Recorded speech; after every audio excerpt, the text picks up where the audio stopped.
Chapter 101. Imina clutched the two swords at her waist, sweat dripping from her palms, and a salinity never before seen on her cold face. The atmosphere grew oppressive. "Are you sure you want to fight for alone?" Tang Jing's calm voice came from behind. "If you don't plan on running, that's all the better." Imina's eyelids twitched. If it weren't for the awkward situation, she would have wanted to utter the most unpleasant words. Although Tang Jing had given her a sense of danger the previous time, Imina still didn't believe that an alchemist with such a talent for alchemy would waste his energy on fighting. She wasn't good at close combat, and the man behind her was a magic caster, equally unskillful. So, the current situation was quite precarious. Tang Jing glanced at Imina with some surprise. The relationship between the two parties was actually more like an employment relationship, and that was only a verbal one. Faced with this situation, Imina hadn't actually fled alone. This was quite unlike her. "What are you daydreaming about? Use all the buff magic you possess on me." Imina lowered her voice, her left-handed dagger across her chest, her right at her waist, her upper body lowered like a cheetah about to hunt. As a half-elf, she wasn't considered one of the same kind, whether in the eyes of elves or humans. Even though the Bahar's empire wasn't particularly xenophobic towards subhumans, there were always those disgusted and strange looks. Of course, she hated these people too. Only the guy behind her hadn't looked at her with any strange eyes since they first met. "Sorry, I don't possess that kind of magic." Tang Jing spread his hands. Imina's eyes twitched. Hey, are you done talking?" A short distance away, the foremost of the three intruders, their faces covered, asked playfully. In his hand was a silver dagger, arm-length long, which shone with a cold, piercing light in the moonlight. "We mean no harm. We simply wish to invite the alchemist to come with us." The man with the dagger spread his arms, speaking in a relaxed tone. According to the information received from his employer, the only trouble with the alchemist was the little evil hound and the half-elf woman. "Really? A bastard like you, the product of a mating, shouldn't be attracting attention here. Don't you know how disgusting you are? No breasts, no butt, and you still think you're a man." Another man holding a chain draped it around his neck, looking at Imina and speaking sarcastically. Veins bulged on Imina's slender, pale neck, but her expression remained unchanged, maintaining a wary posture. "This prey is ours, so please leave, okay?" The man with the dagger turned his head to look at the figure shrouded in gray robes standing at the gate and warned coldly. The gray-robed figure paid no attention to the three intruders, instead uttering a pleasant, crisp voice. "It looks like you're in trouble. Do you need help?" "No reward." At the mention of reward, a faint chuckle permeated the gray-robed figure's pleasant voice. "Woman?" Imina's eyes froze, and then a hint of displeasure crossed her face. The word reward was clearly directed at her. "Asshole." The chained man among the three cursed gruffly, clearly hearing the gray-robed woman's disdain for them in his voice. "You're courting death." The man with the dagger raised a hand and waved. "You two go deal with that half-elf first. I take care of this guy." As the man with the dagger finished his words. "Speed up." The man with the dagger flashed, disappearing from his position in an instant and lunging at the gray-robed woman. But the next moment, the gray-robed woman appeared before the man with the dagger at even greater speed, and before he could react, she delivered a ferocious punch to his chest. Crack! The sound of cracking ribs echoed throughout the courtyard, and before the man with the dagger could even scream, the gray-robed woman crossed her arms, grasped the man's neck, and twisted it hard, silencing his screams. "Brother! Brother!" The other two men's faces flashed with disbelief, just as they considered taking action. The gray-robed woman had already snatched up the body of the man with the dagger with one hand and hurled it at the chained man. At the same time, she kicked the ground and lunged at another intruder. When the chained man moved away from the body that had hit him, he saw the body of another of his companions, held in the gray-robed woman's hands. You. The chained man trembled all over, swung the iron chain in fear, and struck the gray-robed woman. Fortress. The gray-robed woman tossed the body away, then drew the long sword from the man's body, and casually blocked her position. A flash of green light flashed from the long sword. The force of the chain striking forward was easily neutralized. Swoosh! The gray-robed woman flipped her wrist, and swung her long sword. With a sharp, piercing sound, it pierced the chained man's chest. The entire battle lasted less than half a minute. It could be described as a crushing defeat. Imina's forehead was already covered in sweat as she watched this scene. So powerful. The gray-robed woman's fighting was truly ruthless and precise, a skill only honed through prolonged combat. One breath left. The gray-robed woman lifted the still-dead chained man and walked towards Tang Jing and Imina. Her clear voice echoed again, Do you need to ask who commissioned these 3 workers? Imina looked warily at the slender figure hidden in the gray robe, her 2 swords lowered slightly. The chained man she held was the very one who had insulted her earlier. Clearly, the gray-robed woman was trying to show her goodwill, demonstrating that she held no hostility. Imina didn't speak, but turned to look at Tang Zheng behind her. No need. Tang Zheng shook his head. The gray-robed woman paused as she lifted the chained man. Really? Crack! The chained man's neck was snapped and thrown to the ground. As the gray-robed woman approached, both Tang Zheng and Imina smelled a strong aroma. Perhaps too strong, the scent made the little evil spirit dog, with its already keen sense of smell, shake its head several times. Tang Zheng looked at the gray-robed woman, his eyes brightening at the scent, which was clearly intended to conceal something. Finally, wow! The gray hood flew open. A woman with long, light blonde hair, casually tied back, a fair, straight face, pink lips, and deep blue eyes appeared before them. She looked to be about 20 years old, the right side of her face completely obscured by her flowing blonde hair, revealing only half. As the gray robe opened, the scent of her body grew stronger, causing Imina to frown. Sorry for calling so late at night. The blonde woman bowed her head slightly, and said respectfully, My name is Renase. I have a question for the alchemist. At this point, Renase glanced at Imina. You won't say your full name?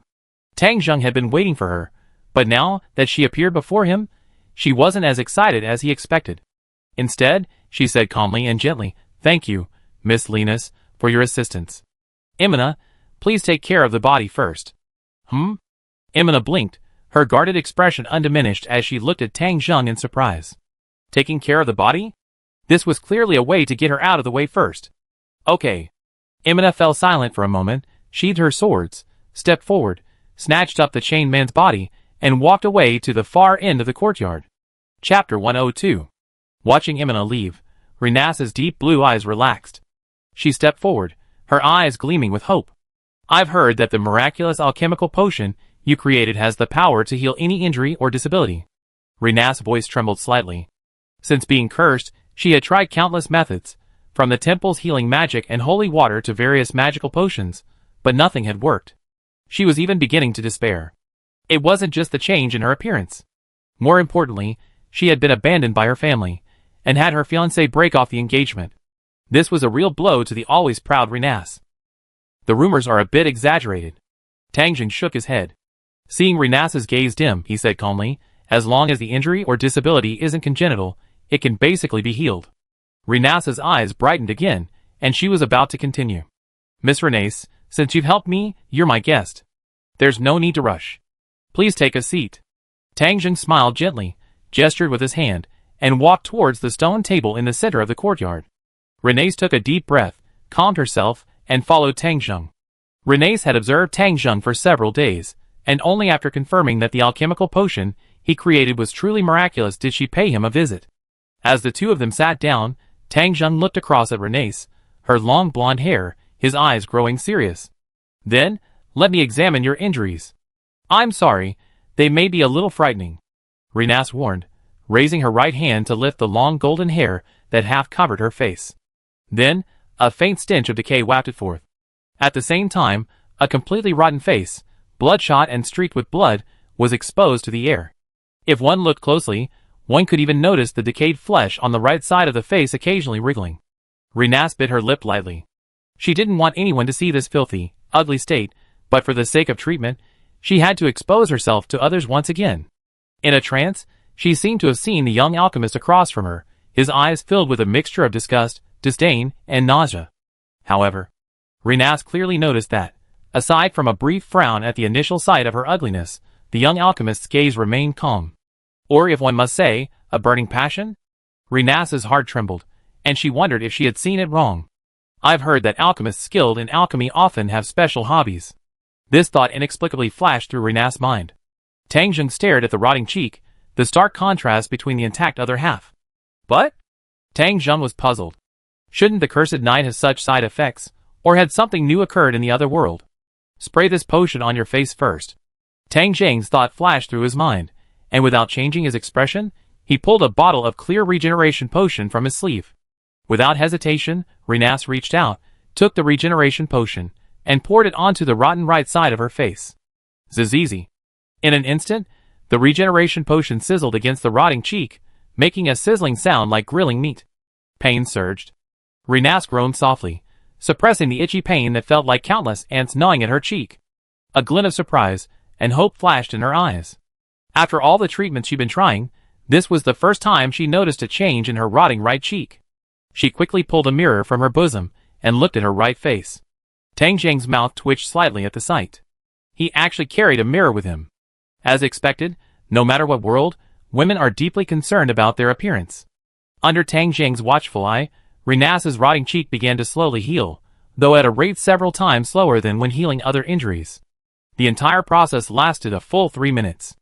Looking in the mirror at her now perfectly restored face, Renase's face flashed with disbelief, then gave way to surprise. She clenched her left fist tightly. "Don't be too happy too soon," Tang Jiang said calmly. Renase was startled. Just as she was about to look up at Tang Jiang, her cheek, once completely restored, suddenly began to rot again. How could this happen? Renase's hands, holding the mirror, trembled. Tang Jiang raised his head slightly, leaning back against the stone bench, and looked at Renase. "The wound on your face isn't just a simple injury, it's a curse, right? It was expected that the regeneration potion wouldn't heal the wound on her face. After all, the potion only heals the negative status of limb damage. What's more, the potion's healing effect was limited, and Renase's true curse came from her profession itself." Indeed? Renase's eyes flushed slightly, as she suppressed the turbulent emotions within her. "I've never heard of a curse that only affects half a face." Tang Jiang glanced at the right side of her face, which was now decaying again. "This kind of result can only be caused by something wrong with you. So can you let me see this special curse on you?" As if sensing the glance, Renase instinctively lowered her golden hair to cover her decayed right face again. Okay. Renase had no intention of refusing Tang Jiang's request. She stood up and took a few steps back. Boom! Renase's body shook, and a black energy emanated from her. Although it was late at night, the dark energy emanating from her was even thicker than the night. In an instant, the black energy rapidly expanded and spread, but it didn't reach very far before dissipating again. Tang Jiang's pupils narrowed slightly, as he clearly saw the blades of grass beneath Renase's feet rapidly withering and decaying. "Sorry, I'm not yet fully versed in the power of this curse." Renase looked back at Tang Jiang and continued, "Do you need me to demonstrate it again?" Buzz discovered the skill Dark Wave. It requires the high-level class Curse at Night. Current requirements are not met. Requires 3 skill points. No prerequisite class. Requirements are not met. Requires 6 skill points. No basic class. Requirements are not met. Activating the Genius class. Already possessing the basic class Warrior meets the requirements. Do you want to spend 6 skill points to learn this skill? See the information refreshed on the panel. No thanks, Tang Jiang said, his back straightening. Success? This went much more smoothly than expected, and I didn't expect to have to stay here for over a month. It actually takes 6 skill points? I see. Tang Jiang recalled that when he first acquired the mid-level class Sword Saint, he had spent 3 skill points. As for his other high-level class, Magic Swordsman, it was automatically acquired after meeting the prerequisites, so no skill points were consumed at all. Recovering. Tang Jiang didn't study immediately. The last time he acquired Magic Swordsman, his magic power was already unstable. Who knows if a similar situation will arise after acquiring Cursed Knight. I need to consider your situation, Tang Jiang said bluntly, rising from the stone chair. I can wait, Renase replied without hesitation. Tang Jiang nodded, not wanting to waste any more time, and turned to walk towards the half-European, half-Byzantine-style house. By the way, if you two aren't planning on leaving, there's a spare room on the first floor. Tang Jiang took a few steps, then stopped and reminded Lenneth and Emina, who had just finished disposing of the corpse, and was standing in the distance, curiously looking over at him. 3rd floor of the house. In a spacious, somewhat deserted, independent room. Tang Jiang took a deep breath and muttered to himself, learn. Skill points. 39 becomes 33 with the mastery of Dark Wave. The advanced class Cursed Knight automatically appeared in the class list. Class, Cursed Knight. Level, Advanced Class. Ability effect, Passive Full Curse Resistance, Immunity to Curse Attacks. Passive Dark Attribute Resistance 1, reduces Dark Attribute Energy damage by 20%. Passive No Rest, when unleashing curse power, continuously reduces the durability loss of high-level equipment up to level 40. When durability is reduced on legendary equipment up to level 80, the durability reduction is doubled. Active, Class skill.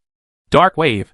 Unleashes a wave of dark curse energy centered on the player, inflicting the negative status effects of fear, mind shock, and curse of weakness, movement restriction, to enemies within the radius. Upon attack, these negative status effects are removed, and the player deals double damage. Note: Class Level 3. Curse damage cannot be healed with low-level healing spells, inhibiting recovery effects. Note: Class Level 5. Curse damage has an instant death effect. Note: Each level increases HP, attack, defense, and magic defense by 15 points. Introduction. Unforgivable, treacherous dark knight, cursed to wander the world for eternity, clad in tattered armor, perpetuating your twisted existence. After reading the Cursed Knight class information, Tang Zheng was stunned for a moment before he couldn't help but curse. Chapter 103. Tang Zheng couldn't help but read the Cursed Knight class information several times. Powerful. Just by reading the class description, Tang Zheng could sense the power of this class. He knew that even classes of the same tier had strengths and weaknesses, but he hadn't expected the gap to be so great. Tang Zheng had always thought the magic swordsman's passive effects were quite good, especially the magic infusion, which could be applied to alchemy and scroll crafting. But compared to the passive's complete curse resistance and dark attribute resistance, these were serious passives. Not to mention the negative statuses automatically associated with class skills. The only negative class penalty, no rest, didn't seem to matter much to Tang Zheng, considering he didn't even have a decent piece of equipment. On the soft bed, Tang Zheng sat cross-legged on it. As a thought came to his mind, a dark curse energy emerged from his palm like mist. Is this the power of the curse? Tang Zheng felt the palpitating energy in his palm, comparing it to the energy released by Renase. The two energies were identical, except that the curse energy in his hand seemed deeper. There was no difficulty controlling it. Tang Zheng could clearly feel the energy wielding it in his palm like an arm. A thought flashed through his mind. The black mist curse dissipated, as if it had never appeared. I can control it freely. I can easily mobilize and store this energy. Tang Zheng, lost in thought, subconsciously touched his cheek. There's no skin decay like Renase did. Then, the decay of half of Renase's face shouldn't just be due to the Cursed Knight class. Tang Zheng recalled information about Renase. She had acquired the high-level Cursed Knight class during a monster raid on her family's territory. She had been cursed by a special monster before its death, causing her disfigurement and indirectly gaining the Cursed Knight class. A special monster? Tang Wang's interest piqued. Could such a high-level class be acquired simply by being cursed by a monster? The fact that Renase could slay that monster back then showed that the monster wasn't very powerful. Even Renase today, among adventurers, is only at the orichalcum level at best. There must be some special circumstances here that he wasn't aware of. Tang Zheng took a deep breath. He felt he needed to investigate this matter. Perhaps he uncovered something remarkable. Now I can finally deal with this magical item. Tang Ding's eyes flashed, and he whispered, Immortal Spirit. A flash of magical power appeared, adding a layer of willpower resistance to himself. Tang Zheng stretched out his hand and grasped the void, and the orb of death appeared in his palm. The next moment. Human, what have you done? Where have you placed your great will of death? This isn't a cemetery. What is this place? Death is eternal, and only the dead are the final destination of life. Embrace death. Want to be powerful? Get powerful. Instantly, a cacophony of voices echoed in Tang Zheng's mind, making him feel as if a swarm of bees were buzzing around his ears. Tang Zheng stared expressionlessly at the death orb in his hand. After waiting for a moment, he noticed that the orb's noisy cries showed no sign of stopping, but instead grew louder. No effect? Tang Zheng's already furrowed brow deepened.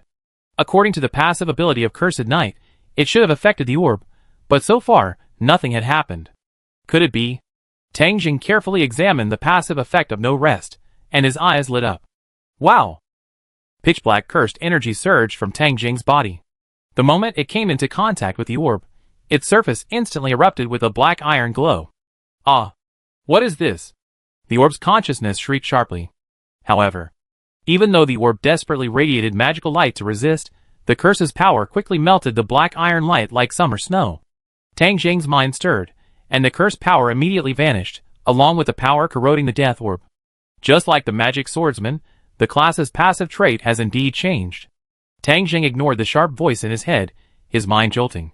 He had just carefully examined the information about the passive effect No Rest, which began with the phrase when using a curse ability. After this brief experiment, Tang Zheng had basically confirmed that this passive negative trait would only activate when using a curse ability. If the curse power wasn't used, the negative trait wouldn't trigger. Clearly, there was no such thing in the game. Tang Zheng suddenly remembered that Ulbert, one of the 41 Supremes in the Great Tomb, possessed the powerful annihilation magic class, World Scourge. This class has a negative passive trait that doubles the magic power consumed by spells. This cannot be changed in the game. It's a class trait. After traveling to another world, Bone King, after some verification, mentioned that if Ulbert also traveled to this world, he could choose to automatically disable this negative trait. Magic Infusion Curse. Tang Zheng looked at the death orb in his hand, and, using the passive ability of Magic Swordsman, infused the power of the curse directly into the death orb. Human! Who are you? How could this world possibly possess a power stronger than death? The death orb continued to emit a piercing wail. The next morning, Tang Zheng carefully retracted the curse's power, looking at the now insignificant black stone in his hand. He sighed softly. Success. Item. Magic item Special Craft Orb of Death. Level. Advanced, LV, 30 to 40. Effect. Energy Gauge, 0/280. Passive. Negative Energy Drain. Absorbs negative energy, restoring the energy gauge. Active. Summon Bone Dragon. Consumes 100 energy. Re-evaluating the Orb of Death, the information had changed dramatically. The energy gauge value had been reduced from 300 to 280. The biggest change was that the original 4 passive traits and 4 active magic skills had been reduced to only 1. The item was still advanced, but from Tang Zheng's perspective, its actual level had dropped by at least 2 levels. This magical item, specifically designed to enhance necromancy spellcasters, has reached rock bottom in value. But it's just right for me. Despite a sleepless night, Tang Zheng was unusually high spirits. Is it dawn yet? Tang Zheng turned to look out the window, put away the Orb of Death, and headed downstairs. Someone was even more anxious than he was. When Tang Zheng arrived at the large living room on the first floor, he saw Renase and Emina, who had been waiting for him. They sat on opposite sides of the sofa. Renase maintained a kind smile, but her mind was absent. Emina, with her arms folded, leaned against the sofa, occasionally glancing at Renase, her amber eyes wary. As Tang Zheng descended the stairs, the two women's gazes immediately turned towards him. Renase was the first to stand up from the sofa, her eyes gazing at Tang Zheng with a complex mixture of anticipation and fear of a fruitless outcome. Without waiting for Renase to speak, he said, 2 methods. Tang Zheng spoke bluntly as he walked downstairs. Chapter 104. 2 methods? Renase shuddered, a look of disbelief crossing her face. Although she hoped the alchemist before her could find a way to remove the curse, she knew that a single night wouldn't yield any results. As long as you can remove the curse on my face, I'd pay whatever price I can. Renase took a step forward, her eyes serious. Heh. Emina, sitting on the sofa, chuckled softly. Don't be too excited. Tang Zheng glanced at Renase, unimpressed by the so-called price. He said calmly, find a way to truly control the curse power within your body. Once you master it to a certain level, the curse on your face will naturally disappear. After a night of searching, Tang Zheng could roughly guess that the corrosion on Renase's cheek was not only related to the monster that had attacked her, but also to Renase's lack of proficiency in controlling the curse power. According to Tang Zheng's speculation, if Renase raised the Cursed Knight class to level 3, she would almost be able to remove the curse on her face. In the final analysis, it's a manifestation of one's own uncontrolled power. This might also be the drawback of the fact that people in other worlds can skip some basic and mid-level classes and directly obtain high-level classes. In the game, this is just a simple class, but in the real world, high-level classes are a manifestation of powerful strength. After all, even Tang Zheng, a player, with the assistance of the genius class, spent 6 skill points to obtain this class. Upon hearing this, Renase's eyes were a bit bewildered. Control the powerful force within her? The problem was, she also wanted to fully control this power, but since acquiring it, she hadn't had any clue how to do it. Tang Zheng understood Renase's feelings somewhat. If someone from another world wanted to improve in a certain profession, they had to undergo relevant training or study. It's just like in your past life, when you were told to listen carefully in class or study for mathematical Olympiads. The key isn't whether you studied or not. It's that you simply didn't understand. The second method, Tang Zheng continued calmly. Renase quickly came to her senses. Die once. The flat voice silenced the entire hall. Whoosh. Emina hesitated for a moment, her slender waist twisting as she instantly jumped off the sofa, her right hand reaching for her waist. And then, Emina planted one foot on the living room tabletop, her two purple ponytails unfurling in the air, and swung the dagger towards Renase. Boom! The dagger made a sharp sound as it sliced through the air. Renase's eyes narrowed, her expression instantly cold. She grasped the gray robe draped over her body with one hand, twisting it into a twist as she retreated, then swung it into the air like a whip. Snap! The air crackled, and the ferocious force of the blow easily deflected the incoming dagger. With two simple leaps on her slender legs, Emina had flipped over and landed at the bottom of the stairs where Tang Zheng lay. Unknowingly, a bow and arrow had appeared in her hand. Reshoot! Emina's amber eyes grew cold, and a flash of brown light flashed on the arrow on the bow. Whoosh! The arrow shot out, leaving a sharp, crackling sound in the air wherever it passed. Bang! Renase reached for the leather bag at her waist, similar to a water bag but smaller, and pulled a black spear about the height of a person from it. Speed up the water! Renase shouted, her body seething with murderous aura. Her figure flashed, splitting into two afterimages, charging from both sides before instantly merging into one. Just then, buzz! The air pulsated, and a dazzling white light condensed between Emina and Renase, transforming into the fire archangel. Bang! Bang! Two loud bangs accompanied it. The fire archangel's flaming sword collided with Renase's black spear, making a heavy, muffled sound. Emina's arrow struck the fire archangel's bright silver armor, leaving a dent. The three forces collided, creating a gust of air that toppled some of the living room furniture. Angel? Flame archangel? Emina and Renase paused, then turned to look at Tang Zheng, who stood dazed on the stairs. What are you doing? Tang Zheng's mouth twitched as he watched the two men engage in a fight in the blink of an eye. Aren't you going to kill her? Emina continued to draw her bow, glancing at the towering flame archangel. As expected? She knew this guy, who had remained calm against the three intruders last night, must have mastered some tricks. She hadn't expected him to summon an angel, a third-tier flame archangel at that. Among adventurers, that's at least platinum rank.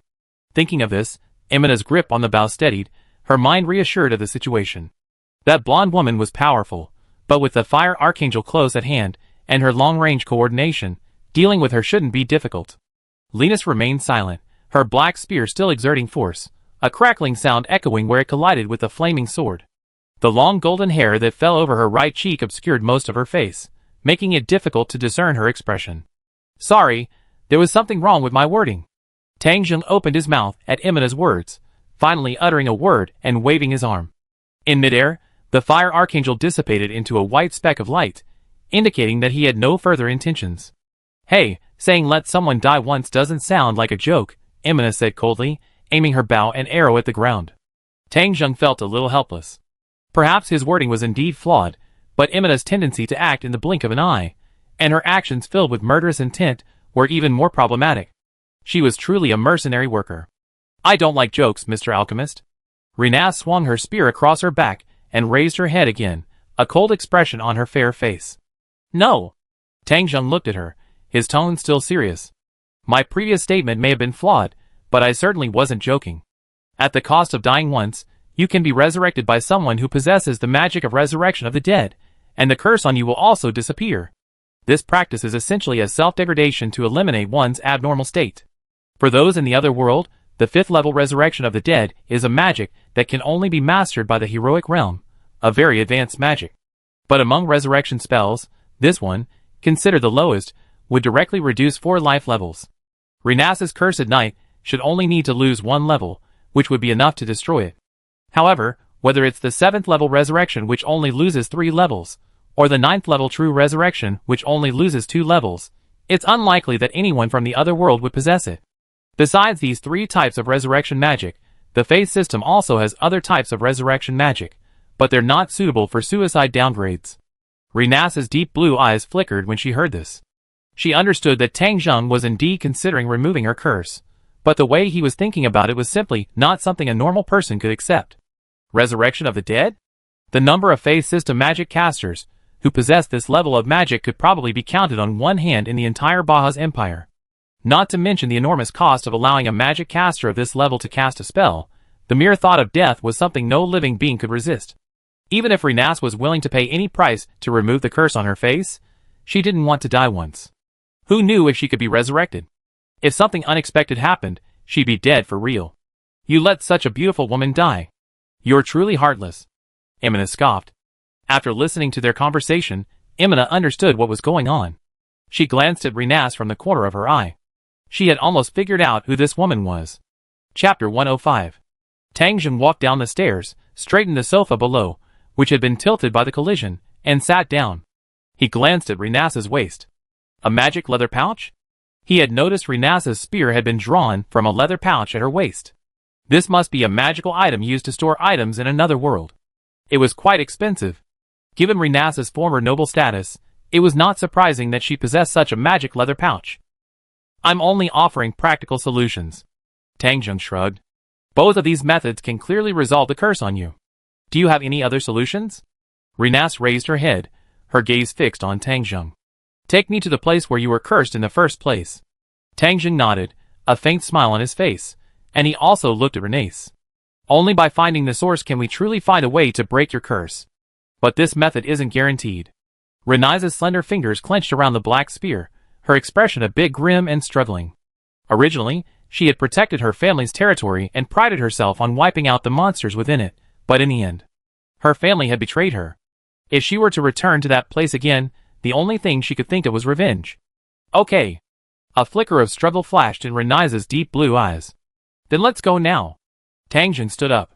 Huh? Renase was stunned. Why did she suddenly feel that this was the other party's goal? Emina, who had been watching the show from the side, was visibly stunned by the exchange. Hey, what about the regeneration potion? Do you know how popular alchemy potions are right now? Leaving now. Never mind, you're the employer. Emina spoke quickly, then closed her words mid-sentence, raising her bow. Tang Jing turned and looked at Emina, who seemed about to follow him. Leaving the imperial capital isn't covered by the previous reward. You keep an eye on this place for a while. If anyone asks, just say I'm researching a new alchemy potion. 3 people just died, and no one should dare to force their way in for a while. Help me keep an eye on Xiao He. Have him circle the door from time to time. Tang Jing spoke succinctly, without further ado. Ouch. The bone chains on the little evil dog swayed slightly, and it let out a whimper of grievance. Renase's eyelids twitched. This guy's true motive was indeed this. But even if she guessed Tang Jing's intention, she couldn't refuse. Mid-fire month, August 24th. Tang Jing and Renase quietly left the imperial capital and headed for the Renase family's territory. The Baja's empire's terrain was far more complex than that of the Renaise's kingdom. Not only was the land barren and resource poor, but it also lacked the vast expanses of flat land found in the Renaise's kingdom. The Baja's empire was dotted with numerous mountain ranges and swamps. Since ascending to the throne, Blood Emperor Giljakov had raised the nation's power to the same level as the Renaise's kingdom, truly an outstanding emperor. 3 days later, a vast expanse, shimmering lavender in the sunlight, appeared before Tang Jing and his companion's eyes, seemingly embedded in the earth. The air was filled with a damp, earthy scent, carried by a gentle breeze from the depths, an indescribable fishy smell. Tang Jing stood at the edge of the swamp, looking up. The swamp was vast, covered not only with puddles of varying sizes, but also with a variety of weeds and low bushes. If it weren't for Renase's warning, he would have thought it was a meadow. Deep within the swamp, a towering mountain range and a hazy swampy jungle could be seen. The entire area exuded an eerie and menacing aura. This was the territory of the Lockbowls family, the Renase family, located in the eastern part of the Baja's empire. It was somewhat close to the Angelisha Mountains, but completely separated by the vast swamp and the smaller mountain ranges deep within. Renase stood beside Tang Jing, her long golden hair framing the right side of her face swaying gently in the breeze, a grimace on her face. Returning to this place, a place so deeply remembered, would hardly be a pleasant experience for anyone. That monster has never been seen before. It's not from this swamp, but from the jungle deep within it, or perhaps the mountains. Renase breathed in lightly, smelling the familiar, decayed scent in the air, and spoke softly. Tang Jing withdrew his gaze and smiled. In that case, it seems we have to head deeper into the swamp. Are you sure? Let's not even talk about the conditions deep within this swamp. Crossing this swamp is extremely dangerous, Renase said in astonishment. Even those who grew up here had never ventured deep into the swamp. It devours everything, and it's not a place humans should venture into lightly. Even in the past, Renase only swept away monsters that entered her territory, not entered the swamp to clear them out. That power is indeed powerful. But it's also a curse. When you truly encounter it, you might regret it. Renase bit her lip and warned. She believed Tang Zheng was here because he was interested in the cursed power within her. Do you know what's most important to an alchemist? Tang Zheng stretched and corrected himself. Without waiting for Renase to speak, he smiled and said, mystery and the unknown. As for power, whether you believe it or not, that's not my goal. After all, he had already obtained that power. You can stay here for now, Tang Zheng said to Renase. I'm not in the habit of asking for protection. Renase raised her chin slightly, refusing directly. She took out her black iron spear. You should be thinking about how to cross this swamp. The method is very simple. Tang Zheng grasped a magic scroll in both arms within the sleeves of his loose priest robe, then gently squeezed it. Whoa! Whoa! 2 beams of white light emerged, condensing in midair into the form of a flaming archangel. Swish! A flaming archangel flapped its wings and flew behind Tang Zheng, extending its arm free of the flaming sword and crossing it across its chest. With a simple leap, Tang Zheng sat upon the flaming archangel's arm. Isn't it simple? Tang Zheng asked.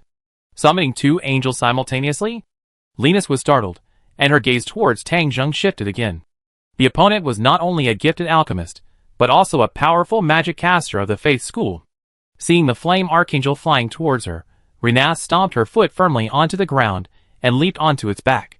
You're a magic caster, and I'm not. Sitting like that, I can't move my hands or feet at all.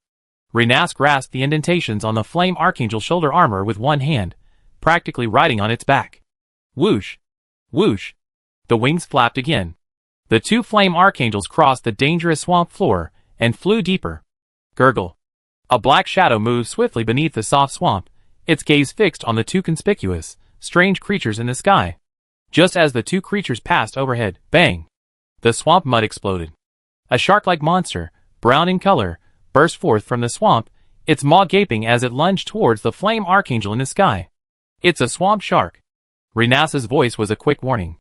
The flaming sword swiftly slashed down from the air, colliding with the spiky-headed swamp shark. Blood splattered in the air. The flaming sword split the swamp shark in 2, sending a stream of blood mixed with flesh falling onto the swamp below. In the blink of an eye, the seemingly calm swamp erupted into a turmoil, and the swamp shark's flesh was completely devoured by the creatures hidden within. Experience points gained, 172. Experience slots, 4123/10,000. Is this the monster from the swamp? Truly bizarre. Tang Zheng's calm voice echoed. Chapter 106. Overgrown with weeds, the sky above the lavender swamp.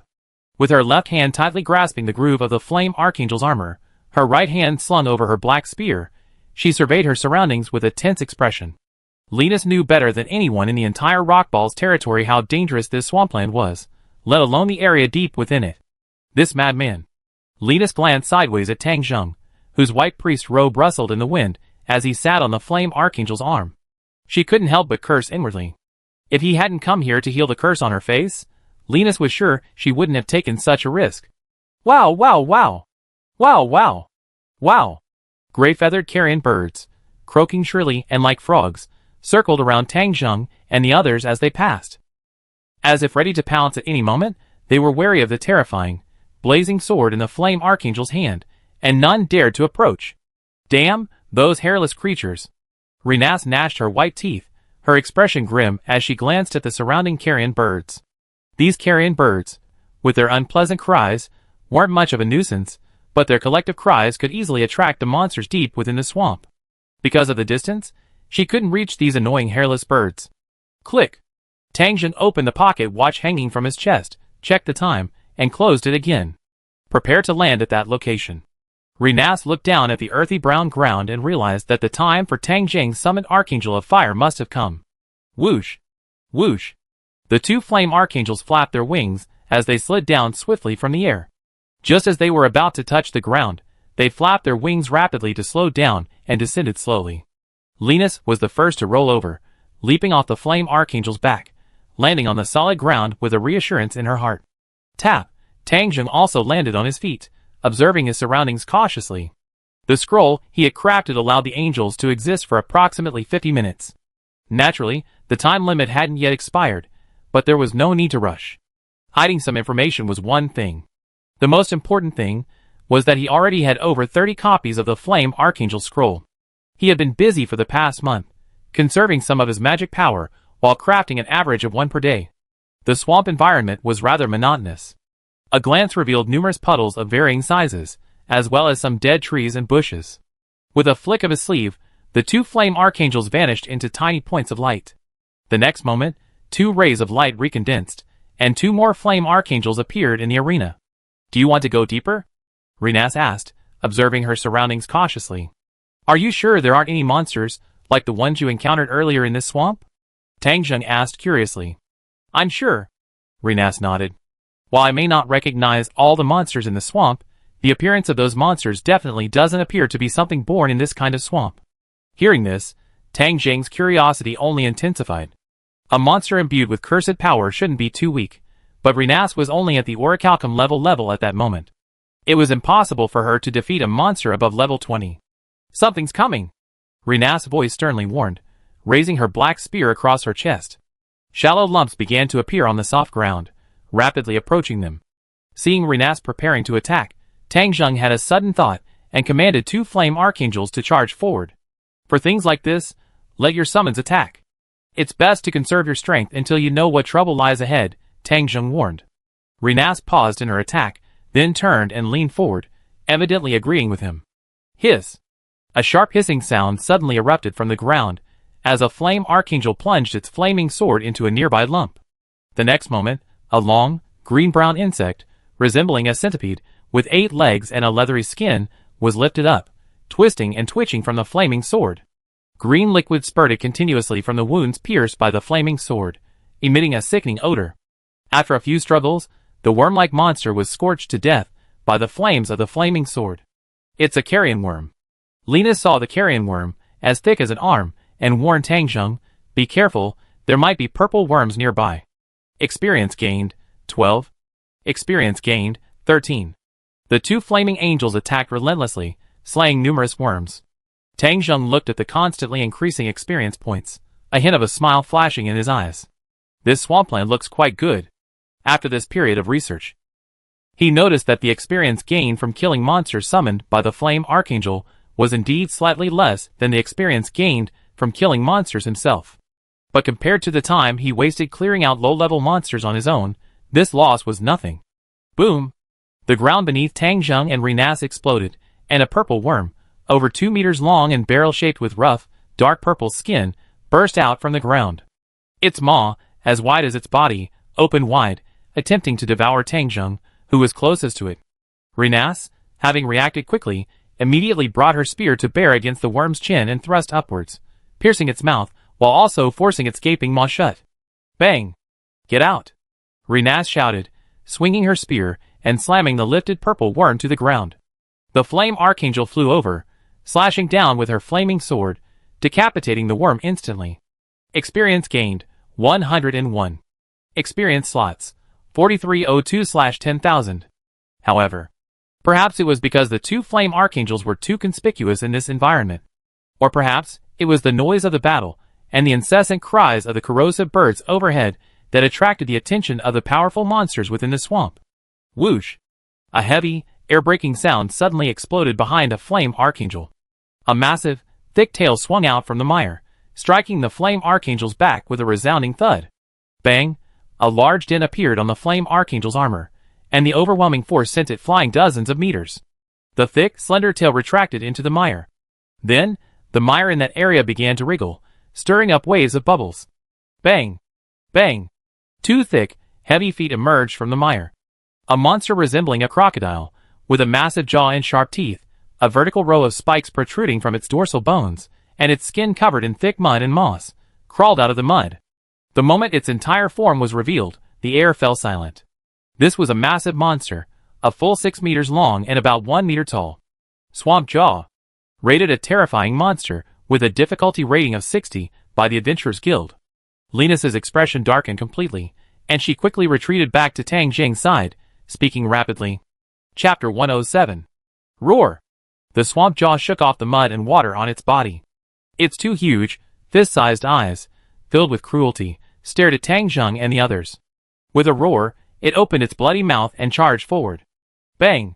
The fire archangel that hadn't been knocked back charged forward, swinging its flaming sword with both hands, striking hard at the swamp jaw's head. However, the swamp jaw, covered in thick layers of mud and moss, surprisingly remained unscathed by the flaming sword's attack, spurred by flames and divine energy. Only the force of the flaming sword's blow caused the swamp jaw's forward movement to pause. Roar!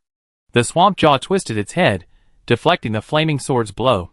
It then raised its thick, powerful forelimbs and struck the fire archangel with all its might. Flutter! The fire archangel flapped its wings and soared into the air, avoiding the swamp jaw's blow.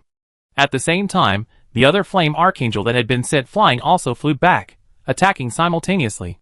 Under the attack of the two flame archangels, the swamp jaw was forced to stop, roaring loudly, waving its forelimbs and tail in counterattack. But against the flying flame archangels, its attacks were largely in vain. For a moment, a stalemate ensued, with neither able to defeat the other. Seeing this scene, Renase's eyes flashed with astonishment. These two flame archangels were truly formidable. The swamp jaw was one of the most powerful monsters in this swamp, requiring at least a Mithril-level adventurer team to withstand it. And now, just two flame archangels had forced the swamp jaw into a defensive position. If it weren't for the swamp jaw's inherently thick skin and layers of swamp mud that served as armor, it would have been a disaster. I'm afraid only these two flame archangels are needed to kill this giant swamp crocodile. Attack its eyes. Tang Jing's voice echoed from behind. The two flame archangels paused their chaotic attacks, then simultaneously swung their wings and attacked the swamp jaw's eyes. A mere moment. The swamp jaw let out a painful roar, its body twisting wildly as it retreated. But how could Tang Jing let this experience, delivered to him, slip away? Monsters around level 20 are rare. Under Tang Jing's deliberate control, the two flame archangels exploited the gap left by the blinded swamp jaw's retreat. Both flaming swords pierced through its eyes and into the swamp jaw's head. Ah! The swamp jaw's entire body trembled violently, its wailing cries abruptly cessation, and it collapsed to the ground with a crash. Experience gained. 3103 experience slots. 7405/10,000. Tang Jing's mood brightened as he saw the skyrocketing experience points on his dashboard. Looking at the corpse of the swamp jaw, he felt a pity. If Renase hadn't been right beside him, he would have put the corpse away. While a level 20 monster didn't have any special abilities, its sleek, tough skin and thick flesh made it far superior to the ogre corpses stored in his item box. As material for Undead control, it was quite good. Renase took a deep breath, turned sideways, and looked at Tang Jing. A complex expression flashed in her blue eyes. Who are you? It's not the flame archangel's strength. It's the strength of the summoner himself that allows one to summon powerful creatures. Given his strength, coupled with the alchemical skills he had previously displayed, it stands to reason that he shouldn't remain unknown. Tang Jing, who was lamenting the corpse of the swamp jaw, suddenly heard Renase's question and was momentarily stunned. However, upon noticing Renase's startled gaze, he realized something. Genius alchemist, faith-based magic caster, or... Tang Jing shrugged, reached out, and picked up the bronze nameplate hanging from his waist, and said half-jokingly, bronze-level adventurer. Renase didn't see anything wrong with the first two titles, but hearing the last one, the corners of Renase's delicate lips twitched violently. If I were the president of the Adventurers Guild, I would definitely change the rule that requires completing quests to advance adventurer levels. Renase gritted her teeth and spoke forcefully. There's a reason why this ancient rule has survived to this day. Tang Jing chuckled. I actually think this rule of the Adventurers Guild is quite good. It might seem inhumane, requiring even powerful individuals to start as low-level adventurers, completing quests. But from the perspective of those in a higher position, this seemingly inhumane rule itself is a screening process. The half-joking tone dissipated the nagging sense of alienation that had just risen within Renase. Let's go! Tang Jing raised his hand and beckoned. Two flame archangels flew over, and they continued their flight, heading deeper into our swamp. As we went deeper, the swamp's terrain gradually disappeared, the underbrush grew taller, and the deep jungle came into view.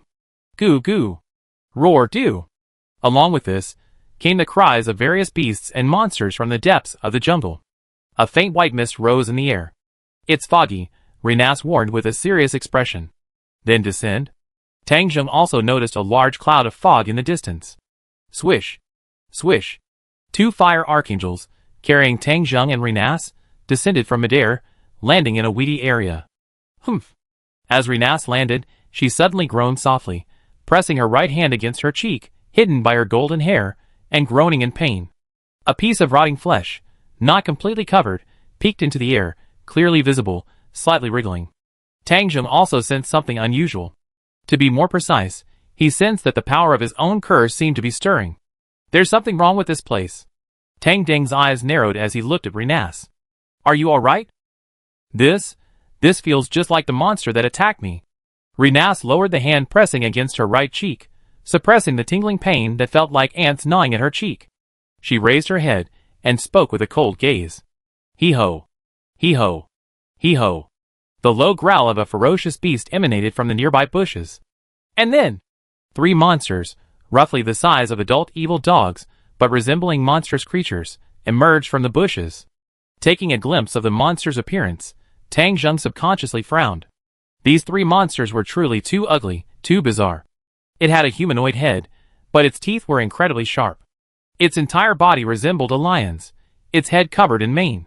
The strangest thing about this monster was its tail, which was covered in spikes like a scorpion's, and it even had a pair of bat-like wings on its back. At first glance, it looked like a combination of several different monsters. Isn't this the strange monster you mentioned? Tang Jung looked at the 3 monsters that looked like complete monstrosities. No. Renase raised her black spear and shook her head. No, these 3 monsters are manticores. Be careful, their tails can fire spikes. I choose one, and you take care of the other 2. As soon as Renase finished speaking, she raised her spear and charged at the manticore on the far right. Since entering the swamp, she hadn't been of much help, so she was only able to deal with one of the 3 monsters before her. Even with such a strange appearance, isn't it? Tang Jung waved his arm. The 2 flame archangels immediately charged at the other manticores. The course of the battle was starkly inconsistent with the manticore's monstrous appearance. In a matter of moments, all 3 were slain in phase order. Experience gained, 286. Experience gained, 301 experience slots, 7992/10,000. Tang Jung glanced at the experience points he had gained. Their strength was comparable to that of an ogre. Huh? Tang Jung was startled. He could clearly sense a trace of curse power emanating from the 2 manticores after their deaths. And he had actually absorbed this curse power. Tang Jung hurriedly checked his stats panel, and found no change in either the experience points or any other data. But he could clearly sense that the curse power within him had indeed increased. Ah! Renase, clutching the blood-stained spear, let out a sharp scream. Tang Jung's expression changed, and he quickly rushed over. His gaze fixed on the expression on Renase's face. The curse, which had originally covered only half of her face, had actually begun to expand towards the right side. Seeing this change, Tang Jung realized that this curse power wasn't just absorbed by him. Renase had absorbed it as well. Or rather, only those with the Cursed Knight class could feel this curse power. Chapter 108. Seeing Renase's current state, Tang Jung quickly took out a bottle of regeneration potion and poured it onto Renase's cheek. Hiss. The wriggling rotting flesh made contact with the potion, making a hissing sound, causing Renase to groan in pain again. The spread of the decay on her face was temporarily halted by the potion. Thank you. Renase's face was pale, without a trace of blood. She pressed hard against her spear, forcing herself to stand. She didn't want to be seen so weak. This isn't the time to be polite. Tang Jung waved his hand, looking at the apparently unremarkable area. Renase sighed and warned, maybe we've found the right place. The manticore isn't a very powerful monster. I've killed them before, but never in a situation like this. Until now, Renase had always believed that the curse on her was caused by that strange monster, but now it seemed clearly not. The man before him had guessed correctly. That strange curse power came from here. Your condition isn't great. The regeneration potion can only suppress the spread of the curse on your face. Tang Jung glanced at Renase's weakened state. The curse spreading across her face was merely superficial. The curse power within her must have already lost some control. He wasn't in Renase's situation, because the player's ability skipped the stage of mastery, allowing him to directly master this power. He glanced at the corpses of the 2 manticores he had killed. In addition to the normal experience gained, the curse power within him had actually increased slightly. Although it was very weak, the increase in strength was clearly noticeable. There was only one possible reason for this situation. The curse was also woven into the bodies of these manticores. It's just a little pain. Renase lifted her fair neck, a smile forced across her pale face. This is all my fault. How could I leave you, the alchemist, here alone? Suddenly, Tang Zheng and Renase simultaneously raised their heads and looked to the left, about 30 meters away. There was a patch of low, uneven brush, so sparse that everything was visible at a glance, devoid of any living creature. And yet, Tang Zheng's and Renase's gazes fell upon a half-man-high, dead tree stump nestled within the brush. It looked like it had been dead for years. Tang Zheng had no idea whether the tree had existed just now, but he could sense the power of the curse within it. There's something wrong with that dead tree. Renase spoke first, quickly pulling a dagger from the magic belt at her waist and hurling it forcefully at the tree. Whoosh! The powerful force caused the dagger to pierce the air with a sharp, piercing sound. Just as the dagger was about to penetrate the dead tree, swish! The dead tree's surface trembled, and it leaped up from its spot, dodging the dagger. Then, the dead tree's appearance began to distort and change. A creature with bark-like gray-brown skin, covered in black lines of varying sizes, and gray-brown hair obscuring its entire face, appeared before the two men's sight. It was a humanoid monster, as evidenced by the large nose that peeked through the fur, though it was covered in sparse black scales, giving it a somewhat creepy appearance. A corrupted, eerie aura emanated from the other creature. The humanoid monster wasn't large, even small, standing only about 60 centimeters tall, barely reaching the waist of a normal human. That's it. The moment Renase laid eyes on the monster, a look of anger crossed her pale face. Then, uncertainly, she said, "It's slightly different, but it's definitely similar." Hearing this, Tang Zheng looked intently at the monster. He searched for information, but found no relevant information in either the anime or the novels. Die. Die, all die. The monster's body shook slightly, muttering a unique, indescribable tone. Exorcise. Can it speak? Tang Zheng paused. The monster suddenly let out a piercing scream. Ha! Buzz! A wave of magical energy emanated from the monster. Human race charm. Invisible spiritual waves surged in an instant. Immortal spirit? Tang Zheng chanted, waving his arms to control the two flaming archangels, charging towards the humanoid monster. Lena froze in place for a moment, her eyes vacant, clearly under the influence of the human race charm. Blood boiling. A faint red glow emanated from the humanoid monster.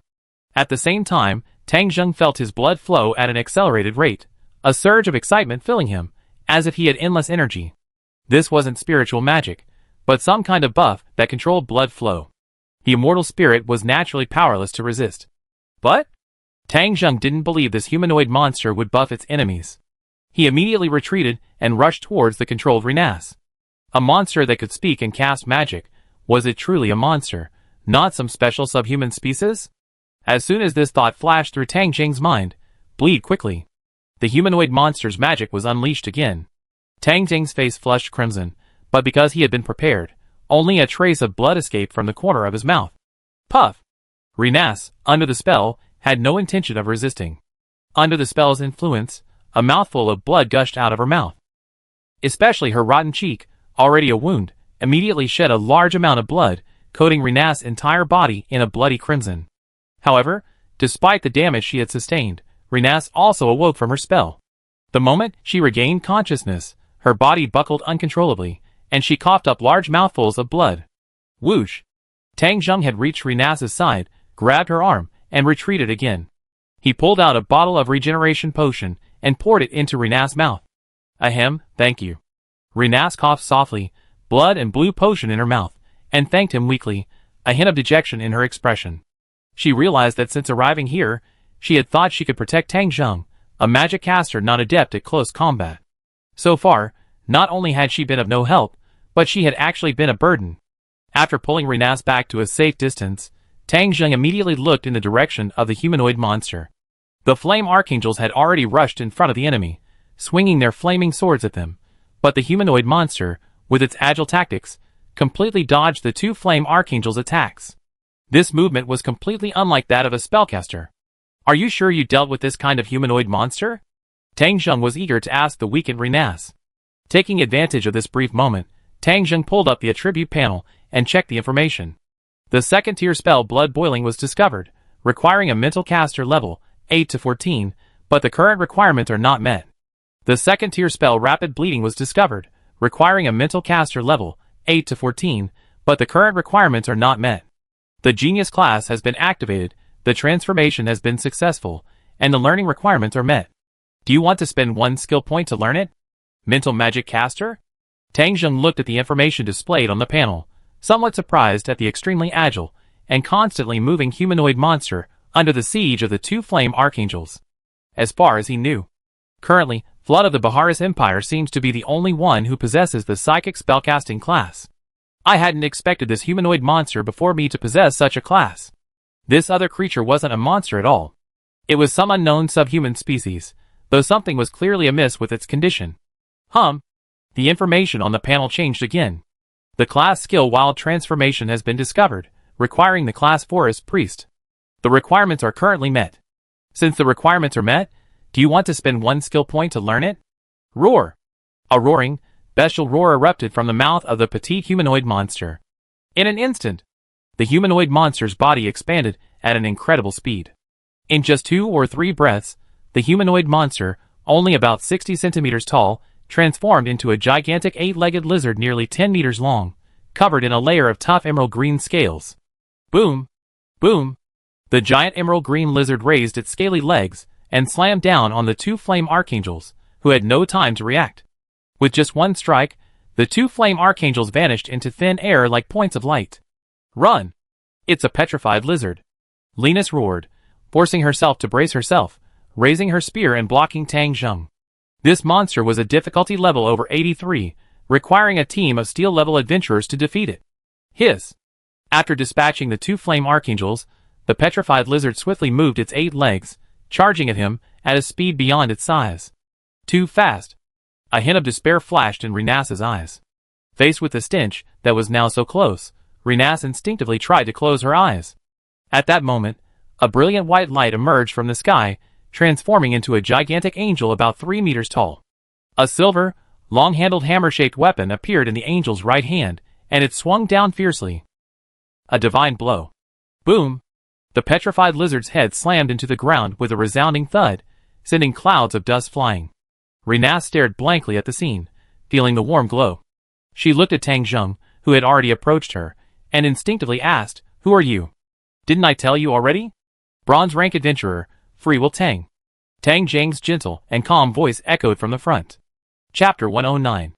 Roar! The petrified lizard, its head smashed to the ground by a hammer, roared violently. Its lower body twisted rapidly, its long, rough green tail lashing out. Whoosh! A rapid explosion echoed through the air, and with swift force, its tail lashed out at the newly summoned giant angel. Faced with this attack, the giant angel raised its left arm across its chest. On the outer edge of this arm was a pale golden shield emblazoned with the symbol of the sun.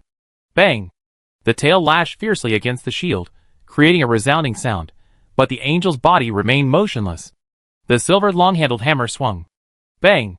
The giant angel smashed down again, slamming the petrified lizard's head, which had just struggled to rise, back into the ground. 2 consecutive blows. The green eyes of the petrified lizard, which had just been frantic, regained a hint of clarity. Roar, roar! The basilisk twisted its body, its 8 legs yanking back rapidly, lifting its head from the ground and retreating. The fin-like protrusions on the basilisk's head, pierced with spikes, had been broken by the giant angel's 2 previous blows, and were now oozing blood. Looking up, Tang Zheng looked at the giant angel. In appearance, it resembled the fire archangel, but compared to the fire archangel, which had no distinctive features except for a flaming sword, the giant angel wielded a giant hammer and a shield, with a yellow, glowing cloth dangling from each shoulder and waist. Most strikingly, the giant angel's wings had become 2 pairs, though the top pair was so small that it was more like a decoration than wings. Angel of Surveillance, LV 22. After mastering Cursed Night and reaching LV 22, he was stuck at meeting the requirements for 4th level angel summoning. Facing the newly summoned 4th level angel, Tang Zheng's expression grimaced. He didn't want to use his magic power unless necessary.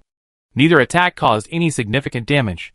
Compared to its defense, its offense is indeed lacking. Seeing the petrified lizard's continued agitation, Tang Zheng realized that the giant angel's 2 heavy hammer strikes had inflicted no significant damage on the petrified lizard.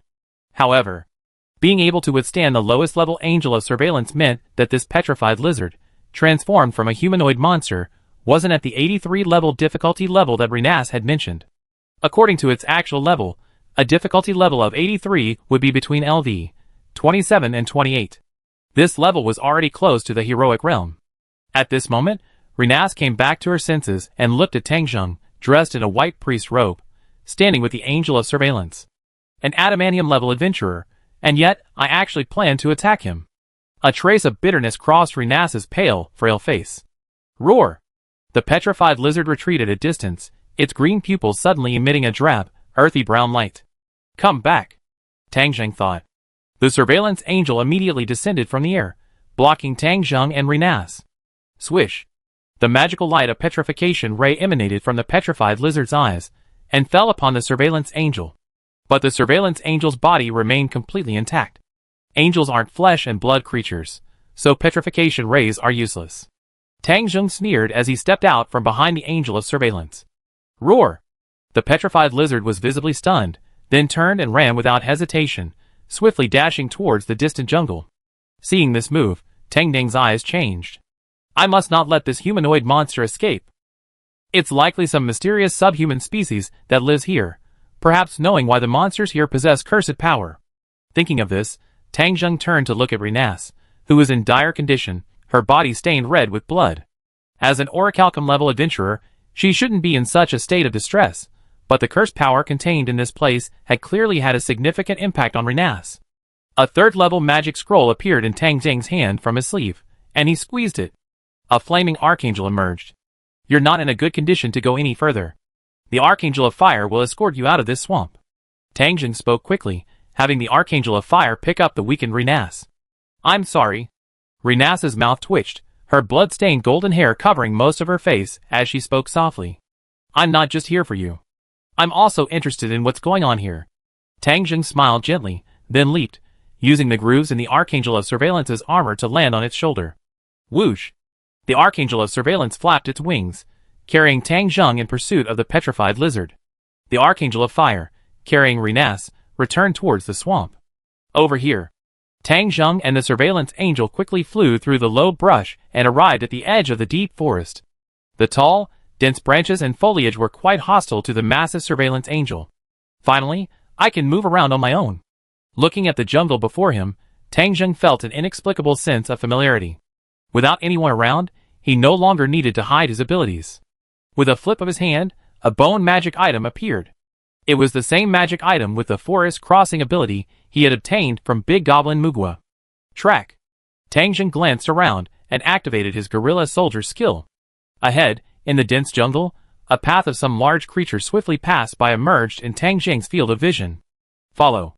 Tang Zheng held the bone item in hand, guiding the angel forward.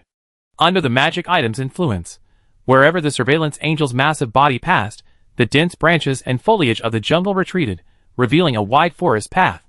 Basilisks, like monsters, prefer to dwell in dark, narrow burrows and are naturally adept at swift movement within confined spaces.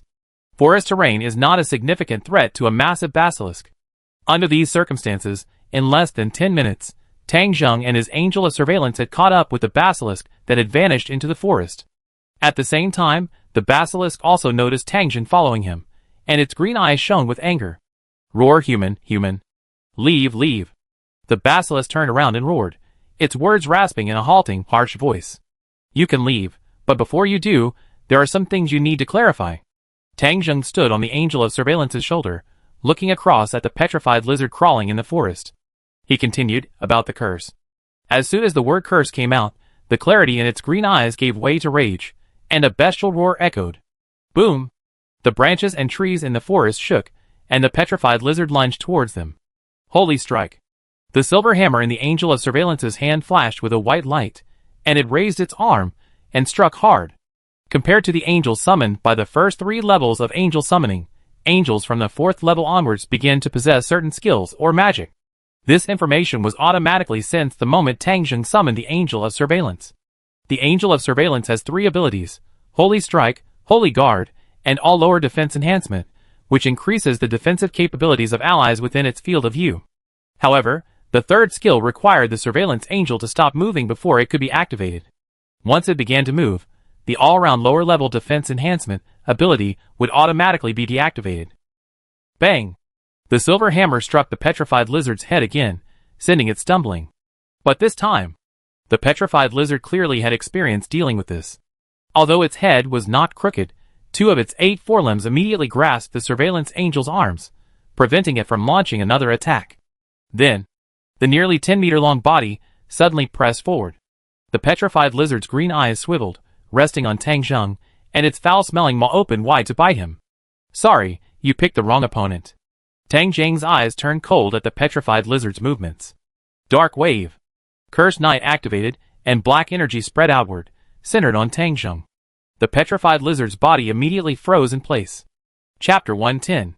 The dark, cursed energy released by the dark wave contained 2 negative effects, fear and curse of weakness. The resulting negative states forcibly restrict the opponent's movements. This was why the petrified lizard froze in place. No curse resistance. Tang Zheng looked at the petrified lizard, which was only about half a meter away, emitting a fishy smell and thick liquid. He reached out and grasped at the air. An iron sword appeared in his hand. Quick slash. An icy light flickered on the sword. A black curse wrapped around the iron sword. As Tang Zheng swung, it struck the petrified lizard's protruding head. In an instant, the 2 negative states entwined with the cursed energy on the iron sword formed a dark, misty energy, which caused powerful damage depending on where the blade landed. Dark Wave activated another characteristic, removing the negative states and dealing double damage. Puff! Most of the basilisk's head was easily split open. Tang Zheng was startled by the destructive power, and quickly looked towards the basilisk, fearing that his attack would kill the humanoid monster that had transformed into a basilisk. He still wanted to extract some useful information from it. Crack! Instead of blood or disgusting substances splattering from the basilisk's split head, a sound like something shattering echoed from within its body. Gurgle. The enormous basilisk began to collapse at a visible speed. In a moment, it transformed into its original humanoid form and fell to the ground. Crack! Another sound of shattering echoed, this time from the iron sword in Tang Zheng's hand. Under the influence of the curse, it was immediately damaged after launching a single attack. Curse! Pain, pain! The humanoid monster rolled on the ground in agony, its bark-like skin dotted with black spots beginning to wriggle as if alive. What is this? Tang Zheng's gaze fixed. The large black spots covering the humanoid creature's body weren't decorative or natural, but rather a curse of decay similar to Renase's. However, while this humanoid's body was covered in tiny spots of decay, it wasn't as severe as Renase's. Enemy, enemy! The humanoid monster struggled to its feet, its green, bloodshot eyes peeking out from its thick fur as it glared at Tang Zheng with resentment. Oh, wow! The humanoid monster let out a sharp, strange cry. Fueled by magic, the sound quickly spread throughout the forest. Even if this world had rules for automatic language translation, the other party's strange tone was still incomprehensible. The second-tier spell Call of Allies has been discovered. It requires a caster level of faith, 8th to 14th. The current requirements are met. Do you want to spend 1 skill point to learn it? Clatter! A dense, fragmented sound began to echo through the dense forest. Strange monsters of varying sizes, with the appearance of spiders and the shells of lobsters, swarmed through the layers of branches and shrubs. Blood boiling. The humanoid monster unleashed its magic again, but this time it was the insectids that cast the spell. Hiss! Hiss! Hiss! The insected monsters, some over a meter long and some only a few centimeters long, were stained blood-red, their bodies crawling noticeably faster. More than humans? Tang Zheng glanced at the dense mass of insected monsters swarming from all directions, and he pinched open the magic scrolls in his sleeves. A dazzling white light flickered continuously. Tang Zheng summoned 10 flame archangels in one breath, consuming half of his original 30-plus flame archangel scrolls. Kill them all! Tang Zheng waved his hand, and all the flame archangels immediately pounced on the surrounding insected monsters. Experience gained, 17. Experience gained, 3. Experience gained, 56. Experience gained, 12. The attribute panel continuously updated the experience gained. Tang Zheng exerted force on his feet, stepped on the shoulder of the surveillance angel, and soared into the air. An iron sword reappeared in his hand, and he swung it towards the humanoid monsters. Magic slash. A blue light flashed from the iron sword, and a translucent slashing blow erupted from its tip. Crack! The iron sword shattered again. Tang Zheng didn't care. After landing smoothly in midair, he flipped his hand, and another iron sword appeared. He had purchased a batch of these inexpensive weapons. Bang! Wherever the translucent magic slash passed, the obstructing branches and trees were severed, leaving behind smooth cuts. However, The humanoid monster unexpectedly dodged the magic slash with swiftness. Such speed, is it a racial innate talent? Tang Jing's eyes flashed at the other creature's nimble, petite form. He had long noticed the other party's remarkable agility, having previously managed to handle the siege of 2 flame archangels with ease. Steal. A thief's skill. Tang Jing's body flashed, and in the already dark and gloomy jungle, he instantly vanished from the humanoid monster's sight. Seeing the vanished Tang Jing, the humanoid monster frantically scanned its surroundings. At that moment, a figure emerged from the shadows and appeared out of thin air beside it. Enemy! The humanoid monster screamed, its nimble body dodging backward. For light slashes. Tang Jing's iron sword instantly transformed into 4 afterimages, slashing down in midair. At such a close distance, coupled with 4 consecutive slashes, even with the humanoid monster's agility, it could only barely dodge one attack. Shrink. The humanoid monster screamed, its body, already only about 60 centimeters tall, suddenly shrank to 30 centimeters. The even smaller body caused all 4 of Tang Jing's prepared slashes to miss. This guy. Tang Jing's eyes twitched. This was definitely the toughest opponent he had encountered so far. Instant reflex. Tang Jing growled, his entire body aglow with a blue light, forcing his body back to its pre-attack stance. Then, his gaze turned cold, for light slashes. For icy slashes flashed through the air again, enveloping the humanoid monster. However, the humanoid monster dodged these 4 slashes with twice the speed of the previous one. In a single breath, the humanoid monster had distanced itself from Tang Jing, and in another, it was 2 meters away. Plant entanglement. Swish. The weeds in the forest grew wildly, transforming into vines that swept towards Tang Jing, who stood there. Buzz. The bone magic item with the forest crossing ability hanging on Tang Jing's arm flickered slightly. The sweeping plant vines all stopped in front of Tang Jing, unable to continue their attack. Curse enemy! Enemy! The humanoid monster screamed continuously, trying to control the plants to continue attacking Tang Jing, but it could never break through the range of the forest crossing ability. Tang Jing stood up and looked solemnly at the shouting humanoid monster opposite him. Not only has its body shrunk, but its speed has also increased significantly. With the speed the monster had just displayed, he knew he could not catch up. His only consolation was that the monster was a spellcaster, not a warrior. Otherwise, at the monster's current speed, he would be the one in danger. A thought flashed through Tang Jing's mind, and the information on the attribute panel quickly appeared before him. I've discovered the class skill Shrinkage. It requires the base class wizard, but the current requirements aren't met. Genius class activated. Successfully converted. The learning requirements are met. Do you want to spend 1 skill point to learn it? Learn. Skill points, 36 to 35. Skill, Shrinkage. Cost, 2/day. Description, can be used on yourself and allies, reducing size by half and doubling agility, up to 100 points. Chapter 111. Seeing the information about Shrinkage, Tang Jing's eyes lit up. Agility could be increased by up to 100 points. No small improvement. You know? His current agility was only 113 points. Using this skill effectively doubled his agility. Even in the later stages, a 100-point increase was still a significant improvement. The only drawback was that it could only be used twice a day. A psychic class called Wizard? This was the first time he heard of this class. Tang Jing did remember a class called Witch. Shrinkage. Tang Jing looked at the humanoid monster across from him, using its speed advantage to close the gap, and shouted softly. Boom! Tang Jing felt his heart skip a beat before his entire body began to shrink rapidly, shrinking to half its size. At the same time, an unprecedented sense of lightness washed over him.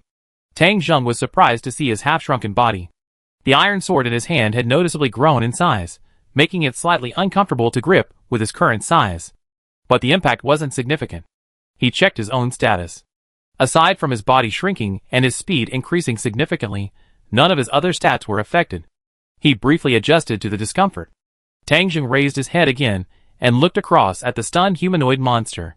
He grinned. Continue. Swoosh. Tang Jing took a step, his body instantly transforming into a white afterimage as he rushed out at breakneck speed. Ah! The humanoid monster, clearly unprepared, screamed and fled. Before this, Tang Jing wouldn't have been able to catch up with the speed displayed by the other monster, but now, the humanoid monster's speed was no longer an advantage. Coupled with the power of the forest crossing magic item, the distance between the two quickly closed. You can't escape. Tang Jing sneered, raising his iron sword and swinging it. For light slashes. Puff! Puff! Puff! Puff! For streams of blood burst from the humanoid monster's limbs. Bang!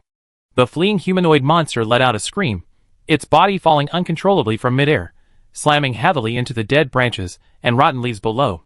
Tang Jing released the shrinking spell, returning to his normal size. Holding the iron sword, he walked in front of the humanoid monster and gazed at it calmly. Now we can talk, right? Meanwhile, the summoned insect monsters were almost completely eliminated by the 10 flame archangels and the angel of surveillance, and his experience points increased again. Experience slots. 8762/10,000. What concerned Tang Jing more than the experience gain was the fact that the curse power within him had increased again. Because he had killed more insected monsters this time, the curse power he gained was far more pronounced than the 2 manticores he had slain last time. How about a chat? Tang Jing softened his expression and addressed the humanoid monster. He was now increasingly curious about the situation here. Curse. Monster. Kill me. The humanoid monster's bloodshot green eyes glared at Tang Jing with resentment, his voice hoarse.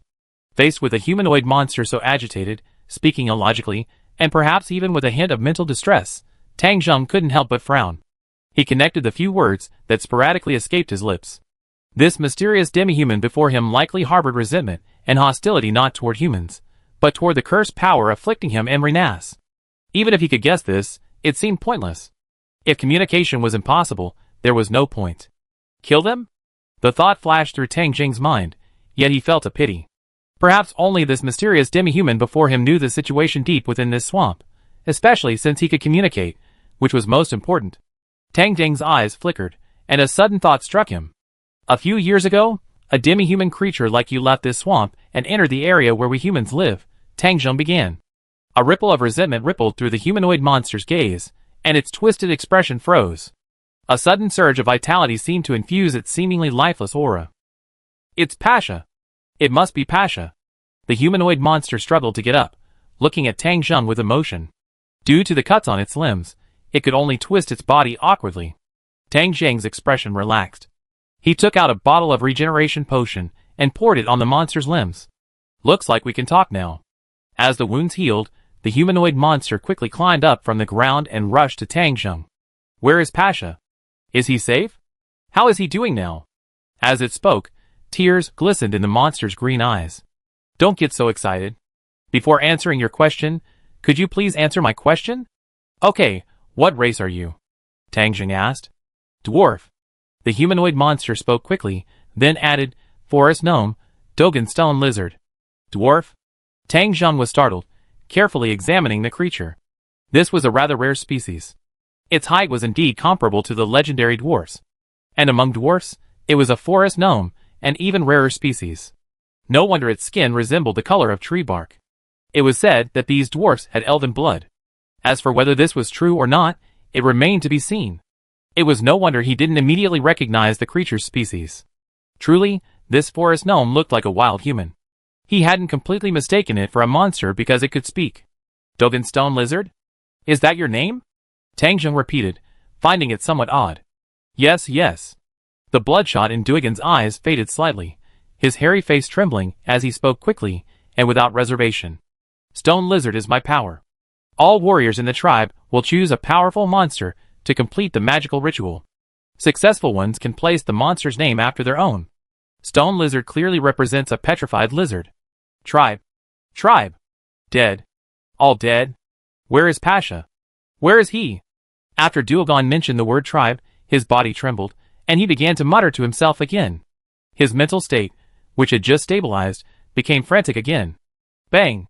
With a dull thud, Tang Jing swung his palm blade and struck Duogon on the back of the neck, knocking him unconscious. It's a real headache, but at least we can communicate. Tang Jing looked at Duogon, who had fainted on the ground, rubbed his temple, and thought thoughtfully, I've sorted out the general situation a little bit. He looked up. He looked at the flame archangels that flew over one after another after defeating the insect monsters. Spread out and attack all monsters in the forest. If you encounter creatures similar to him, bring them back or return. Tang Jing gave orders to the 10 flame archangels. After all, they were summoned by scrolls, far less convenient than angels summoned by oneself, which can be directly controlled with the mind. Whoosh! Whoosh! Whoosh! The flame archangels flew in all directions toward the surrounding forest. Soon, experience information began to refresh on the panel, but most of the experience points were only around 10. This forest couldn't compare to the Great Top Forest, so naturally there wouldn't be as many high-level monsters. Night. The burning wood made a crackling sound. Tang Zheng sat by the campfire, clutching the orb of death in his hand. Using his magic infusion ability, he was channeling some of his own magic power into the orb. His current mana level was sufficient to craft a level 3 scroll, but it wasn't enough to craft a level 4 scroll. Level 4 to 6 scrolls require double the magic cost, requiring 10 points. Level 2 magic accumulation requires 10 points. Level 4 angel summoning requires 20 points. In other words, crafting a level 4 angel summoning scroll would require 40 points of magic power, not even accounting for the cost of level 4 papermaking. Pasha! An excited scream echoed from the side of the campfire, and the unconscious Duogon suddenly sat up. Chapter 112. The light of the burning wood flickered gently in the night. Duogon woke up with a start, his eyes blank for a moment, as he saw the bonfire before him. Then, he reacted and quickly looked up at Tang Zheng, who was sitting not far away, smiling at him. Human. Duogon's voice stuttered. The pain at the back of his neck made him realize that everything he saw was real, and his green pupils shrank.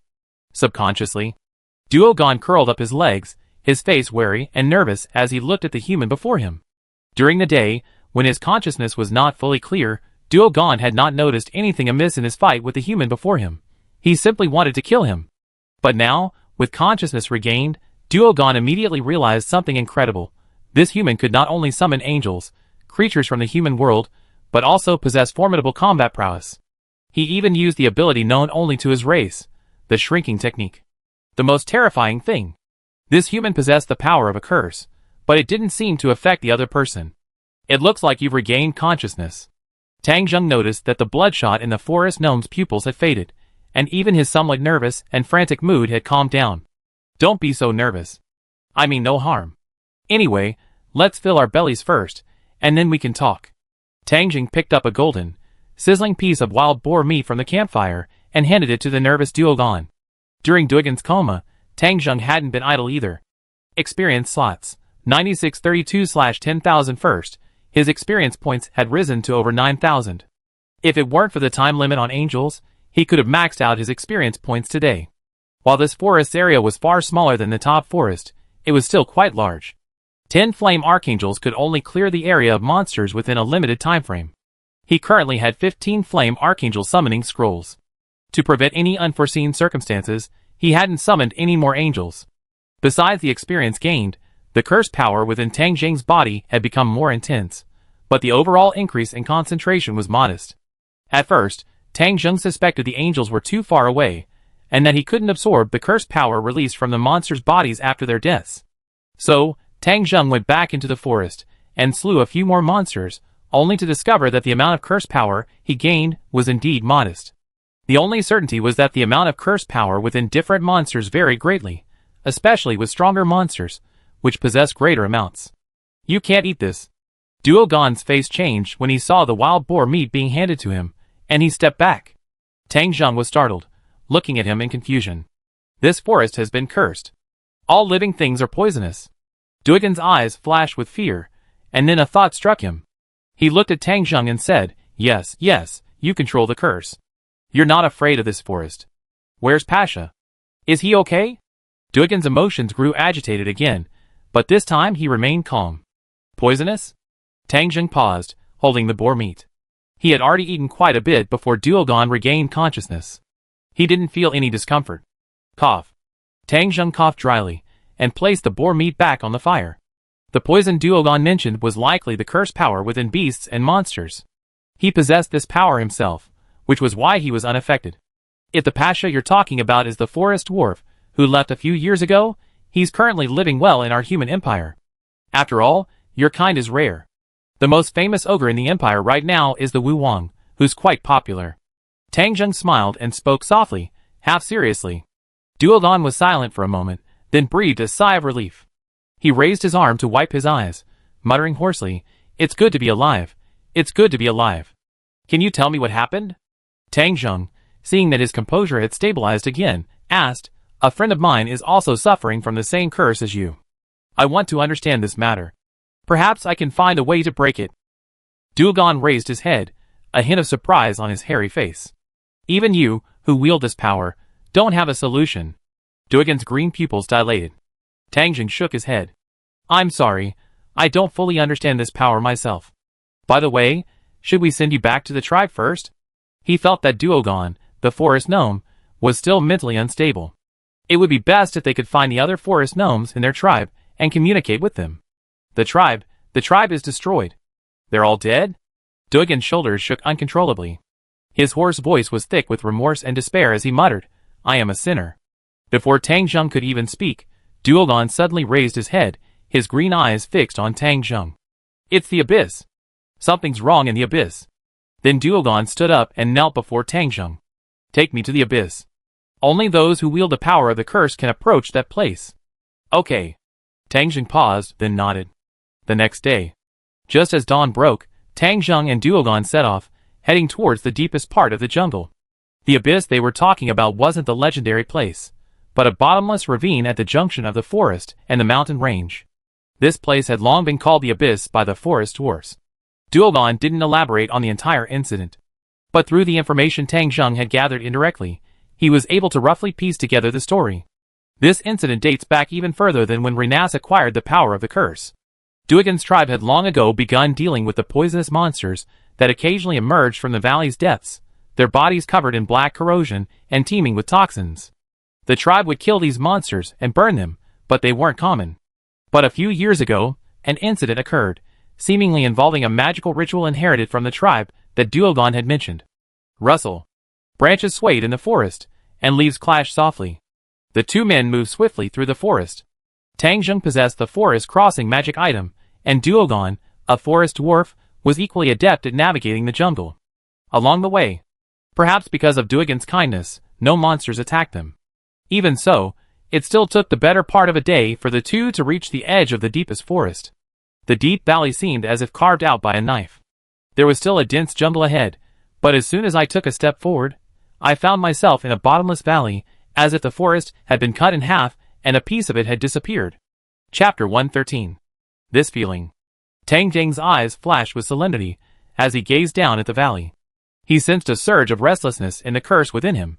Finally here, finally here. Duogon stood at the edge of the cliff, one hand grasping the branches of a lush tree as he gazed down into the bottomless valley, his eyes filled with complex emotions and excitement. "Is this your first time here?" Tangjung asked in surprise, hearing Duogon's words from the side. Duogon shook his head, his voice tinged with fear.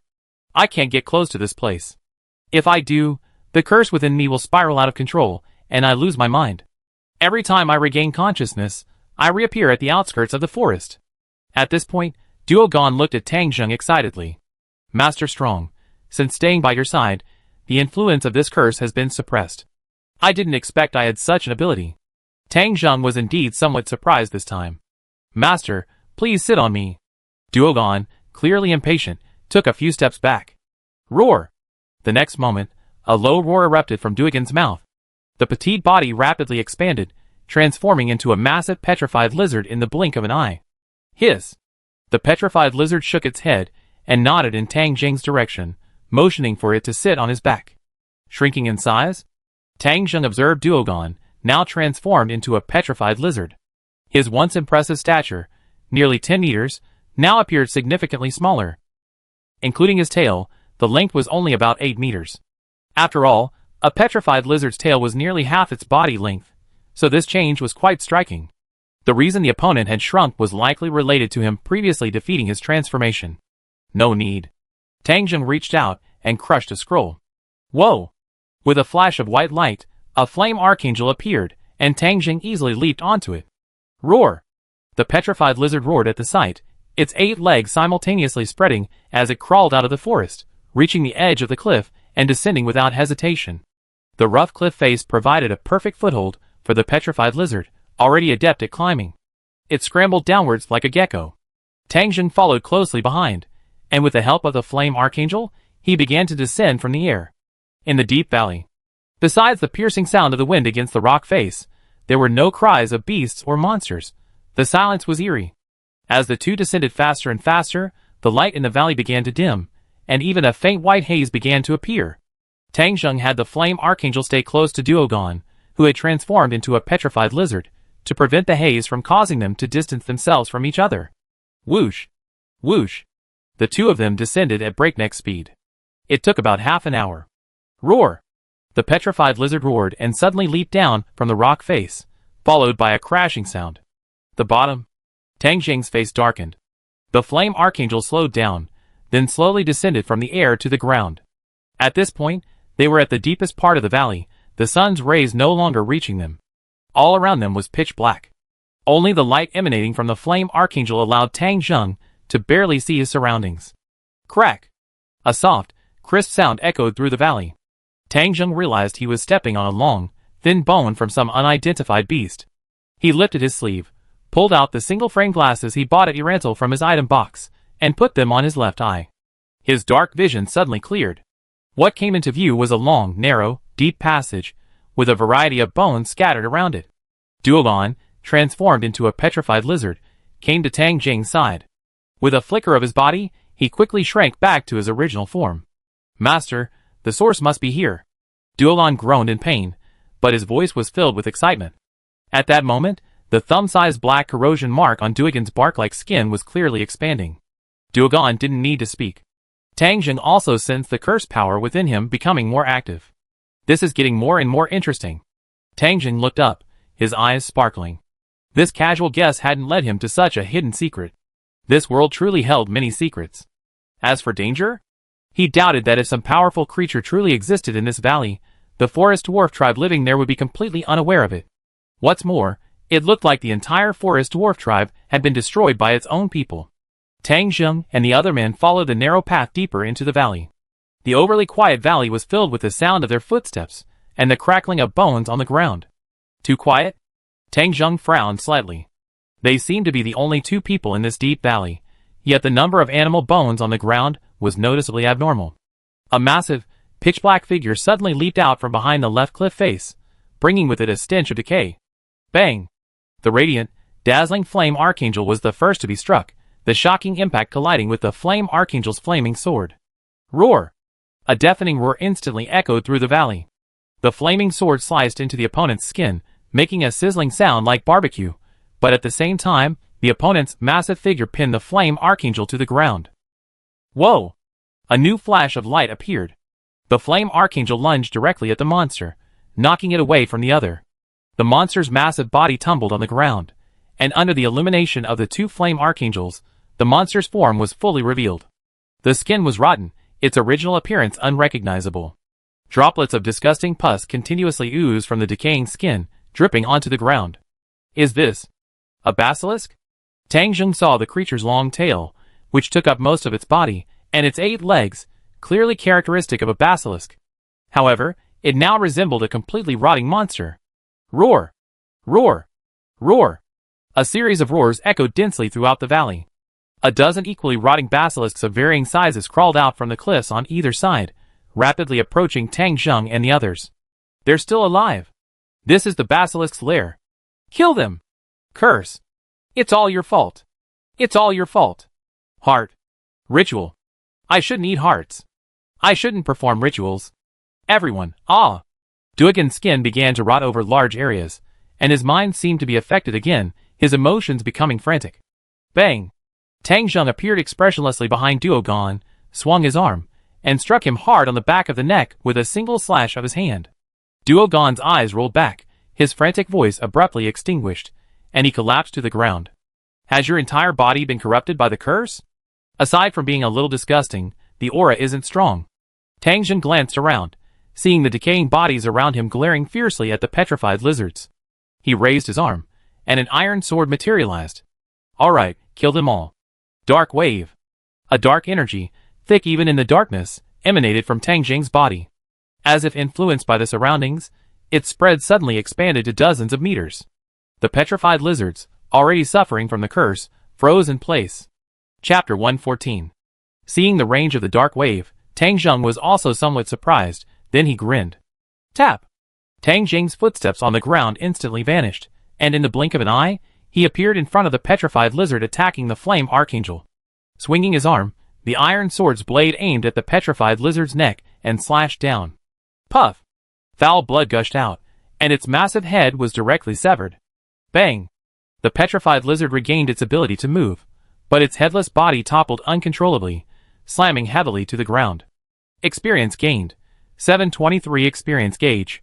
10355/10,000. Is the petrified lizard's experience so low? Or is it because of the curse? This thought flashed through Tang Jing's mind, and he twisted his ankle, charging towards the other petrified lizard. Crack! The iron sword shattered. An iron sword appeared in Tang Jing's palm again, and he swung it down. Experience gained. 539. Swoosh! Tang Jing continued switching swords, his figure moving rapidly through the darkness. Each shattering iron sword represented the slaying of a petrified lizard. The power of Dark Wave rendered these monsters completely defenseless, forcing them to freeze in place, awaiting their death. Unless one possessed the ability to counter the two abnormal states of fear and curse of weakness, Dark Wave would be an excellent crowd control skill. As he gained experience, Tang Jing also became more aware of the increasing curse power within his body. The curse power contained within these petrified lizards clearly far surpassed that of the monsters he had previously encountered. However, Tang Jing hadn't figured out the purpose of absorbing this curse power. It seemed the curse's strength hadn't changed at all. In a matter of moments, more than a dozen petrified lizards were slain. Snap! Carelessly throwing the cracked hilt onto the ground, Tang Jing glanced at the experience bar on the panel. Experience slots. 16, 789/10, 000. Over a dozen petrified lizards had caused his experience points to surge, meeting the requirements for another level. Nice harvest. Tang Jing smiled, and walked towards the unconscious duogon. Seeing that his skin was half rotten, he frowned. In this situation, he had no solution. Only by finding the source could he find a solution. Tang Jing reached out, and lifted the unconscious duogon. With a wave of his arm, two fire archangels cleared the way. Time passed slowly. Tang Jing was attacked by several more rotting monsters, but he easily defeated them all. Experience slots. 17520/10,000. Unfortunately, these monsters were not susceptible to the curse's corrosive power, and instead harvested a significant amount of its energy. As they went deeper, the decayed monsters gradually disappeared, and the number of bones on the ground began to increase. Once again, they walked in the dark valley for about 20 minutes. Suddenly, a massive mountain wall blocked the way. No way out. Tang Jing walked up to the rough wall, raised his hand, and knocked hard. A dull sound echoed. It's solid. Something's wrong. With a thought in mind, Tang Jing directed the Archangel of Fire to move around the entire wall, acting as a searchlight. Although he wore a night vision magic item on his left eye, it couldn't see even the smallest details as clearly as it could in the daylight. After a careful inspection confirmed that the stone wall before him contained no gaps, Tang Jing directed the two flame archangels to continue their exploration of the stone wall above. Only after the two flame archangels had ascended about 10 meters did they discover a hidden gap where the stone wall met the rock wall on the left. Tang Jing had a flame archangel lead him upwards, and sure enough, they saw a broken hole. Judging from its size, it must have been dug by a monster like a petrified lizard. The curse power is becoming increasingly active. Is it really in here? Tang Jing expressionlessly directed the other flame archangel to enter the hole. After waiting for a moment, nothing happened, and then he entered the stone cave. The walls of the cave were covered in fine scratches and dust, revealing that they had existed for quite some time. A moment later, the dark cave's exit came into view, illuminated by the light emanating from the flame archangels who had entered earlier. Tang Jing stood at the cave entrance, looking downward. This space resembled a gap between the mountain walls, not very large. The light emanating from the two flame archangels was enough to illuminate the entire space. That's... Tang Jing narrowed his eyes, realizing something. Bang! Falling from a height of approximately 10 meters, Tang Jing's figure landed heavily on the ground, sending a reverberating sound reverberating throughout the narrow space. A dense curse, invisible to the naked eye, surged through this narrow space. Tang Jing was the first to look forward. It was a human skeleton, lying against the rock wall. The surface of the bones was a grayish-white, and the joints connecting the limbs had long since decayed. There wasn't even a hint of decay in the air, clearly indicating a long period of death. The most striking thing. In front of the human skeleton lay a massive scale, roughly the height of a person and pitch black. Visible black curse energy was slowly emanating from the scale, dissipating into the air. What the hell is this? Tang Zheng couldn't help but stare at the massive scale with wide eyes. He had speculated on various possibilities, but he had never imagined the source of the curse power would be a scale. And who was the human skeleton before him? According to the time, an ordinary human's remains couldn't possibly have existed for so long, especially in a space permeated with cursed energy. Walking quickly forward, Tang Zheng's magical energy flashed. Identify item. Item, mysterious scale. Level, ? Description, ? Tang Zheng was stunned. This was the first time he encountered a situation where he couldn't identify anything at all. Judging from the scale's size, it must have come from a giant creature. The curse power within him became unusually agitated. Subconsciously, Tang Zheng raised a finger and gently touched the black scale. Boom! Instantly, the black cursed energy slowly escaping from the scale seemed to have found an outlet, surging into Tang Zheng's body. The curse power, already accumulating considerable energy, had reached a bottleneck in a short period of time. Curse Knight. Level 1 to Level 2. The class upgrade information appeared on the attribute panel, causing Tang Zheng to look stunned. And the process wasn't over yet. The curse power within the mysterious scales continued to pour in, bringing with it the gradually dissipating curse power in the air, which also converged with the energy within the mysterious scales. This process lasted longer. Thus, Tang Zheng could even more clearly sense the changes in the curse power within him. Buzz. The class information on the attribute panel refreshed again. Curse Knight. Level 2 to Level 3. At this point, the curse power contained within the mysterious scales had been completely depleted, and grayish-white lines began to appear on the once pitch-black surface. Class. Upgraded? Tang Zheng glanced at the experience bar, then at the Cursed Knight, which had already reached Level 3. His expression was filled with astonishment and disbelief. It was like discovering a new world. Always, Tang Zheng believed there were only two ways to advance a class. One was to practice specifically for that class, like the people in the other world, but that was obviously a waste of time. The other was to advance by consuming experience points. But then a third method appeared. Absorbing class-specific energy can actually advance a class? Tang Zheng muttered to himself in surprise, then shook his head as a thought occurred. This method didn't seem universal. For example, the Sword Saint class couldn't be advanced this way. It could only be achieved through practice. What a remarkable discovery! Tang Zheng's eyes gleamed with a strange glint. Chapter 115. Looking at the mysterious scale, which had transformed from pure black to grayish-white, Tang Zheng knew that the curse power stored within had been completely devoured. The dense aura of curse that permeated the narrow stone wall dissipated at that moment. In one breath, my class level increased by 2 levels. What creature did this scale belong to? Tang Zheng lifted his hand and easily lifted the enormous mysterious scale from the ground, a solemn expression on his face. It felt so light. He shook the scale a few times, and the palm-thick scale sliced through the air without making a sound. Tang Zheng produced an iron sword in his left hand and slashed it with all his might. Ding! A crisp impact sounded.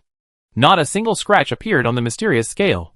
Instead, a dent appeared where the sword had struck the scale. So hard. Tang Zheng's eyes lit up. The scale itself was of exceptional quality, capable of storing such a vast amount of curse power. It could also withstand the erosion of cursed power. What if it could be made into a weapon? The thought flashed through Tang Zheng's mind. This might be a good material.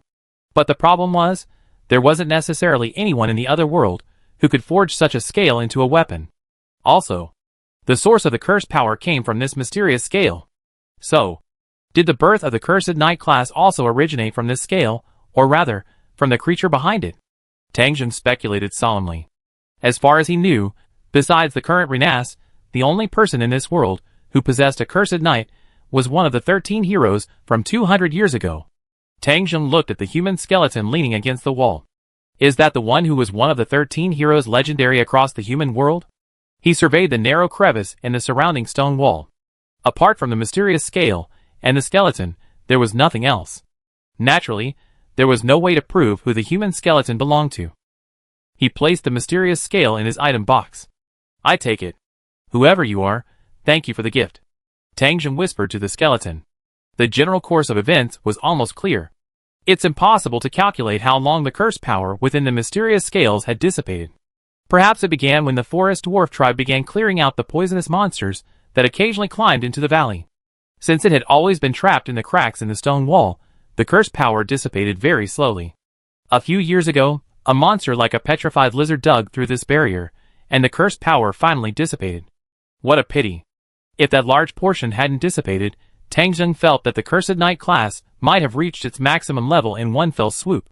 Whoosh! The Archangel of Fire flapped its wings, carrying Tang Zheng back to the cave, out of this narrow crevice hidden in the mountain wall. Outside the stone wall, Duo Gon had awakened from his coma, but due to being too close to the center of the mysterious scales, his skin had completely rotted away. Tide-like pain continued to surge, but the madness in Duo Gon's eyes had completely subsided, and clarity had returned. He struggled to get up from the ground. Ahem, has the curse's power been resolved? Duo Gon leaned against a rock, mumbling weakly and feebly. Since being cursed, he felt his mental state had never been better. The force in the air that had been causing him mental agitation had completely vanished. Amidst the darkness, a glimmer of light emerged from the sky above. The figure of the Archangel of Fire appeared in Duogon's vision, his eyes blurring. Are you alright, Duogon? After descending from the sky, Tang Zheng quickly approached Duogon. Seeing his weakened state, he frowned. The curse had severely corroded him, just like the completely rotten monsters he had slain before. What exactly caused this, Master Strong? Duogon asked weakly, his clear green eyes revealing. He desperately wanted to know the answer to what had destroyed their entire tribe. This was his only reason for coming here. It's a cursed undead creature. It's sealed deep within the rock face. It must be that the petrified lizards living here accidentally dug through the wall, causing the cursed energy to leak out. Tang Zheng paused briefly, then spoke slowly. He felt this answer would be more acceptable to the forest gnome before him. If a single scale from an unknown creature had caused all this, Duogon would probably be filled with despair.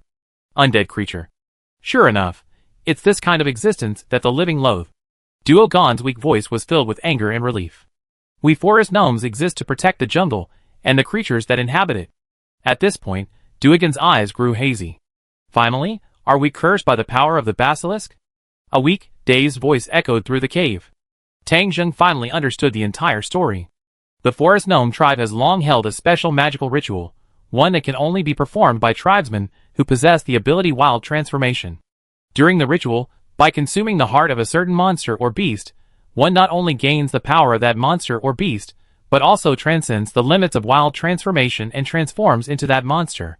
However, the basilisk loses its ability to transform into other beasts, effectively transforming into the beast or monster whose heart was consumed. In this area, the most powerful monster is the basilisk, so the young men of the tribe have always considered it a source of pride to hunt and devour its heart. However, this magical ritual is also opposed by some within the tribe, as consuming monster hearts is considered a violation of their duty. Duogon, the man before him, was clearly no such conservative.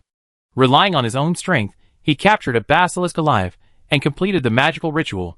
This immediately caused a sensation among the forest gnomes at the time. Basilisks were, after all, quite powerful monsters. The dead basilisk's carcass was shared by Duogon with his companions and some members of his tribe as food. The result? The curse erupted. The entire tribe was instantly destroyed, with only one member escaping. This was why Duogon kept muttering that they were cursed by the basilisk. After hearing this, Tang Zheng couldn't make a judgment, but it did bring to his attention the so-called magical ritual he had previously overlooked. During the battle, Tang Zheng felt that something was amiss with Duogon's strength. The opponent possessed the wizard class, allowing him to use second-tier magic, with a casting level of at least level 8. He also possessed the forest priest class, allowing him to transform into a petrified lizard far larger than himself. Normally, his level was quite high, at least level 21. But aside from the considerable strength he possessed after transforming into a petrified lizard, his other strengths weren't particularly impressive. The Wild Transformation skill also had levels, generally divided into 3. The first level allowed him to transform only into beasts and monsters of similar size. The second level allowed him to transform beyond his own size, but there were certain limitations. Only at the third level did the size restriction become irrelevant, and this level required him to be at least level 60. Yet, the magical rituals passed down by the forest dwarf tribe could actually transcend this limitation. Is Pasha okay? Duogon twisted his head, looking at Tang Zheng expectantly. Very good. Tang Zheng nodded gently, smiling. Pasha had, of course, long since died, slain by Renase, who had also ultimately fallen into madness due to the curse. He had said this before so he could communicate with Duogon. Give him this scroll of the magical ritual. Duogon raised his hand tremblingly, felt towards his chest, and produced a yellowed scroll of bark. Tell him not to worry. I will atone for my sins. Please, ancestors. Forgive Duogon Stone Lizard, this sinful name. His arm fell. Tang Zheng gazed at the completely lifeless Duogon, silent for a moment. He hadn't gained any experience, but the cursed power within him had entered his body. At his current level as a cursed knight, the amount of cursed power wasn't significant. The moonlight enveloped the sky, and the brilliant stars twinkled. By the time they had returned to the surface with Duogon's body, and found a beautiful spot to bury it, it was already night. Tang Zheng stood before the man's grave, looking up at the night sky. Suddenly, the world felt strangely real. Now is not the time to stand still and sigh. Tang Zheng exhaled, his gaze calming again. He opened the attribute panel, and sorted out the information. Chapter 116. Tang Zheng scanned the data on the attribute table. Besides the normal changes, the two attributes that caught his attention most were comprehensive resistance and speciality. Comprehensive resistance suddenly increased from 0 to 150, while speciality also increased from 20 to 60. This significant increase in resistance values was clearly related to complete curse resistance and dark attribute resistance. As for speciality, Tang Zheng hadn't fully understood it yet. His only guess was that it was related to a high-level class. Recovering from his reverie, Tang Zheng withdrew his gaze from the dry graveyard, feeling the gentle breeze from the forest, his wide priest's sleeves fluttering slightly. Bang! Bang! Bang! Bright rays of light appeared beneath the night sky. In the blink of an eye, Tang Zheng summoned a total of 13 fire archangels in one go. Of the 15 remaining magic scrolls in the item box, only 2 remained. Go ahead, slay all the monsters in this forest, Tang Zheng said calmly, waving his hand at the group of flame archangels. His current experience gauge, 17, 250/10, 000 meant he was still about 2,000 points away from breaking through 20,000. Unfortunately, the flame archangel's existence is limited. I wonder if I can ever reach 20,000 experience points. Tang Zheng thought to himself that with his current experience points, he could increase his level by 1, but not by 2. He decided not to rush. After the flame archangels disappeared into the forest, Tang Zheng, not paying attention to the rotten leaves and dust on the ground, found a rock to sit on. Then, he took out the orb of death from the item box, carefully infusing it with magic power while taking out the magic ritual scroll Duogon had given him. Decipher the magic. Tang Zheng's eyes flickered with a faint magical glint as he studied the scroll carefully. The text on it was naturally a unique language belonging to the forest dwarves. If he hadn't mastered this magic, he wouldn't have been able to decipher it. The next day. Midfire Moon, August 29th. Early morning. The edge of the great swamp. The blood on Renase's body had long since dried and turned black, and her once smooth golden hair was now disheveled, making her look extremely disheveled. Clearly, Renase had been staying here for a while. 2 days already. Renase glanced into the depths of the great swamp, her eyes weary, and she leaned against a thick tree trunk. The edge of the swamp was not safe. Monsters would occasionally emerge, requiring constant clearing. Ever since being transported from the depths of the great swamp by the Archangel of Fire, Renase had been filled with worry about Tang Zheng's trek deeper into the swamp. The dense forest deep within the swamp harbored not only various dangerous monsters, but most importantly, a terrifying curse permeated the air. Wait one more day. If you don't come out. Renase gripped her spear tightly, a flash of determination in her azure eyes. What if you don't come out? Suddenly, a voice echoed from nearby. Renase was startled at first, then a look of surprise crossed her face. She looked up in the direction of the voice. And behold! At some point, Tang Zheng had appeared at the edge of the swamp, walking towards her. Renase quickly stood up and hurried over. Only when she noticed Tang Zheng was uninjured did the tension on her face ease slightly. Although her time with Tang Zheng had been brief, his power, his ability to summon a 4th-tier angel, and his unique alchemical techniques were both impressive.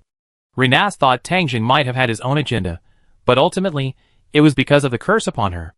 Of course I'm leaving. If someone as powerful as you died in there, I'd be dying in vain.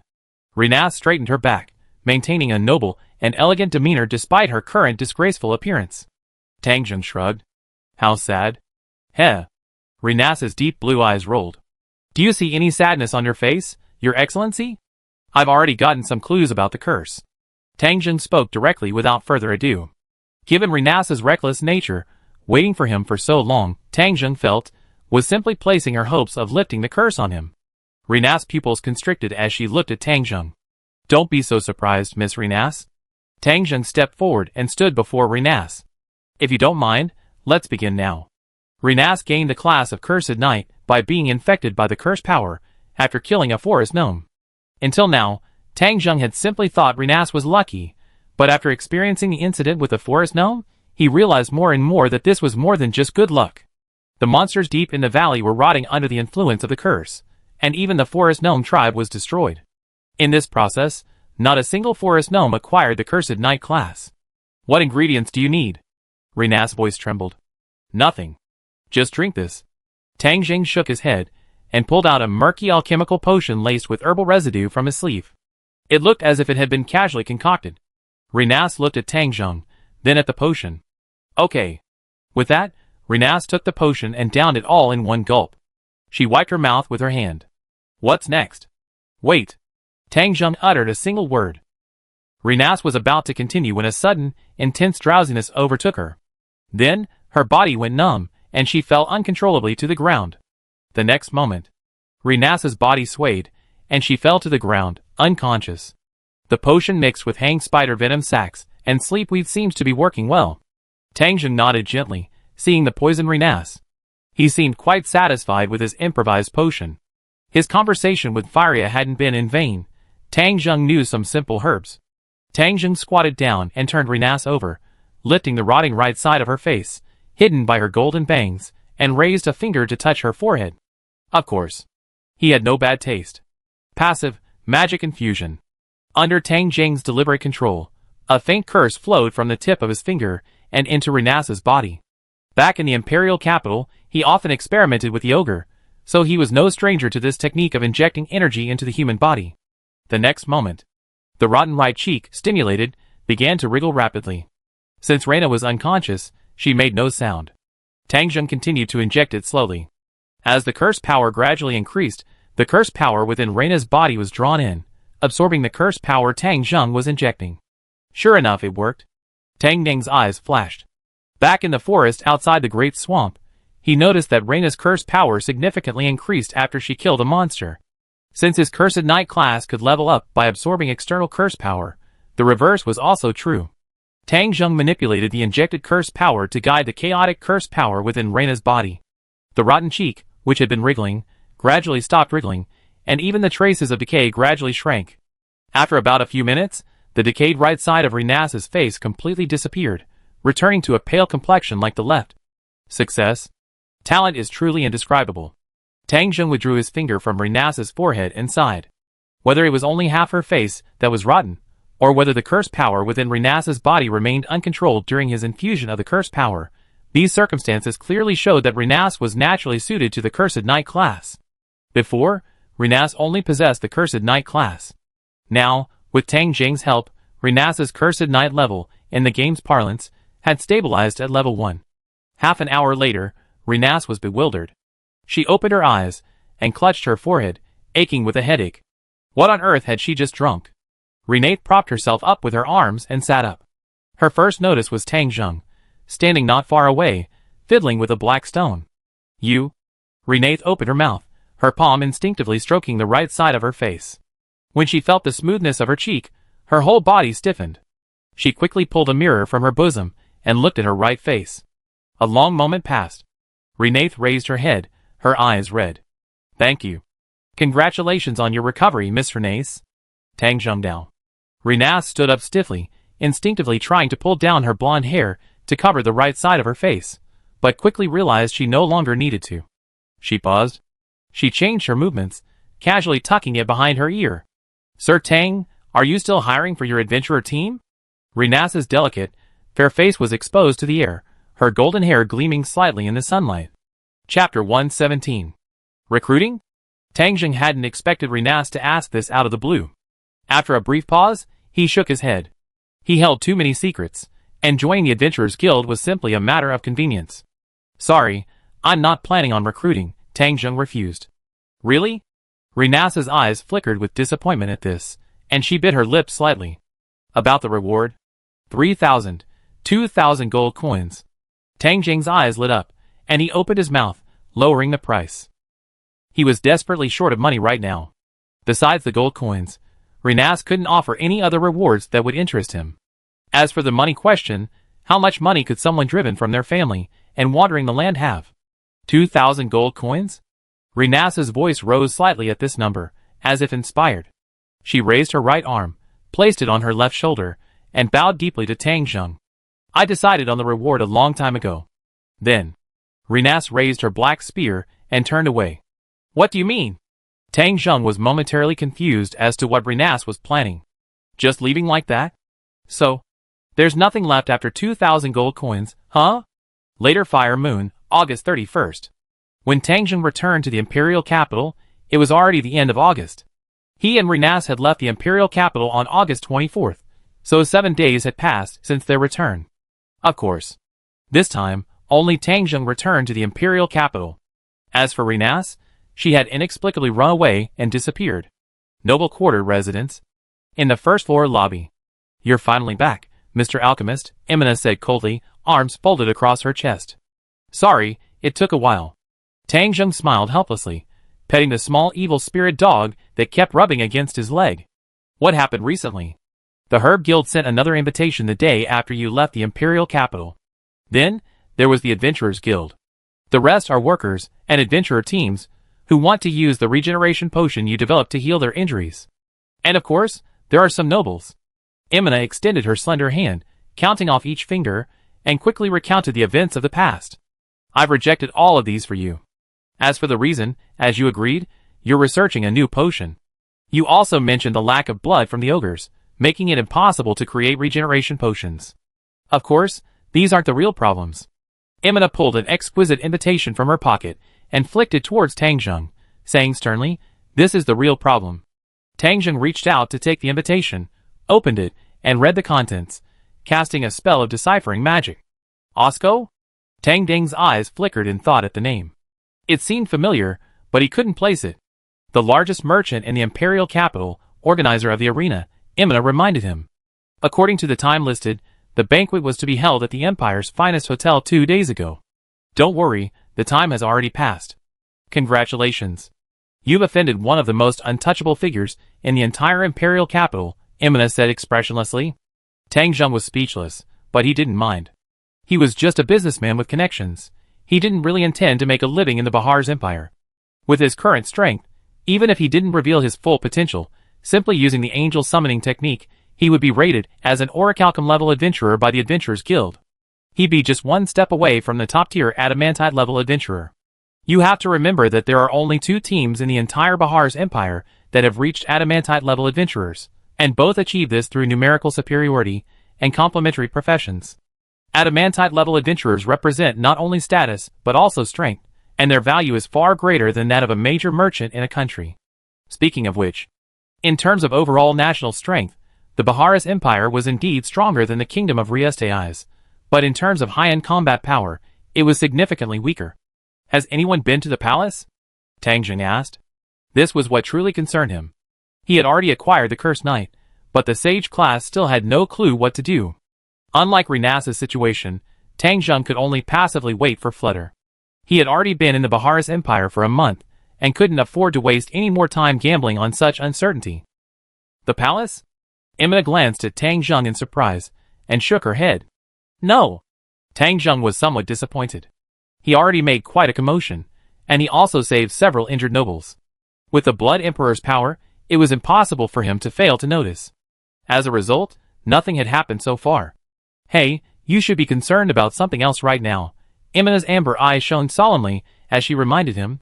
Some time ago, after word got out that the ogres weren't producing enough blood to make regeneration potions, some nobles brought captured ogres here. Huh? Tang Zheng looked around the courtyard and saw no other ogres besides the bound, weakened one. Don't worry, they turned back halfway. Emina flicked her purple ponytail. Was it Osco's doing? Tang Zheng paused, frowning. To be more precise, it was King of War Go-Jin. A flick of respect and seriousness crossed Emina's face. King of War Go-Jin is arguably the most famous figure in the entire Bahar's empire, particularly as a subhuman, relying on his unparalleled strength to cause a sensation throughout the empire. He has become a symbol of the empire. For the half-elf Emina, this makes his name even more legendary. King of War Go Jin. Tang Zhang's face grew serious. He hadn't expected him to care about ordinary ogres. Among the truly noteworthy figures in the entire Bahar's empire, King of War Go Jin is undoubtedly one of them. He has reached the hero realm, and judging by his level, he's at least level 30. Especially as a subhuman, he possesses attribute bonuses. His true strength is far greater than that of a human of the same level. Even the Eastern Giant Gu, one of the 3 rulers of the top forest, is not as powerful as King of War Go Jin. In the words of the Bone King, it's like the difference between a wild boar and a meat pig. According to rumors outside, you were forced to stop selling alchemical potions made with troll blood because of Martial King Go Jin. Emina gritted her teeth in anger. She knew the real reason, but this rumor was clearly more credible to outsiders. The current Blood Emperor Jiljikov is Martial King Go Jin's biggest supporter. This is no secret to the people of the imperial capital. Once such rumors surfaced, regardless of whether they were true or false, even those who wanted to befriend the genius alchemist Tang Zheng would have to give up the idea. Damn it! Emina said angrily. The trolls haven't been available for sale lately. I'm afraid this group is to blame. Chapter 118. Tang Zheng looked at Emina.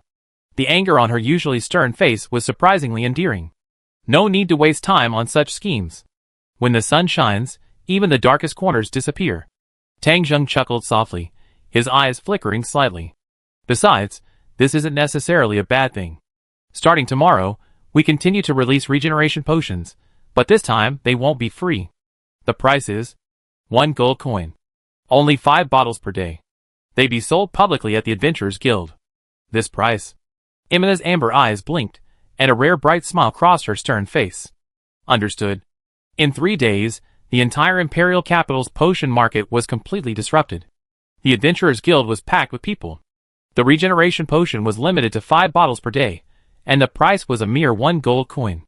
The price on the black market soared to over 100 gold coins, and the trend continued to soar. With its remarkable ability to cure disability, coupled with hunger marketing and limited availability, and the fact that no one on the market could replicate the alchemical potion Tang Zheng had created, countless merchants, workers, and adventurers were driven into a frenzy. Spending a single gold coin to snag the potion, only to resell it for 100-fold profit, it was practically a robbery. You have to remember, the highest grade healing potion cost just over 8 gold coins. No one could resist money. The reputation of genius alchemist, once confined to a small circle, spread throughout the empire, and genius alchemist became a more concrete title, like black-haired genius alchemist. At the same time, a similarly shocking piece of news spread throughout the imperial capital. The Lockbowls and the Minster families, 2 noble families, were completely wiped out overnight, their members reportedly all murdered. However, this news was so shocking that most people didn't believe it. The spread of the news seemed to be somewhat contained. Furthermore, Tang Zheng's recent commotion hadn't attracted much public attention. At night, in a brand new courtyard deep within the aristocratic district, Tang Zheng didn't want to be blocked, so after selling his alchemical potions, he found a new address. He had been staying there for the past few days. Besides refining a few bottles of alchemical potions daily, he spent the rest of his time channeling most of his magic power into the Orb of Death. Orb of Death, 90/280. The magic power stored within it had reached 90 points. With a magic power capacity of 280, he wouldn't have to worry about running out of magic power for the time being. Was it Renase who did it? Tang Zheng stopped injecting magic power into the Death Orb, and fiddled with the magic tool in his hand, recalling the rumors of recent times. The Lockbowls family. That was Renase's family. Tang Zheng didn't believe anything about this incident having nothing to do with Renase. As for the other Minster family, he had never heard of them, but if Renase was also responsible, then it was most likely the family of her fiancé. She's just going to wipe out the whole family, this woman? Tang Zheng was a little shocked. She looked so cold and indifferent, yet she was so cruel. Emina's nimble figure rolled into the courtyard. She saw Tang Zheng, who loved to sit in the courtyard and pet the little devil dog, and walked quickly towards him. Tang, do you know how much the regeneration potion has fetched on the black market? Emina's purple ponytail swung, her eyes gleaming with unspoken excitement. As the indirect force behind all this, Emina had witnessed firsthand how a bottle of regeneration potion, worth no more than 10 gold coins, soared from 1 gold coin to its current price of 500. It was simply incredible. 500 gold coins? That's about right. Tang Zheng wasn't particularly surprised. Scarcity makes things valuable, no matter the world.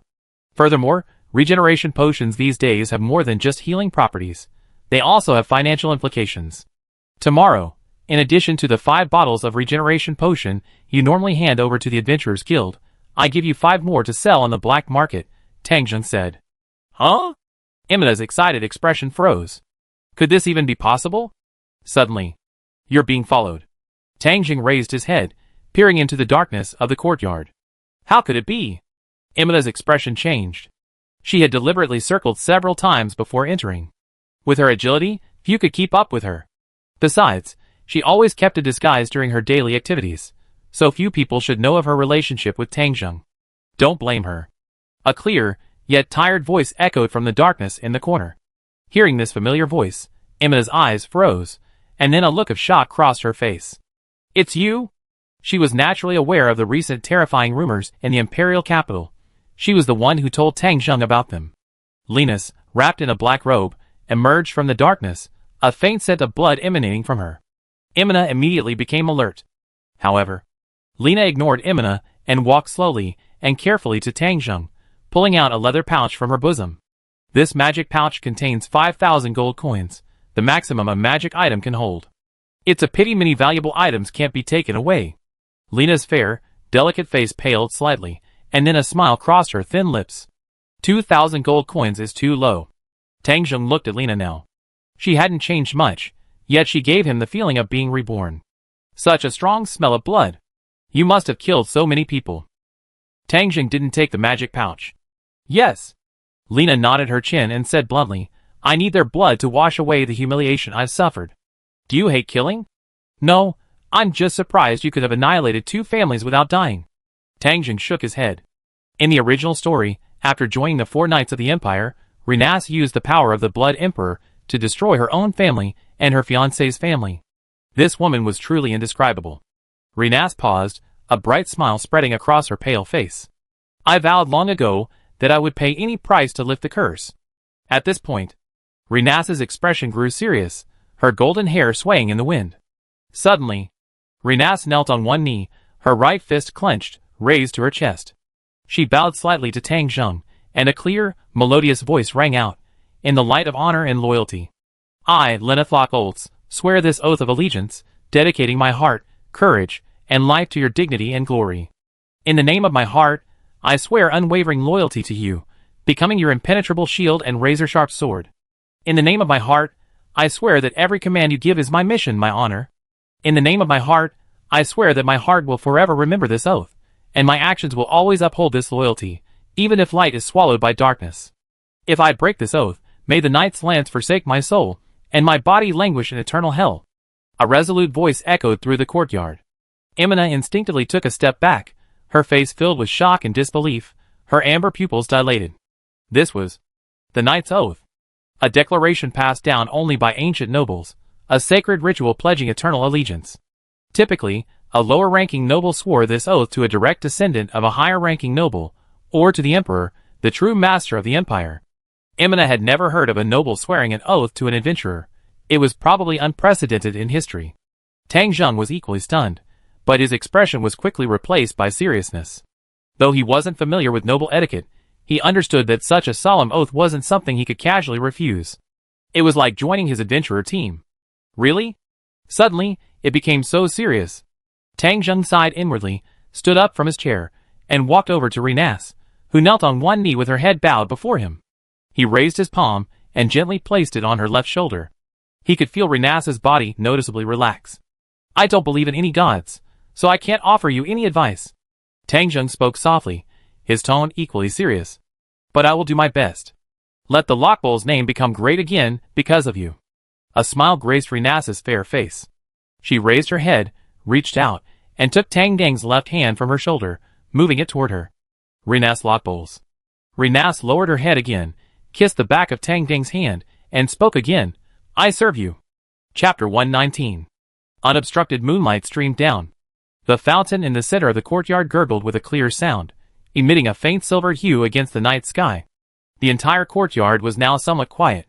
Lena stood quietly beside Tang Zheng, a look of ease between her brows. Imina stood not far away, leaning against a statue, a hint of embarrassment on her face. She felt that under the current circumstances, she was not suited to be here. The sight of Lena swearing allegiance just now still shocked Imina. Before, she would have thought it was fine to stay here, but now, she felt like an outsider. Imina glanced at Tang Zheng, who was lost in thought, then her amber eyes flickered to Linus's exposed face. Is this the reason? This thought flashed through Imina's mind. Linus's situation was no secret within the Empire. As if sensing Imina's gaze, Renase turned sideways and nodded. The two women's thoughts and ideas exchanged. Tang Zheng didn't care at the moment. Renase's sudden allegiance was completely unexpected, but it resurfaced a previously suppressed thought in his mind. Build a faction. Tang Zheng had indeed entertained this idea before, but it was only a thought. Besides, he lacked the manpower. Most importantly, even if he had enough manpower, how large could the faction he built in 4 years be? Even if there was a year or so of buffer time after the arrival of the great underground tomb of Nazarick, it would make no difference. His opponents weren't the local forces of this world. Even a vast underground force, like the Eight Fingers, spanning an entire nation, was instantly annihilated upon contact with the Great Tomb. Underground forces? This isn't just a game of playing house. Don't be so narrow-minded. Tang Zheng knew exactly what would help him in the future. While the Bone King still harbored paranoia, wanting to demonstrate his power by casually slaughtering hundreds of thousands of people, and to showcase his benevolence and kindness, these human weaknesses still existed. The only force that could offer him support, and even barely compete with the Great Tomb, was at the national level. After a brief silence, what was the outcome of this year's war between the Kingdom of Riestais and the Bahaz Empire? Tang Zheng suddenly spoke. Renase instinctively opened her lips, but then froze, for she hadn't paid attention to that aspect. The situation in the Kingdom of Riestais is dire. Imina's flat voice came from the side. It's not even harvest season yet, and while it's unclear why the Empire suddenly launched a war, it has also caused heavy losses to the border garrisons of the Kingdom of Riestais. Linus raised her head, her deep blue eyes fixed on Imina with surprise. She hadn't expected a half-elf, a solitary worker, to be so concerned about the Empire's war. There's no Adventurers Guild providing intelligence support. As a worker, I naturally gather intelligence on my own, so any information has some value. Imina said coldly, turning her head to the side. Tang Zheng nodded, lost in thought. There were only 2 events that left a lasting impression on him regarding the events between the Kingdom of Riestais and the Bahaz Empire before the story began. One was this year's Imperial Trial, where Gazef, the future warrior captain, appeared. The other was 2 years later, when Gazef single-handedly slew 2 of the Empire's 4 knights on a border battlefield. It was at that time that Renase was chosen by the Blood Emperor to become one of the new 4 knights. These 2 events might seem unconnected, but there's actually a clear thread between them. This year, the kingdom suffered heavy losses, while the Empire triumphed. 2 years later, the Blood Emperor couldn't have suddenly and inexplicably sent 2 of the 4 knights into battle. This meant something must have happened next autumn that caused significant damage to the Empire. Renase, you can't keep the extermination of 2 noble families a secret for long. Tang Zheng looked at Renase helplessly. Originally, Renase relied on the Blood Emperor's power to resolve the problems faced by her own family and her fiancé's family, but now she's doing it herself. These are 2 completely different concepts. It was only a matter of time before suspicion fell on Renase. Given the Blood Emperor's character, such a challenge to his authority would inevitably result in a warrant for her arrest. I'm sorry to have caused trouble, sir. Renase realized this, her pale face slightly grimaced as she bit her lip. Suddenly, Renase spun around and looked at Imina, who was standing nearby. Hey, Tang! Imina, startled, immediately spread her hands and took a step back, a stiff smile on her face. Are you still recruiting for your adventurer team?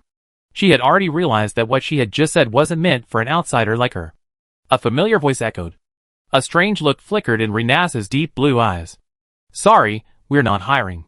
Tang Zheng shook his head as before. However, there's a big overseas business deal you'd like to take? Yes, Imina said immediately. Sir. Renase's eyes were filled with suspicion. It's okay. Tang Zheng smiled nonchalantly. Your story can't be hidden anyway, and I don't plan to stay in the Bahaz Empire long. He was actually quite interested in Imina, not because of her looks, but because of her half-elf identity. As a hybrid of human and elf, a half-elf's talents should be higher than those of a normal human. Furthermore, because of her mixed blood, Imina wasn't particularly well-liked by the humans of this world. You two get ready. Leave the Bahaz Empire now, and head for the capital of the Kingdom of Riestais. Renase, try to maintain a high profile during your journey. Once you arrive at the capital, don't hide your identity. Tang Jing's eyes flickered as he instructed Lena on what to do next. Then find a man named Gazef. He's quite famous, so finding his whereabouts shouldn't be difficult. Find a way to fight him. You don't have to win. A draw or even a loss is fine. Lena's face held a hint of confusion, but she still placed her hand on his shoulder and nodded respectfully. Yes, sir. Miss Imina, Tang Jing said. Just call me Imina. Imina rolled her eyes. You don't need to be so high profile. Try not to let anyone know about your relationship with Renase. When you arrive in the capital, investigate an organization called 8 Fingers. No need to really investigate. Selling this will probably make someone target you. Just ensure your own safety. Tang Jing flicked his sleeve, swiping out a mithril dagger and tossing it to Imina. It was the same mithril dagger he found on the 8 Fingers members. My lord, what about you? Renase asked worriedly. I have some matters to attend to in the imperial capital. You two go ahead and meet in the capital. Tang Jing spoke softly, gazing up at the deep night sky. Since we're planning something, the sooner the better. I wonder if Blue Rose is in the capital right now. Even if not, there's something there worth pursuing. There wasn't any rush originally. It might as well be done now. Chapter 120. Renase and Imina had already left that night. With the annihilation of 2 noble families of such magnitude, Renase would soon be targeted, and the sooner she left the Bahar's empire, the better. The tasks he entrusted to the 2 women were actually slightly more complex for Renase, but if handled well, the rewards would be enormous. The kingdom and the empire were at war, especially now, with the kingdom suffering heavy losses. A noblewoman who had annihilated 2 major families in the empire had arrived within their own borders. This was a stark example of the Blood Empire's centralized power and prestige. The kingdom's nobles might be somewhat disgusted and repulsed by Renase's actions, but compared to Gazef, a commoner, Renase, a powerful noblewoman, was more easily accepted by the nobles. Especially since Renase's actions made it impossible for her to be a spy sent by the Empire. They even cut off Renase's hope of returning to the Empire. Taken together, these characteristics made Tang Jing unconvinced that the members of the royal family would remain silent. Building a faction? How could controlling a nation be more direct? Unfortunately, the Empire is too close to the site of the Nazarick underground tomb, and the fall occurred too quickly, making it unsuitable for excessive deployments here. Tang Jing raised his hand, stroking the little demon's coarse, wiry black fur. Who do you think would be more suitable? First Prince Pablo, second Prince Senek, or third Princess Lana? Awuh! The little demon narrowed its eyes, and let out a soft, comfortable hum. Of course, it couldn't respond. Imperial capital, royal palace. Inside the brightly lit, luxurious hall. Blood Emperor Gilgic looked at the detailed intelligence in his hand regarding the demise of 2 noble families, a frost on his face. Are you sure it's Renase Rockballs? Blood Emperor Gilgic asked coldly. Yes, your majesty. The secretary quickly lowered his head and said, regardless of the motive, people in both territories have seen someone who looks very similar to Renase Rockballs. This crazy woman. A vein rose on Blood Emperor Gilgic's forehead. He raised his palm and slammed the document in his hand down on the table. Bang! Find her immediately and arrest her. Blood Emperor Gilgic's tone was icy. Although he had long been dissatisfied with these incompetent and pedantic nobles, it was part of his plan to gradually eliminate them. What Renase had done would inevitably give the remaining old guard an opportunity to counterattack. Of course, he would not tolerate such unstable individuals within the Empire. The good mood of achieving good results on the border battlefield was completely wiped out by this incident. How's the Ministry of Magic's research on alchemical potions going? Blood Emperor Gilchkov raised his hands, gently rubbing his temples, and spoke with authority without looking up. There's been no progress at this point. The Ministry of Magic suspects that the other party's alchemical methods are not based on existing techniques and methods. They hope your majesty will invite them. The secretary, clutching a stack of documents, spoke quickly. Without hesitation, he selected a document from among the numerous documents in his arms, and placed it before Blood Emperor Gilchkov. This is all the information we've gathered on Adventurer Tang. It's not much. Blood Emperor Gilchkov reached out to take the document, his golden eyes scanning it quickly. He then closed it and placed it on the table, tapping it lightly with his fingers as he remained silent. Reject the Ministry of Magic's request. Blood Emperor Gilchkov began, then paused. Is there a problem with the old man? Flutter-sama is also interested in the alchemical potion, but hasn't mentioned it. The secretary paused for a moment before speaking without hesitation. Yes. Blood Emperor Gilchkov nodded, his gaze returning to the document under his command. What do you think? The secretary immediately stood straight, A pair of sharp eyes revealed beneath his light blonde hair. There's something wrong with this alchemist adventurer named Tang. What do you mean? Blood Emperor Giljakov's lips curled up, his golden eyes raised as he looked at the secretary. According to the Adventurers Guild, the enemy registered as an adventurer in the kingdom of Renase over a month ago on Erental. Then he entered our territory. For nearly 2 weeks, his whereabouts were erratic, seemingly searching for something. In the 2 weeks since then, he has only arrived in the capital to sell alchemical potions. Judging by the prices and the current market activity, his motive isn't financial. The secretary spoke seriously. What's his purpose? Blood Emperor Giljakov leaned back, his tone lazily tinged with a chuckle. Too little information to draw a definitive conclusion. However, during his few outings, he appeared at the Imperial Magic Academy once and interacted with 2 students, Alchfeld and Frianvalia Lon Guzamond. As the secretary spoke, he pulled out another document from his pocket and placed it before the Blood Emperor. Feld? Hearing this unfamiliar, unrecognizable family name, Blood Emperor Gilderkov was puzzled. A small family whose noble title was stripped by His Majesty. Their eldest daughter, Alchfeld, is currently one of the most renowned talents at the Imperial Magic Academy, the secretary said. As for the other name, the secretary needed no introduction. Guzamond. The Blood Emperor ignored Alsh, the small family, narrowed his eyes, and muttered softly to himself, continuing, he doesn't accept invitations from any quarter, and spends most of his time in his residence in the noble district. Huh? He doesn't want money, and he doesn't care about fame. I like to know what he really wants. Send someone to keep an eye on him. Yes, Your Majesty, the secretary said respectfully. Due to Imina's departure, Tang Zheng had to do some things himself, such as delivering the alchemical potions to the Adventurers Guild for sale. Therefore, he also met the enthusiastic president of the Imperial Capital Adventurers Guild, a middle-aged man with a somewhat businesslike air.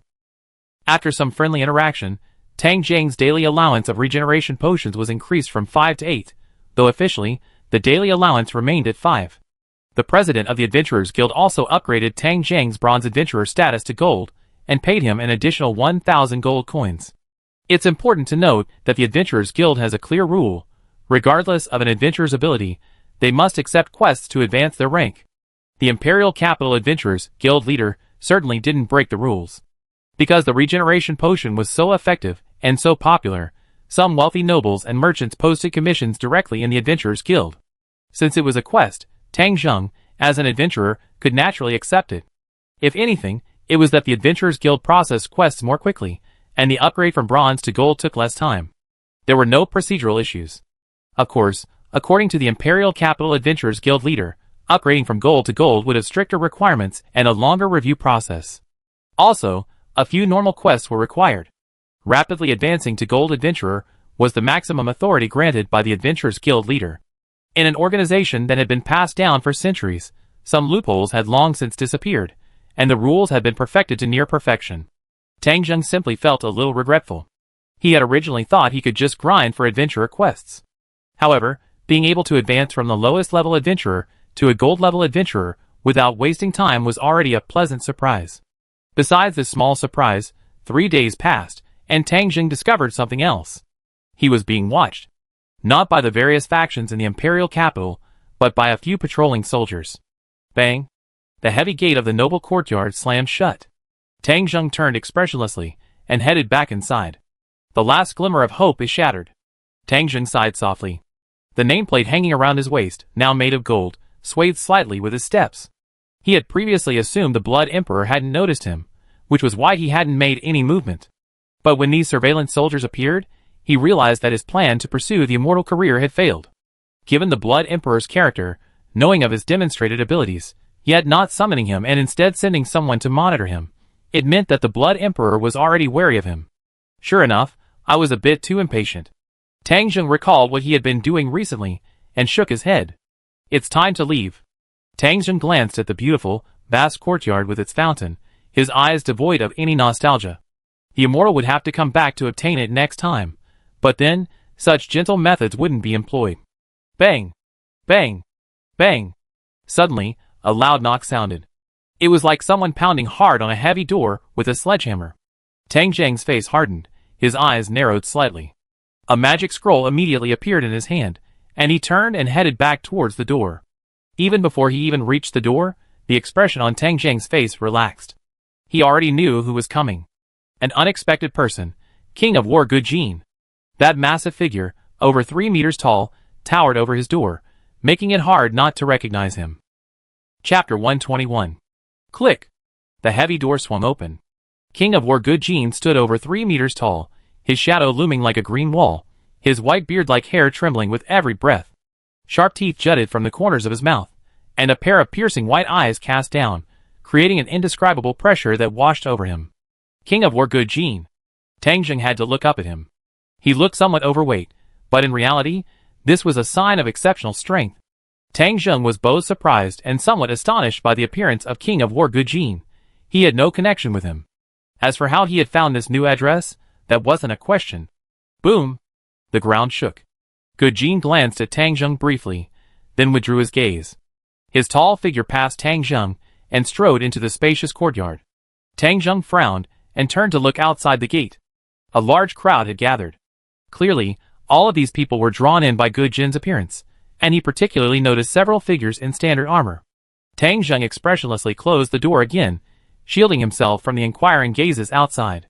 Then, he turned his gaze back to Gujin, who had entered the courtyard. Bang! Boom! The ground shook with each heavy step. Gujin paid no attention to Tang Zheng, the courtyard's master.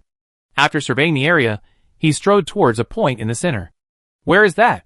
So that's why they've come. Tang Zheng looked in that direction, a flicker of understanding in his eyes. That's my valuable property, Your Excellency Gujin. Hearing a voice from behind, the red mark on Gujin's nose wrinkled, and without turning back, he spoke coldly, I don't like nonsense, human alchemist. The deep, rough voice contained undisguised indifference and disgust. With that, Gujin had already arrived before the weak, emaciated ogre bound in the center of the courtyard. Compared to Gujin, who stood over 3 meters tall, the ogre, only about 2 meters tall, looked like a child in front of him. Woo! Woo! The ogre's fearful gaze fell on Gujin. Its flagging spirit trembled, and it struggled to make a whimpering sound, as if trying to express something. However, due to its gagged mouth, its voice was unable to convey any meaning. Weak, pathetic creature. Gujin's white eyes held no trace of pity, only deeper disgust. Swish! A sturdy arm lifted, grasping the ogre's head and lifting it from its spot. The ropes binding it were forcibly severed by the incredible force. Ouch! The ogre whimpered in pain. Crack! Gujin's thick green arm tensed and exerted force, crushing the ogre's seemingly solid head instantly. A large amount of blood, mixed with milky white brain matter, splattered onto Gujin's body. Bang! The headless ogre landed heavily on the ground with a muffled thud, but its powerful vitality kept the remaining flesh writhing. Bang! Gujin lifted his foot and stomped hard again on the ogre's heart. As the ground gave way, the ogre's chest exploded. After all this was done, Gujin turned and headed back toward the gate. His body stained with blood, his face cold and fierce, made it impossible to object or even make eye contact. From beginning to end, Gujin ignored Tang Zheng, the master of the place. The stench of blood lingered in the air. It even drowned out the fragrance of the flowers in the small flower bed in the noble courtyard, which wafted on the gentle breeze. I told you so. Tang Zheng sighed at this scene. This is my most valuable asset. Even as the martial king of the imperial arena, I don't have the right to destroy someone else's property, do I? You're not afraid of me, human alchemist. The 2 copper rings hanging from Gujin's ears clashed slightly, as he looked down at Tang Zheng. He sneered, Is it because you can use ogre blood to create unique alchemical potions? Compensation for this ogre will be delivered to you tomorrow. And you? From now on, you can't buy any ogres in the imperial capital. Leaving here is your best option. You should be thankful, human alchemist. I'm not interested in weaklings. Gujin glanced at Tang Zheng with disgust and continued to walk away.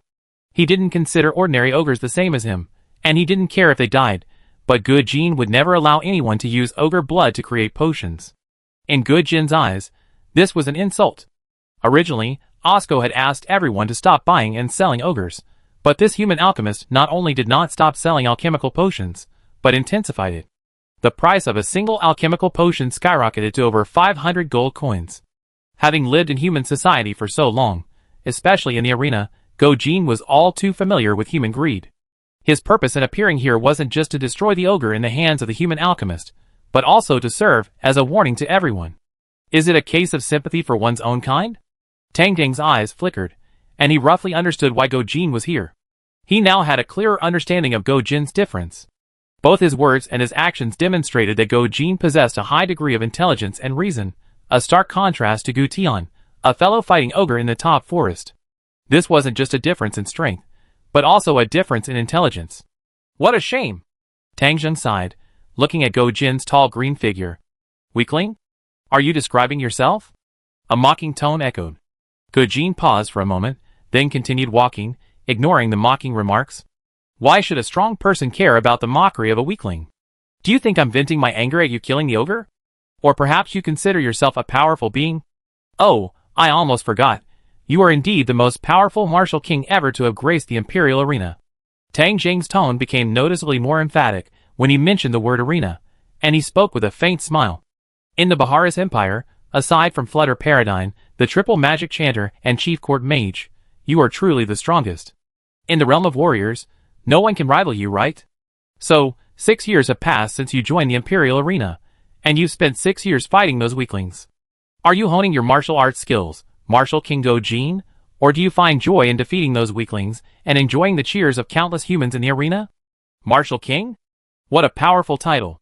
Tang Ding's voice had become cold and dismissive, and he crossed his arms over his chest. Living in a power woven by humans. You've long since stagnated.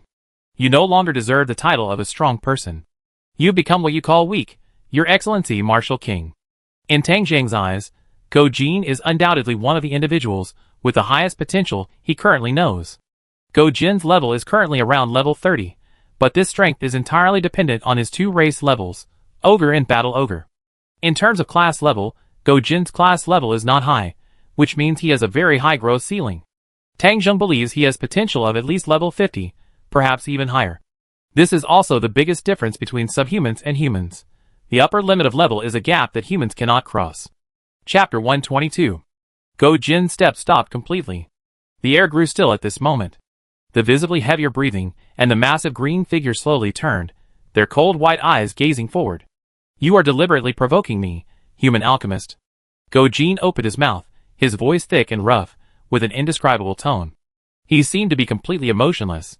But both his heavier breathing and his pause in response suggested that his inner emotions were turbulent. Tang Jing's words were like a boulder thrown into a lake, jolting Go Jin awake. Suddenly, Go Jin wondered if he had stayed in the Baha's empire for too long. He had originally been training to become stronger, and that was how he met Osko, the operator of the Imperial Arena, and joined his team. He had indeed learned many combat techniques, and become more powerful in the human world's martial arts, but was there really any point in staying here? It was nothing more than learning a few more martial arts. A flicker of confusion flashed across Go Jin's eyes, but it quickly vanished. He looked at the thin, short Tang Jing and said, "Don't be so self-righteous. I've seen many humans as skilled at speaking as you. Your rhetoric isn't even considered exceptional among these people. I'm not the foolish ogre you think I am. You think you can influence me with just a few words? You underestimate me, human alchemist. Be careful, I really kill you." Go Jin's voice was already tinged with murderous intent, and his whole body trembled slightly. A terrifying, beast-like aura emanated from him, instantly filling the air with oppressive tension. Ah! The nearby little evil hound instinctively shrank its neck and took a few steps back, gazing at the massive figure, fear in its animal eyes. What a disgrace! Tang Jing looked at the little evil hound and waved it back away. How about a fight? Tang Jing raised his head again and looked at Go Jin, smiling calmly. The cuffs of his loose priest robes were exposed, and a short staff magic item appeared in his palm. A fight? Go Jin was visibly startled, as if he had heard something funny. What are you kidding? I've wasted too much time, you ignorant alchemist. Among the powerful adventurers of the Baha's empire, no one could rival him. And yet, this human, renowned for his alchemy, dared to challenge him. Go Jin suddenly felt bored and turned to leave. Aboran Hills. You may have heard of this place. It's a region home to various subhuman races, even alien species. Tang Jing's voice remained steady. But you probably don't know that within it lie the strongest subhumans, known as the 10 elites. In our human terms, each of them has reached heroic levels, or even higher. Boom! Go Jin's massive figure turned again, his blazing gaze fixed on Tang Jing. What is that place? Tang Jing remained silent, instead waving the magic wand in his hand. I will spare your life. Jin took a deep breath, his eyes sharpening. Buzz! The broken magic staff flashed, and an invisible wave rapidly spread. Jin stood quietly, unconcerned, allowing Tang Zheng to make his preparations. This is a magic item that can eliminate sounds within a range, Tang Zheng explained after unleashing the staff's power. Looking at the silencing staff in his hand, now completely devoid of magical energy, Tang Zheng felt no pity. All charges had been used. To use it again, all he had to do was find a special magic chant, and refill it with magic power. Since he could solve the problem with money, Tang Zheng naturally wouldn't spend skill points to learn this spell. What else do you need to prepare? You can continue, Jin said calmly. Then I won't be polite, Tang Zheng said. King of War Jin was actually a somewhat arrogant person, as reflected in his pursuit of the warrior spirit and his willingness to not kill his opponent if they laid down their weapons. To gain the approval of someone like Jin, one had to demonstrate a certain level of strength. To achieve this, Tang Zheng didn't mind revealing some of his strength. After hearing what he had said, and the story of the Apollon Hills, Jin was unlikely to stay in the Empire any longer. The Apollon Hills was also one of Tang Zheng's key areas of focus. Swish! Swish! A flash of white light appeared in the air, and 2 fire archangels appeared simultaneously. I see. Is this your confidence? A hint of surprise flashed across Jin's white eyes, and then, as if realizing something, he sneered, now I make clear to you the gap between us. The water accelerated. Boom! Jin stomped his feet, his massive body charging at a speed far exceeding its normal size, leaving only a fleeting afterimage. In an instant, Jin appeared before the 2 fire archangels. Before they could attack, his massive hands grasped their heads and slammed them down hard. Boom! A dull crash echoed through the air, the aftermath of the terrifying force even creating a gust of air that spread in all directions. Crack! Crack! The 2 fire archangels' heads cracked with crisp sounds, their helmet-like armor shattering as their bodies dissipated into points of light. A single blow dispatched both fire archangels. Jin lowered his head, gazing at Tang Zheng, who was so close, as if to say the battle was over. Pride is one of the original sins. Tang Zheng spoke softly, facing the looming shadow. He reached for his waist, and an iron sword appeared in his hand. At this moment, he had a magic leather pouch hanging from his waist. It was the same magic leather pouch that Renase had used to hold the 5,000 gold coins. He had placed the gold coins in his item box, and had deliberately hung the pouch from his waist. This way, he could use the magic leather belt to conceal his removal of items from the item box. Dark wave. Tang Zheng uttered these 3 words. A dark energy instantly erupted from Tang Zheng's body, spreading outward. Jin, standing so close, naturally couldn't dodge, and his body froze in place. Jin's body stiffened, his eyes vacant. The power of his professional skills was fully demonstrated at this moment. Even though he was higher level than Tang Zheng, he still couldn't avoid the effects of his professional skills. It was just like instant death magic and skills. If you can handle it, you live. If you can't, you die. There was no skill involved. This is why players in the game need to develop various countermeasures. Quick slash. Tang Zheng observed Jin's current state with an unusually calm gaze. He swung the iron sword heavily, striking Jin's chest. Puff! The iron sword easily sliced through the tough skin, sending a torrent of blood gushing out. However, given Jin's massive size, the length of the iron sword only inflicted a relatively deep wound. Crack! The iron sword shattered. Tang Zheng retreated backward, dodging the spray of blood, and was attacked. Thus, Jin, free of his control, his expression changed, and he quickly retreated, creating distance. What kind of magic was that just now? Jin stared at the blood-gushing wound in disbelief, looking at Tang Zheng with suspicion, the contempt in his eyes completely gone. Chapter 123. Faced with Jin mistaking the power of the dark wave for magic, Tang Zheng naturally had no intention of explaining.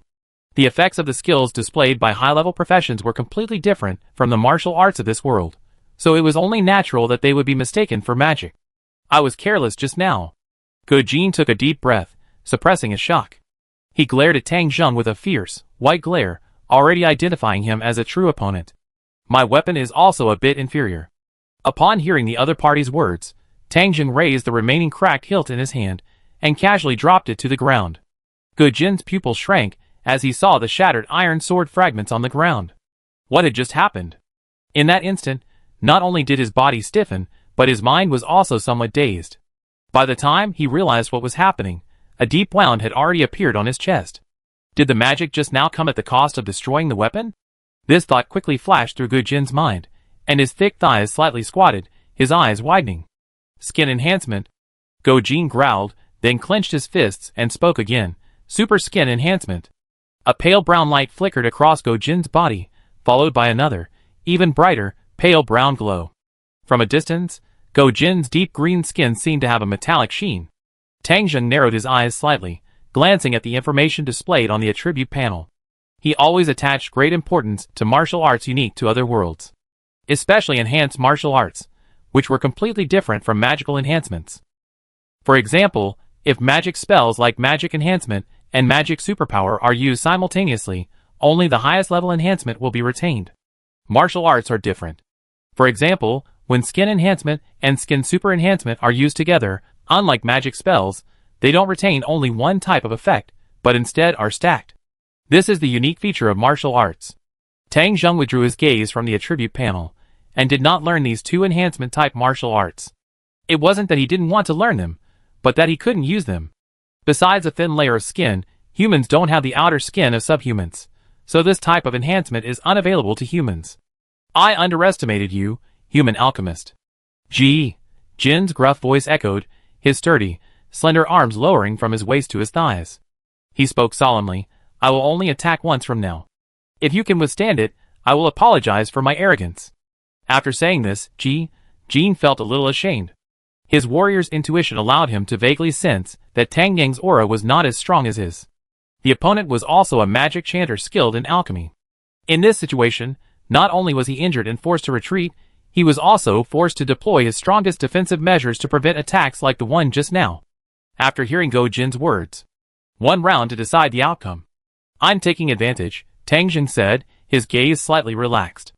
In terms of hard power, Tang Zheng knew his own limitations. At his current level, he was no match for Go Jin. The only way to defeat him was through a long-range war of attrition. Taking advantage of Go Jin's inability to fly, Tang Zheng could summon a fire archangel to carry him to the sky and then attack. However, the fire archangel's magic scroll in his hand had been nearly completely depleted in the Great Swamp, its only gain being experience gauge, 20, 152/10,000.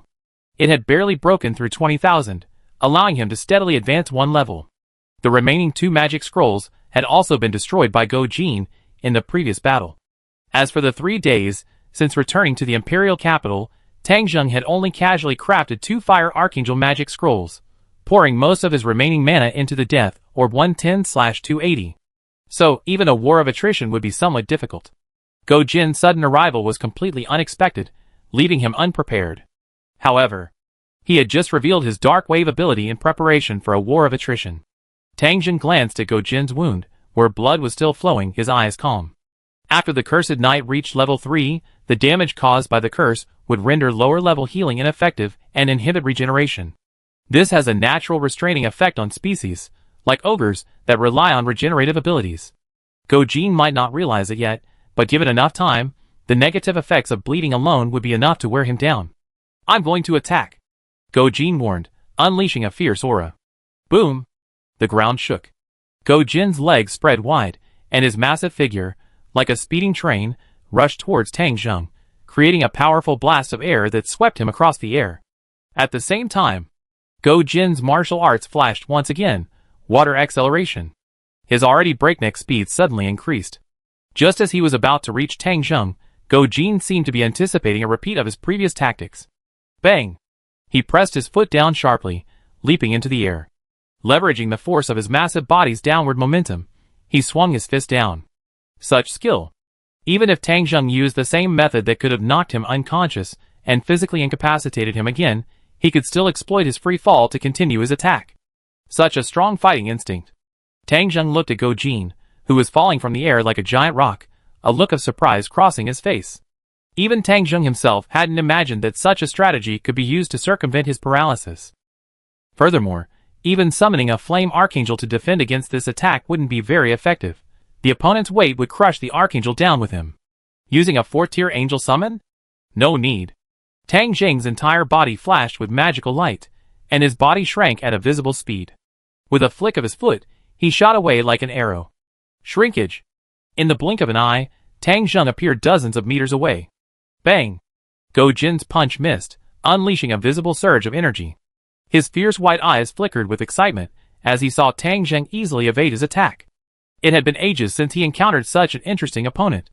Clearly weaker than him, not only was he able to injure him, he even managed to easily dodge his attacks. Go Jin suppressed his excitement, grinning with sharp teeth protruding as he looked at Tang Zheng and said bluntly, "I lose, human alchemist." If his opponent were a weakling, Go Jin would disdain any exchange.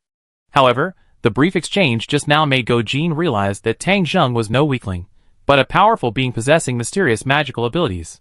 "Let me introduce myself again. My name is Go Jin," Go Jin said cheerfully. "Free will Tang." Tang Zheng's body swayed, returning to its original form. Bang! Go Jin crossed his legs and sat down on the ground with a muffled thud. "Then let's talk, Tang." "Yes. But first, your injuries need treatment." Tang Zheng spoke calmly, pointing to the sword wound on Go Jin's chest, which was still bleeding. The violent movement seemed to have accelerated the bleeding. Go Jin looked at his chest, his white pupils constricting. As a race naturally endowed with powerful regenerative abilities, injuries that would be fatal to humans were a matter of moments for him to heal.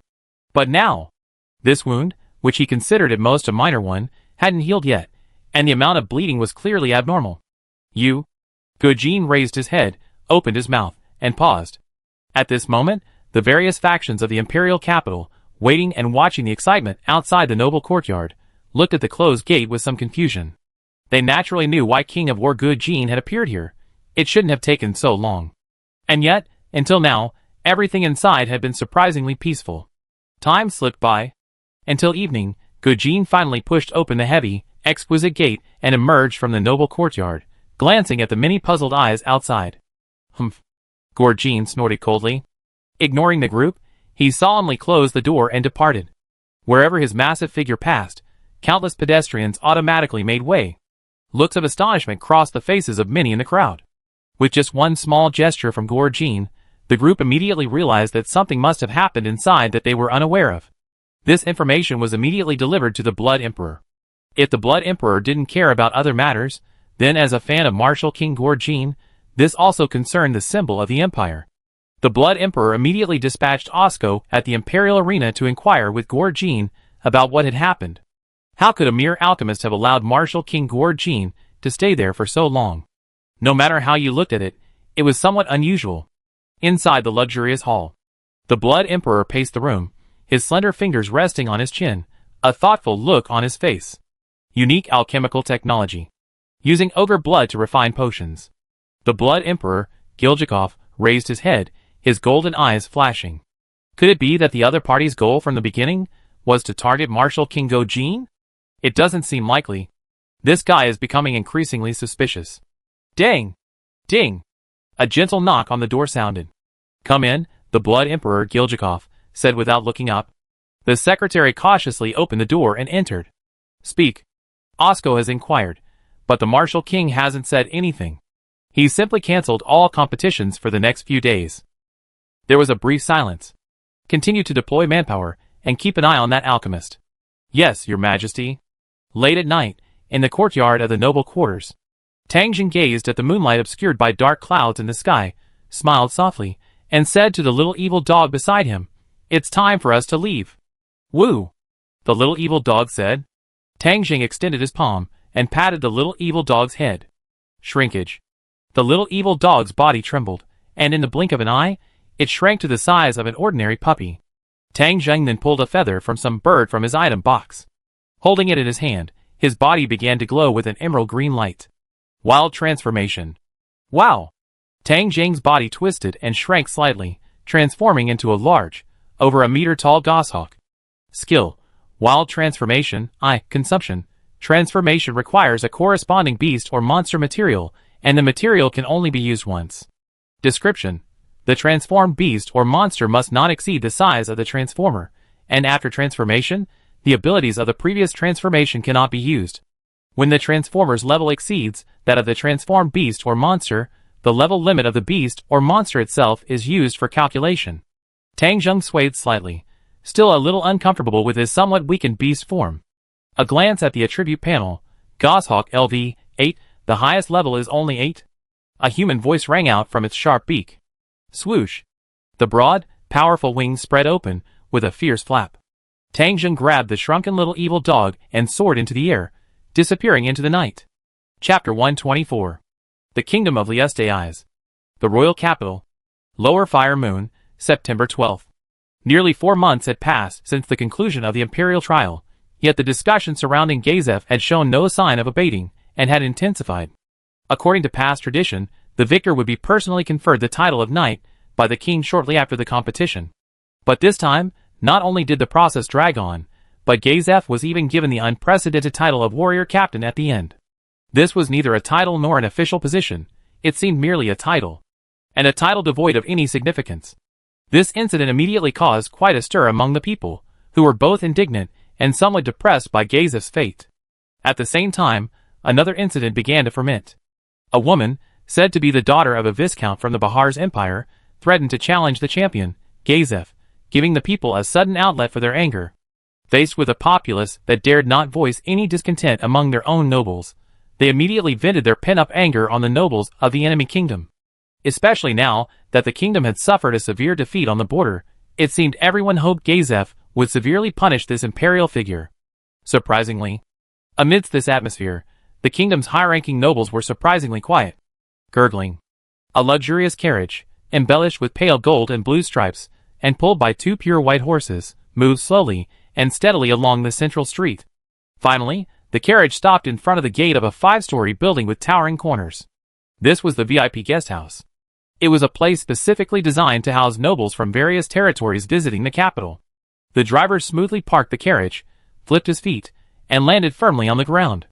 He then pulled out a long-prepared cherry-colored wooden stool with brown and yellow patterns, and placed it under the carriage door. Miss Renase, we've arrived. The driver bowed slightly at the carriage door and proactively opened it. A capable, elegant figure stepped onto the wooden stool and emerged from the carriage. They wore a pair of perfectly tailored white trousers that subtly outlined their slender legs. Above them, they wore an exquisite corset and lace blouse that perfectly accentuated their curves. Renase nodded slightly to the driver, a calm expression on her fair face as she entered the VIP guest house. Many servants along the way stopped and bowed slightly upon seeing Renase. Faced with this scene before her, Renase was already accustomed to it. With a thoughtful look in her eyes, she walked towards her floor. She had been in the capital for some time. Except for the first 1 or 2 days, when she randomly found a high-end hotel to stay in, she had lived in VIP goose houses the rest of the time until now. To be precise, she had been invited here, having just attended a boring aristocratic gathering. A country bordering on decay. Renase's deep blue eyes flickered. She now had a rough idea of the master's thoughts and arrangements. The man named Gazef was indeed quite famous, and she didn't even need to investigate. A powerful champion who could win the imperial trial, yet those incompetent nobles actually united to boycott him, even unwilling to give him the simple title of knight. If this happened in the Bahar's empire, given Gazef's demonstrated strength, Emperor Gilgis Paul would likely have directly entrusted him with a significant responsibility, let alone a mere knight title. As for his civilian status, compared to his own abilities, under the current Bahar's empire system, it was the least of his worries. In a short time, Renase had already seen that the kingdom was acting like the empire before. Arriving at her own floor, Renase pushed open the door and, halfway inside, frowned, her blue eyes coldly gazing at a female servant. I told you, my room doesn't need cleaning. The servant across from her seemed oblivious to her words, instead picking up a pastry on the table and beginning to eat. Is this moonleaf ash cheese? Yeah, I've always heard about it, but I've never tried it. It's a bit spicy, and not very good. I waited so long. A familiar, cold voice, tinged with disdain, came from the maid, causing Renase's icy expression to freeze. The next moment, Renase took a brief step back, quickly glancing at both sides of the door. Seeing no one was around, she stepped back and closed the door again. You are such a distinguished guest, Emina. In all my time in the imperial capital, this is the first time you've come to my place on your own initiative. Renase folded her arms across her chest, her fair neck raised. What's wrong? Did you run into trouble with the task assigned to you by the master? Heh. Emina turned, her maid's attire looking slightly awkward on her. You think I'm willing to come here? He's waiting for you. Renase's deep blue eyes lit up, and, ignoring Emina's tone, she asked, Where is my lord? Emina turned and walked into the room. Renase hurried to follow. As a place specially designed for the nobility, each room in the VIP guest house was extremely large, with 3 halls alone. The hall at the back. My lord. Renase glanced at Tang Zheng, who stood by the window, his profile bathed in sunlight. She quickly stepped forward, raising her arm and placing it on his left shoulder. Long time no see, Renase. Tang Zheng turned and smiled. After leaving the Bahar's empire, Tang Zheng headed straight for the capital of the kingdom of Renase. He had wasted considerable time in the Bahar's empire. So, he planned to quickly complete his plan in the capital and continue his journey to level up. 2 days earlier, Tang Zheng had already arrived in the capital, but he didn't immediately seek out Emina and Renase. Instead, he went to the shop he visited when he just crossed over. He originally intended to redeem the gold necklace he sold as initial capital, but the shop owner had already sold it to a minor noble. So, Tang Zheng wasted a bit more time finding the minor noble and redeemed the necklace for 1 gold coin. Yes, 1 gold coin. The other party had actually asked for 500 gold coins, but with a little manipulation, they were ready to give the necklace away for free. Tang Zheng didn't consider himself a bandit, so he paid the 1 gold coin. Gazef has agreed to the duel. But I've noticed that some of the kingdom's nobles don't want me to fight Gazef. Renase reported to Tang Zheng what had happened recently. They're worried that if you lose, Gazef's fame will only grow. Tang Zheng chuckled, not knowing how to describe the thoughts of this group of nobles. Chapter 125. Renase also felt that the kingdom's nobles were somewhat foolish. This disparity was even more pronounced when compared to the empire's current policies. But regarding her decision to leave the empire, Renase had no regrets, especially as the knight of the man before her. Having experienced the events of the Great Swamp, Renase knew full well the immense power of this seemingly gentle man before her. Able to summon a 4th-tier angel, his strength had reached the level of an adamantium-level adventurer.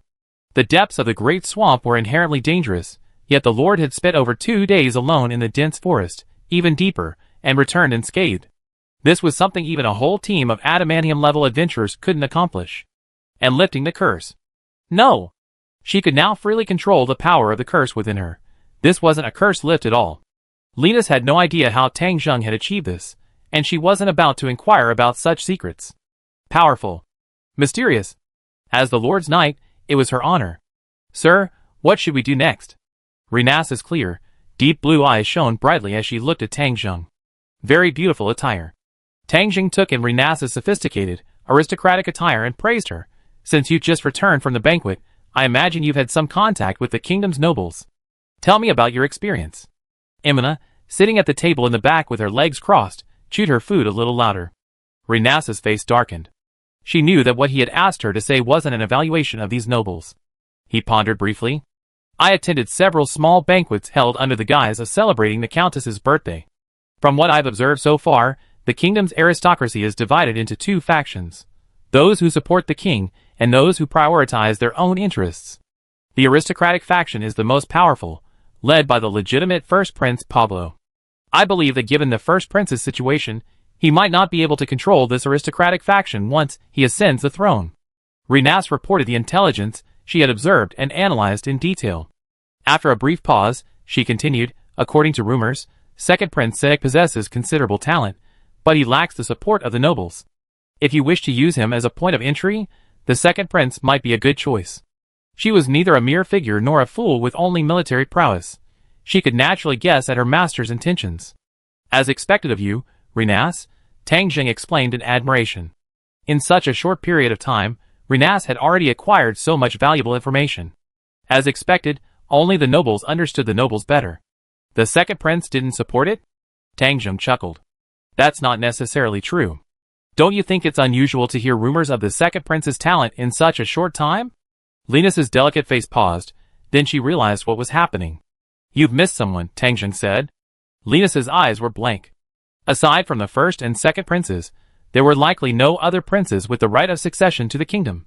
Princess Lana? Renase whispered. Whether in the empire or the kingdom, a princess has no inheritance rights and is not worth investing in. Suddenly. Wait a moment, my lord. Renase's eyes flickered, as if realizing something, and she quickly turned and left. A moment later, Renase returned, holding an invitation. She respectfully handed it to Tang Zhendao. This is one of several invitations I received on the second day of my stay at the noble residence. It's from Princess Lana. I didn't pay much attention to it. Princess Lana hasn't sent me any invitation since then. He took the invitation and glanced at it. It looked rather ordinary, even unremarkable. Tang Zheng, however, smiled. A canary trapped in a cage. No matter how clever you are, as long as you can't break free from the cage, you're only worth being admired. Tang Zheng withdrew his gaze from the invitation and looked up at Renase. What would you do if you were a canary like that? For a moment, Renase was at a loss for words. Suddenly, a cold voice rang out from behind. Either struggle tooth and nail to escape the cage, or I rather starve to death. Imina wiped the pastry crumbs from the corners of her rosy lips and spoke softly. Tang Zheng glanced at Imina with a smile. Princess Lana was actually a rather complex character, and one couldn't be judged by simple notions of good and evil or morality. For all her proposals, she didn't care whether they were adopted or not. Instead, she intended to use the Empire's spies to pass them on to the Blood Emperor. No normal person would do such a completely self-defeating act. Perhaps Lana did it simply out of boredom, or perhaps out of a desire to prove her worth. Just like Clem, the loyal dog during his slave years, the look he gave Lana brought her satisfaction and comfort. So, in Tang Zheng's view, the real twist in Lana's character lies in her self-identity and value. The first prince possesses dignity and status, but he's a fool. The second prince is intelligent and possesses the potential to be a king, but that's all. Tang Zheng handed the invitation back to Renase and said seriously, "You can think of this woman as the female Jurjikfu." Renase's eyes widened as she looked at Tang Zheng in disbelief. The Blood Emperor Jurjikfu was undoubtedly the most remarkable emperor in the entire empire's history. Even the corrupt and incompetent nobles had to admit this. And yet, my lord actually gave this Princess Lana such a high evaluation. After your battle with Gazef, go meet Princess Lana and join them. Tang Zheng's smile faded, his gaze deepening. There's a lot we don't need to plan. This woman will do it for us. Once the obstruction is removed, the obscured gem will automatically release its radiance. Yes, my lord. Although still a little puzzled, Renase spoke seriously without questioning it. This woman is incredibly clever, so there's a lot you don't need to hide. Just treat her like a clever canary. In the battle with Gazef, be careful of his ultimate move, for Light Slash. If his strength increases again during this period, it could potentially evolve into 6 Light Slash. Tang Zheng glanced at Imina beside him and chuckled. I probably won't be in the kingdom for a while. If anything's going on, you two should cooperate. Hey. Imina's amber eyes glared, a fierce look instantly appearing on her cold face. She looked at Tang Zheng. Don't make me sound like one of your men. Where's my reward so far? Besides, I don't have the ability to help this noble lady. Tang Zheng stood up and said casually, it will be there soon. The reward will satisfy you. Night. In a small inn on the outskirts of the royal capital, figures clad in black tights emerged from the night, silently approaching the inn. That half-elf is here, right? Yes, he's moved 3 times. Our men saw him staying in this inn. Be careful, this half-elf is quite powerful. Half-elf? They're a very rare species. Sold as slaves, they definitely fetch over 1,000 gold coins. I just don't know what they taste like. Hee, I really want to try them. Don't dream. Lord Qiansha has instructed us to capture them alive. Several assassins whispered to each other, but their movements remained unwavering, silently and swiftly approaching the inn. However, just as they were about to approach the inn, the previously closed door suddenly opened. Imina, expressionless, emerged from the inn, her gaze icy at the assassins hiding in the darkness. We've been discovered. The assassins' faces changed. Since we've been discovered, let's storm. One of them said coldly. Fortunately, this location was remote, so even if we made a noise, we wouldn't be immediately discovered. As prey, you seem to have mistaken your identities. A flat voice came from behind the assassins. It made them stiffen. Tang Zheng was no longer wearing his conspicuous priest robes, but a black robe, completely shrouded in a hood. Chapter 126. The 4 assassins looked ahead at Imina, who was watching them with a cold expression. They then glanced behind them at Tang Zheng, whose figure was invisible, shrouded in a black robe. The air seemed to freeze at this moment. Bang! Bang! The 4 assassins, previously separated, suddenly moved simultaneously, 2 charging at Imina, 2 at Tang Zheng. You're kidding. You treat us like prey. Who do you 2 idiots think we are? As the 2 assassins ran, their footsteps remained gentle, their nimble movements overlapping, making them seem like one person. Swish! The assassin in front suddenly leaped from his spot, leaping into the air. A flash of silver light flashed from his sleeve. It was a small crossbow strapped to his arm. Bang! A faint click sounded, and a flash of silver light shot out from the other's crossbow, making a faint, almost imperceptible sound as it pierced the air. Besides this, the most surprising thing was that the other assassin, who had been following the other party, had vanished. Stealth isn't a skill like that, Tang Zheng said calmly. With a flick of his foot, he had already left his original position, easily dodging the thin arrow shot from the other party's arm. He raised his left foot. He struck a shadowy mass to the left in front. Ah! A sharp scream of pain instantly resounded through the night sky. The disappeared assassin retreated from the shadows, hunched over, coughing up blood, his chest completely collapsed. This kind of assassination technique only works when it's a sneak attack, yet you're using it in public. Tang Zheng lowered his raised left foot and turned to look at the other assassin, who was falling from the air with a look of astonishment. Ah! Ah! At the same time, the two assassins charging at Imina screamed in agony. Are you going to leave one alive? Imina's cold voice echoed as she stepped over the two corpses. The sole surviving assassin shuddered. Gulp! The assassin swallowed with a throbbing sound in his throat. His forehead was covered in cold sweat, but his tone remained firm, trembling sharply as he spoke. You probably don't understand who you've offended. Come with me, and you too might survive. Otherwise, we all die here, and no one can save you. Swoosh! An arrow pierced the assassin's thigh from behind. Ah! The assassin screamed. What nonsense! Imina strode forward, kicking the assassin to the ground. She raised the sole of her brown boot and stomped hard on the wound in the assassin's thigh. The shrill scream rang out again. However, even with such a commotion, no one around noticed anything unusual. Excuse me, please tell me where they're stationed, Tang Zheng said, putting away his silent staff. The previously depleted spell charges had been refilled by the caster of that spell. In addition to the silent staff, he also purchased 2 more staffs, one for poison cure and one for disease cure. Both were auxiliary spells. Like magic scrolls, the magic contained in the staffs crafted in the other world was only at the 1st or 2nd level. The 2 broken staffs, plus the replenishing magic, cost him 600 gold coins. Fortunately, he already had around 9,000 gold coins. Following a scream, Imina carried the unconscious assassin to Tang Zheng's side, her long eyebrows raised. I've found out. This guy is one of the assassins trained by 6-armed thousand killers from 8 fingers. Their base is currently located in a manor outside the royal capital. Tang Zheng's face showed surprise. 1,000 killers? I thought they were from the 8-finger slavery department, but they turned out to be 6-armed men from the security department. I've really caught a big fish. Tang Zheng was pleasantly surprised. Are you sure you want to cause trouble with them? Imina's tone was tinged with worry. Before coming to the kingdom, she didn't know much about 8 fingers. But now, from just the brief intelligence she had gathered, Imina could sense just how massive a force 8 fingers was. The fact that a force of this magnitude had been able to exist within the kingdom for so long suggests it has inextricable ties to the kingdom's nobles. Leave the rest to me. Don't worry. Tang Zheng reached out to take the unconscious assassin and said to Imina, maybe there'll be a surprise tomorrow. With that, Tang Zheng's figure disappeared into the darkness. This guy. Imina bit her lip, her eyes filled with deep worry. From Renase's attitude toward Tang Zheng, she vaguely guessed that Tang Zheng's strength might not be as simple as it appeared. But no matter how you look at it, venturing into the enemy's lair alone is not a wise choice. Brambus Manor. One of the few large manors outside the royal capital, it is famous for producing a rich, full-bodied wine called Blood Red. Each bottle alone costs over 15 silver coins, and there's also a Blood Red wine rumored to be worth dozens of gold coins. In short, this is a fine wine most people wouldn't be able to afford. However, in reality, this manor is the headquarters of the 8-finger security department, and the so-called blood red wine is more than just a fine wine. In the vast manor, Tang Zheng, wrapped in a black robe, stood on a stone, gazing at the brightly lit mansion in the center of the manor. As a security department, I didn't expect the security forces to be so weak. Consider this a greeting. Tang Zheng waved his hand.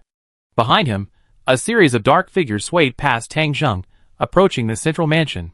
These were the corpses Tang Zheng had killed along the way, controlled by the magic of undead control. The 8 Fingers members probably never imagined anyone would dare invade their base, especially since the security department, the strongest of the 8 departments, was surprisingly weak. Being able to directly locate the 8 Fingers security department's lair was indeed a pleasant surprise to Tang Zheng.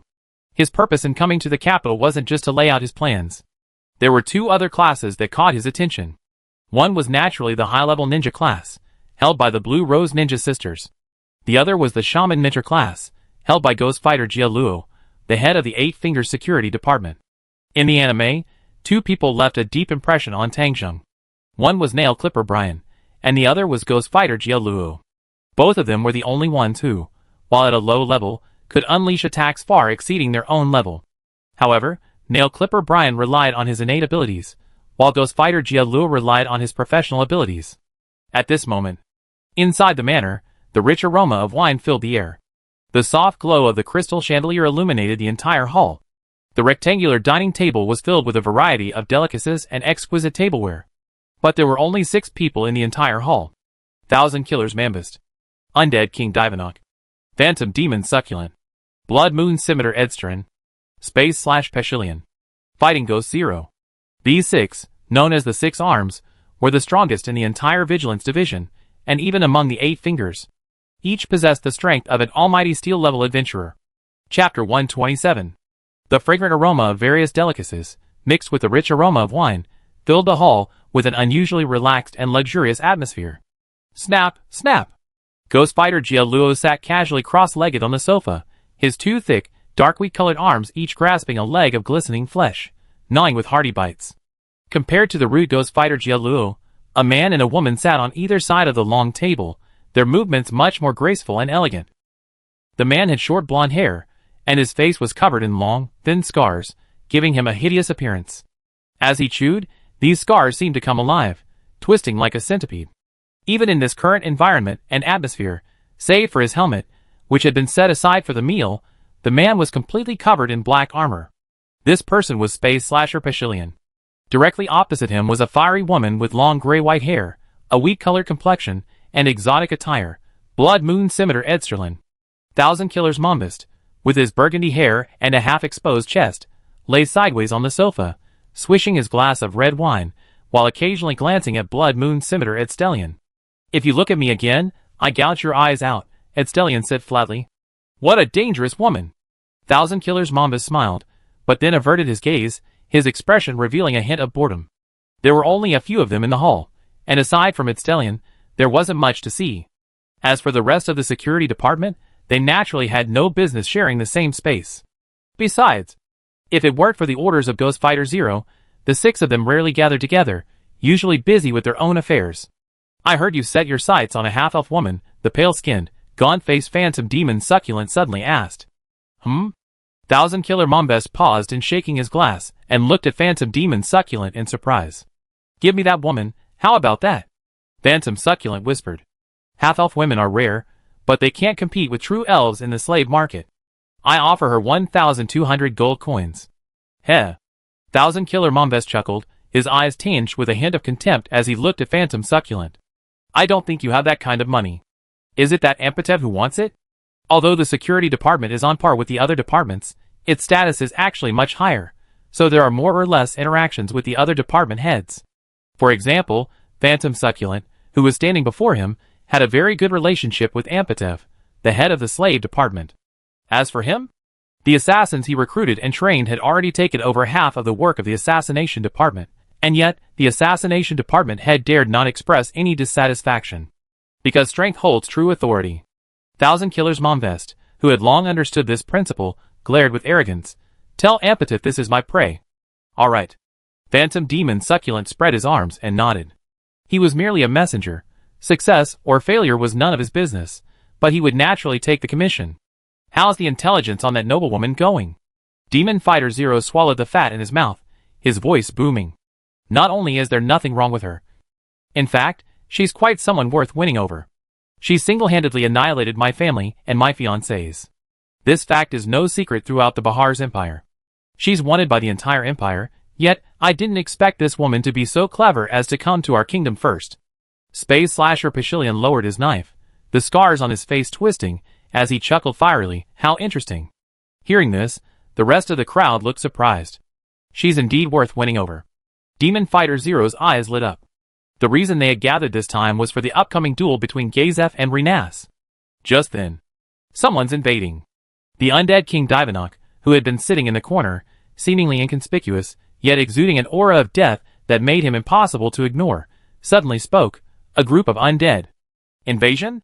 This unfamiliar word, reaching the ears of everyone present, made everyone's expression pause. Ha ha ha. What idiot dared to come here? Looks like he's had some bad luck. We're all here today. Controlling the undead? Hey, Divanok, he's unlucky to have run into you. A series of mocking voices, as if hearing the funniest joke ever, echoed through the hall. Finally, it's not so boring anymore. Thousand Killer's Momwest reached into his red hair and brushed it upwards, sitting up from the sofa with a smile on his lips. Fighting Ghost Zero's expression was impassive, and he remained silent, yet a fierce glint shone in his eyes. The base had been invaded. Whether the enemy did it intentionally or not, in Fighting Ghost's eyes, it was an insult to their 6 arms. Ah! Ah! Outside the hall, the screams of his men soon rang out. However, everyone present remained seated, their expressions calm and composed, unconcerned. Bang! The heavy hall door slammed with a dull thud. After only a moment's resistance, it burst open, and a group of pale, blood-stained undead poured in. Judging by their attire, they were clearly the men of this manor. The bloody odor permeated the hall, along with the rich aroma of wine.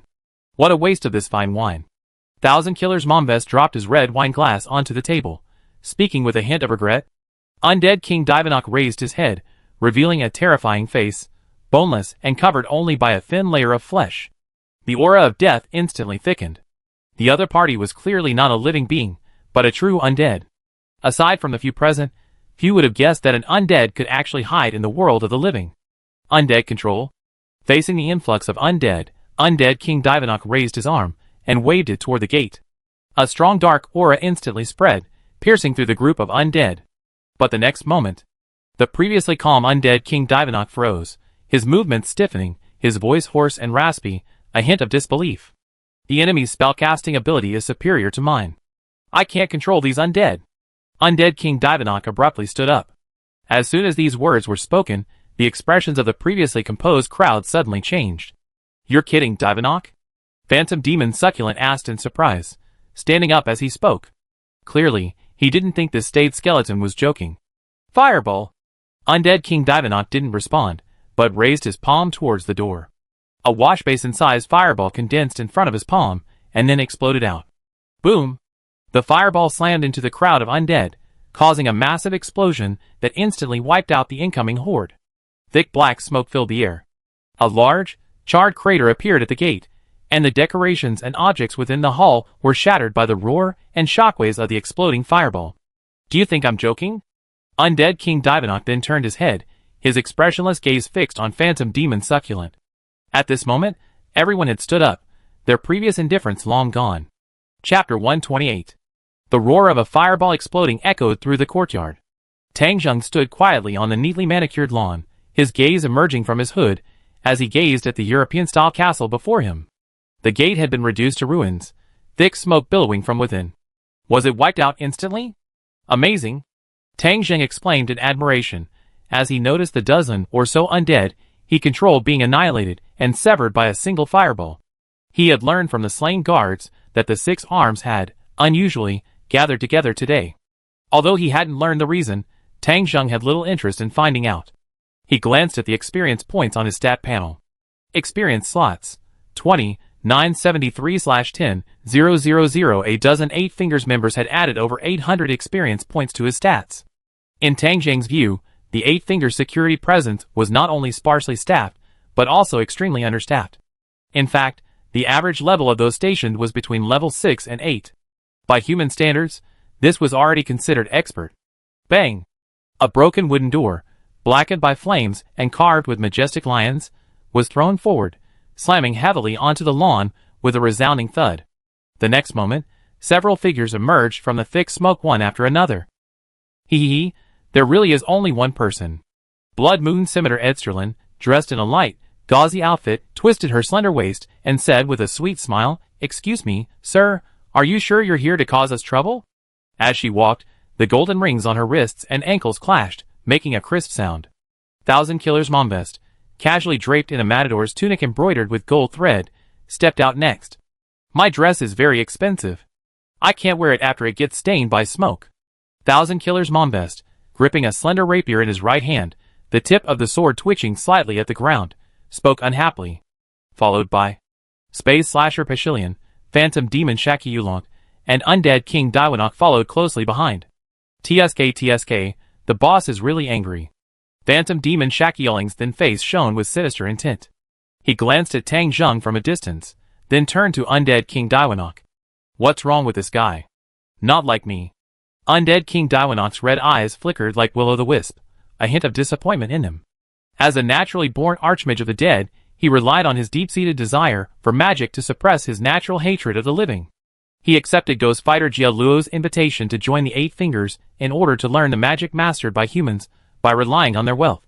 This was the first time he had encountered someone who surpassed him in necromancy, leading Undead King Daiwanok to believe he had encountered a kindred spirit. But alas, Tang Zheng exuded no trace of death. At these words, the atmosphere in the room tensed, and everyone's eyes lit up with solemnity. He dared to enter our base alone. He is indeed a dangerous individual. The deep voice of Space Slasher Pashilian rang from his helmet. Everyone was well aware of Undead King Daiwanok's strength, not to mention that, as an undead, he couldn't even gain an advantage in controlling the dead. What this signifies is self-evident. The mysterious figure cloaked in a black robe across from him likely possesses strength approaching the realm of heroes, or perhaps even has already entered that realm. Tram. Tram. Heavy footsteps echoed, and the 6 armed warriors simultaneously made way. Ghost Fighter Jia Luo, his muscles muscular and tattooed with beastly beasts, emerged, exuding a menacing aura and clenching his fists. You've embarrassed me by attacking our base. I'm a generous man, but I'm furious right now, so I only give you 2 choices. Ghost Fighter Jia Luo glared fiercely at Tang Zheng. Become my subordinate, or die. The atmosphere grew oppressive at this moment. The 6 paths' gazes, filled with arrogance, seriousness, disdain, curiosity, and so on, stared at him. Facing a lineup of 6 elite steel-level warriors, even Tang Zheng felt a sense of pressure. Among the 8 fingers, the strongest 6 armed warriors are all here. My luck is truly extraordinary. Tang Zheng sighed, his eyes hidden beneath his hood now a bit more serious. No matter how much he looked down on them, the 6 people before him were all above level 20. While level is one thing, strength is another. For example, the weakest Phantom Demon, while high level, had a class structure that was a combination of light warrior and illusionist. A basic warrior class and a basic magic class, with no mutual bonuses, resulted in a true strength of only around level 10. No wonder he was defeated by the novice climb. In fact, this type of class structure is quite common among the natives. It was the strongest, Ghost Fighter Jia Luo, who was somewhat exaggerated and abnormal. Even Nail Clipper Brian had taken 2 bottles of medicine. So what's your choice? Ghost Fighter Jia Luo said. You must have misunderstood. I mean, this will save a lot of time. Tang Zheng said, you are truly guilty of sheltering the undead. The 6 arms were all stunned, their faces icy. I've seen many self-righteous people, but I've seen even more people kneeling before me, weeping and wailing miserably for mercy. Ghost Fighter Jia Luo grinned, a ferocious look on his face. I use your head as a decoration for my room, to show all the fools who challenge the 6 arms what will happen. Tang Zheng's body swayed slightly. You talk too much nonsense. Shrinkage. In an instant, Tang Zheng's figure vanished from the spot, dashing across the crowd from dozens of meters away at an incredible speed in the blink of an eye. How fast? Everyone's expression was startled. This was simply not the speed expected of a magic caster. Ghost Fighter Jia Luo narrowed his eyes, and quickly raised his fist. 1,000 Kills Mambust and Space Slasher Pashilian also reacted immediately. As for the other 3, they stood there in a daze. Dark Wave. Tang Zheng uttered 3 words as he saw the people before him. Buzz. Dark Curse energy immediately spread outward from Tang Zheng's center. After upgrading Cursed Knight to level 3, the Dark Wave's range had expanded to 5 meters. The power of the curse pierced through the bodies of several people, causing all their movements to freeze. And now, Tang Zheng was already standing in the middle of the 6, an iron sword appearing in his palm simultaneously. Let's really fight. He wasn't confident fighting 6 alone. These people were no weaklings. If they were scattered, that would be a real problem. Moreover, to control them, he had to crush them with absolute strength. So, he took advantage of his skills, not giving the people before him a chance to attack, and ended the battle in the shortest possible time. For light slashes. A dazzling cold light flashed in the air. Fighting Ghost Jia Luo, Phantom Demon Suki Yulong, 1,000 Kills Mambust, and Blood Moon Scimitar Edstirian were the first to burst into a cloud of blood. After attacking the 4, Tang Zheng twisted his ankle and kicked out, striking hard at Space/Pavilion. Of the 6 present, only the opponent was wearing full body armor. If the previous attack had landed on him, Tang Zheng strongly suspected that the iron sword, already weakening from the curse, would have shattered the moment it collided with the opponent's full body armor. Bang! The curse's power, doubling the damage, exploded through Space/Pavillion's chest, denting a large section of the seemingly solid armor. Space/Pavilion screamed as he was blasted away, crashing into the mansion. Ah! Ah! Ah! 3 screams followed. Phantom Demon Succulent, Thousand Killers Mambust, and Blood Moon Scimitar Edstern collapsed to the ground. Copious amounts of blood gushed from their wounds, rendering them completely incapable of combat. Humans' physiques were no match for those of ogres. Bang! The ground shook. Ghost Fighter Jia Lu awoke from his trance. The intense pain and the aura of death activated his long-trained reflexes. He stomped his foot on the ground, quickly closing the distance. Even before he could fully grasp what was happening, his body had already reacted. How is this possible? Who the hell are you? Only when they were about 10 meters apart did Ghost Fighter Jia Luo stumble to a stop, looking at Tang Zheng in disbelief and horror. 6 Arms was defeated in an instant. Monster! Phantom Demon Succulent lay on the ground, his face pale, blood gushing beneath him. I don't want to die. I don't want to die. The feeling of blood constantly flowing, life fading bit by bit, made his whole body tremble. Blood Moon Scimitar Edstern and Thousand Kills Mambust also lay on the ground in near despair. Humans are truly fragile. Tang Zheng glanced at the few people, threw the broken iron sword to the ground, and looked up into the sky. Chapter 129. Among the 6 arms, the only one who completely evaded his barrage of attacks was Undead King Divanok. A racial trait of the Undead? Tang Zheng looked up at Undead King Divanok, who was hovering in midair using his flight ability. As one of the most unique races among the aliens, the Undead are naturally endowed with a series of powerful racial special effects. For example, they negate critical hits, mental magic, instant death magic, and negative status effects, all passive abilities that Tang Zheng coveted. Undead King Divanok was able to dodge his attacks, clearly because the negative effects of his status had no effective effect on him. You and I really don't get along. Tang Zheng looked at the figure in the air and shook his head. Both the title and the identity of the Undead are disgusting. Asshole. How dare someone who possesses the power to control the dead teach me a lesson here? Undead King Divanok looked at the scene below, shocked and furious. His fiery red eyes were filled with fear as he roared at Tang Zheng below. Fireball!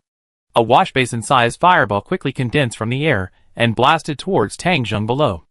After casting the spell, Undead King Divanok turned and ran, swiftly escaping into the distance. 8 Fingers could no longer stand. A powerful group like 6 Arms was instantly defeated by this guy before him. Damn it! Who on earth had provoked this human? Faced with the fireball rapidly falling from the sky, Tang Zheng pulled out the Orb of Death from his black robe, feeling a little pained. It might be a bit wasteful to use it, but I have no intention of letting you go. Boom! A massive magic circle, centered around Tang Zheng, appeared beneath his feet. Roar!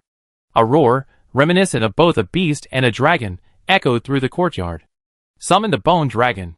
Composed of countless bones, a massive dragon, emanating a terrifying aura of death, flew out of the magic circle with a roar. Boom! A fireball plummeted from the sky, striking the Bone Dragon, blocking Tang Zheng's path. Like a drop of water falling into a lake, it dissipated without a sound. Bone Dragons possess the ability to negate magic below the 6th tier, making them a catastrophic enemy for magic casters in this world. Chase them! Tang Zheng, clutching the Orb of Death in his left hand, commanded the Bone Dragon. Whoosh! The Bone Dragon flapped its massive, broken wings, instantly stirring up a gust of wind. It soared into the air, chasing after the Undead King Divanok. After issuing the command, Tang Zheng suppressed the pain in his heart.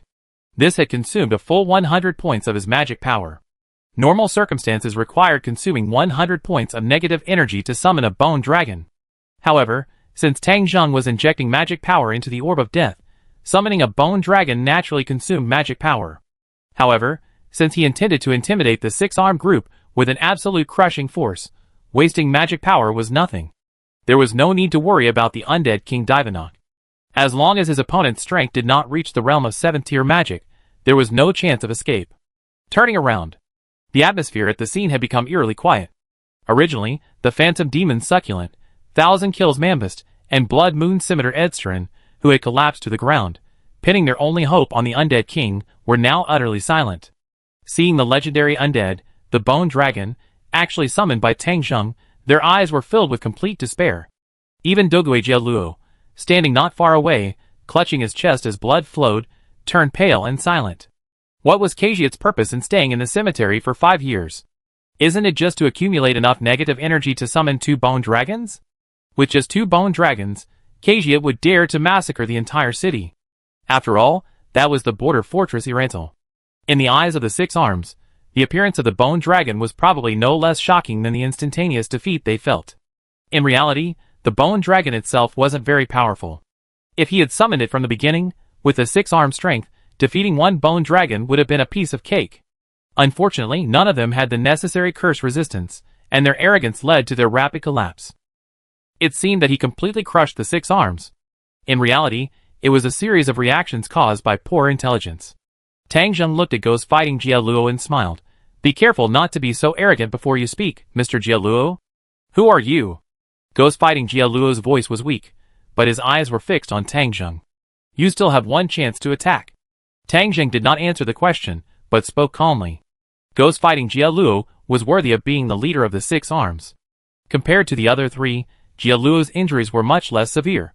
As he attacked, he could clearly feel that Jieluo's skin had an unusually tough feel. This also resulted in the same attack, resulting in a shallower wound on Jieluo's body. In addition, if Tang Zheng remembered correctly, Jieluo's fist possessed strength comparable to orichalcum, easily matching Brian's weapon. The weapon Brian wielded was no ordinary sword. He didn't believe the basic class, monk, could strengthen his body to such a degree. And when Jieluo unleashed his ultimate move, the images of beasts flashed across his body. Tang Zheng also didn't believe relying on the power of ordinary beasts could allow Jieluo to break through his level cap and deliver a strike approaching level 40. This was why Tang Zheng was interested in the shaman instructor class. An opportunity to strike? Ghost Fighter Jieluo's eyes were filled with anger. Without further ado, he roared, "Ah!" A surge of power erupted from his body. His already bulging muscles visibly grew even larger in that instant, and explosive power began to gather. Leopard's foot. Rhinoceros arm. Bison's chest. Ghost Fighter Jieluo roared loudly. Tattoo-like rays of light began to flicker from his body. Tang Zheng glanced at the skill information displayed on the attribute panel.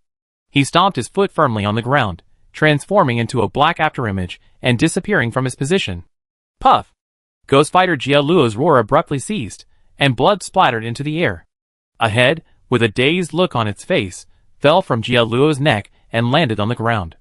It jumped twice, then fell to the ground with a dull thud. Tang Zheng appeared behind Jieluo, blood dripping from the blade of his brand new iron sword. Sorry. Your ultimate skill takes too long. I can't wait. Tang Zheng shook the blood drop from his iron sword and spoke, looking at Jieluo's corpse. Experience gained, 3653 experience gauge, 24636/10,000 at the same time. Boom! A huge flapping sound came from the sky above, and a bone dragon slowly descended from the air, flapping its wings. The bone dragon's forelimbs were clutching the previously escaping undead King Divanok. Human, let me go. I can't die yet. There's still a lot of magic I haven't learned. I can be your subordinate. Undead King Divanok struggled, trying to free himself from the bone dragon's grasp, his voice cold and dry, filled with pleading. Tang Zheng didn't even bother to look at the other party, and waved his arms. Crack! The bone dragon's claws suddenly exerted force, instantly crushing undead King Divanok's entire body. The negative energy surging through his body continuously vibrated, but quickly dissipated under the bone dragon's influence. Experience gained, 3251 experience slots, 27877/10,000. Tang Zheng raised his feet, and walked over to 1,000 Kills Momvest, who lay on the ground, breathing weakly. Do you know half-elves? Tang Zheng asked gently. 1,000 Kills Momvest trembled, weakly opening his mouth, as if trying to explain something. Puff! The iron sword swung. The smell of blood intensified again. 1,000 Kills Momvest's wine-red head rolled between Phantom Demon Succulent and Blood Moon Scimitar Edstrin. Their pupils shrank, and they were filled with terror. Experience gained, 3121 experience slots, 30998/10,000. Tang Zheng watched his experience points surpass 30,000 on the stat panel. He suppressed the urge to continue killing and looked at the other two. Whoa! The bone dragon suddenly flapped its wings and flew into the mansion. A moment later, it pulled out Pashilian, the space slasher, and tossed him in front of Tang Zheng. Do you want to live or die? Tang Zheng asked, looking at the three men. Chapter 130. The three surviving members of the Six Arms answered without hesitation upon hearing this question. Alive! Alive! Alive! Weak voices rang out almost simultaneously. Zero, the strongest department head, was so easily killed, followed by Divanok and Mombest. I had thought I would be killed as well, but who would have thought I would survive? Sir, I don't want to die. Phantom Demon Succulent lay in a pool of blood, his body trembling with the fear of death and the chill of his blood. He slowly and feebly reached out his blood-stained arm, trying to touch the edge of Tang Zheng's black robe. Save me. Save me, I'd do anything. Tang Zheng raised his foot, walked in front of the three, and extended his arm from his black robe, gently brushing against their bodies. In an instant, the curse that enveloped the three was dispelled. The three Phantom Demons Succulent and Succulent felt their bodies relax, and the bleeding from their wounds was noticeably contained. This method of dispelling the cursed power lingering within an enemy was something Tang Zheng had discovered during his battles and discussions with King of War Go Jin in the Baja's Empire. This was his inherent strength. Dispelling and controlling one's own power was a fundamental part of mastering one's profession. In this real, alien world, profession's abilities weren't as rigid and fixed as in games. This was most evident in the high-level magic swordsman profession. Swish! Tang Zheng produced a bottle of regeneration potion and sprinkled it on the three men, who appeared to be breathing more in than out. A simple treatment. The three Phantom Demons Succulent finally regained some strength, and they stumbled to their feet, weak and trembling. Night fell.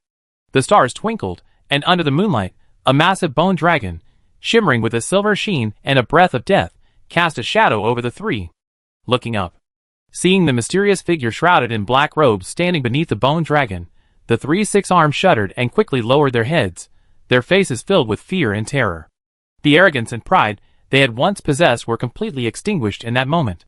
Sir, what do you need us to do? Phantom Demon Succulent spoke first, his pale, tall, and thin face filled with flattery and ingratiation. He knew that the powerful and mysterious man before him hadn't refrained from killing them out of a sudden act of kindness. Tang Zheng glanced at Succulent Demon, the weakest of the Six Arms, a smile playing beneath his hood.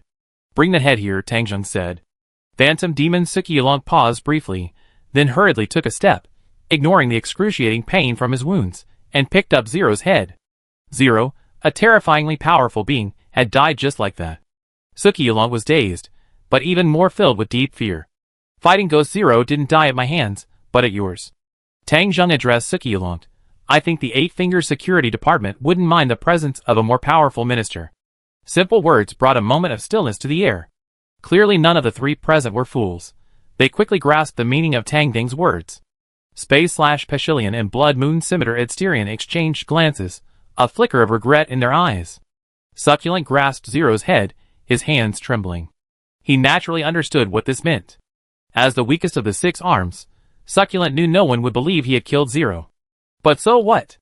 Each department of the Eight Fingers was independent of the others. No matter how much the other department heads doubted and objected, one fact remained true. The powerful Fighting Ghost Zero was killed by an even more powerful individual.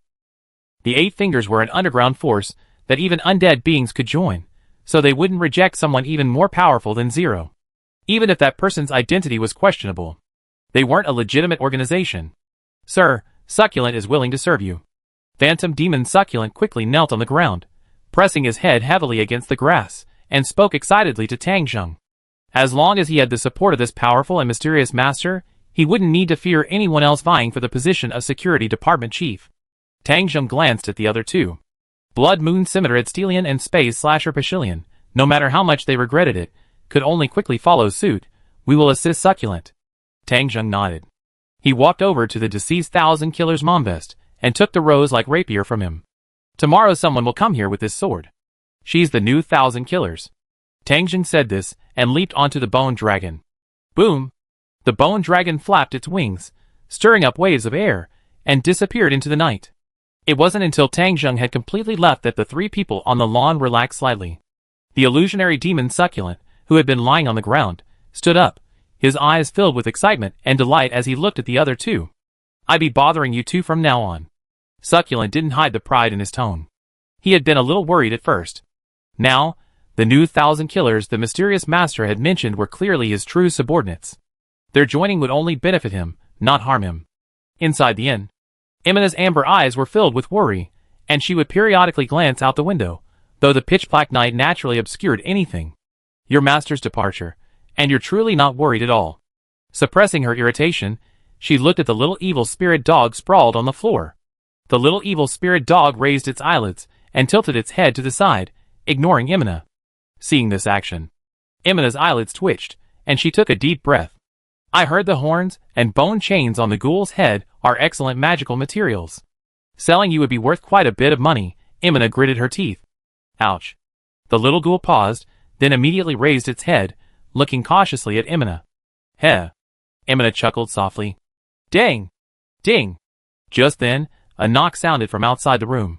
Before Emina could react, the little ghoul had already risen from the ground, wrapped its bone chains around the doorknob, and pulled hard. Click! The door swung open. Emina straightened her back, the worry on her face vanishing, and she regained her expressionless, cold demeanor. I thought you wouldn't be back until daybreak. Looks like things aren't going well. Emina glanced at Tang Zheng, then raised her slender arms, and folded them across her chest, speaking softly.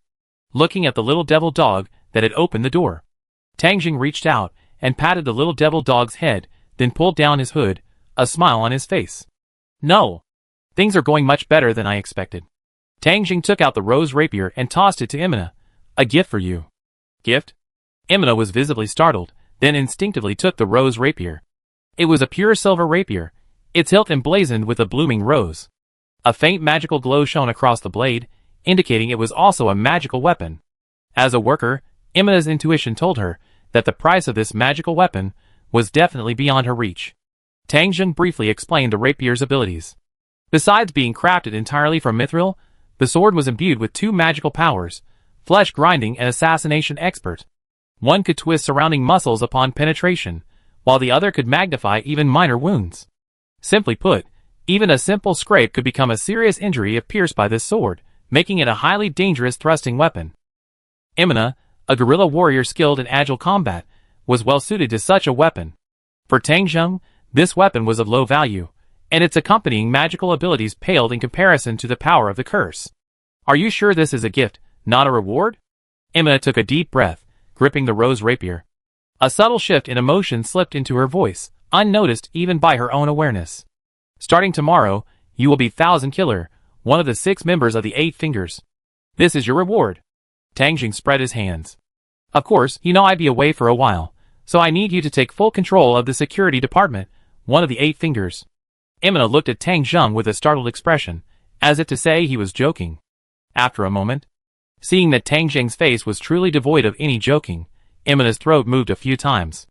Heh. Emina stared at the rose rapier in her hand, her amber eyes flickering as she muttered, I knew your reward wouldn't be so simple. The man before her was indeed more than that. A brief silence followed. Why give it to me? Emina asked abruptly, not asking Tang Zheng how he had accomplished it. Because you're a half-elf? Tang Zheng said without disguising. I see. Emina nodded, raised her rose rapier, and walked out the door, her purple twin tails swaying as she moved. Just don't worry about me messing up. As she finished her words, the door closed again. Tang Zheng stretched lazily. The preliminary arrangements in the kingdom of Renase are basically complete. Now it's time to focus on my own affairs. He truly wasn't worried about anything going wrong with Emina. Be it illusionary demon Sukialong or the new 1,000 kills Emina, all their mastery came from him. And the true source was strength. Understanding this point would make many things much simpler. Tang Zheng eagerly opened the attribute panel and looked at the information on it. Buzz? Found the class skill totem possession, which requires the intermediate class shaman instructor. This class doesn't require 3 points in the skill. No prerequisites, 6 skill points required. Genius class activated, transformed into shaman, meeting the learning requirements. Do you want to spend 3 skill points to learn? Learn, Tang Zheng muttered to himself. Class, shaman instructor. Level, intermediate class. Ability effect, passive soul guide. You can see the souls of deceased creatures, especially those you gaze upon, whose souls remain for a longer period of time. Class skill, totem possession. Note, each level increases HP, attack, and defense by 10 points. Introduction. You can sense the flow of energy in nature and the power of the inner and spiritual essences of living things. Therefore, you firmly believe that totems will grant you great power. Chapter 131. With the emergence of a new class, Tang Zheng looked at the class's passive and was momentarily bewildered. It was a passive he couldn't quite describe. It felt rather useless. Perhaps it has something to do with the class structure of this system. Tang Zheng shook his head slightly, focusing on the class skills he cared about. If mastering Shaman Mentor wasn't required to learn the class's skills, he wouldn't want to waste that one level of error tolerance. Skill, Totem Possession. Cost, 3/day, none. Skill description, transform the soul of an animal or monster into a totem tattoo, branding it on 5 locations on the body, legs, back, chest, hands, and head. Depending on the totem branded, a certain amount of basic attribute buffs are added. During this process, you can choose totem powers, physical enhancement/expertise acquisition. PS. Physical enhancement. When you choose physical enhancement, you can activate a totem. Each activated totem enhances one of your basic attributes, up to 5 times in a row 3/day. PS. Expertise acquisition. When you choose expertise acquisition, you can use it to activate an ability that the totem creature possessed in its lifetime.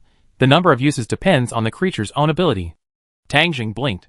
It was the first time he had seen a class skill with so much information, and it took him several reads to fully understand it. In most games, the Shaman class is considered a versatile class, capable of melee combat, ranged attack, support, and healing. But in most cases, within the Shaman class, players' basic choices are either the mage or the support side. Shaman classes like Zero, who display a full-on combat orientation, are quite rare. After reading the introduction to totem possession, Tang Zheng finally understood why Zero, after activating all his totems, unleashed a power far beyond his level. But what surprised Tang Zheng even more was that this skill actually had different combat methods. Physical enhancement, feat acquisition. These were 2 completely different system choices. Feat acquisition. Wielding some ability of a beast or monster? Tang Zheng muttered softly, a look of surprise and contemplation in his eyes. Physical enhancement goes without saying. The combat style displayed by Zero in Ghost Fighting is the best proof of this. And feat acquisition, no matter how you look at it, is a highly varied and complex combat method in the game Yggdrasil. It feels somewhat similar to the Forest Priest's abilities. Tang Zheng pondered. He reread the Shaman Mentor class. The more Tang Zheng looked at it, the more he realized that this mid-level class was likely a core class within the Shaman system. And the 2 distinct combat styles displayed by Totem Possession were inextricably linked to subsequent classes. For a moment, Tang Zheng felt like he made a killing. Tang Zheng didn't know if this skill had a high ceiling, but the lower limit was definitely high. The added basic stats from the totem alone made it worth it. Only by actually using this class can you truly understand the specific capabilities of expertise acquisition. Tang Zheng suppressed his thoughts and continued scrolling through the attribute panel, quickly finding a spell. Skill, Flight, Level 3, Cost, 15 MP. Description, releases magical energy, enveloping the user, granting them the ability to fly. This ability can also be used on others. This spell was naturally acquired from the Undead King Divanok. While Tang Zheng could transform into a flying beast or monster through wild transformation, it wasn't true flight. Skill points, 39 originally. He spent 3 skill points to master the Shaman Instructor class out of 40. He gained 3 more skill points due to a level increase. The Blue Rose is currently difficult to contact. Tang Zheng glanced out the window, his eyes flickering. It's time to leave. According to his understanding, the popular adventurer team, the Blue Rose, had already completed their quest and returned. They should be able to reach the capital in a few days. However, Tang Zheng had no immediate plans to contact them. It wasn't that he couldn't wait a few days, but rather that he suddenly remembered something. Besides the members of the Blue Rose who appeared at the beginning of the story, there was actually another member, Legulet, the Necromancer, and one of the legendary 13 heroes. A living legend? He was arguably the earliest member to join the Blue Rose. Tang Zheng strongly suspected that Legulet's joining the Blue Rose was likely related to Locuse's family. Simply put, it was to protect Locuse, who had impulsively formed an adventurer team. Legulet not only has a secret connection with the Platinum Dragon King, but as one of the former 13 heroes, she's one of those who clearly knows about the existence of players. In short, this person currently poses a significant threat to Tang Zheng. Tang Zheng isn't sure whether Legulet has already left the Blue Rose. According to his understanding, There are two clear signs of Legulet's departure from the Blue Rose. One is when the other party finds Miegwa, and after the members of the joint team defeat her, they join the Blue Rose in her place. The other sign is the origin ring on Gazef's hand, which was given to him by Legulet. Of these two signs, Tang Zheng can't currently confirm whether Miegwa has already joined the Blue Rose, but he is certain of one thing: Gazef doesn't yet have the origin ring. As for Tang Zheng, has no interest in watching the ensuing battle between Renase and Gazef. Win or lose, the goal will be achieved. Downfire Moon. September 14th. Imina arrived at Tang Zheng's room and waited for a long time. Seeing no movement, she couldn't help but knock. What's going on? Imina hesitated, then pushed the door open and walked in. She then realized that Tang Zheng and the little evil hound were no longer in the room. This bastard. You just threw all this trouble on me. Imina stamped her foot in anger. Tram. Tram. Tram. The sound of several footsteps echoed from the stairs. Imina could clearly sense the sudden quiet in the hotel. Her expression changed slightly, and she quickly left the room. 3 men, dressed strangely and looking dangerous, emerged from the stairs. When they saw the half-elf Imina, they expressed a mixture of surprise and realization. Who are you? Imina gazed at the 3 men and cautiously stepped back. Miss Thousand Kills, I'm Succulent. Phantom Demon Succulent took the lead and introduced himself with a touch of flattery. Peshilian. Edsterin. Followed by this, 2 other voices rang out. Chapter 132. The Great Top Forest. The lush, deep forest was filled with the occasional cries of wild beasts, birds, and other animals. Amidst the gloom, the entire forest held an unsettling, dangerous atmosphere. However, facing the great forest, which, to ordinary people, was fraught with danger, both Tang Zheng and the little evil dog showed a look of comfort. Awoo! The bone chains on the little evil dog's body swayed continuously, its eyes filled with excitement. It's still so comfortable here. Tang Zheng opened his arms and inhaled deeply the moist, fresh, and decaying jungle scent. Things with Renase and Imina had already been arranged, and no further arrangements were needed in the short term. Therefore, after leaving the royal capital, Tang Zheng returned to the Great Top Forest. This time, his primary goal was naturally to level up. The Cat's Plains, infested with undead creatures, is also a good place to level up, but with the Kingdom of Liestage and the Baja's Empire currently at war, it's not ideal for leveling. Of course, Tang Zheng also wanted to explore the vast wetlands behind the top forest and the Angelisha Mountains. There are only 2 third-tier angel scrolls left, and we haven't even had time to craft a 4th-tier scroll yet. Tang Zheng shook his head. Even the mana reserves in the Death Orb are only around 40 points. Besides leveling up, replenishing scrolls and storing mana are also top priorities. Swish. Tang Zheng raised his gaze, and the iron sword appeared in his palm. He tossed it forward with a backhand. Boom! The iron sword's force easily pierced the branches ahead, impaling a hair 10 meters away. He lifted his foot. The forest-crossing magic item hanging from Tang Zheng's arm shimmered with magical power, and the dense branches and shrubs in the forest automatically parted, clearing a path. He walked to the hare.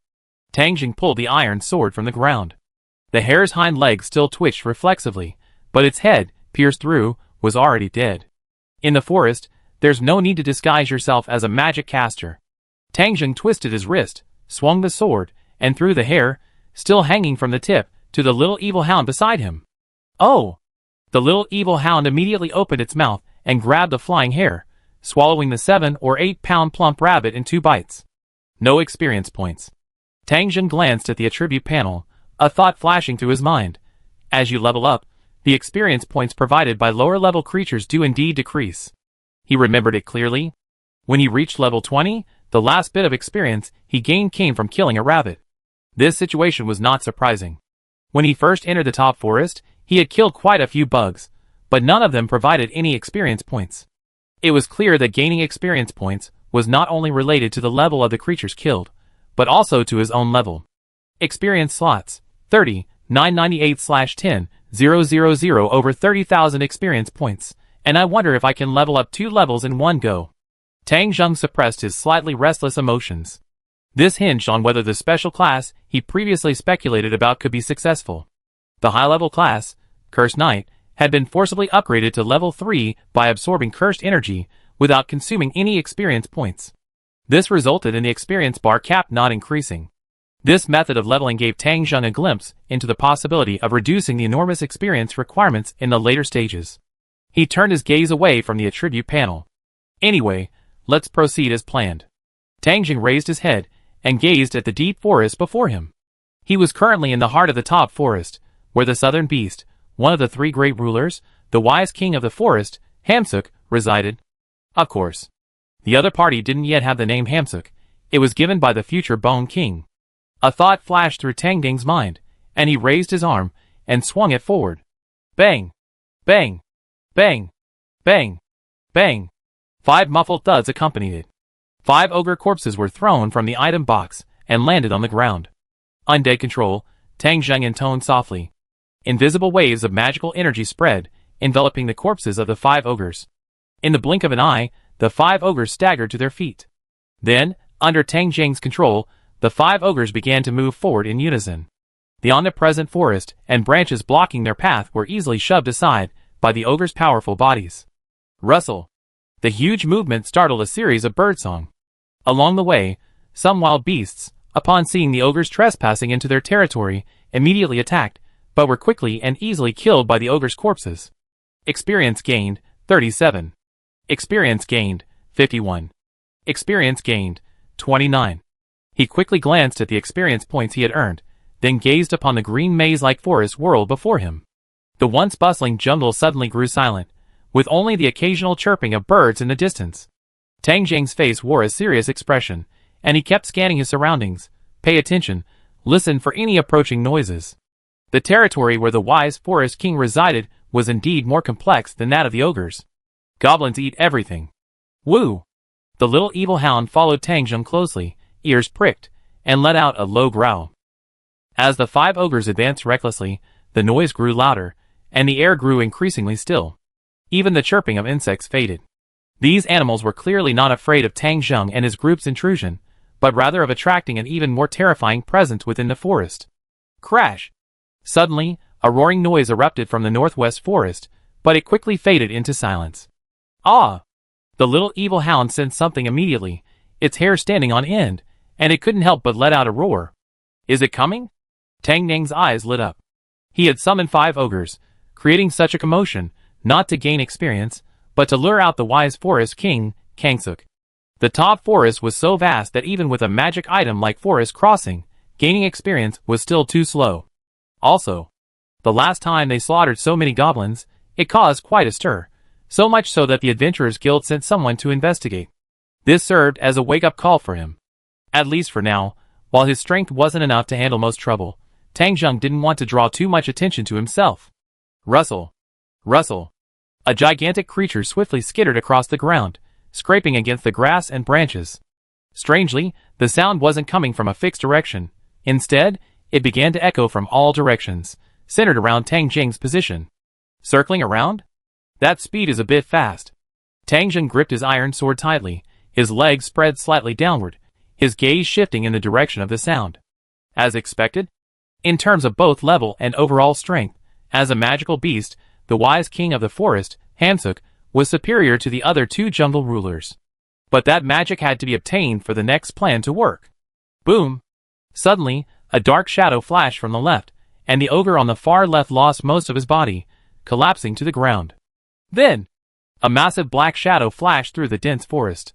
In just a few breaths, the 5 scattered ogres ahead were all dispatched, their mangled, bloody remains scattered across the ground. Howl! The little evil hound tucked its head in, lowered its body, and practically crawled on the ground, trembling all over. For a creature of the forest-wise King Hamsuk's size, he managed to move so quickly in such a dense forest without causing widespread damage to the lush trees. The other party probably possesses a similar ability like Forest Crossing. Tang Zheng thought to himself. This is even more troublesome than expected. In the anime and novels, forest-wise King Hamsuk doesn't display much magical ability, but in reality, he possesses 8 magical patterns, akin to a racial talent. Huh? Tang Zheng's eyes froze in shock, and he quickly looked straight ahead, only to see a silver-white figure stopped about 20 meters away. Because of the trees and branches blocking the way, only a vague glimpse of the other's massive form could be made. Tang Zheng was the first to reach out and grab the bone chain attached to the little evil dog, throwing it behind him, freeing it from the battlefield. Bang! The silver-white figure moved. Despite the dense trees and shrubs between them, these plants offered no barrier at all, as if they didn't exist at all. In a flash, the massive silver-white figure transformed into a shadow, enveloping Tang Zheng. Simultaneously, a sharp, piercing sound exploded in the air. Chapter 133. Bang! Tang Zheng raised the iron sword in his hand to block in front of him. The sharp, cold black-gray light collided with the iron sword, making a dull sound. Crack, crack! After a brief collision, the iron sword's blade cracked, leaving several gaps. The heavy force made Tang Ding's arms numb. The silver-white figure seemed surprised to see that its attack had been blocked, and stopped attacking.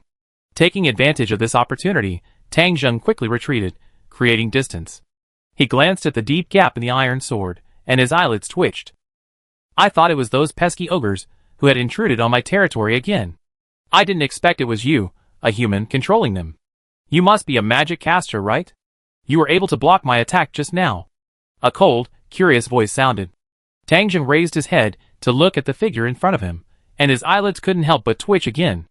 This creature, covered in silver-white fur, stood over 2 meters tall, and indeed bore a resemblance to a hamster.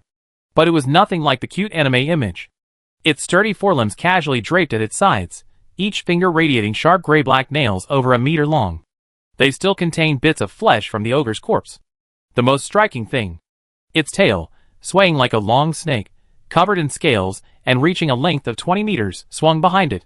Among its silver-white fur, magical patterns of pale silver light occasionally flickered. At first glance, it evoked an inexplicable sense of awe and terror. Perhaps in the eyes of the Bone King, the forest sage King Songju was indeed a cute monster. But in Tang Zheng's eyes, the word cute was not even remotely worthy of mention. Are you filled with fear and awe at my majestic presence? Wise Forest King Kangsuk, seeing Tang Zheng slide days upon seeing him, seemed somewhat pleased with himself, as if he hadn't interacted with other creatures in a long time. He grumbled, "Ha ha ha, you're feeling fear and astonishment, aren't you? Since you're speechless with fear, I can grant you, the intruder who entered my territory, a painless death.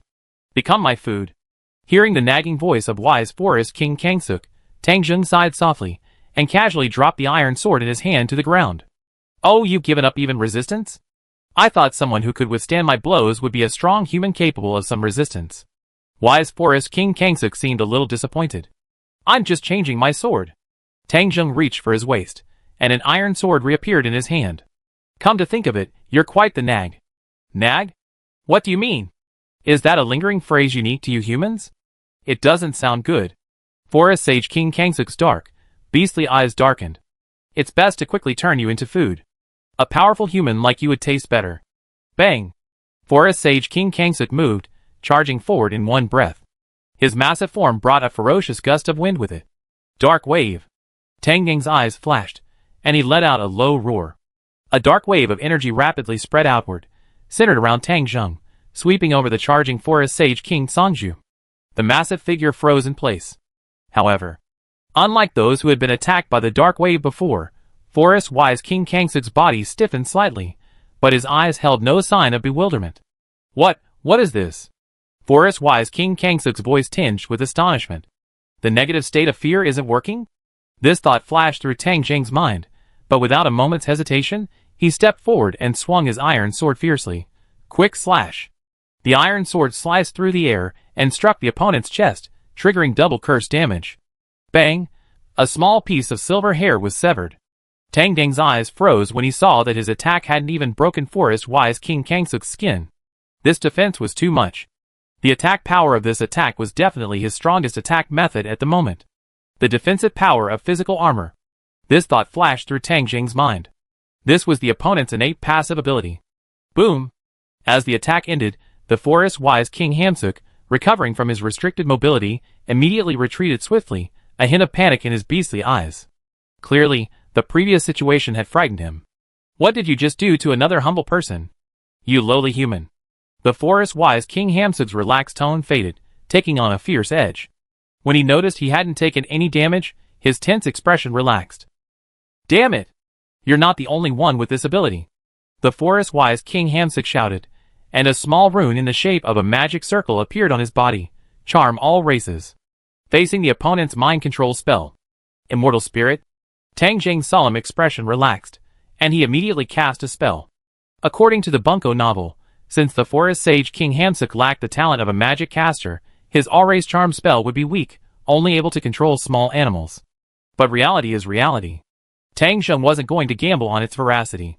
He glanced at the stat panel, and a thought struck him. Skill points, 39 to 38. Skill, all-raise charm, level 4, cost, 20 MP. Description, can cast a charm like mind control effect on any race. Got it. Of the opponents he had encountered previously, both the Khajiit of Chironon and the forest dwarf had used the human race charm spell. The reason he hadn't learned it was naturally because he was drawn to this higher level and more versatile charm spell. This was Tang Zheng's reason for forcing the forest-wise king, Kangsuk, out. The only thing he hadn't anticipated was that he wouldn't even be able to break through his defenses. Retreat first. Tang Zheng quickly retreated, grabbed the little evil spirit dog, and whispered, "Fly." Blue magic quickly enveloped his entire body. In the blink of an eye, Tang Zheng soared into the air, swiftly soaring into the sky. Get down, you bastard human. The forest-wise king, Kangsuk, had also reacted by now, lashing out with his tail, lashing out at Tang Zheng in the sky, but he was still a beat too late. The tail wasn't long enough to reach Tang Zheng, who had soared above the forest. Angry roars echoed from the jungle below. Hovering in midair, Tang Zheng looked down at the silver-white figure in the jungle below, constantly darting around in the dense trees, helpless. This is the advantage of skills in adapting to different situations. Tang Zheng exhaled, looked up to confirm his position east of the top forest, and flew eastward with the little evil dog. The whisper of wind rustled past his ears. Looking down at the vast, lush green jungle and the endless blue sky below, especially bathed in the sunlight, this sense of freedom and novelty gave Tang Zheng an indescribable sense of liberation. The changes brought about by supernatural power are truly intoxicating. This world feels more and more real. Tang Zheng sighed, recalling the battle just now, his arrogance dissipating. I didn't expect that the wise king of the forest, Hamsuk, would be so difficult to deal with. From the beginning, the wise king of the forest, Hamsuk, hadn't used his full strength. Tang Zheng could clearly sense that he was playing around the whole time. Even so, whether in speed or strength, the level of power displayed was far superior to his own, especially his exaggerated defense. Now that I've acquired the skill, my next plan should be feasible. Tang was flying rapidly through the air, reaching the eastern region of the great top forest. From his height, he gazed down at a conspicuous forest fissure deep in the jungle below. If the description of the great goblin Agula was correct, that was the territory of the ogre Gu, another ruler of the forest. Chapter 134. This location would be difficult to find in a short time if searched within the forest. After all, the directions big goblin Agu had originally given were too vague. He had simply described the surroundings of the forest fissure. Only by looking down from the sky could one clearly determine the location of this unique terrain, the forest fissure. Whoosh! Tang Zheng activated his magic power, his flight speed instantly increasing. The speed of normal flight using fly magic was about the same as that of an ordinary bird. And it only lasted about half an hour. To extend the flight time or increase the speed, one had to expend magic power. About an hour later, Tang Zheng arrived above the forest fissure, which, despite being deep in the jungle, had sparse vegetation and resembled a hilly terrain. Confirming that the location was exactly as big goblin Agu had described, Tang Zheng did not hesitate. He flew across the forest fissure, found a relatively open area, and descended from the air. Time to level up.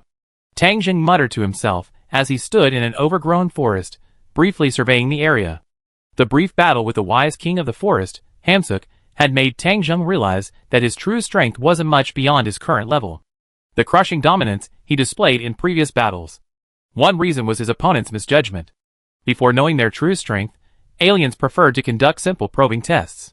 The other reason was his vast arsenal of tactics, resulting in a diverse combat style, combined with the unique characteristics and skills of higher-level classes. This created an overwhelming advantage from the outset. However, when this skill advantage ceased, and a short battle proved inconclusive, his weaknesses were exposed. The cuffs of his priest's robe trembled. A magic scroll appeared in each hand, and he squeezed it with force. Hum! White light condensed in the air, and two flame archangels appeared at Tang Zheng's side. The remaining magic scrolls had been completely depleted. Stay alert all around. Slay any approaching monsters or beasts. Tang Zheng commanded the flame archangels. Swish! Swish! The two flame archangels flapped their wings and began to patrol the area. The powerful holy aura they exuded frightened the beasts and monsters in the area away, keeping them from approaching. Calm yourself. Tang Zheng took a deep breath and stared at the attribute panel. He had been delaying until now, firstly because he was worried that his previous deductions were wrong, and secondly because he was concerned about the potential for a major disturbance once the special class was actually activated. After all, when he awakened the high-level class magic swordsman, his magic power had already gone out of control, causing abnormalities. Experience slot 31201/10,000 level up. Cursed Knight 4th level experience slot 21201/20,000. Tang Zheng saw that he still had enough experience in his experience slot to level up again, and he thought to himself, level up. Experience slot 1201/30,000. Cursed Knight 5th level. As his Cursed Knight leveled up to level 5, Tang Zheng quickly felt a noticeable increase in his strength. But this was clearly not what Tang Zheng truly cared about. The air was slightly still. No change. Tang Zheng's heart skipped a beat, his rising anticipation froze in that moment. No! Tang Zheng looked up and around. The sound of leaves rustling in the wind, the distant chirping of insects, and the various scents in the air suddenly became clear. The jungle was clearly filled with a sense of clamor, yet Tang Zheng felt strangely quiet. Buzz? The attribute panel vibrated. Triggered special class acquisition conditions. Conditions not met. Conditions met. Conditions not met. Conditions met. A series of information quickly flashed across the panel. The genius class kept switching back and forth between priestess and priest. Tang Yang's eyelids twitched. As the frequency of the transformations increased, as if reaching some kind of equilibrium, the attribute panel vibrated again. Class build information met. Special class, Valkyrie triggered. Job accepted? Success? Tang Zheng said with surprise. Hadn't all his efforts been waiting for this moment? Without a moment's hesitation, in that moment of certainty, he finally realized what was happening. Boom! A sudden burst of dark cursed energy erupted, emitting a terrifying aura as it gushed forth from Tang Zheng's body. In a moment, it transformed into a black mist, almost tangible, that enveloped Tang Zheng's entire body. The emanating cursed energy, centered around Tang Zheng, spread outward, causing much of the vegetation to turn yellow and wither. The little evil spirit dog's eyes were filled with fear, and it quickly retreated in terror. But this process didn't last long. A dazzling milky white light flickered from the black mist, and then the dark cursed energy began to collapse and dissipate. No! It was a transformation. The curse's power transformed into a milky white sacred energy at a speed visible to the naked eye. Tang Zheng clearly felt this process. He seemed to hear the faint murmur of resentment within the cursed energy, like a single individual, yet also countless others. And this sacred power dispelled it, as if achieving some kind of redemption. Crash! In an instant, the black curse energy completely vanished, and the milky white light enveloped Tang Zheng's entire body, transforming into tiny points of energy that merged into his skin and vanished. Faintly, Tang Zheng seemed to see a figure rushing towards him. Special class induction successful. Class, Valkyrie. Level, Special class. Ability effect, Passive, Weapon specialization. With each level, you can choose to utilize weapons with physical properties, slash, blow, or thrust, and choose one to enhance with a bonus feat. Aura of Courage. Your attacks imbue your attacks with divine damage. When you engage a target in melee combat, the first attack you inflict is guaranteed to be a critical hit. Divine Blessing reduces the effects of all negative status effects by half. Dark Resistance 1 reduces dark energy damage by 20%. Holy Resistance 1 reduces holy energy damage by 20%. Active Guided Oath of Redemption. When facing an attack skill requiring a damage saving throw, if you fail your own saving throw, you can ignore the failure. Cooldown 10 days. Class skills. Class level 1, Clean Throwing Spear. Class level 3, Impurity Shock Shield. Class level 5, Heroic Spirit. Note, each level increases HP, MP, physical attack, physical defense, magical attack, magical defense, and agility by 20 points. Introduction. A devout warrior, a fanatical lunatic, you firmly believe you are pursuing an undetermined destiny, whether it be the will of the gods or your own inner desires and ambitions. Tang Zheng subconsciously reached out and clenched his fist. At this moment, he felt more than just a surge of strength. He felt something different about his body. But for a moment, he couldn't quite put his finger on the feeling. The Valkyrie class's information appeared before his eyes. He carefully read through it from beginning to end. Tang Zheng's mouth twitched, and he remained silent. Powerful. Powerful in every way. For passive effects, 1 active skill, and 3 class skills. Even the base stat boosts boost all stats. It's hard to describe. Such a powerful class. Tang Jung swallowed, his eyes sparkling, his face lit with excitement. No wonder the conditions for obtaining special classes in Yggdrasil are so difficult. Each player can only have one. Buzz. Weapon specialization passive activated. Please select your physical attack attribute. Tang Jung glanced at the information on the panel and realized that his current class level 1, had already triggered the Valkyrie's passive effect. Weapon specialization options. 1. Blow. Increases physical damage from blows by 20% and increases critical strike chance by 10%. 1. Slash. Increases physical damage from slashes by 20% and increases area of effect damage by 10%. 1. Thrust. Increases physical damage from thrusts by 20% and increases penetration by 10%. Seeing these 3 options, Tang Jung inexplicably understood why Jisajiming, despite already having a weaker class and lacking some abilities, would choose versatile for weapon specialization. Hiss. Tang Jung took a deep breath. He too was tempted to choose all 3. What a powerful boost. He had always thought the Swordmaster passive bonus of 10% increased slash damage was already quite impressive, but compared to this passive, although he wanted all 3 specializations, it was naturally impossible. If he did, he would end up with a mediocre result like Jisajiming. There was really nothing to worry about. Already possessing the passive of the Swordmaster class, it was natural to choose an option that could be stacked. Weapon specialization, /30%, range 10%. As the selection process concluded, Tang Jung quickly noticed that his passive, /increase, had disappeared, merging with weapon specialization. So passives can be combined? Tang Jung asked, somewhat surprised. Only then did he notice that the dark attribute resistance 40% of both the Cursed Knight and Valkyrie had also been combined. Chapter 135. Tang Jung suppressed his excitement and looked at the class skills at the bottom, which were his most cherished abilities.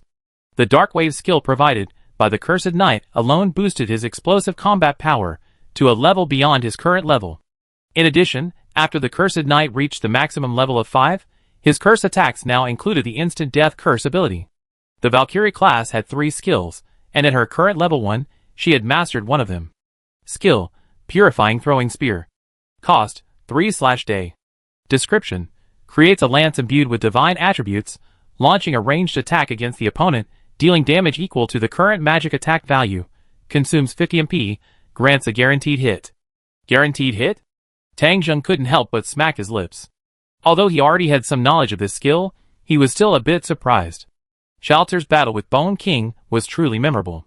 The guaranteed hit attribute is incredibly valuable in any game. After reading the skill description, Tang Jung realized that this was a very powerful skill in the late game. His current low magic attack value actually hindered the skill's effectiveness. With the max level of Cursed Knight and the acquisition of the special class Valkyrie, he could clearly sense his own strength, a clear leap forward. Come here. Tang Jung looked at a flame archangel patrolling the area. Wow! Metallic silver yellow wings flapped. The flame archangel floated over and landed in front of Tang Jung. A punch! Bang! The silver armor on the flame archangel's chest dented, and the incredible force sent him flying, crashing into a stout tree 6 meters away with a resounding thud. One of its silver yellow wings shattered from the impact, dissipating into a speck of light in the air. The flame archangel trembled as he climbed to his feet. Unable to fly without a wing, he could only stagger back to Tang Jung's presence. He looked at the flame archangel's chest. A complete dent left a mark, and numerous tiny cracks appeared on the surrounding silver-white armor. Swish! An iron sword appeared in his hand.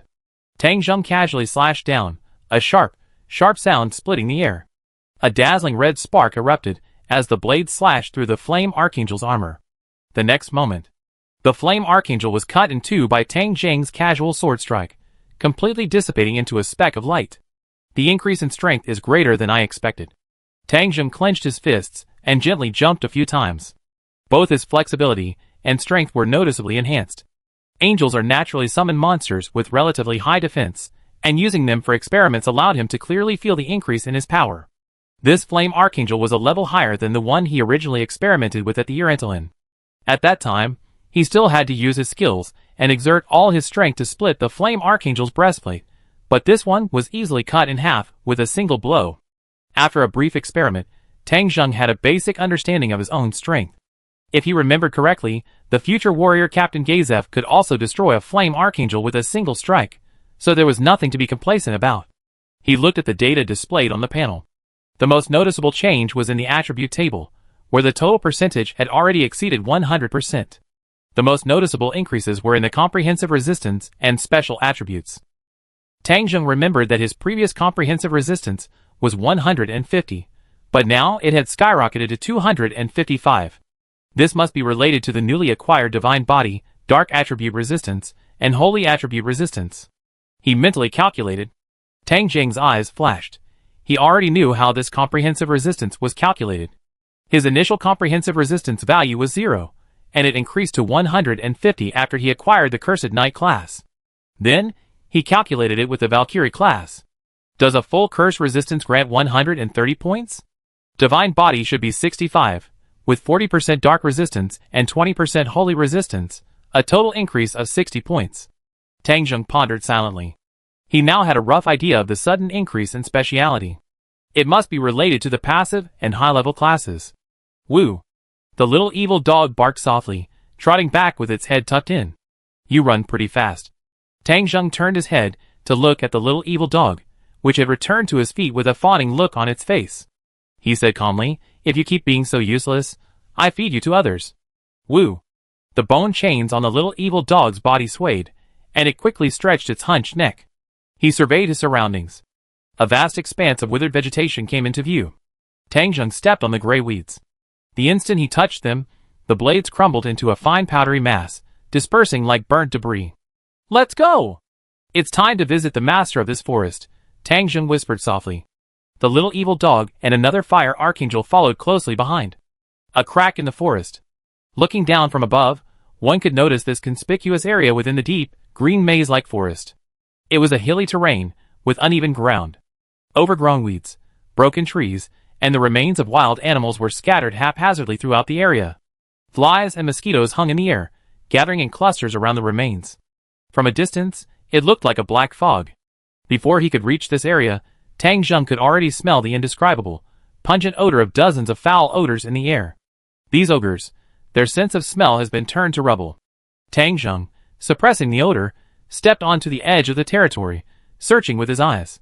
He soon discovered a conspicuous cave, 4 or 5 meters high, at the far end of the hilly terrain. From deep within the cavern, he could faintly hear ogre-like roars. Lure them out. Tang Zheng waved his arm, signaling the flame archangel to fly into the cave. He had no intention of entering. The smell outside alone was enough to make him want to block his nose. Tang Zheng simply couldn't imagine the smell inside. Whoa! With a flap of his wings, the flame archangel was already flying forward at a rapid speed, diving into the cavern in a moment. After a while, the roars of ogres could be heard from the dark cave, but they soon died down. Experience gain 312. Experience gain 310. With the level and strength of the fire archangel, dealing with 2 level 10 ogres wouldn't be a problem. About 7 or 8 minutes later, roar. Intruders. A roar similar to the ogres, but even more raspy and violent, echoed from within the cave. A moment later, a flash of light appeared from within the cave, and the figure of the fire angel rushed out. Bang! Bang! Bang! A series of heavy footsteps echoed. The first to emerge from the cave were 3 ogres. Compared to ordinary ogres, these 3 were much larger, their brown-yellow skin rough and tough, appearing incredibly tough. Following closely behind them there were 6 ogres, a deep blue hue. Their bodies were incredibly smooth, compared to the ogre's rough, lumpy, and spiked exterior. They were larger than the ogre in both size and height, but their height wasn't noticeably higher, only about a head taller. The flame archangel flew through the air, landing beside Tang Zheng and hovering in midair. With it came a strong, foul-smelling gust of wind. Tang Zheng couldn't help but pinch his nose. He moved slightly away from the flame archangel, then looked up at the cave. These ogres are clearly much stronger and more ferocious than the one we bought in the imperial capital. Tang Zheng looked at the ogres and raised an eyebrow. Bang! At that moment, a heavier sound of footsteps echoed from within the cave. Before the ogres in front could even find their balance, a pair of massive arms pushed them apart and to the sides. Boom! 2 of the ogres lost their balance, their massive bodies collapsing to the ground, causing it to shake. The figure emerging from behind the ogres was even larger and more terrifying, reaching a full 3 meters in height. It looked completely different from ordinary ogres, its skin a stone green hue. In its overall appearance, it bore a resemblance to an ogre.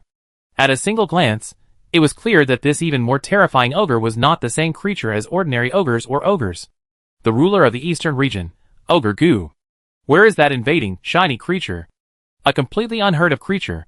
Troll Goo's voice raged, casually swinging his massive heavy sword, nearly 3 meters long and grooved with purple, as tall as himself. Boom!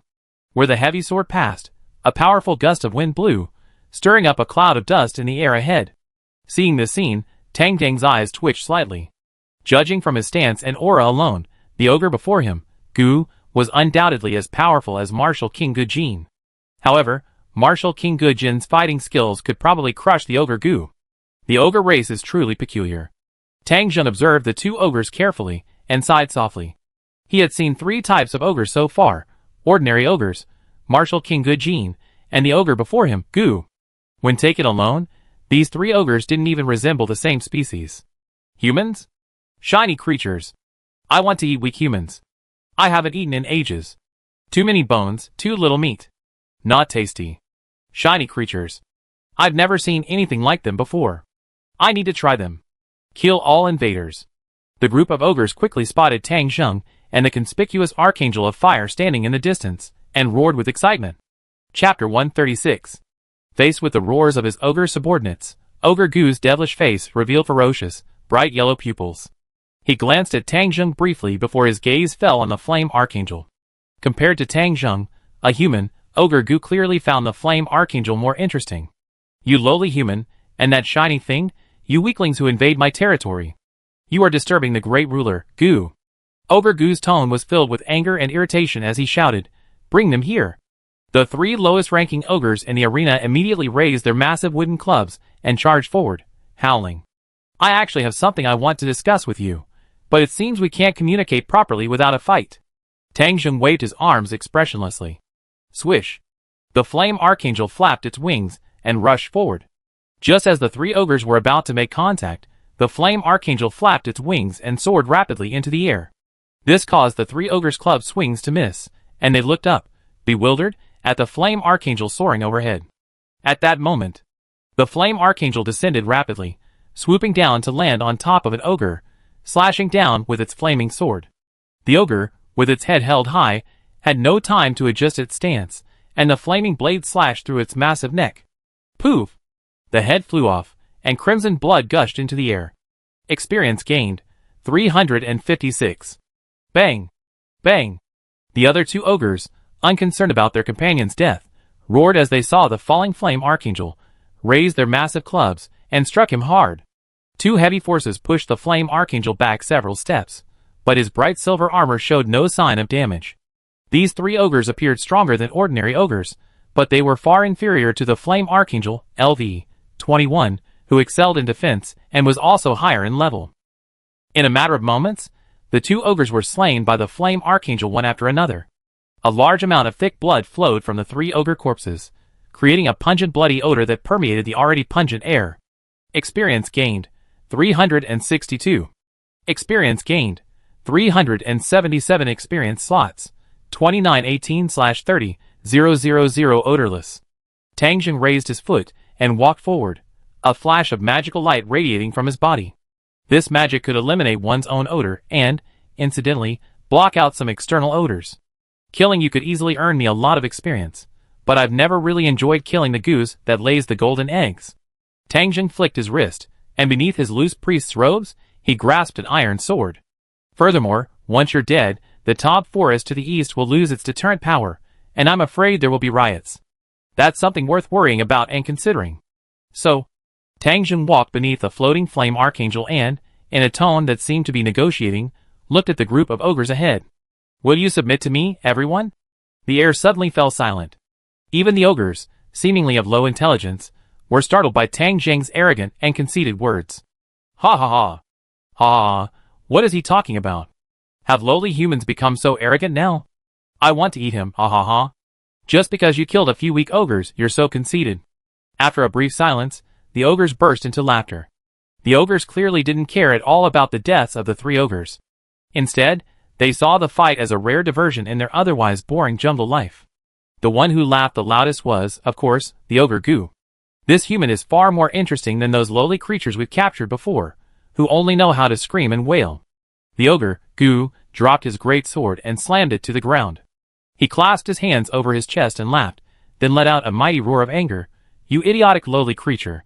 How dare you speak such words to the great ruler, Gu? Killing those 3 weaklings, and you think you figured out the difference between us? Capture this arrogant lowly creature.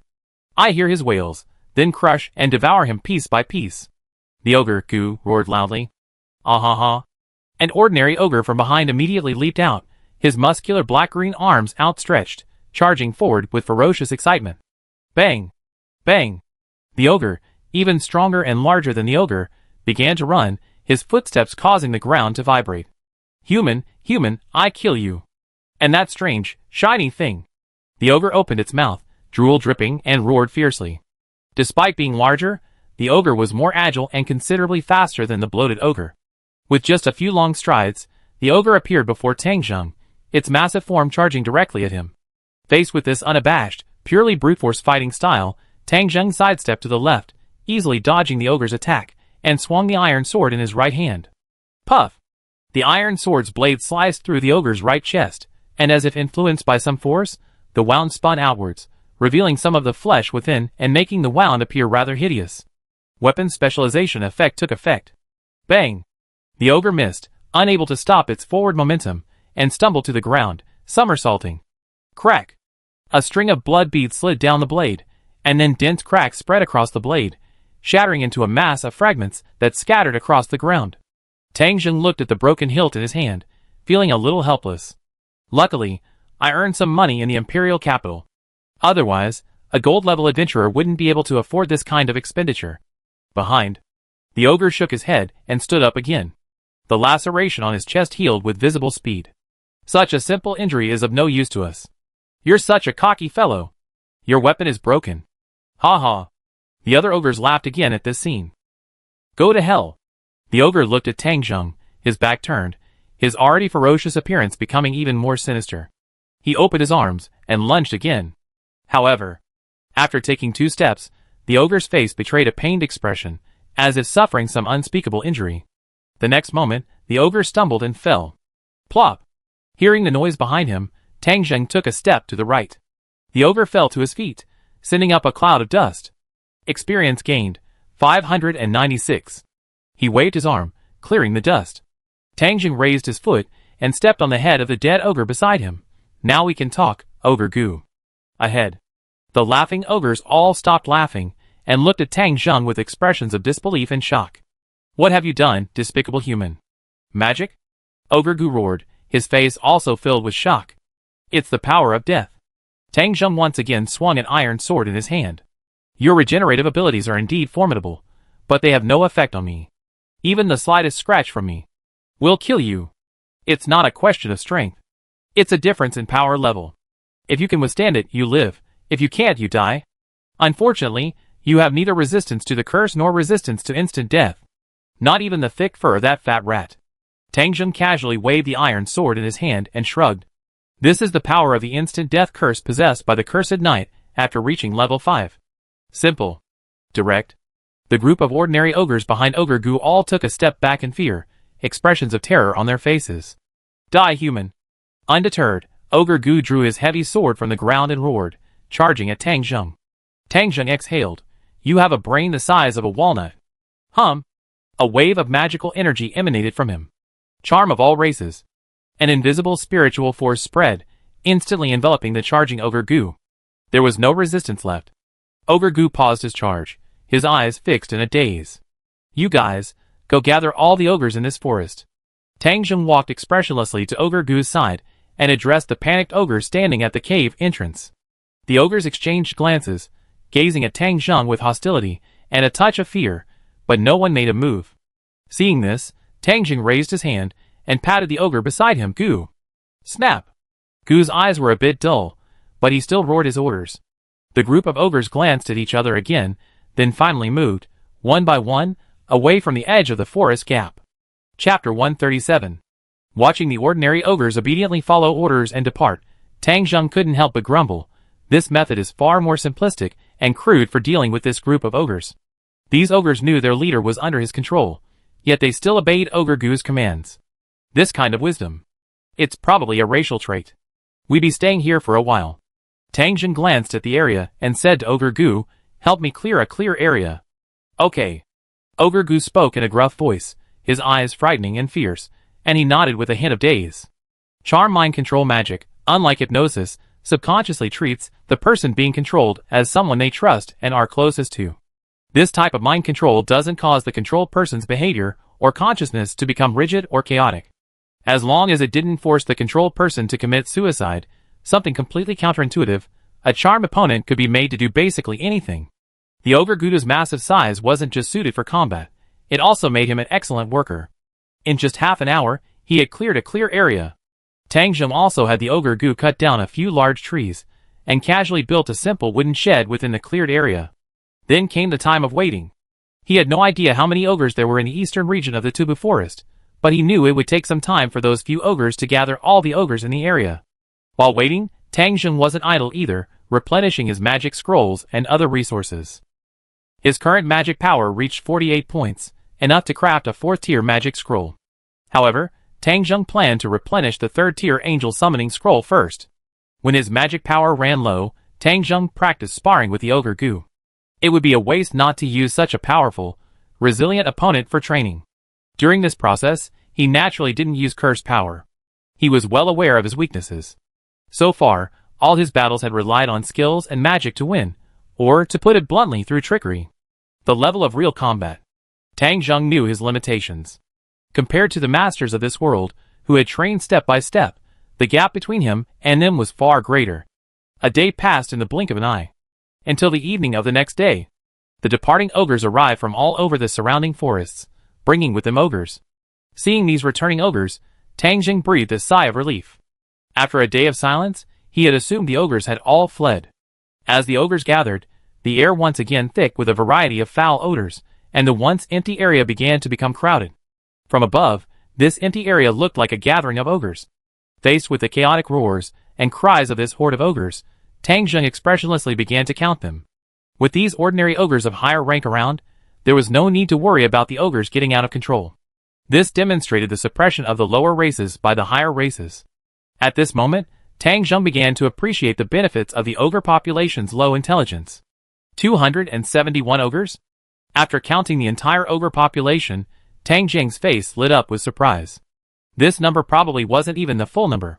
He silently calculated that the average experience point for an ogre was around 300. If he killed all of them, he would gain around 80,000 experience points. Except for the outer areas, have these ogres capture all high-level, large beasts or monsters and bring them here. Not dead, but alive.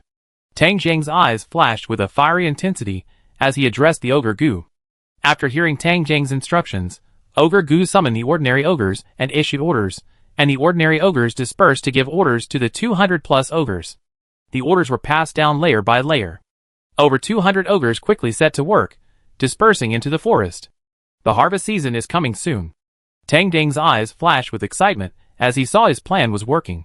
He had these ogres capture large beasts and monsters, those at the top of the food chain in the Tubu Forest.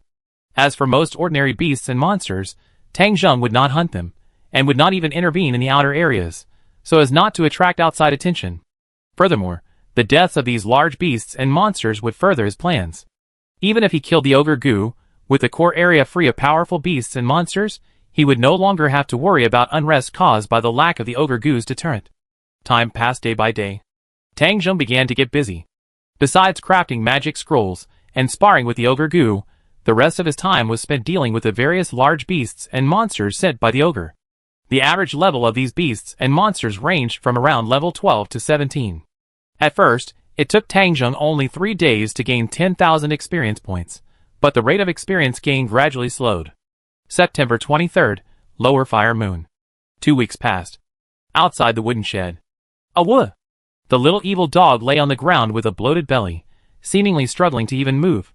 During this time, Tang Zheng's daily routine was almost completely packed.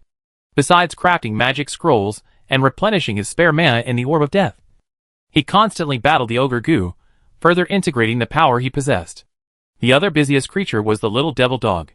The carcasses of various powerful beasts and monsters were a world apart from the monotonous goblin food of the past. The little devil dog could no longer be described as small. The ample nutrition allowed the little devil dog to soar to a height of approximately 1 meter within 2 weeks. The fur on its body was a shiny black, especially the 2 horns on its head, which had fully grown. A faint, menacing aura emanated from the little devil dog. Although the carcasses were plentiful, they were consumed quickly. The little devil dog itself couldn't eat much. The real bulk of the food went to the ogres. With their appetites, over 200 ogres easily devoured the vast number of captured beasts. During this process, the number of ogres also decreased by over 20. Bang! The carcass of a high-level tiger, over 3 meters long, spotted with markings, and looking ferocious, was tossed by Tang Zheng in front of the little evil dog. "Don't waste it," Tang Zheng said calmly, glancing at the little evil dog, whose belly was so full it could barely walk. Woo! The little evil dog swayed, whimpering in frustration before standing up. Tang Zheng ignored the little evil dog, who had taken advantage, and was still acting docile, and glanced at the stat panel in front of him. Experience slots. 74122/30,000 in just half a month. His experience points had increased by over 70,000, and the large monsters and beasts in the eastern area of the top Great Forest had been mostly eliminated. The totem possession skill was indeed not that simple. Tang Zheng has been experimenting with skills recently, using numerous monster corpses, and has come to a relatively new understanding. This skill allows the totem possession process to be interrupted at any time, as long as the totem isn't fixed. As for whether it can be cancelled and replaced after a totem is fixed, Tang Zheng isn't sure. Since he hasn't fixed the first totem, he's unsure. The information he's currently receiving is as follows. The base stats added by a totem vary depending on the monster or beast, but the maximum bonus is 50 points for a single base stat. This isn't a large amount, but it's to be expected, considering it's only a mid-level class. Tang Zheng's focus is on expertise acquisition. For example, he specifically experimented with the high-level tiger just now. This monster possesses 2 innate abilities, night vision and the ability to accelerate movement in the jungle. If a high-level tiger is used as a totem, and specialty acquisition is selected instead of totem activation, Tang Zheng can choose to lock in one of the high-level tiger's 2 special abilities. Of course, neither of these abilities is of much use to Tang Zheng, but what if a higher-level monster were used instead? Fighting Ghost Jia Luo, due to his strength, is unable to hunt higher-level monsters, but he can. Meanwhile, during the 2 weeks that Tang Zheng had been concentrating on leveling up in the top Great Forest, major events occurred in both the Bahar's Empire and the Kingdom of Liesji. Go Jin, the War King and the most powerful figure in the Imperial Capital arena, abruptly departed. This incident had a profound impact throughout the Imperial Capital and the Bahar's Empire, even impacting the battlefields of both countries, and causing a decline in the morale of the Imperial Army. It is said that the Blood Emperor personally sent someone to mediate, and even a conflict arose, leading to the appearance of one of the Empire's 4 horsemen. Ultimately, mediation by the great merchant Osco prevented a further conflict. The whereabouts of King of War, Go Jin, were unknown after he left the Bahar's Empire, and the Empire subsequently issued a manhunt. The target wasn't King of War Go Jin. It was an alchemist from the Kingdom of Renase. The reputation of the black-haired genius alchemist spread throughout the Empire, drawing attention from all quarters. Even then, Renase, who was wanted for treason, and had a large bounty on her head, battled Gazef in the capital. The battle ended in a draw. King Rampusa III personally summoned the 2 and bestowed upon warrior Captain Gazef a magical item, one of the 5 great treasures of the nation, while also granting Renase the noble title of knight. Naturally, this incident reached the Bahar's Empire, further exacerbating the situation on the border battlefield. Chapter 138. A crack in the forest. An open, weedy field. The stinking area, once littered with corpses and swarming with flies, had been thoroughly cleared over the past 2 weeks. With so many ogres as free labor, it made sense not to be impractical. Roar! The ogre Gu roared, his massive figure wielding a 3-meter-long magic sword, slashing at Tang Zheng. A powerful gust of wind erupted wherever the magic sword passed. Tang Zheng simply retreated, avoiding the blow. Boom! The ground rumbled, and a cloud of dust rose.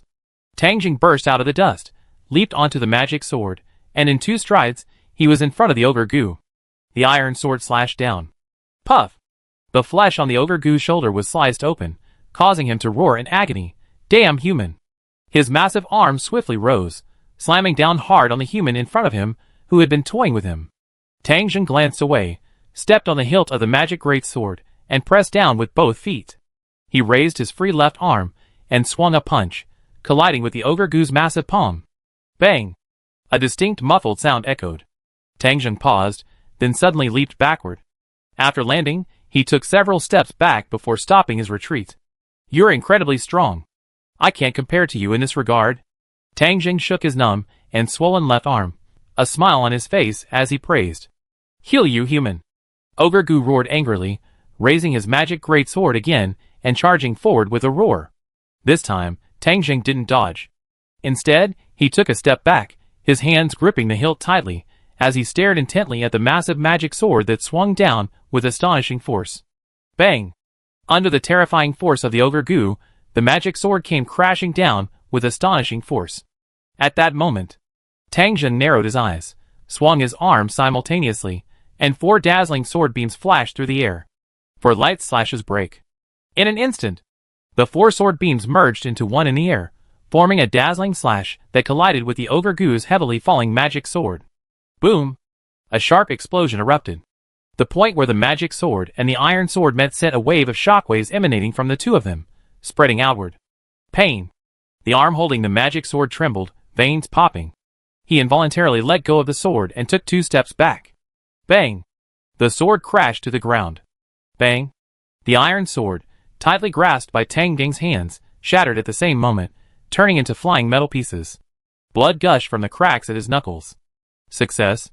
Tang Jing looked at the repelled ogre Gu, his eyes gleaming, unconcerned about the bleeding knuckles.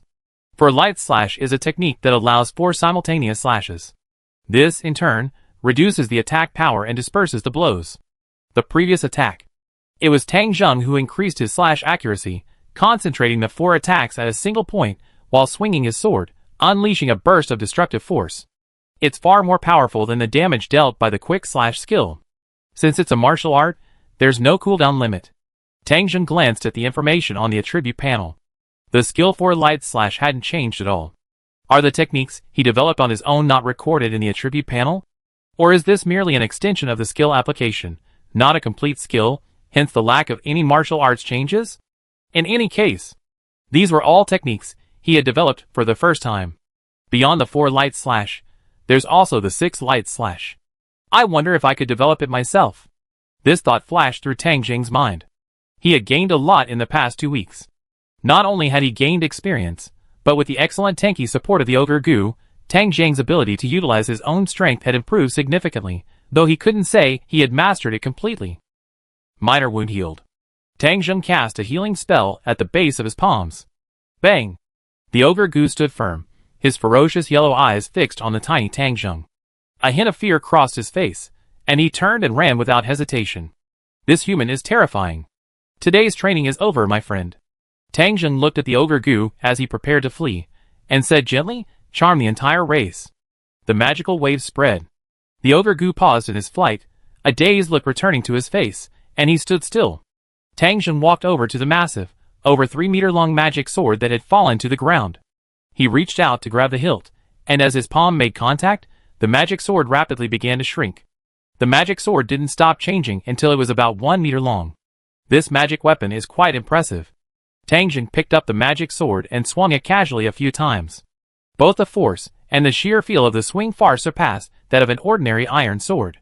The results of the item appraisal test revealed that the magic sword was at the level of an intermediate, 21 to 30, equipment item. The conspicuous purple groove in the center of the magic sword released a venom that reduced muscle mass, but its level was only a low level 10. But the real point of this magic sword was its ability to freely change size based on the user's size. While some magic items can achieve this effect, it's far superior to this magic sword, which could easily grow to over 3 meters in length. This clearly represents a special enhancement, suitable for use by a creature as large as the ogre Gu. A magic weapon of this level and power. Magical equipment. Tang Jing didn't think ogre Gu had just picked it up casually. His questioning quickly revealed the answer. The magic greatsword had been gifted by Naga, the western demonic serpent, one of the 3 great rulers of the top forest. And a week earlier, Tang Jing had already had ogre Gu send an ogre to the demonic serpent Naga's territory, inviting them to come. I wonder if they come. Tang Jing raised the magic greatsword and shouldered it, pondering for a moment. The high-level monsters and beasts in Ogre Gu's territory had been largely eliminated. Tang Jing naturally had no intention of abandoning the territory of the wise forest king, Kangsuk, or the demonic serpent Naga. The wise forest king, Kangsuk, was the strongest, but also a bit of a problem. So, Tang Jing had targeted the Ogre Gu first, and the demonic serpent Naga next. I hope this wise forest ruler won't end up like the Ogre Gu, Tang Jing muttered to himself. Otherwise, his plan wouldn't progress to the second step. Summon all the ogres. Tang Jing looked at the Ogre Gu. The Ogre Gu nodded absent-mindedly, swaying his massive body and departing. Not long after, the numerous ogres that had been running around for a while began to gather in the wide area. A constant roar echoed, instantly turning the entire forest crevice into chaos, like a market. Tang Jing, carrying his magic greatsword, approached the group of ogres, instantly drawing all their attention. The ogres naturally recognized the human who had appeared beside their leader during this time. Thank you all for your hard work. Tang Jing lowered the magic greatsword from his shoulder and addressed the ogres before him, who were staring at him and drooling. So please get some rest. As soon as he finished speaking, Tang Jing's gaze was icy. He stomped his foot on the ground, and instantly rushed to the front ogre. Whoosh! The magic greatsword slashed. The terrifying-looking ogre was split in two, blood, viscera, and flesh spurting out. Experience gained, 321. Fly! Tang Jing chanted, his entire body enveloped by a magical glow, and he quickly ascended into the air. He easily passed over the chaotic swarm of ogres ahead, arriving above him. Then, he descended rapidly, landing in the center of the group. Boom! The impact of the fall knocked several nearby ogres to the ground. Tang Jing raised his 1-meter-long magic sword, grasped it firmly with both hands, and spun it rapidly. Everywhere he passed was like a meat grinder, shredding and crushing all nearby ogres. Experience gained, 355. Experience gained, 326. Experience gained, 331. Experience gained, 361. Roar! Hurt, human! Run! Hurt, food! Pain quickly spread, and the ogre screamed and wailed, beginning to flee in all directions in a chaotic frenzy. However, before Tang Jing's speed and the advantage of flight, these ogres were like lambs to the slaughter, destined only for slaughter.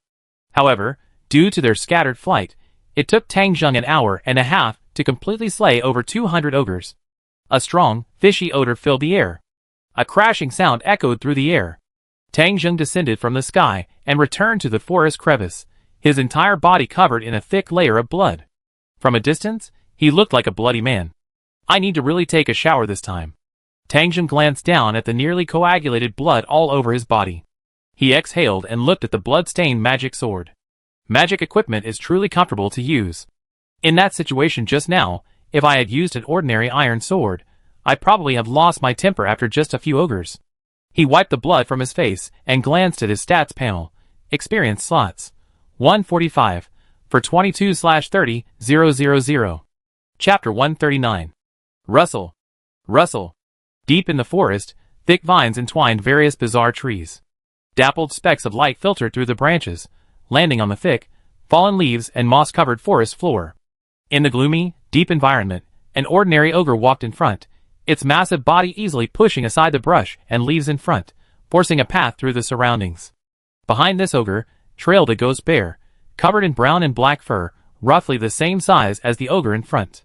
The scarlet eyes and ghostly hair on its body betrayed its status as one of the many apex predators of the top forest. Their powerful limbs pressed against the thick fallen leaves, making a constant rustling sound. Your leader called me over. What's going on? A raspy, ageless voice echoed from the ghost bear's back. Then, on the back of the ghost bear, following the ogre, sat a strange figure. Its lower body was that of a snake, its tail covered in delicate pale scales with a faint emerald green sheen. The upper body resembled a gaunt old man, with dry black-green hair and a face thick with wrinkles, tightly packed together, giving it a sinister and terrifying look. This was none other than Naga, the demonic serpent of the west, one of the three great rulers. Bang! The ogre in front, with a powerful punch, broke a thick branch blocking the path. With a muffled thud, it continued to stalk forward, head bowed, without a hint of reply. The corners of Naga's mouth twitched. A brainless piece of useless flesh. He had given up on questioning. It would be easier to get any useful information out of this arrogant ogre, who struggled with even basic communication, than to have him communicate with an animal. The demonic serpent Naga didn't even bother trying to guess what a man, with a head full of muscle, was thinking. But something must have happened to the ogre goo. The demonic serpent Naga's speculation was more out of curiosity. As for worry, he didn't think there was anything in this forest that could threaten him. The only thing he had to worry about was that the ogre goo would go crazy and suddenly want to kill him. That was why he had brought the ghost bear with him. With the ghost bear, even if the ogre goo really had a brain cramp, it would be enough to hold out for a while, allowing him to leave in peace. I wish your brains were as developed as your muscles. Of course, if that were the case, I'd probably be in for a real headache. The demonic serpent Naga swung its tail, lashing the ghost bears but prompting it to speed up and catch up with the ogre ahead. The three rulers of the top forest. The ogre goo is a foolish and brainless creature. Although he has a large number of subordinates, he doesn't know how to use them. The wise king of the forest is an extremely lazy monster, spending all his time eating and sleeping. If either of these two were as smart as him, they would have ruled the entire top forest long ago. How perplexing! The demonic serpent Naga chuckled hoarsely. As they approached the forest crevice where the ogre goo lived, the demonic serpent Naga could clearly smell the scent of blood in the air, becoming much stronger. Here, Naga the demonic serpent narrowed his eyes, noticing dark stains of blood on many tree trunks and the ground in the forest. This dried blood had been there for some time. The lush trees began to dwindle, and a wide forest fissure appeared before his eyes. Naga the demonic serpent looked over, his eyes widening. This area, which should have been littered with the remains of gnawed beasts and swarmed with flies and mosquitoes, was surprisingly clean. What's going on?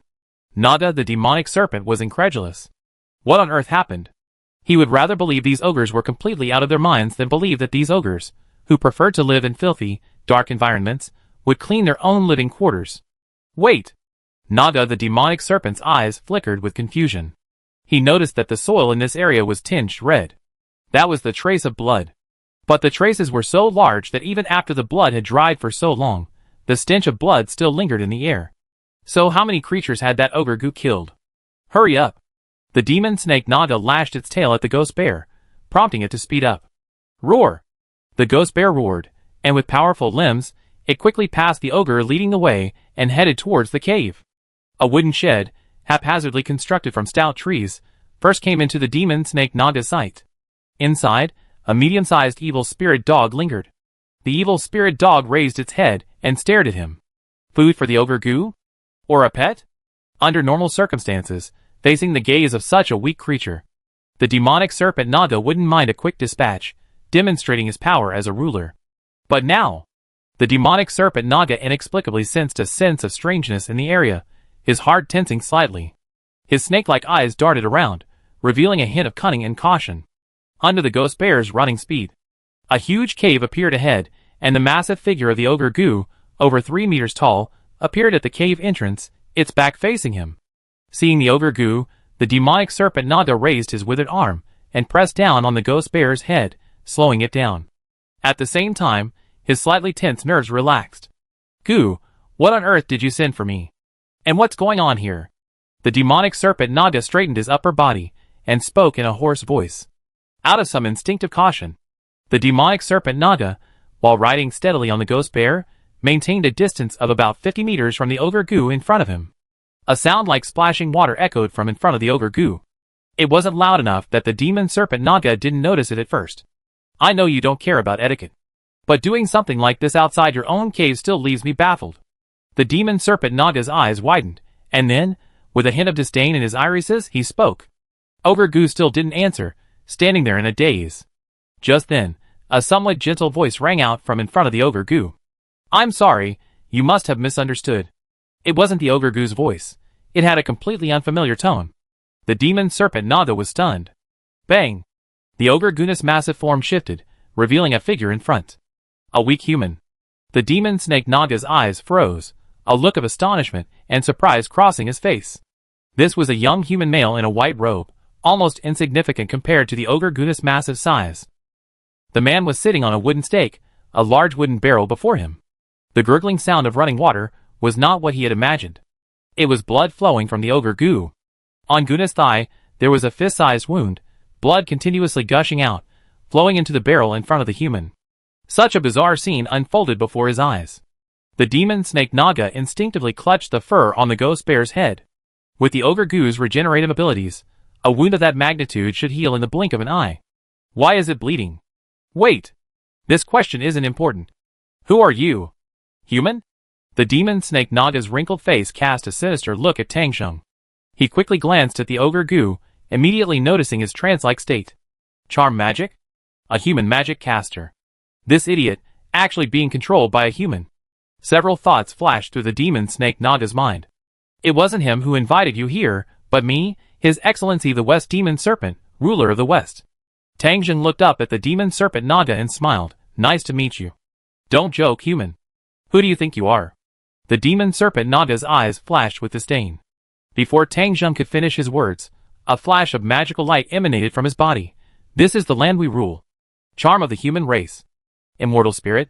Tang Zheng raised his eyelids, neutralizing the opponent's charm spell, and then chanted, Charm of all races. The demon serpent Naga's body glowed with an emerald green sheen, his gaze steady, unaffected by anything. The brief exchange ended in the blink of an eye. See? A weak human. Your charm magic is useless against me. The demon snake Naga's eyes flickered, and he sneered, Even if you can control goo, you can't kill him. I show you the consequences of trespassing on our territory. A dazzling red light shone from the demon snake Naga's fingertips. Fireball. A ball of flame the size of a washbasin quickly coalesced, transforming into a fireball in the blink of an eye, shooting towards Tang Zheng. You keep calling me a weak human. Perhaps humans are indeed weak. Tang Zheng faced the incoming fireball, and raised his magic sword with one hand. A translucent light condensed on the blade, but that's because you didn't touch me. Magic Slash. Chapter 140. Tang Zheng swung his magic sword with one hand, striking forward with a downward slash. A visible magical slash emanated from the sword, colliding with the mid-air fireball and splitting it in two. Boom! The shattered fireball exploded in mid-air, while the magical slash continued its trajectory towards the demonic serpent Naga. Seeing the magical slash fly forth from the exploding flames, the demonic serpent Naga's face trembled in shock. He grabbed the ghost bear's hair and yanked it hard, forcing it to dodge to the side. Bang! The magical slash struck where the demonic serpent Naga had been standing, leaving a roughly 3-meter-long scar on the ground. This isn't magic. The demonic serpent Naga's pupils constricted as he gazed at the scar. As a magic chanter, he could clearly tell whether it was magic or not. That human was not only a magic caster, but also a warrior capable of long-range attacks? The demonic serpent Naga quickly analyzed his thoughts. I just wanted to say hello and collaborate. Tang Zheng stood up from the wooden stake, heaving his magic great sword in one hand over his shoulder. He tilted his head slightly and looked at the demonic serpent Naga in the distance. Although they are smarter than the ogres, they seem to be even more discriminatory. He remembered that in the anime, from the very beginning, the demonic serpent Naga showed all when facing the Bone King, and even raised his hands in surrender after only a brief resistance. There was no trace of the condescending attitude he was showing now. In the eyes of the various races in the other world, the notion of weak as a synonym for human is indeed deeply ingrained. At this moment, the demonic serpent Naga had already realized that the calm human before him was not simple. However, as one of the 3 rulers of the top forest, how could he possibly flee from a human? Moreover, that idiot goo was still under his control, which might cause trouble. Vines entangle. The demonic serpent Naga waved his withered arms. The already numerous weeds on the ground grew rapidly at a visible rate, and several thick vines extended from them, strangling Tang Zheng in unison. Faith magic? Tang Zheng took out the forest crossing magic item, held it in his hand, and shone it forward. The attacking vines immediately bypassed Tang Zheng and dispersed in other directions. Bang! Tang Zheng kicked the ground with his foot, raised his magic great sword, and charged at the demonic serpent Naga. A sneering voice echoed, I hope your strength matches your attitude. Don't let me down so much. Asshole. Die! Hearing this, the demonic serpent Naga's face lit up with anger. He swung his tail and lashed out at the ground. Rock scatter.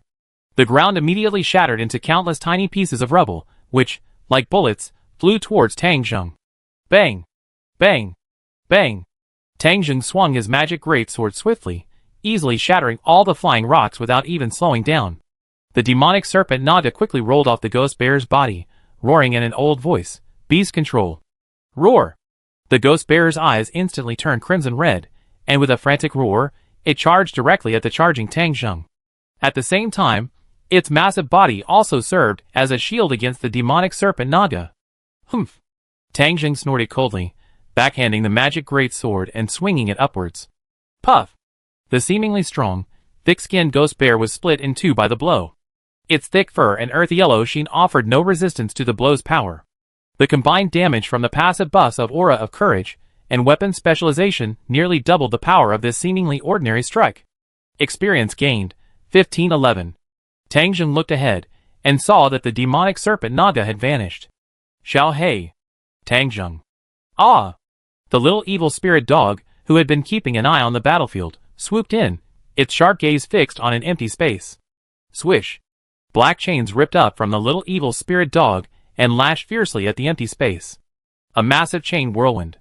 Damn evil hound! The demon snake Naga was struck and emerged from its invisibility, a twisted expression of anger on his wrinkled face. I should have eliminated you from the start. Though he wasn't seriously injured, he was utterly furious. But soon, the demon snake Naga noticed Tang Zheng charging at him again. His expression changed drastically, and he quickly chanted, Forest Mist. Invisibility. Wow!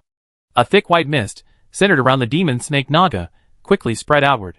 With the invisibility ability, the demon snake Naga's figure vanished once more. This time, it became even more stealthy and difficult to observe. As expected, pure warriors are much easier to deal with. Tang Zheng looked around, his brow furrowed as he saw the thick fog that obscured his vision.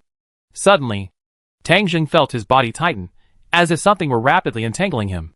The next moment, the previously vanished demonic serpent, the Naga, was now binding him with its thick, serpentine tail, shouting with a hint of excitement, Human, die! The fine, greasy white scales were incredibly smooth, tightening rapidly, making it impossible to break free quickly. Get out of my way! Tang Zheng glared. Impurity shock shield. Boom! A burst of black energy instantly erupted from Tang Zheng's body, creating a full-scale shockwave that instantly sent the demonic serpent, the Naga, flying. The surrounding white mist was also dissipated in an instant. Skill, Impure Impact Shield. Cost, 2/day. Description: generates a pure energy shock centered on the player, with a knockback effect and the ability to dispel and negate enemy magic. This is the class skill acquired by the Valkyrie after reaching level 3. Having previously slaughtered numerous high-level magical beasts and wild beasts throughout the eastern region, as well as over 200 ogres, the experience bar had surpassed 140,000. Tang Zheng naturally didn't hold back, instead giving it all to the Valkyrie. Now, the Valkyrie, level 4, had reached level 4. Experience bar, 26, 933/60, 000 bang. Tang Zheng's figure flashed, and he was already in front of the blasted demonic snake Naga. He grabbed its tail, lifted it up, and slammed it into the ground with a resounding thud. It doesn't seem as strong as you say. Tang Zheng grabbed the other's tail and continued to swing it, slamming it against the ground. Bang! Bang! Bang! A heavy roar and screams instantly resounded through the air. I surrender! I surrender! I am willing to submit! The demon serpent Naga screamed in agony. Bang! Another loud bang. The demon serpent Naga lay drenched in blood, its two withered arms broken, twisted, and limp on the ground. Very good! You are much smarter than the ogre. Tang Zheng walked over to the miserable demon serpent Naga and thrust his magic sword to his side. With a flip of his hand, an iron sword appeared in Tang Zheng's hand, its blade radiating a dark curse. With a cold gaze, Tang Zheng lifted the iron sword and plunged it directly into the demon serpent Naga's heart, but the piercing was not deep. Ah! The demon serpent Naga screamed in agony again. As he drew his iron sword and a stream of blood spurted out, his body began to tremble uncontrollably. What is this? So painful! The demon serpent Naga curled up on the ground, trembling and twisting constantly, his already pale face turning even paler. He felt death approaching, as if he would die at any moment. Save me, I surrender. Human. Don't kill me. The demon serpent Naga twisted his body, and crawled to Tang Zheng's feet, wailing. If his previous pleas for mercy and submission were simply a desire to get Tang Zheng to stop his attack, then now, facing the pure threat of death, the demon serpent Naga no longer had any other thoughts. Chapter 141. The demonic serpent Naga was drenched in cold sweat, its expression aching as it twisted and writhed at Tang Zheng's feet. It felt as if its heart was being rapidly devoured by countless ants, or squeezed tightly in someone's hand. An indescribable feeling of suffocation washed over it. Does the Naga race have some resistance to curses? But it didn't seem to be very strong. Tang Zheng thought to himself as he watched the demonic serpent Naga suffocate in agony. It seems we can communicate normally now. Tang Zheng extended his hand, aimed at the spot on the demonic serpent Naga's chest where he had stabbed it with his iron sword, and grasped it in the air. Black curse energy emanated from the wound and dissipated into the air. The demonic serpent Naga's suffocating pain began to subside, and it lay on the ground in a mess, gasping for air, controlling the power of the curse. Tang Zheng had become increasingly proficient. He had been constantly cultivating his own powers, especially the curse power that currently wielded the most bizarre attack methods. Besides gaining experience, the numerous wild beasts and magical beasts also provided him with numerous experimental references. He discovered that the closer the curse attack was to the heart, the greater its effectiveness. "I submit," the demon snake Naga said, his eyes filled with fear and palpitations. He took a breath and spoke quickly. The human before him was completely different from the weak humans he had encountered before. This one could truly kill him. Thinking of the near-death feeling just now, the demon snake Naga trembled all over. No, you misunderstood."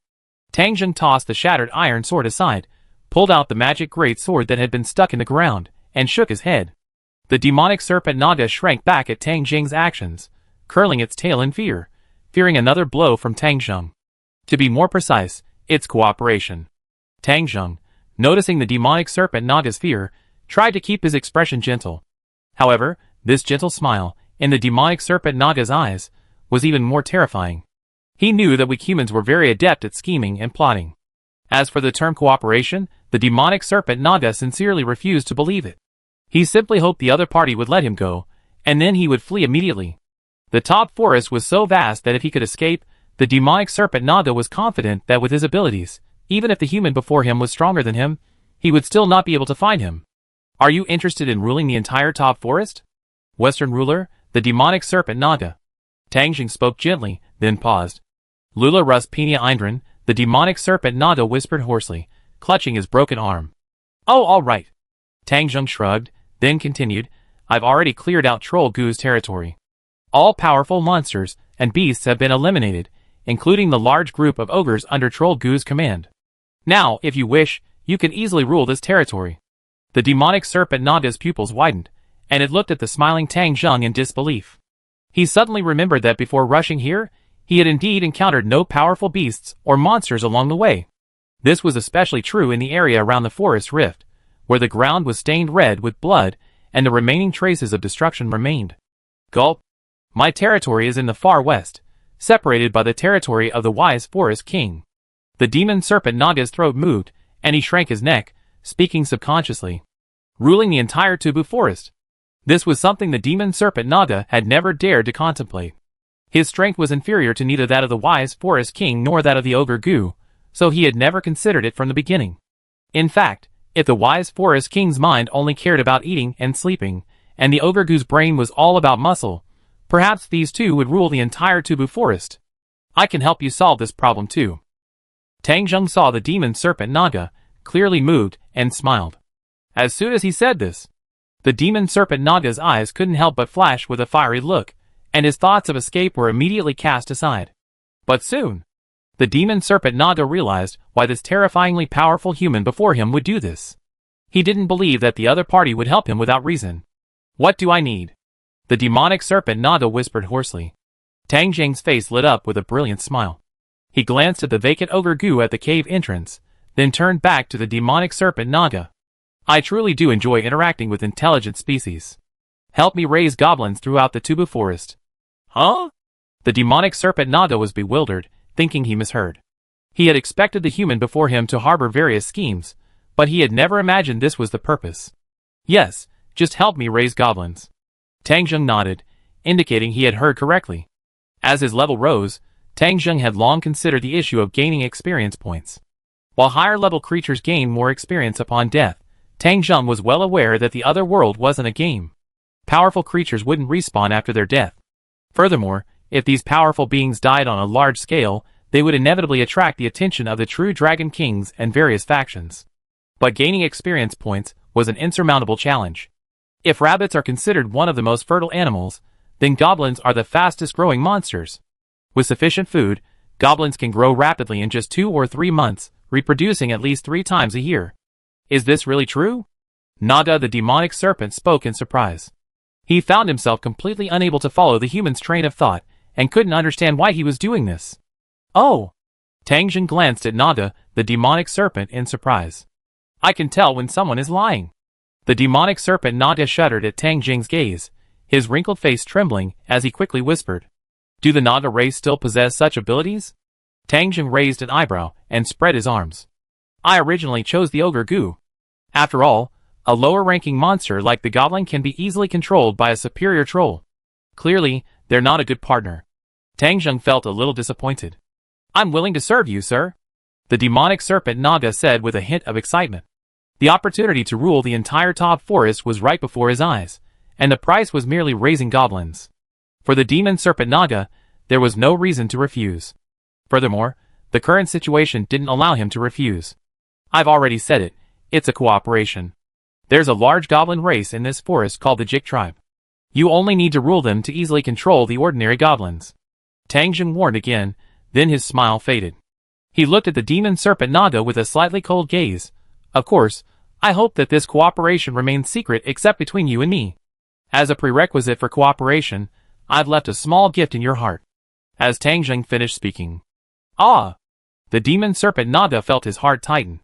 The excruciating pain and suffocation, like ants biting his heart, surged back, causing him to scream. But soon, the feeling faded. The demon serpent Naga gasped for air, a look of fear once again plastered across his face. This was a trace of curse power that Tang Jing had deliberately left at the heart of the demonic serpent Naga. It was so weak, not even enough to pose a threat. This was his current technique for wielding the curse power. The last time, this remaining curse power had been completely consumed, but the demonic serpent Naga was unaware of it. Don't worry. All you need to do is help me raise the goblins for 4 years. After that, I will personally remove this power from you. Tang Jing's gentle smile returned. Your abilities should tell you I'm not lying, right? Lord of the Top Great Forest, His Excellency Renase. I'm willing. At the words Lord of the Top Great Forest, the demonic serpent Naga prostrated himself on the ground in a mixture of excitement and fear. After the deal was settled, Tang Jing let the demonic serpent Naga depart on his own, allowing him to summon the powerful beasts and monsters within the other's territory. Naturally, he had no intention of missing out on the experience within the other's territory. As for whether the demonic serpent Naga might have any hidden agenda, Tang Jing didn't care. Even human subordinates of the same race couldn't guarantee their ulterior motives, let alone subhumans of a completely different race. He simply needed to ensure the demonic serpent Naga would follow his orders. And 4 years later? The demonic serpent Naga wouldn't matter. There are still too few available manpower, Tang Jing sighed, returning to the cave entrance. He put the blood-filled barrel into his toolbox and took out another large barrel, placing it beneath the ogre goo, to continue collecting blood. This couldn't be wasted. The ogre goo's regenerative abilities are even greater than those of ordinary ogres. Tang Jing thought that perhaps using his blood could create a superior regeneration potion. Oh, I forgot to take some blood from the demonic serpent Naga. I wonder what the alchemical potion made with his blood would be like. I have to take some next time. Tang Jing thought silently. Lower Fire Moon, September 25th. After more than half a month, Tang Jing once again entered the domain of the wise forest king Hamsuk. In midair, Tang Jing, his entire body shrouded in a layer of magic, gazed down at the deep, lush forest below. With a wave of his arm, the corpses of 5 ogres appeared in midair and slammed heavily to the ground. Bang! The ogre's corpse crashed into the jungle below with a resounding thud, startling a series of bird calls and wild beast roars. Then it was time to wait. Tang Jing had already emptied his toolbox of goblin corpses and distributed them to the ogres, who had previously worked for him. Now, the toolbox held over 200 ogre corpses. He hadn't brought his little devil dog with him this time. Firstly, it wouldn't be of much help in the upcoming battle, and secondly, he needed it to watch over the controlled ogre goo. Alray's charm had a time limit. He had already filled 33rd level angel summoning scrolls. He was supposed to create a 4th level angel summoning scroll, but to prepare for the next situation, he made a few Alray's charm scrolls and gave them to the little devil dog. Once the charm on ogre goo wore off, he could have the little dog bite another scroll and release it again. Rustle. Rustle. A noise quickly emanated from the jungle below. Hovering in midair, Tang Zheng clearly noticed a grayish-white figure swiftly moving through the dense forest below. It was approaching the direction of the 5 ogre corpses. Whoosh! With nimble speed, the seemingly chubby body of the wise forest king, Kangsuk, easily glided past the layers of tangled trees and arrived in front of the 5 ogre corpses. Corpses? The wise forest king, Kangsuk, stood up on his hind legs, raised his front paws to cover his nose, and a human expression of disgust appeared on his face. No wonder the disgusting smell is so strong. Why are there ogre corpses here? The wise king of the forest, Hamsuk, tilted his head. In the deep jungle, his eerie, faintly gleaming eyes held a hint of confusion. This suddenly reminded him of the human who had escaped some time ago. He could actually fly. He hated flying things the most. Boom! At that moment, a sharp, air-piercing sound echoed from the sky. The wise king of the forest, Hamsuk, raised his head and gazed upwards, but due to the dense foliage above, he could see nothing.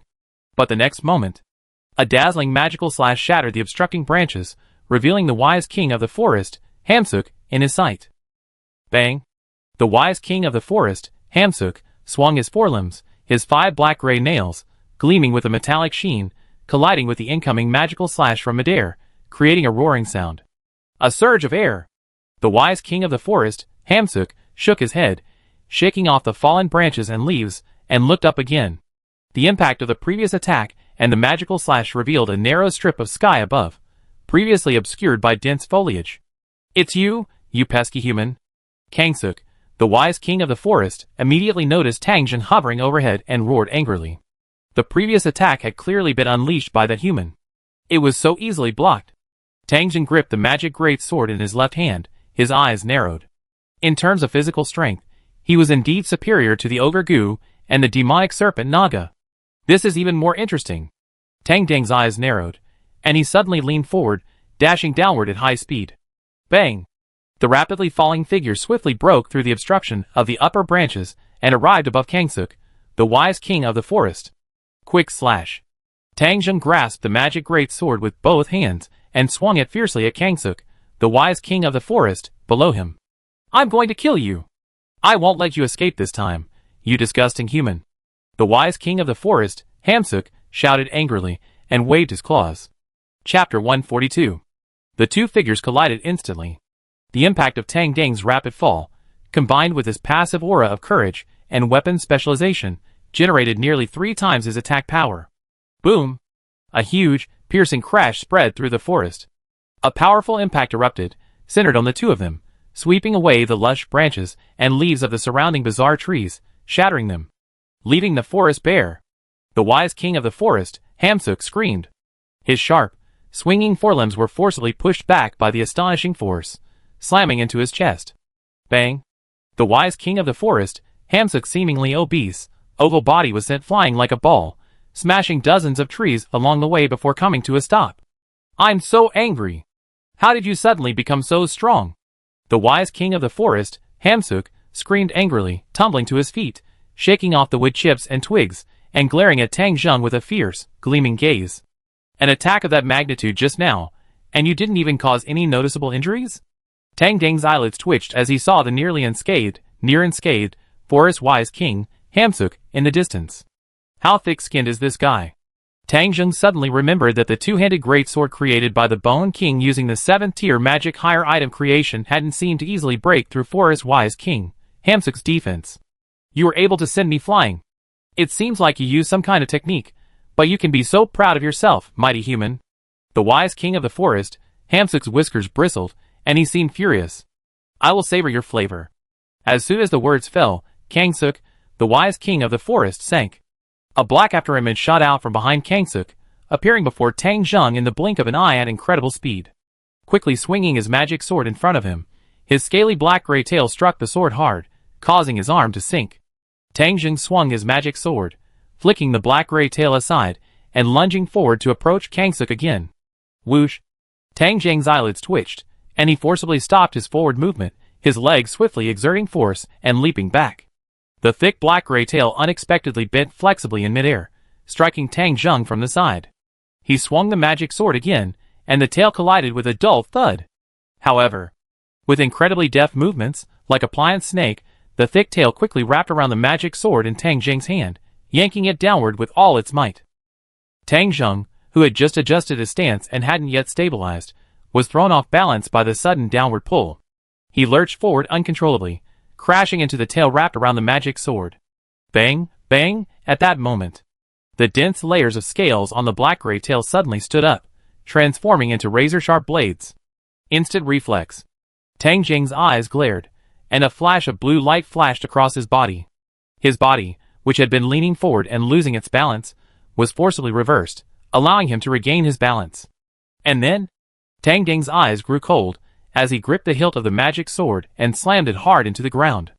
The blade of the magic sword slashed at the tail wrapped around the sword, colliding with the tiny blade-like scales, emitting a harsh metallic friction sound and bursting into dense sparks. Whoosh! The black-gray tail quickly released the magical great sword it had entangled. Boom! A loud noise echoed from above, and a shadow enveloped Tang Jing. The wise forest king Hamsuk, who had been in the distance, leaped with a sudden leap, easily covering a distance of over 10 meters, and appeared above him, bearing down heavily. Blindness. Hamsuk's slightly shrill cry echoed, and a pattern resembling a magic circle flashed across his body. Not good. Tang Jing was startled, his eyes darkening as his vision rapidly faded. He had almost forgotten that the hamster had other magical abilities. This wasn't mental magic, but a negative state, so he couldn't use Undead Spirit to defend against it. The Divine Blessing attribute on the attribute panel flickered slightly. This was a passive ability that reduced all negative states by half. Tang Jing, who should have been completely blinded, now felt as if a translucent membrane separated his eyes, leaving him with a hazy vision. The sound of forest-wise King Kangsuk falling reached Tang Jing's ears. Due to the sudden visual disturbance, Tang Jing's evasive movements were slowed down. Even if he could completely dodge. With his blurred vision, Tang Jing couldn't accurately observe forest-wise King Kangsuk's attack. Impurity Impact Shield. Tang Jing shouted coldly. Bang! A black energy shockwave instantly spread outward from Tang Jing's center. What is this? Ah! Before the forest-wise King Kangsuk could react from the sky, he was blasted back into the forest several dozen meters away by the irresistible force. Fly! Tang Jing unleashed his magic, lifting off the ground and rapidly soaring into the air. Wise Forest King Kangsuk climbed to his feet, dazed, coughing up blood. The powerful impact had clearly left him with some internal injuries. Bang! The ground shook, sending rotten leaves flying. Wise Forest King Kangsuk leaped from the distant forest, his eyes red as he rushed toward Tang Jing's direction, only to find no one there. Damn human! Get off me! Wise Forest King Kangsuk, now aware of Tang Jing hovering overhead, shouted angrily. Faced with the roars from below, Tang Jing chose to ignore them, waiting for about 5 or 6 minutes before the effects of his blindness completely wore off. He lowered his head. Wise Forest King Kangsuk's crimson gaze met Tang Jing's icy gaze. In a split second, die! Tang Jing dove again, this time even faster than before, the powerful draft rustling his loose robes. Get off me! The Wise Forest King, Kangsuk, straightened up, raising his 2 forelimbs to reveal sharp black claws. Simultaneously, he pressed his body downward, launching his scaly tail into the air. The afterimage of the black tail transformed into a long whip, piercing the air ahead and striking straight ahead. Tang Jing's falling figure dodged the attacking tail. At a height of 20 meters and Tang Jing's diving speed, the two were in each other's sight in the blink of an eye. At the same moment, the Wise Forest King, Kangsuk, swung his forelimbs, his 10 sharp nails radiating a cold light as he slashed down. The launched tail suddenly twisted in midair, forming a pincer attack. The same attack method as at the beginning. In a short time, the Wise Forest King Hamsuk had already figured out a countermeasure, his faintly bloodshot eyes revealing an excited and ferocious look. Suddenly, the Wise Forest King Hamsuk noticed a hint of profound mockery in the eyes of the despicable human who had rushed towards him. Do you know why I'm using the same attack method? Tang Jing's voice rang out, shouting, Dark Wave. Swish. The dark energy created by the curse pierced through the Wise Forest King Hamsuk's body, freezing him in place, his tail swooping down and his forelimbs swinging. Of course I'm luring you in. Do you really think you can be fearless just by relying on your defensive abilities? The magical great sword in Tang Jing's hand instantly vanished, replaced by an ordinary iron sword. A cold glint flashed at his gaze, as he aimed it at the eyes of the Wise Forest King, Hamsuk, for light slashes break. For sharp sword beams appeared in midair, instantly merging into one and piercing the eyes of the wise forest king, Hamsuk. This attack was designed to counter the wise forest king, Hamsuk's troublesome defenses. In the anime, Brian achieved this effect by leveraging his domain skill to increase his accuracy, but Tang Zheng used the opposite method. For light slashes appears to launch 4 slashes simultaneously, but in reality, each attack follows a specific sequence. At low levels, Tang Zheng couldn't detect this change, but as his strength increased, the sequence of the 4 slashes became clearer. It sounds complicated. In reality, it's about combining the trajectories of 4 slashes into one, using stronger basic attributes. Simply put, it's forcibly converging the 4 slashes into one spot, delivering devastating damage. This is inspired by the blue Rose Gagran, who can unleash a torrential, 15-hit super combo attack. Swish. The blade pierced the air with a hissing sound. The only thing the wise king of the forest, Hamsuk, could do was instinctively close his eyes, but his eyelids were clearly no defense against this long-planned attack. His eyelids were instantly ripped apart. His fist-sized eyeball, exposed to the blade, was instantly pierced through. Ah! Intense pain instantly washed over the wise king of the forest, Hamsuk, causing him to let out a scream that resounded through the jungle. Just as Tang was about to continue his thrust, piercing the opponent's head in one go, under intense pain and the instant his curse disappeared, the wise king of the forest, Hamsuk, twisted his body and flung the iron sword from his eye socket. He screamed and turned to flee deep into the jungle. Chapter 143. Want to escape? It's too late now. Tang Zheng saw the swiftly fleeing forest wise king Kangsuk. He immediately stood up and prepared to chase him. Whoosh! The tail whipped violently towards him. Tang Zheng's eyelids jumped. He quickly dropped the hilt of his iron sword and took up the magic great sword again, blocking it in front of him. He was quite comfortable using this magic great sword, so he had only switched to the ordinary iron sword when he used the curse power to attack. Otherwise, this magic great sword wouldn't have been used many times. Bang! A heavy force slammed into the magic great sword, flowing through the blade. Tang Zheng took a few steps back to dissipate the force. In the blink of an eye, the fleeing forest wise King Kangsuk had vanished. Does the other party still have magic to conceal his presence? Tang Zheng glanced forward, hearing no movement at all. But? Even with such magic, you can't escape. Tang Zheng's eyes were cold as he stepped forward, crouched, and stared at the ground. On the ground, a few spots of blood remained. Even if he could hide his form, the blood flowing from his body could not be concealed. The power of the curse would suppress recovery. Furthermore, his curse power also contained the power of the instant death curse.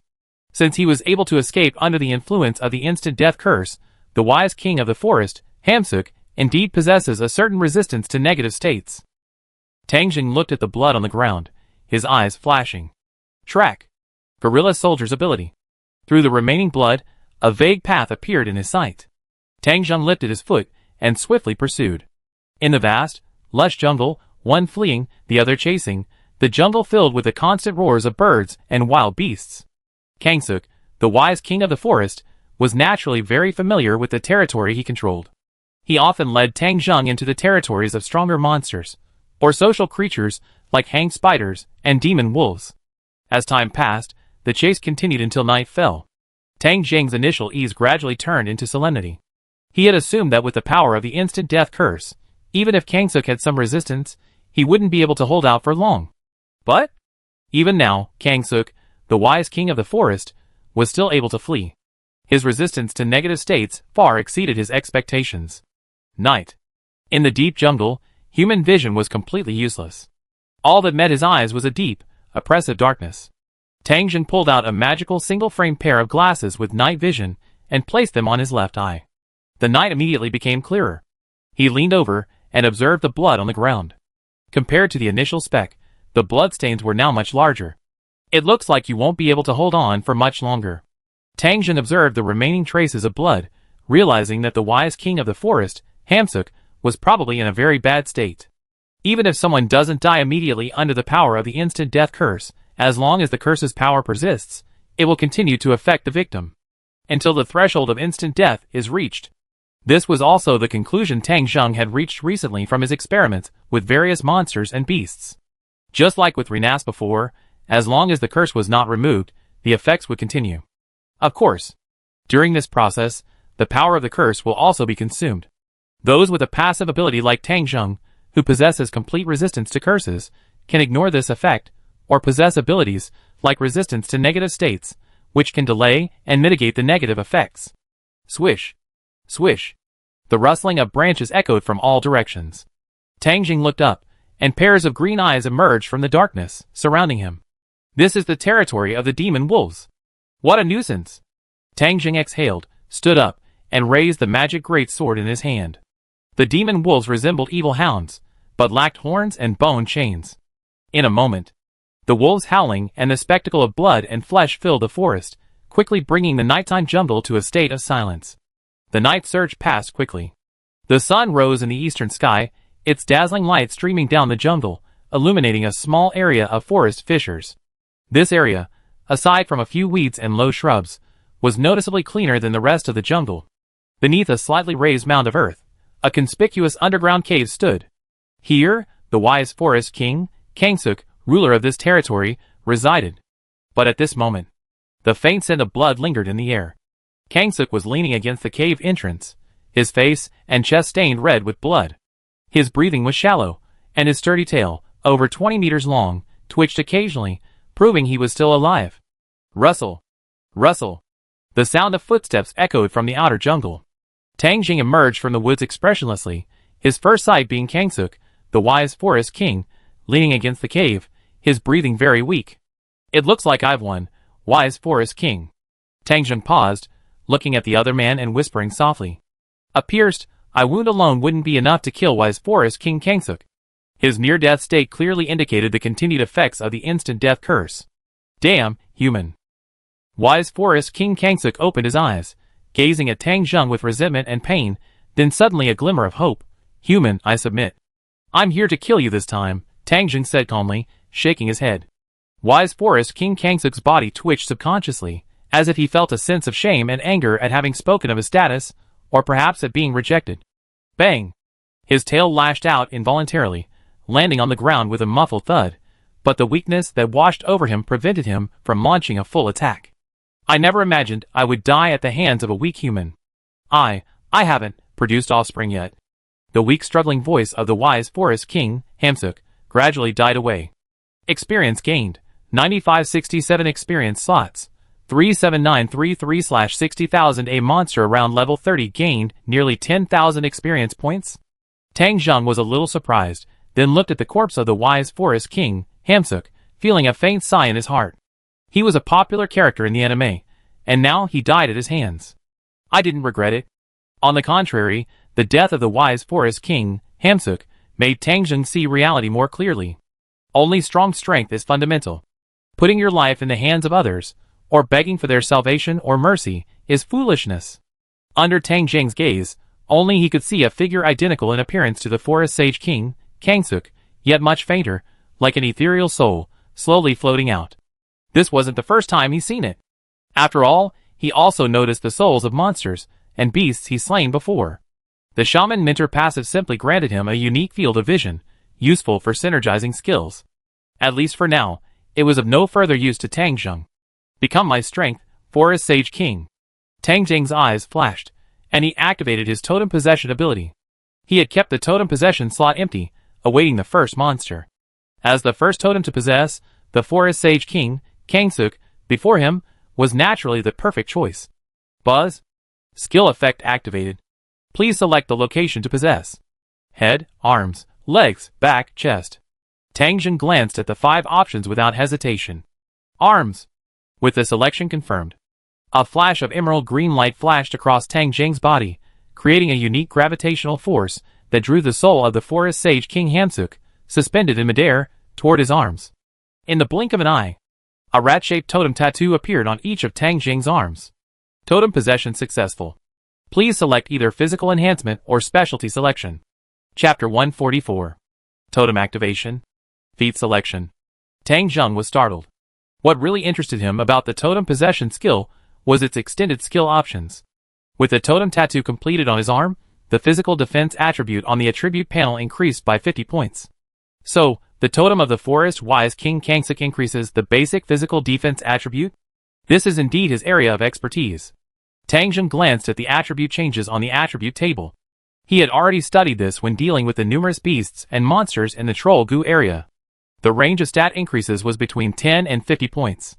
Forest-wise, King Kangsuk was, after all, a level 30 monster, so the increased stats were not surprising.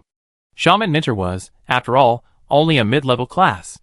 The real focus of this class's skills lay in its extended skill options.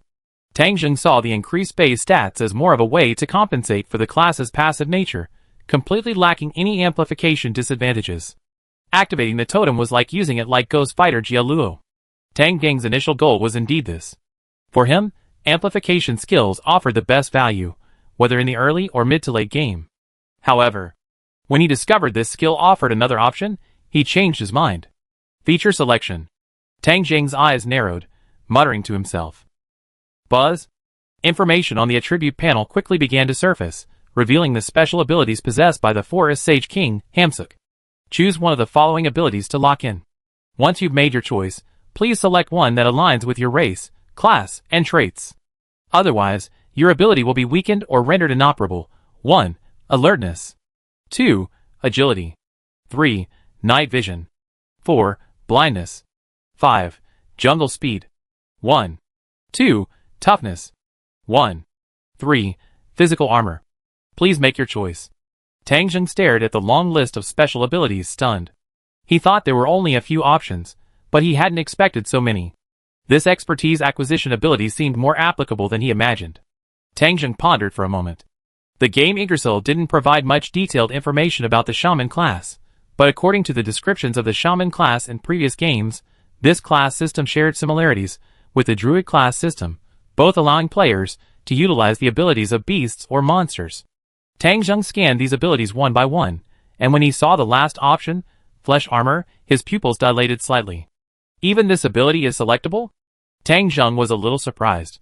The forest-wise King Hamasuk's somewhat exaggerated defensive abilities, in addition to his racial characteristics, were also due in part to his innate flesh armor passive ability. In the game Yggdrasil, this ability was considered a skill. Among the class guardians of the Great Tomb, Cocytus's conspicuous light blue, armor-like outer armor, was a form of flesh armor. Besides Cocytus, Shaltir, Demu, and others also possess the ability to flesh armor. This skill's greatest advantage is that its strength scales with the user's own stats, meaning the higher the user's level, the higher the level of their flesh armor. Since the flesh armor is a part of the user, even if it's damaged, it can be restored using healing magic. However, its drawbacks are also significant. The flesh armor portion cannot be equipped with equipment, so people like Shaltir and Demu only partially armor their bodies. Meanwhile, no matter how powerful flesh armor is, under normal circumstances, it's only at the level of legendary equipment. Unless a large amount of precious materials, like data crystals, are added, it might barely reach artifact strength. If I remember correctly, this ability should only be usable by certain subhumans or alien species. Tang Zheng recalled the information about the skill. What happens if I choose it? The inability to equip the armored part is indeed a major disadvantage, but the problem is, he currently doesn't have any equipment. Besides, due to the characteristics of the Cursed Knight, ordinary equipment is of little use in his hands, and will quickly corrode and destroy. I wouldn't mind giving it a try. At most, it would only destroy a totem tattoo, but it can be used as a reference. Select flesh armor. Buzz? The attribute panel vibrated slightly. Flesh armor has been selected. This skill has a low compatibility with the user, and has been weakened. Skill: flesh armor has been changed to degraded flesh armor. Cost: none. Passive, changed to 10% HP. Active, description: you can choose to armor your entire body with partial or full armor. Equipment cannot be used on the armored portion, and the defense value is equal to the sum of your current defense value. Degraded description: this skill has been changed to an active skill. After using it, you can choose to armor your entire body with partial or full armor. Equipment cannot be used on the armored portion, and the defense value is equal to half of your current defense value. A degraded skill, and this is possible. Tang Zheng looked a little strange. Could this be the degeneration phenomenon unique to this other world? Passive to active. This was the first time Tang Zheng had ever seen something like this. Once learned, the flesh armor skill became a passive skill in the game, with no deactivation required. And yet, the degraded flesh armor had become an active skill, meaning it could be deactivated automatically. Also, the cost was a bit frightening. 10% HP, that's a pure percentage cost. In that case, full-body flesh armor is obviously more suitable. Tang Jing's eyes darkened, and he let out a low cry. Flesh armor. HP. 233 to 209. Wow. A mist-like energy suddenly erupted from Tang Jing's pores, enveloping him completely. In the blink of an eye, this energy quickly solidified, transforming into a bright gray full-body armor the color of fingernails. Even his head was encased in a helmet, completely obscuring Tang Jing's form. The sunlight from the sky shone down. The bright gray full-body armor shone slightly, emitting a subtle metallic sheen. Click! Click! Tang Jing raised his arm, and the joints of the armor rubbed against each other, making a soft sound. Through the visor of his helmet, Tang Jing could clearly see the bright gray armor he wore. It was very light. If he hadn't clearly seen that he was wearing a layer of full-body armor, Tang Jing would have thought he was just wearing a slightly thicker layer of clothing. Item appraisal. Tang Jing. Degraded flesh armor, full-body armor. Level, low 11 to 20, durability, 138. Physical defense, 84. Magical defense, 54. Effect, none. Description, none. Physical defense and magical defense are each half of the item's attributes, while durability is the sum of the two attributes. Tang Jing looked at the armor stats, and quickly analyzed what each value represented. Disarm. Tang Jing muttered to himself. The bright gray full-body armor flashed, then transformed into a white mist of energy that surged back into his body. Tang Jing reappeared, standing there in thought for a moment. Flesh armor. He activated the skill again. Tang Jing's left arm was covered in a layer of bright gray bone. This time, he applied localized flesh armor. Seeing that the cost remained at 10% HP, Tang Jing's mouth twitched. Using the item appraisal spell again, Tang Jing discovered that the localized flesh armor stats were identical to those of the full-body armor, with no change at all. Same cost, localized armor is completely worthless. Disarmed again. Looking at his restored arm, Tang Jing muttered to himself, with an increasingly strange expression. Why does the degraded flesh armor seem more useful than the undegraded one? But the degraded flesh armor's defensive capabilities were indeed not very high. Regardless, the skill totem possession and the degeneration phenomenon unique to this world opened Tang Jing's eyes to more possibilities. Coming to his senses, Tang Jing walked over to the corpse of the forest-wise king, Kangsuk, and with a touch, the massive corpse instantly vanished, hidden in his item box. Fly! A flash of magical light. Tang Jing soared into the air, flying back to the territory of the ogre Gu. With the death of the forest-wise king, Kangsuk, without the rule of this ruler, the southern forests began to descend into chaos. However, soon, the demonic serpent Naga, accompanied by a large number of his followers, began to enter the southern forests. Under the demonic serpent Naga's suppression, order was restored to the chaotic jungle. At the same time, a large number of powerful beasts and monsters began to be transported to the forest rift. In just 1 month, the dramatic changes in the top forest had not affected the outer areas of the forest at all.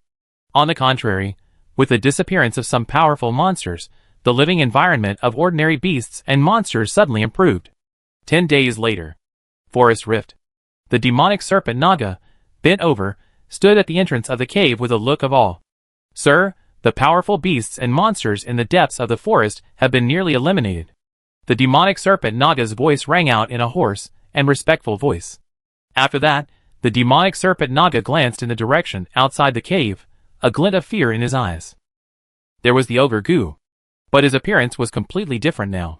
His once strong body had shrunk significantly, and even his breath had weakened considerably. More importantly, blood was constantly flowing from his body, falling into the wooden barrel below. The demonic serpent Naga swallowed. He felt that if it weren't for the ogre Gu's powerful regenerative abilities, he would have bled to death countless times. In that case, let's call it a day. Tang Jing emerged from the cave, a wooden barrel in hand. He smiled at the demonic serpent Naga and said, "By the way, Master Lularis, how about you give us some of your blood?" Seeing the half-man-high wooden barrel, the demonic serpent Naga's body went limp, and a hint of tears lingered in his voice. My lord, I don't have the recovery ability of an ogre." Tang Jing froze, reaching out to scratch his hair. "Sorry, I forgot this. I get you a smaller one." The demonic serpent Naga stiffened. Chapter 145. Swish. Swish. Rustle. Chirp. The chirping of birds and insects from the deep jungle drifted in from the distance. Sturdy branches and leaves brushed past the black-haired hound, leaving no trace. Branches swayed and rustled in their wake. Tang Zheng rode on the hound's back, one hand gripping its bone chain. He smiled and said, "I've kept you for so long, you're finally putting me to good use." Woo! The hound's voice held a hint of flattery, and as it walked, it slightly adjusted its back muscles, making Tang Zheng's sitting position more comfortable. The soft forest floor, composed of rotten leaves and weeds, didn't slow the hound's speed in the slightest. Instead, it advanced towards the north of the forest with the steady hand of someone walking on land. The abundant supply of flesh and blood from powerful beasts and monsters caused the little evil dog to grow soaring in size. Standing tall, it was now as tall as Tang Zheng, and its length reached over 2.5 meters. It was already comparable to some near-adult evil dogs. The food consumed by all the evil dogs in the Great Forest combined during this period probably didn't contain as much energy as the food consumed by the little evil dog. Those powerful beasts and monsters were far beyond the reach of the evil dog species. However, Tang Zheng suspected that the little evil dog's rapid growth, aside from the food, might be due to the alchemical potion he had been brewing using the blood of the ogre goo. To test the effects of the alchemical potion, he fed the little evil dog several bottles. As they continued northward, the dark, oppressive atmosphere of the deep jungle in the top forest gradually faded. The light filtering through the lush branches gradually brightened. They had gradually left the depths of the forest and entered the outer areas, but this time, Tang Zheng was heading north of the top forest. Riding on the back of the evil hound, Tang Zheng's mind flickered, and his stat panel appeared before him. After slaying a wave of powerful beasts and monsters in the two areas of the demonic serpent Naga and the wise forest king Kangsuk, he had gained nearly 190,000 experience points. The Valkyrie class had been fully upgraded to the maximum level. Currently, her level had reached 32, which, among humans from another world, would put her in the realm of hero-level power. As expected of a special class, the increase in all base stats is truly astonishing. Tang Zheng glanced at the stat sheet and grinned slightly. The remaining experience points can still be increased by 1 level. I'm not in a hurry to use them to upgrade the magic swordsman. The increase in stats for the special class had made Tang Zheng somewhat dismissive of the meager stat increase for the magic swordsman. Currently, I have 30 level 3 angel summoning scrolls and 10 level 4 angel summoning scrolls. The magic power in the Orb of Death has been fully replenished. Tang Zheng sat on the evil hound, swaying slightly as it ran through the jungle, silently calculating in his mind. These methods will suffice for now. At his current level, he can already use the 5th tier, 29th to 35th, angel summoning magic, but for now, a 4th tier angel is enough for him. The scrolls are also cheaper. After all, to craft a 5th tier magic scroll, one first needs to spend skill points to upgrade papermaking to the 5th tier. Things are back on track in the top forest, and Tang Zheng no longer needs to waste his energy. The demonic serpent Naga has also initially established control over the entire top forest. All that remains is to follow his instructions and raise the goblins. The ogre Gu and the 5 ordinary ogres have been placed under the guardianship of the demonic serpent Naga. Tang Zheng has no intention of killing these high-quality suppliers of raw materials for the regeneration potion.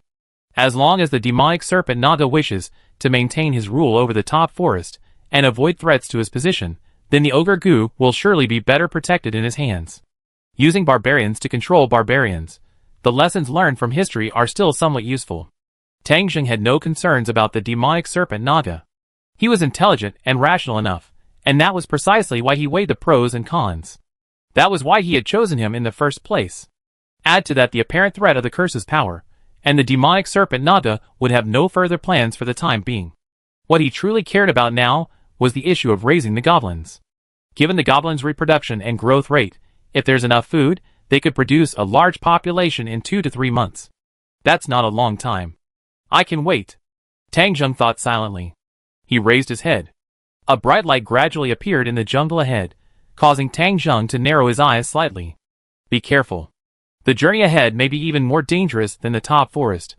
Tang Zheng reached out and patted the evil hound's neck, offering a gentle warning. Woo! The evil hound let out a low growl, slowing down slightly. North of the top forest, south of the Angelica Mountains, lies a central area known as the Great Wetlands. This area is a region of lakes of varying sizes, formed by the convergence of countless small, unnamed tributaries following the melting snow of the Angelica Mountains. Because of the natural barrier of the top forest, this area is rarely visited by humans. It is also one of the only 2 areas, besides the Ablian Hills, where a significant number of subhumans live. The lush trees around it gradually began to thin out, and the bushes and weeds grew shorter. Tang Zhang's gaze grew more expectant and serious. If the top forest is a medium difficulty map, then this area of the Angelicia Mountains reaches a high level of difficulty. Not to mention level 30+ warriors, this mountain range boasts a significant number of powerful beings reaching levels 40 to 50. Whoosh! The figure of the evil hound leaped out of the sparse trees and reached the forest's edge. The view, previously cramped by the leaves, suddenly widened. The first thing that caught his eye was the clear sky, now free of the dense jungle, and the mountains in the distance, which had become more distinct. Looks like a nice environment, doesn't it? Tang Zhang gazed at the vast wetland before him. His eyes narrowed slightly as he spoke softly. Roar! The devil hound growled, its green eyes gazing forward as it issued a warning. And then, before them, on the grassy edge of the wetland, a creature with a comb, resembling a rooster but the size of a swan, raised its head. Pairs of crimson eyes fixed on Tang Zhang and the devil hound, the sudden intruders. Gurgle! Accompanied by a sharp cry. A swarm of monsters soared from the grass, overwhelming the direction of Tang Zhang and the devil hound. Completely unfamiliar monsters. They look a bit like a cross between a rooster and a lizard. I wonder if they have any special abilities. Tang Zhang now had a clearer view of the monsters. Their front halves resembled roosters. Their back halves had lizard-like tails. Chapter 146. Tang Zhang looked at the incoming monsters, a scroll appearing in his palm, and he casually pinched it. Whoa! White light condensed in the air, instantly transforming into a flaming archangel, flapping its wings and charging towards the numerous monsters ahead. Before knowing whether these strange-looking monsters had any special abilities, Tang Zhang clearly preferred to use summons as a test to gather intelligence. Compared to the top forest, Tang Zhang knew very little about the Great Wetlands, and the anime and the bunko novels offered little information about the area. He chose to enter the Great Wetlands from the forest, rather than using flying to enter from the air. Precisely because of this lack of intelligence, he had to take precautions. He couldn't ignore the monsters and situations that the Bone King and the Great Tomb didn't care about. Boom! The flaming archangel flapped its bright yellow metal wings and plunged into the group of monsters, immediately being besieged by them. The flaming sword swung. Monsters screamed as they were cleaved in half. As they were slain, their blood splattered onto the flame archangel's armor, making a sizzling sound. Experience gained, 107. Experience gained, 112. Does blood have a corrosive effect? No, it's probably poisonous. Luckily, I didn't approach rashly. Tang Zhang noticed this scene, his eyes lit up with understanding as he looked at some of the monsters that continued to charge past the flame archangel. Magic arrows. Magic arrows formed in midair and shot out at high speed, slaying the charging coxcomb monsters midair. His current magic attack value had reached 158 points, making it easy to use low-level magic against these relatively low-level monsters. It took only a few minutes. Over 50 crested monsters were completely wiped out, earning around 5,000 experience points. Based on the experience points these monsters provided, Tang Zhang estimated that these monsters were around level 6 or 7. Not very strong. But for human adventurers, at least a team of silver-level adventurers would be needed to deal with them. Tang Zhang jumped off the back of the evil hound and walked over to the crested monster corpses. He casually picked up one, took out an empty water bag from his item box, and dripped its blood into the bag. This kind of blood, containing toxins, was very rare and might be used as an alchemical ingredient. He currently had 2 types of blood available, ogre blood, and the other, the blood of the demonic serpent Naga. He had also collected a variety of blood from the numerous beasts and monsters he had slain in the top forest, but none of them could be used as alchemical ingredients. This situation occurred. Tang Zhang suspected that he hadn't yet mastered other alchemical skills, which was why many of the materials were unusable. Over 50 coxcomb monsters were ultimately only able to collect a single water bag's worth of blood. There was no way around it. Most of the coxcomb monsters' blood had been wasted in the previous battle. There seems to be quite a few different monster species in this area. Tang Zhang stuffed the water bag and put it in his item box, gazing out at the vast lake before him. The previous battle had attracted the attention of many nearby monsters. He had seen 7 or 8 different species alone. Let's go, Xiao Hei. Tang Zhang turned around and remounted his demon hound. This vast wetland held much to his interest. The wetland is divided into 2 major areas, the lower lake, near the top great forest, and the upper lake, near the Angelica Mountains. The lower lake, due to its shallow water, lacks any particularly dangerous large monsters. Consequently, ordinary monsters are quite numerous. The Little Fawn Tribe. One of the 5 major lizardmen tribes, the wetland originally had 7 tribes, but 2 were defeated in a tribal war several years ago. The exiled lizardmen were absorbed by the Dragon Fawn Tribe, leaving only 5 tribes in the entire wetland. As one of the tribes that participated in the war, the Little Fawn Tribe suffered significant losses and has only recovered slightly in the past 2 years. Even so, as one of the 5 major tribes, it lacks both a treasure and new members with the talent of forest priests, placing it at the bottom of the list. Fortunately, the tribe was located near a small lake, so food wasn't a major concern. But as the population grew, the variety of fish the lake provided began to dwarf the supply. At this moment, in a large wooden house in the heart of the Little Tooth Tribe, several lizardfolk gathered in a serious mood, discussing something. "Are you sure? You're talking about humans?" A lizardfolk with pale yellow spots on his skin spoke first, his voice clearly filled with surprise and astonishment. This lizardfolk was noticeably smaller than the others in the room, yet he was Sukue Juju, the chief of the Little Tooth Tribe. "I'm not mistaken, chief. That's a human, completely different from us. They're thin and have strange features," the hunting squad leader said in a humming voice. At this point, the hunting squad leader, the lizardman, had a curious look on his face. They summon a glittering monster. "It looks very powerful." As soon as this was said, the somewhat elderly priest lizardman, who had been silent until then, said, "Can you describe the glittering monster you mentioned in detail?" The hunting squad leader waved his hands and described it with gestures. Under the gaze of Chief Sukue Juju, the priest lizardman pondered for a long moment before slowly speaking. "It should be a summoned monster called an angel. That human is a magic caster of the faith system. I'm just not sure what level of magic they use." The priest lizardman couldn't be sure either. He didn't know much about humans, relying mostly on information passed down through generations within the tribe. No matter what that human situation is, since he's appeared on our tribal territory, we must not let him go. Other tribes have probably never seen a living human, but we're the only ones who have. Sukue Juju's tail flicked slightly, his eyes cold. Furthermore, that human has killed a large amount of food in the lake. Send out everyone in the hunting squad to capture that human. If he resists strongly, kill him on the spot. "Yes, chief." The lizardman leader of the hunting squad immediately drew his weapon, excitedly turned, and ran out of the room. That human dared to appear here alone. He must be quite powerful, the priest lizardman warned. "Everyone in the hunting squad is the tribe's finest warriors." Sukue Juju responded without hesitation. Chapter 147. On the shore of a clear lake. A gentle breeze rippled the surface, and the campfire flickered. Under the cover of darkness, 3 tall lizardmen dove into the water from another side of the lake, following the current and silently swimming toward the other shore. The dark green, scaly skin on their backs slid across the lake, blending seamlessly into the night.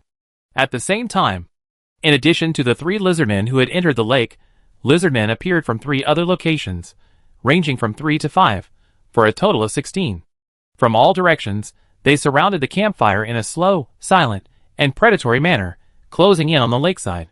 "Guji!" The cry of a feathered bird echoed through the night. This bird is a fish-eating bird, one of the birds the lizardmen hate the most, and also the most numerous around the lake. Therefore, the bird calls blended in with the other bird calls from other directions in the night, making them inconspicuous. Directly in front of the campfire at the lake, about 150 meters away, the 4-limbed lizardmen crouched in the grass, peering through the gaps in the branches of the bushes ahead at the human figure beside the campfire. "Boss, they're all in place," the lizardman, carrying a bow and arrow, whispered softly to the hunting chief beside him.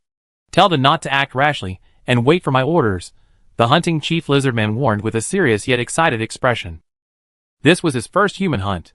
He was probably the only one of the tribe's hunting chiefs. Even if the opponent was a magic caster, he was confident he could defeat him. The strongest magic caster he had ever seen was the tribe's chief priest. He could certainly defeat a magic caster with bare hands, but with weapons, he would surely win in close combat. It was said that other tribes had stronger priests, but to the hunting lizardmen, this was likely just boasting. What's more, to capture this human alive, they had mobilized all 16 members of the hunting squad. "Guji!" The lizardman, carrying a bow and arrow, nodded, pinching his throat to make a bird cry, then whispered, "Boss, when do we start?" This wasn't hunting an ordinary beast, but a rare human. Capturing them alive would surely cause a sensation within the tribe. No. I'm afraid the other 4 tribes would also cause a sensation. The other party is a magic caster, perhaps possessing some kind of warning magic. The wolf-like monster beside him is also quite a problem. Wait until dawn, when both the humans and the monster will be at their most relaxed. Although the beast hunter lizardman felt a little excited, he also knew that the human across from him dared to appear alone in the wetlands, so he must be quite powerful. Caution is necessary. On the shore, Tang Zheng grilled a 5-pound skewered fish, somewhat resembling a grass carp, over the campfire. A faint aroma wafted from its gradually charred surface. The evil hound crouched beside Tang Zheng, sniffed, glanced at the grass carp on the campfire, then retracted his gaze and turned his head. It knew it wouldn't have a share of the fish. No wonder the lizardmen love fish. The fish in this lake tastes truly delicious. Tang Zheng looked at the nearly cooked grilled fish. With a flick of his hand, he took out salt and chili powder and sprinkled them on the surface. These were the spices he purchased before leaving the capital. He only bought 3, the most common: salt, sugar, and chili powder. Salt was relatively cheap, but sugar and chili powder were very expensive, measured in silver coins. There were supposedly other spices, but they weren't sold in the shop. Tang Zheng did know that there was a magic spell in the other world specifically for making spices, but he obviously wouldn't waste his skill points on something like that. Experience slots. 132725/70,000. He glanced at the experience points on the attribute panel. In less than 2 days, he gained around 5,000 experience points. While the monsters in the lower lake area weren't high level, they were numerous. What a shame! After clearing out some of them, the monsters knew they couldn't afford to provoke them, and began to hide. The lizardmen should have taken action, right? I just don't know which tribe they are from. Tang Zheng gazed at the roasted fish, its aroma intensifying with salt and chili peppers. A look of satisfaction crossed his face, and he spoke softly. The entire lower lake area of the Great Wetlands was considered lizardmen territory, but their numbers were so small, and scattered across the Great Wetlands, that finding them was somewhat difficult. He remembered. The future Bone King dispatched a 5,000-man army of ordinary undead to fight the lizardmen. In the end, the 5 lizardmen tribes combined to send only about 1,300 troops, including combat-capable female lizardmen, even if the elderly, weak, and sick were added to round off the numbers. Tang Zheng estimated that the total population of the 5 lizardmen tribes was no more than 2,000, or only 400 per tribe. The lower lake area of the Great Wetland was much larger, making finding this group of lizardmen no easy task. Tang Zheng was still very interested in these lizardmen, for example, their 4 great treasures, their magical techniques, and so on. The smell of grilled fish spread with the night breeze, making the lizardmen hiding in the shadows swallow their saliva. Although they had mastered the art of fire-making, they preferred to eat raw food. The sudden smell of grilled fish with spices made many lizardmen agitated. However, to avoid disturbing the human, all the lizardmen could only wait silently. The night deepened.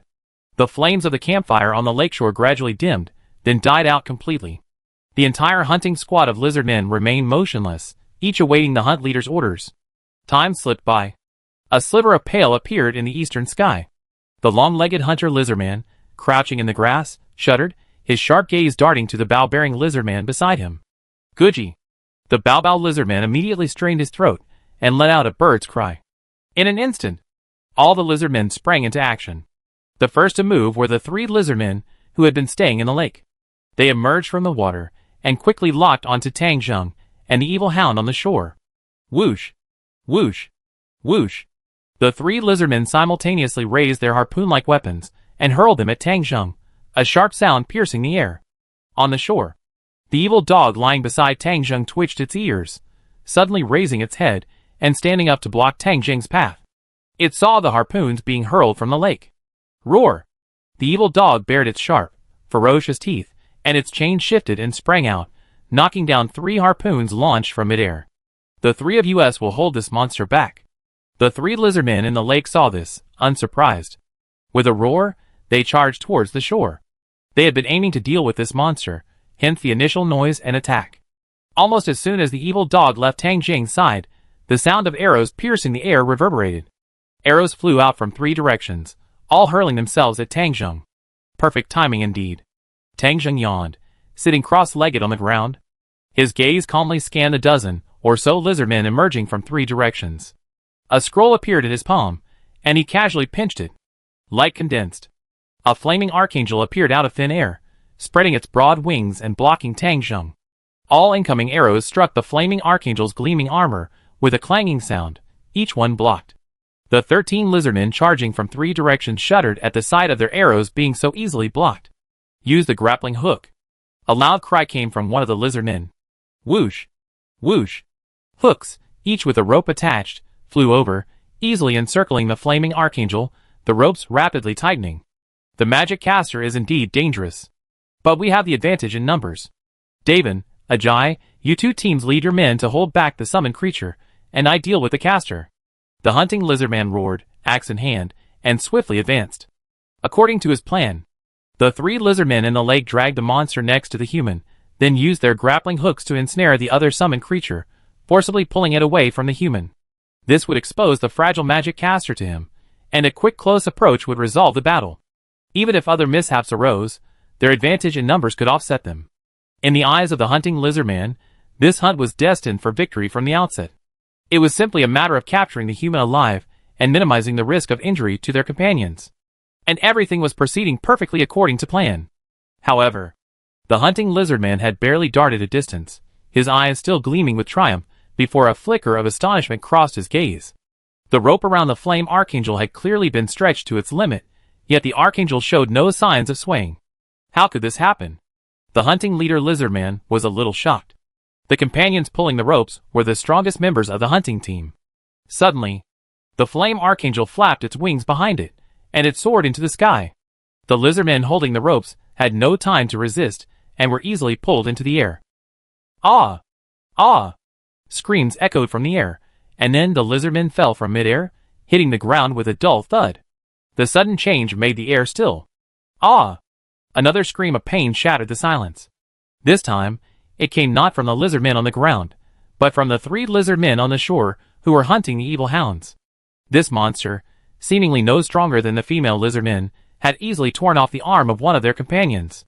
The series of unexpected events left everyone present stunned. Chapter 148. The first to recover was the long lizard hunter.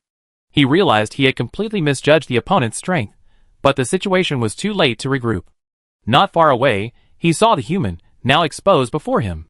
The long lizard hunter's eyes flashed red, and instead of slowing down, he sped up again, continuing to charge towards Tang Zheng. The opponent's summons were still in the sky, and the wolf monster was also no longer nearby. Now was the best opportunity. If he could defeat this human, the opponent's powerful summons would disappear on their own. Die, outsider. This vast wetland will be your grave. The long lizard hunter gripped his axe tightly and roared. In just a few breaths, the long lizard hunter had already rushed in front of Tang Zheng. You must be their leader, right? I've been waiting for you for a long time, my friend. Tang Zheng chuckled at the murderous long lizard hunter. Friends? Are you kidding? Is he frightened? The thought flashed through the hunter guru lizardman's mind, but his hand didn't hesitate at all. He raised his axe with all his might, ready to strike down. I'll raise charm, Tang Zheng said calmly. The hunter guru lizardman paused, his axe still frozen in place. Help me take care of your companions. Remember to leave them alive. Tang Zheng waved at the hunter guru lizardman. The hunter guru lizardman nodded, turned, and raised his axe again, charging at the other lizardmen who hadn't yet reacted. A series of incomprehensible roars of anger and wailing cries echoed from the relentless axe slashing of the hunter guru lizardmen. Whoosh! The fire archangel descended from the air again, hovering beside Tang Zheng. Are these the only lizardmen there? Tang Zheng glanced at the fire archangel. He hadn't just launched it into the air to drop those lizardmen to their deaths. He had also been observing the surroundings to see if there were any other lizardmen, or any subhumans or monsters lurking around. Ah! The low growl of the evil hound echoed from the shore. Bone chains dragged 3 lizardmen, who breathed more in than out, back to Tang Zheng's side. Woo! The evil hound, in a fawning manner, placed the 3 lizardmen in front of Tang Zheng. After such long interactions, the evil hound had clearly understood some of Tang Zheng's preferences. Well done! Tang Zheng praised. A magical greatsword materialized in his palm, and with a casual swing, the blade sliced through the throats of 3 lizardmen. Blood spurted out. Experience gain 321. Experience gain 309. Experience gain 315. Are their strength comparable to that of ogres? As expected of a subhuman species. Tang Zheng was somewhat surprised. Even on the other side, the chief lizardmen, with even greater strength, chopped down the ordinary lizardmen one by one, dragging the entire group before Tang Zheng. "What are you doing, boss? You betrayed the tribe. Hunter Master, wake up. It's all your fault, human. What have you done?"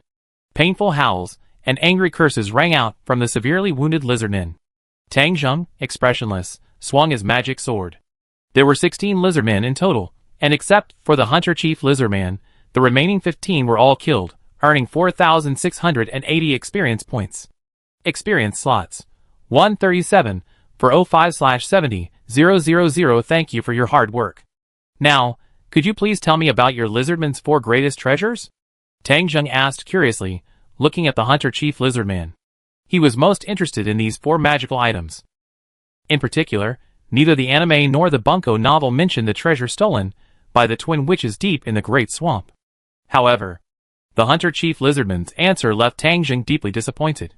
He knew very little about the treasure, only mentioning its name, leaving his specific abilities completely unknown. Not only did he not know much about the lost Lizardman treasure, but even about the other 3 treasures, the Hunter Chief Lizardman knew very little. In fact, he knew even less than he did himself. Thinking about the inherently xenophobic and conservative nature of these lizardmen, and the fact that even other tribes rarely communicated with each other, Tang Zheng began to understand. "Forget it. Tell me about your tribe." Tang Zheng shook his head and asked again. Soon, Tang Zheng learned the details of the Hunting Chief Lizardman's tribe from him. They were from the Little Tooth tribe. The entire tribe consisted of 65 lizardmen warriors, 1 priest, 111 capable male lizardmen, 94 capable female lizardmen, plus some incapable elderly, children, women, and children, for a total of over 320 lizardmen, including, of course, 16 members of the hunting squad. Weaker than the average estimate. Tang Zheng raised an eyebrow slightly upon hearing this information. Given the physical advantages of this subhuman species, the average adult level is at least level 8, making them the elite of the elite compared to human soldiers. But the entire tribe is so small, and even those who can be considered strong are pitifully few. In the anime, the 5 chiefs of the Lizardman tribe, along with a group of lizardmen, only managed to defeat the Archmage of the Dead, who was less than level 30. "Take me to your tribe." Tang Zheng stopped talking and addressed the Hunting Chief Lizardman. The Little Tooth tribe was surprisingly less than 5 kilometers from their current location.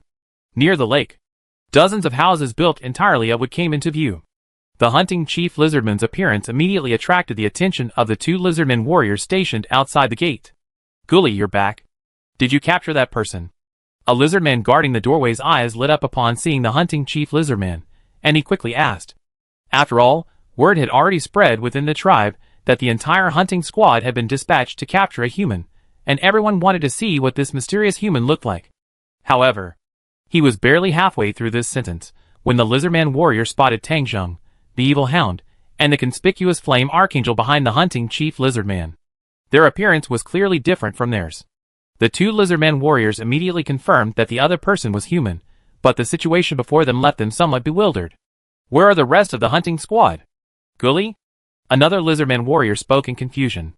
The hunting squad was supposed to capture humans, but the condition of the human before him didn't look like he was being captured. Bang! The hunting leader, who had been walking normally, suddenly stomped his foot on the ground and charged forward. One of the lizardman warriors, before he could react, was struck to the ground by the hunting leader's axe. "What are you doing, Gully?" Another lizardman warrior roared with a look of disbelief. Whoosh! The figure of the fire archangel flew over, slashing down with a flaming sword, splitting the lizardman warrior in 2. The Little Tooth tribe was small to begin with, and the sudden change immediately caught the attention of many, followed by screams. In a moment, the entire tribe was in chaos. One by one, armed lizardman warriors gathered from the tribe. "Gully, you actually killed your own companions. What exactly happened? Where are the rest of the hunting squad?" A cacophony of voices merged, and all the lizardmen stood bewildered by this sudden situation. Tang Zheng, leading his evil hound, arrived outside the gate. Seeing the lizardmen warriors gradually gathering inside, he waved his arm expressionlessly. "Attack!" Whoosh! The flame archangel flapped its bright yellow wings, raised its flaming sword, and charged directly into the crowd of lizardmen warriors. Every slash of the flaming sword easily took the life of a lizardman warrior. It looked like a massacre. The level 21 flame archangel faced off against lizardmen warriors, whose average level was only around level 10, A true massacre. Screams and wails instantly merged into one. Sukue Juju, the chief of the Little Fang tribe, and the lone priest Lizardman also rushed out of the room, seeing the bloody scene before them. Damn bastards. Sukue Juju's eyes flashed bloodshot, and he grabbed the slingshot hanging from his waist, ready to charge forward. But the priest Lizardman immediately stopped Sukue Juju. Don't be impulsive. The priest Lizardman trembled slightly, and spoke in a hoarse voice. This strange creature covered in armor and wings is an angel. Angel? Sukue Juju realized, his heart sinking. The hunting squad he had sent out was to capture the human who could summon angels. The angel's appearance in the tribe before him, like a hunting scene, was unimaginable. This is a monster summoned only by third-tier magic. Let the tribe seek refuge. The priest Lizardman rapped his staff vigorously. His hoarse, aged voice brought Sukue Juju back to his senses. I can hold it back for now, but not for long. We must find the human. Only by killing him can we defeat this powerful summon monster. Understood? After hearing the priest's words, Sukue Juju regained his composure and quickly rushed into the chaotic lizardmen, leading the charge to evacuate some of the lizardmen warriors with the women and children. The priest lizardman took a deep breath, holding up a magical item that resembled both a staff and a cane. He strode forward, raising his staff high. Lords, all calm down. A pale green magical light quickly spread and poured into the chaotic crowd, calming all the lizardmen warriors within range. The chaotic situation paused. Everyone, keep your distance from this angelic monster and use ranged attacks. The old voice of the priest lizardman shouted a warning. As soon as these words were spoken, all the lizardmen warriors, as if strengthened, began to rapidly spread outward. Those armed with bows, slingshots, and other long-range weapons began unleashing attacks on the flame archangel. Those without ranged weapons threw whatever objects they could at the archangel. Chapter 149. Bang! Bang! A jumble of objects, hurled by the lizardmen, struck the flame archangel, making a series of muffled thuds. But this level of attack, for the flame archangel, who was already skilled in defense, it was barely enough to inflict even basic damage. After dispatching the last lizardman warrior in front of him, the flame archangel raised his head and swept it towards the numerous lizardmen surrounding him. A flutter of bright silver wings. The flame archangel raised his flaming sword, choosing a direction with the largest number of people, ready to strike again. Plant entanglement. The old priest lizardman at the rear, having long observed the flame archangel's movements, immediately cast a spell. Vines rapidly emerged from the ground and quickly wrapped around the flame archangel's feet, hovering in midair, not far from the ground. The force of the vines forcibly pulled the flame archangel to his feet, and the vines continued to spread towards him at an astonishing speed. Swish! The flame archangel swung his flaming sword, severing a section of the vines beneath his feet. But in the blink of an eye, the vines grew back, wrapping themselves around him again. Now is the chance. Strike! The old priest lizardman continued to channel his magic to maintain his power, a thick layer of sweat seeping through the gaps between the dark green scales on his forehead. The two lizardmen warriors on the periphery exchanged a glance, gritted their teeth, and rushed out of the crowd, roaring towards the flame archangel. Using the vines growing on the ground, the two lizardmen warriors stomped hard and leaped into the air, each grabbing a hold of the flame archangel's wings. As the two lizardmen moved, more lizardmen warriors rushed out of the crowd, engulfing the flame archangel in a flash. Oh! Success? That damn thing! Kill him! Damn it! It killed so many of our companions. Seeing the flame archangel finally contained, the crowd erupted in cheers and roars of hatred. Seeing this, the old lizardman priest's expression relaxed, but he knew it wasn't the time to let up yet. Surround the warriors, just restrain their movements. Don't kill them. The old lizardman priest took a deep breath and began to give orders. He didn't think the warriors could easily kill the angel given its strength, but he couldn't help but offer a warning. This type of summon monster was familiar to other tribes, as there were priests skilled in this area. Killing a summon monster wasn't an option, as the caster could easily summon it again. On the contrary, as long as the summon monster survives, the caster cannot resummon it, especially if the summon monster is in combat, preventing the caster from forcibly canceling the summon. Outside the gates of the Xiuya tribe, the hunting lizardmen and the evil hound stood on either side of Tang Zheng, warily gazing into the interior of the lizardman tribe. That lizardman priest is more capable than expected. Tang Zheng was slightly surprised to see the flame archangel subdued. In terms of pure strength, no one in the entire Xiuya tribe could possibly match the flame archangel. At a low level, relying on numbers can still bridge the gap in strength, and the effect may even be better than expected. A faint smile crossed Tang Jing's face. It was indeed a good reference. Whoosh! A sharp sound of something breaking through the air echoed, as a dark shadow sped towards him. Tang Jing's eyes narrowed. The hunting lizardman immediately rose to his feet, blocking Tang Jing's path. With a thud, the shadow struck the hunting lizardman's left arm. A cloud of blood erupted, and the entire arm was severed and sent flying. Even with such a severed arm, the hunting lizardman's face remained expressionless due to the influence of the enchantment. Tang Jing looked at the shadow, which fell to the ground after losing its strength from the broken arm. A stone. Remarkably impressive. You can unleash such power from an ordinary stone. Tang Jing looked forward and praised. Across from him, a lizardman, thinner than the average lizardman, with skin the color of egg yellow and covered in yellow spots, appeared in front of him. What did you do to Guli? Human. Sukue Juju's eyes were filled with solemnity and anger as he looked at the sluggish hunter chief, his arm bleeding profusely. Tang Jing looked across at Sukue Juju and whispered, "Didn't you see? He's my comrade now. You were really rough." The other man's skin, completely different from that of ordinary lizardmen, told Tang Jing that the lizardman before him was Sukue Juju, the chief of the Little-Toothed tribe. He had some impression of this lizardman. After all, compared to the chiefs of the other lizardman tribes, Sukue Juju's slingshot weapon was quite conspicuous. If he remembered correctly, the man before him was the only lizardman chieftain not resurrected by the Bone King. His corpse had been severely damaged by the magic of the estate guardian, Cositus, rendering even the most basic resurrection item ineffective. Since the Bone King had no intention of using a superior resurrection item on this group of lizardmen, he simply refused to resurrect him. Sukue Juju couldn't help but tighten his grip on his slingshot, making a creaking sound, and took a deep breath. "I am the chieftain here. I apologize to you for our actions, human. The members of the hunter squad must have perished at your hands. You appear unharmed, and so did the members of your tribe who just died. The deaths of these individuals should be enough to quench your rage. I apologize again, powerful human." Sukue Juju suppressed his inner rage, lowered his head slightly, and spoke loudly. "Surrendering to the enemy is a warrior's disgrace. But he is now the tribe's chieftain, and according to the elder priest's analysis, the human before him should be a powerful being capable of wielding third-tier magic. Compared to warriors, magic casters often employ unpredictable tactics, especially the strange tactics of Guli, who is now under his control. Continuing the battle, even if victory is ultimately achieved, will likely result in heavy casualties. I know you're stalling for time, but it doesn't matter." Tang Jing spoke as he picked up the hunter's severed arm and pressed it against the wound. He then took out an alchemical potion made from ordinary ogre blood and poured it on the man. Sukue Juju's pupils dilated. As he watched in shock, the wound on the hunter guru's arm grew fleshy threads at a visible speed, connecting to the severed arm. In the blink of an eye, it was back to normal. In dangerous hunting activities, prey and hunter can change at any time. "You thought you were targeting me, but how could you know that I'm targeting you too?" Tang Jing smiled faintly and turned his head to look across at Sukue Juju. "Don't look at me summoning angels. I'm no pushover."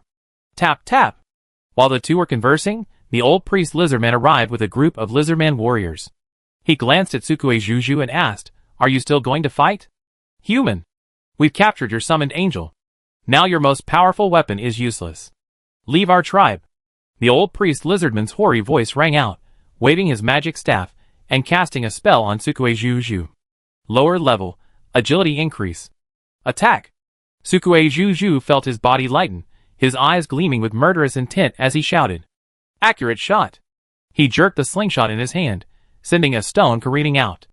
As Sukue Juju launched his attack, dozens of lizardmen warriors roared and charged towards Tang Jing. Bang. Roar. The evil hound roared, its bone chains twitching, colliding with the incoming stone with a resounding sound. "You really should learn some large-scale attack magic." Tang Jing raised an eyebrow at the swarm of charging lizardmen. "Besides, who told you I could only summon one angel?" A flash of white light. A brand new flame archangel appeared, its divine aura causing the charging lizardmen warriors to freeze. "Go!" Tang Jing swung his sword. Bang! The flame archangel instantly charged into the crowd, wielding his flaming sword. A circle of lizardmen warriors were instantly cut in half. Blood gushed out, a bloody odor lingering in the air. How is this possible? The old priest lizardman couldn't help but take a step back, a look of disbelief on his face. Asshole. Sukue Juju's eyes flashed blood red. He kicked off and swiftly left his spot, simultaneously gripping the slingshot in one hand and continuously shooting with the other. His movements were so fast they leapt after images. Meteor shooting. Silently, one stone after another, like bullets, pelted Sukue Juju from all directions as he ran. Guerrilla and Ranger classes? Tang Jun glanced at the information flashing on the attribute panel. This was the first time he'd seen the Ranger class. He controlled the hunting lizardman to spread his arms, shielding himself with his large body. Since he was disguising himself as a magic caster, he had to disguise himself thoroughly. Killing these lizardmen wasn't his primary goal. He sought the magical knowledge, skills, and professions they had passed down. Also, Tang Jun didn't mind leaving a false message for the Bone King and his group who would arrive in the future. Chapter 150. Bang, bang, flowers of blood blossomed on the hunter-growth lizardman's body. The power of Sukue Juju's stone attacks was truly astonishing. But? Too weak, magic arrows? Tang Jun muttered softly. Magic arrows materialized one after another. Consuming his magic power, he condensed 10 at once and blasted towards Sukue Juju. Damn it! Sukue Juju's face changed. He quickly rolled over to avoid the first few attacks, then quickly pulled out stones and fired at the arrows. Dang! Dang! The stones and magic arrows collided repeatedly in the air, making a fierce clash. Plant entanglement. The old priest lizardman regained his composure and quickly cast a spell. Vines emerged from the ground around Tang Jun, entwining themselves like snakes. With a flip of his palm, the forest-crossing magic item appeared. He waved his hand at the vines, and all of them immediately circumvented Tang Jun. Magic arrow. Tang Jun unleashed his magic again, aiming at the old priest lizardman. Flash. The old priest lizardman shouted. A blinding light burst forth. Tang Jun narrowed his eyes slightly. Thanks to his passive divine blessing, the dazzling light didn't completely obscure his vision. Magic arrow firing. Ah! The old priest lizardman, unable to dodge, was struck by the magic arrow, piercing through his body. Elder! Sukue Juju heard this scream, his face turning pale. Go! We're no match for him. The old priest lizardman, coughing up blood, collapsed to the ground, shouting weakly to Sukue Juju. When he saw Tang Jun summon a second fire archangel, he realized the gap between them. The wailing cries of the tribe's warriors. The old priest lizardman summoned his remaining strength and aimed at Tang Jun, earth binding. Wow! With Tang Jun at the center, the entire ground began to writhe like a wave.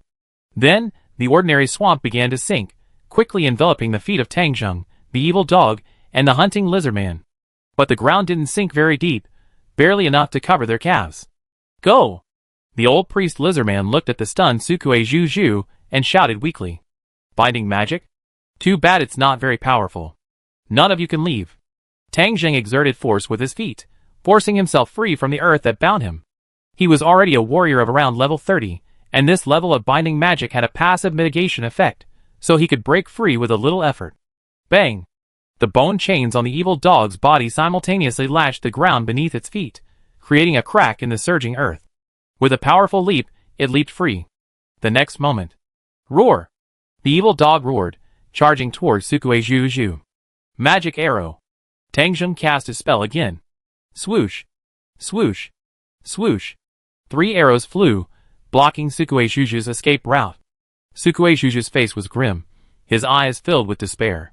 He helplessly faced the charging evil dog.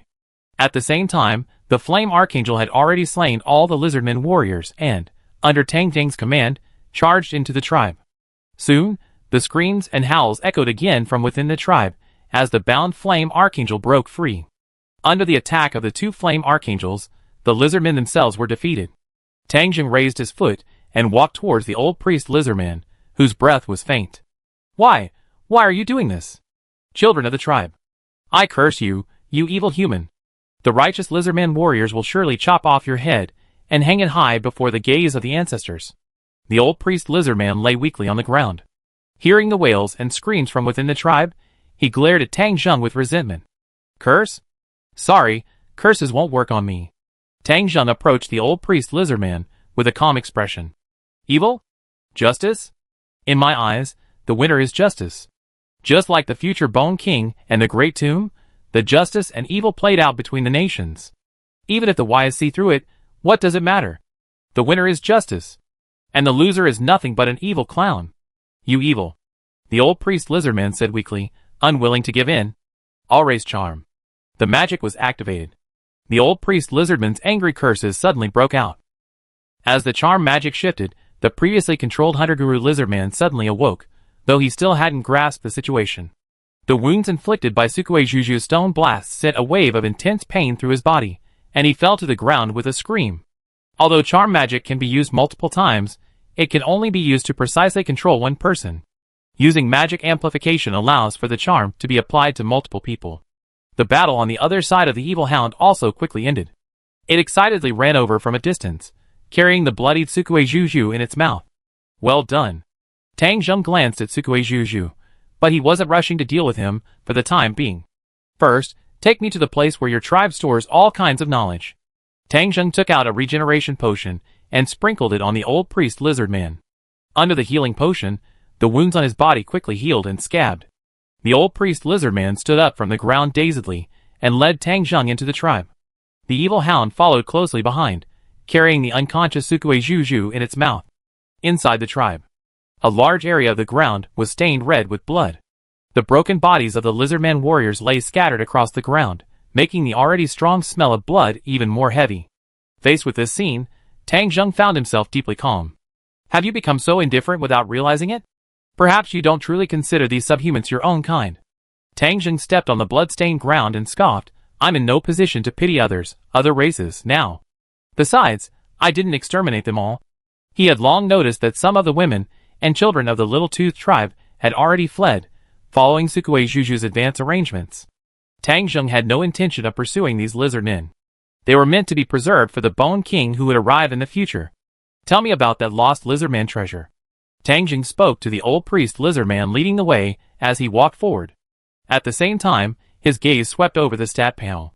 Experience gauge, 173, for 05/70, 000 approximately 45,000 experience points had been added. The lizardmen warriors of the Little-Toothed tribe, and some of the ordinary lizardmen should have been slain by the Archangel of Fire.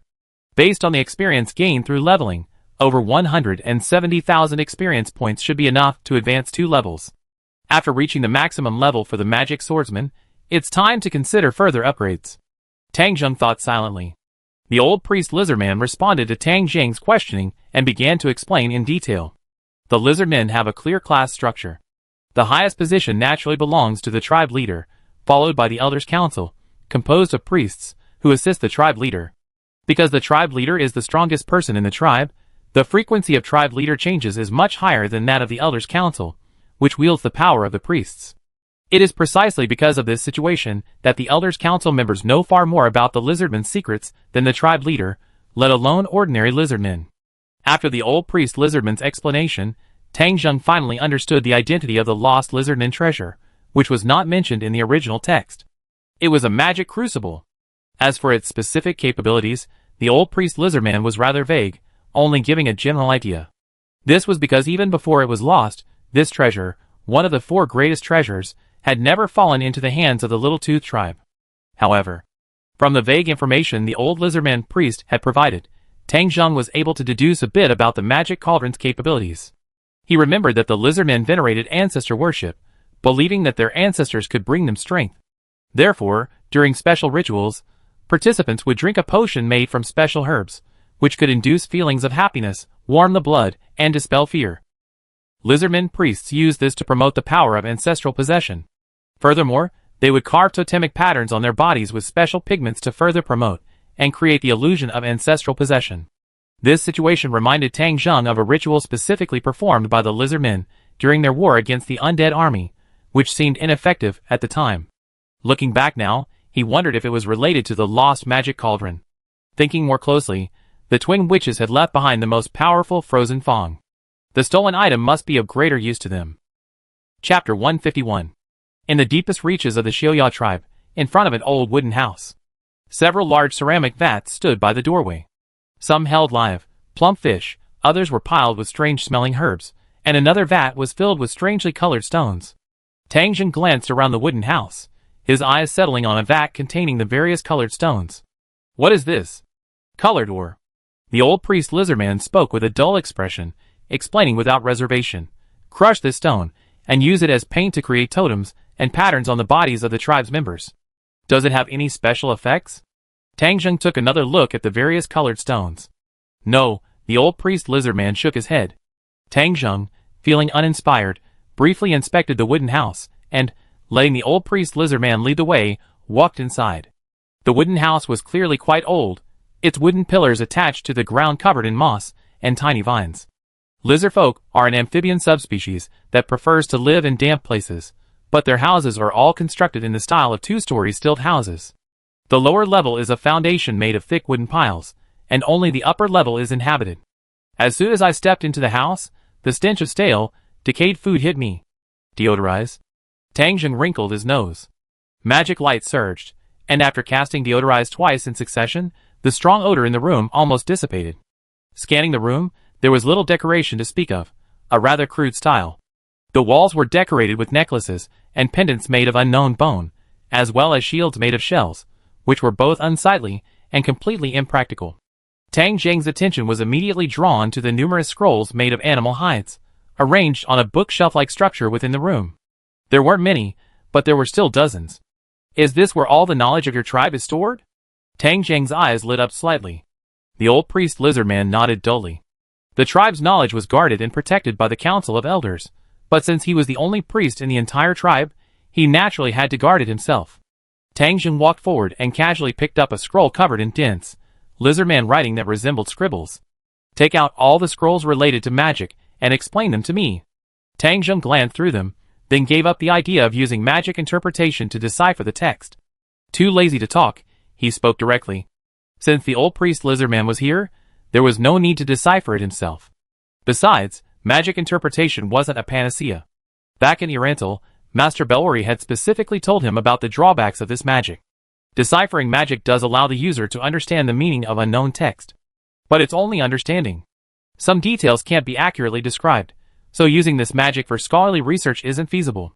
Quickly, the old priest lizardman selected 6 scrolls from among dozens of animal hide scrolls, and placed them before Tang Zheng, introducing them. There were instructions on how to make medicinal herbs. There were instructions on using faith-based magic. There were methods for predicting future weather. There were instructions on how to feed and raise fish in lakes, and so on. Many things that Tang Zheng considered non-magic were treated as such by the old priest lizardman, such as empirical methods for predicting future weather and techniques for raising fish. Tang Zheng ignored this random information, and first inquired about magic related to the faith sect. As expected, it was all first and second tier faith sect magic. Most of it was auxiliary magic. Third tier magic, the only thing Tang Zheng was interested in, was completely absent. As for herbal formulas and the like, there was nothing remarkable about them. In Tang Zheng's opinion, the herbal preparation techniques mastered by this lizardman were at the level of a human herbalist apprentice. No wonder the tribe is so weak. Tang Zheng shook his head, disappointed. As the old priest lizardman picked up the last animal hide scroll and began to explain, he listened patiently. He was already thinking about his next lizardman tribe. This is knowledge about magic enhancement. It consumes more mana, and can forcibly activate high-level spells that would otherwise be unusable. To maximize the effectiveness of this magic enhancement, it requires a ritual, consuming a tremendous amount of mana. It's not a practical magical method. The old priest lizardman spoke slowly, his tone hinting at his disdain for this magic. He continued, and there are certain restrictions. Charm magic only alters the controller's perception of the caster. It doesn't alter the original perception. This type of magic enhancement was clearly not valued by the old priest lizardman. However, Tang Zheng, who had been uninterested, suddenly widened his eyes. Magic enhancement? Tang Zheng looked at the old priest lizardman with some surprise and surprise. This was the type of magic he had always wanted to master. Magic enhancement and enhanced magic might just be a change of order, but there's a fundamental difference. Enhanced magic refers to enhanced magic, such as those that increase agility, strength, or resistance. Magic enhancement, on the other hand, is a means of strengthening the magic itself. For example, magic doubling, magic tripling, ultimate magic enhancement, and magic range expansion, among others. From what Tang Zheng knew, few of the characters involved could use these types of magic enhancements. To master this type of magic, the Celian theocracy created the mystic disciple and the apostle of Sushana, named after Sushana, one of the 6 great gods of death.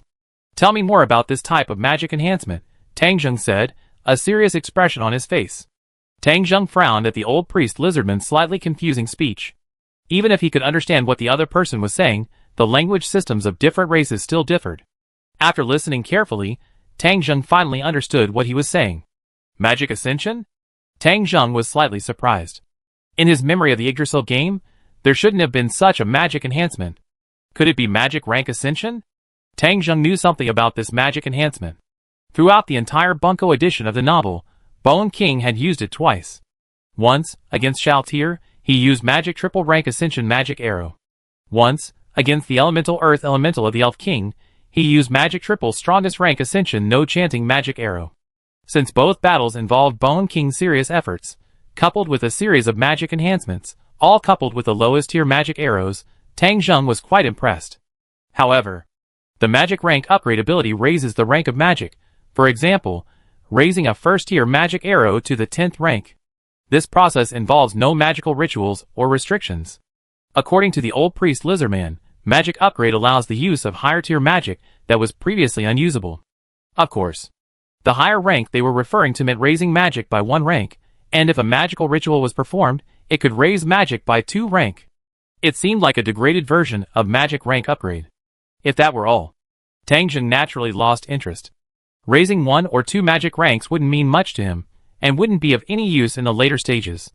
Because all magic has 10 rank levels, no matter how much it was raised, the 10th rank would be the limit, and a breakthrough would be impossible. But the old lizardman priest described it as using magic they haven't mastered, which is clearly different from raising magic's rank. According to his description, this unmastered magic can transcend the caster's level. For example, a caster using 2nd level magic could forcibly use 3rd level magic, though the magic consumed would be greater.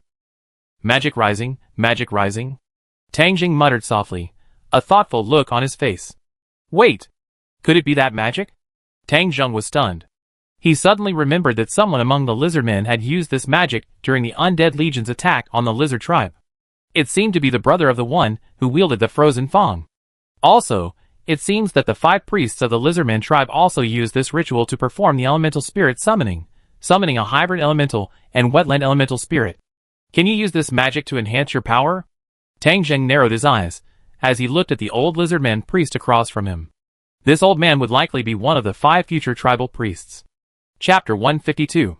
Faced with the question. No. The old priest lizardman shook his head. Tang Zheng was stunned.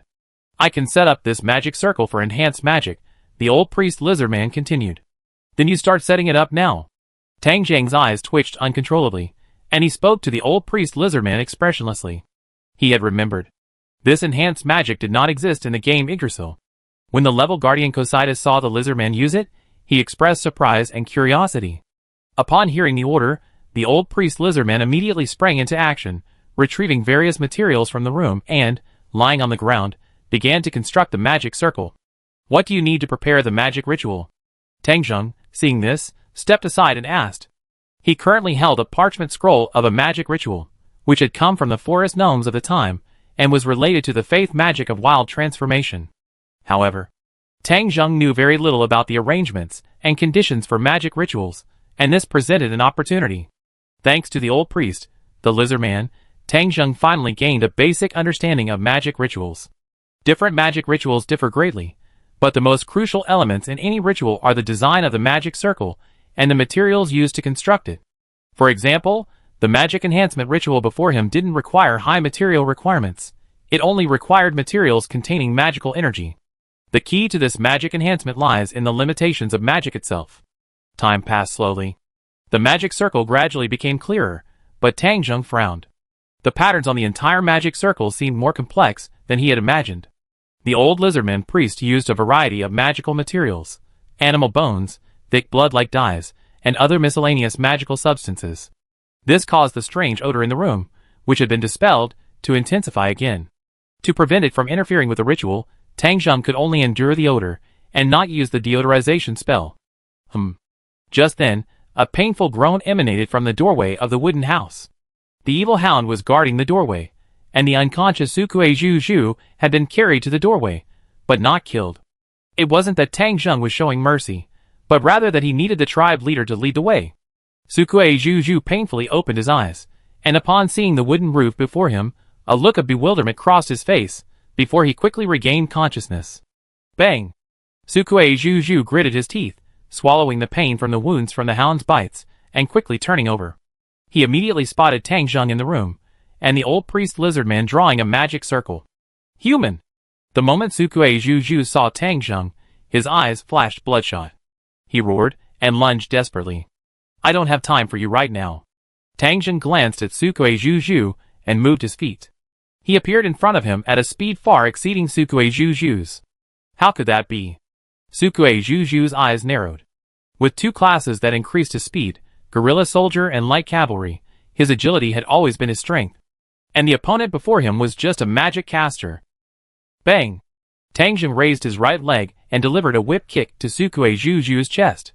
Even though he restrained his strength, the powerful force, enhanced by his passive, caused Tang Zheng's foot to sag into the opponent's chest the moment it made contact, breaking several ribs. Cough! Sukue Zhu's body arched, blood gushing from his mouth. He fainted once more, but his body continued to slam uncontrollably through the wooden door and flew out.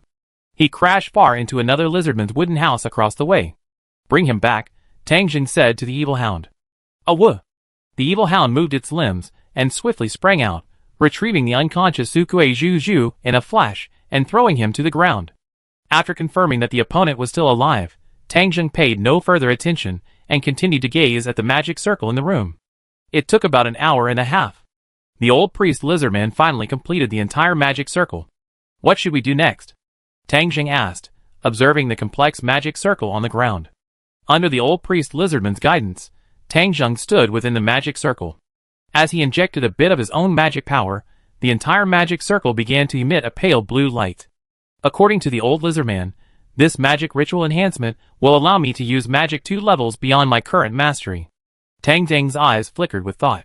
Based on his current caster level, the 4 caster levels are Magic, Apothecary, Alchemist, Magician, Necromancer. 40th level. Believers, Priestess, Priest, Forest Priest, Priest. 40th level. Spiritual, Wizard. 10th level. Other, Shaman. 10th level. Magic. Believers can theoretically use magic of the 6th level, levels 36 to 42. That's right in theory. Because in the other world, Tang Zheng knew of only a handful of people who mastered magic above the 6th tier, and they were all people he couldn't afford to offend at the moment. Also, the ability to use magic like angel summoning wasn't tied to the caster's level, but rather to the player's level. In other words, with my current caster level, I can use this ritual to unleash 8th tier magic or faith-based magic. Tang Zheng raised an eyebrow. The calculation surprised even him. According to the old priest lizardman, activating magic power rise allowed the use of magic that one didn't already possess, but there were obvious limitations. Since the old priest lizardman himself didn't master this magic, he didn't know much about the limitations. He could only experiment on his own. Let's try it with low-level magic first. The thought flashed through Tang Zheng's mind. The biggest drawback of this ritual was that it consumed a huge amount of magic power, and even required the combined efforts of several people. Tang Zheng wasn't sure how much magic power was required, so he naturally wouldn't blindly use high-level magic. Furthermore, he didn't have much knowledge of it. If anything went wrong, the power of high-level magic was no joke. Even, he wouldn't be able to withstand it. Fireball! Tang Zheng unleashed the 3rd level fireball. He knew this spell the most, having seen it used by many magic casters. Since Magic Rise allowed spells he didn't master, fireball should have been possible as well. Wow! The pale blue light emanating from the magic circle on the ground brightened slightly, but then dimmed again. No sign of magic appeared in Tang Zheng's palm. Failed. Seeing this, Tang Zheng's face showed no disappointment, but rather a slight sigh of relief. From the beginning, he hadn't believed in this magic enhancement. The ability to use magic at will was tantamount to breaking the system of tiered magic. Please explain this magic in more detail, Tang Zheng said expressionlessly. The old lizard spoke again. Tang Zheng recalled the lizardman's use of this magic. A clearer thread of thought emerged in Tang Zheng's mind. If that's the case, Tang Zheng's eyes lit up. He looked at Sukue Zhu, who had been left unconscious at the doorway, and raised his hand, pointing it at him. Heal serious injuries. Wow! The magic circle's light reappeared. This time, the light didn't dim, but grew brighter, condensing into a miniature magic circle in front of Tang Zheng's palm. Tang Zheng immediately felt a surge of magical power drained from his body. EP128-18 A white, sacred healing light emerged and fell upon Sukue Zhu, rapidly healing the extensive wounds on his body. A moment later, the light dissipated. Sukue Zhu's injuries had mostly healed, but due to the severity of his injuries, he had not yet regained consciousness. With the completion of the magic ritual, the magical power within the magic circle completely dissipated. Buzz! The attribute panel vibrated, revealing the third-tier spell, Heal Severe Wounds.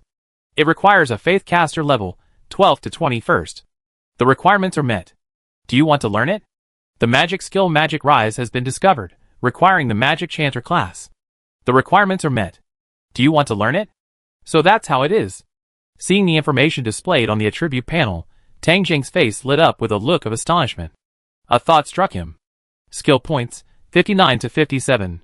Skill, Cure Severe Injuries, Level 3 Cost, 15 MP.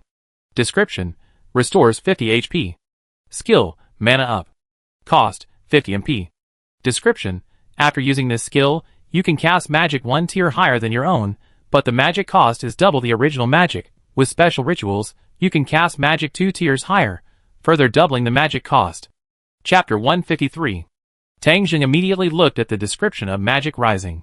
The information wasn't complete, but based on his speculation and the information before him, he finally understood the power of this magic enhancement. I used up 110 points of magic power in one go. Fortunately, I didn't release any higher level magic, though I couldn't have released it anyway. Tang Zheng felt a lingering fear as his magic power was nearly drained from him. However, when he saw that the magic he had released was actually under his control again, his mouth twitched. Self-sufficiency? Magic Rising requires a higher level magic skill that one already possesses. For example, if he possessed the first level Heal Light Wounds, after increasing it by 2 levels, he could naturally use the third level Heal Severe Wounds. So, Magic Rising has a prerequisite for use, and it's not just about randomly using magic you haven't mastered.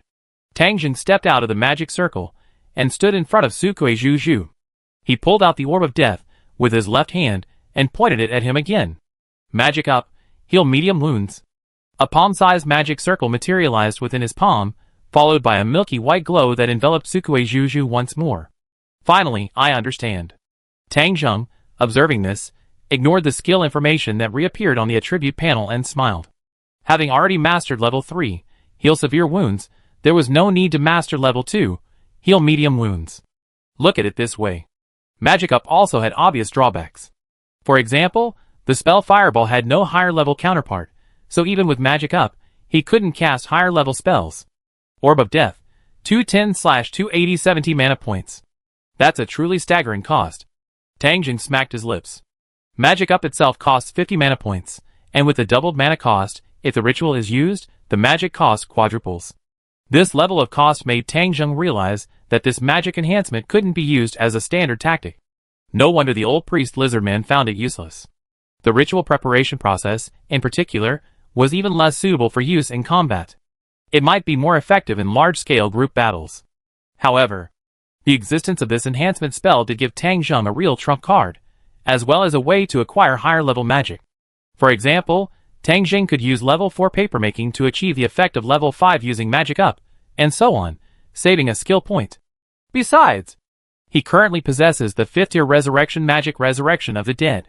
If combined with a magical ritual, he could easily activate the 7th-tier Resurrection Magic Resurrection and thereby control him.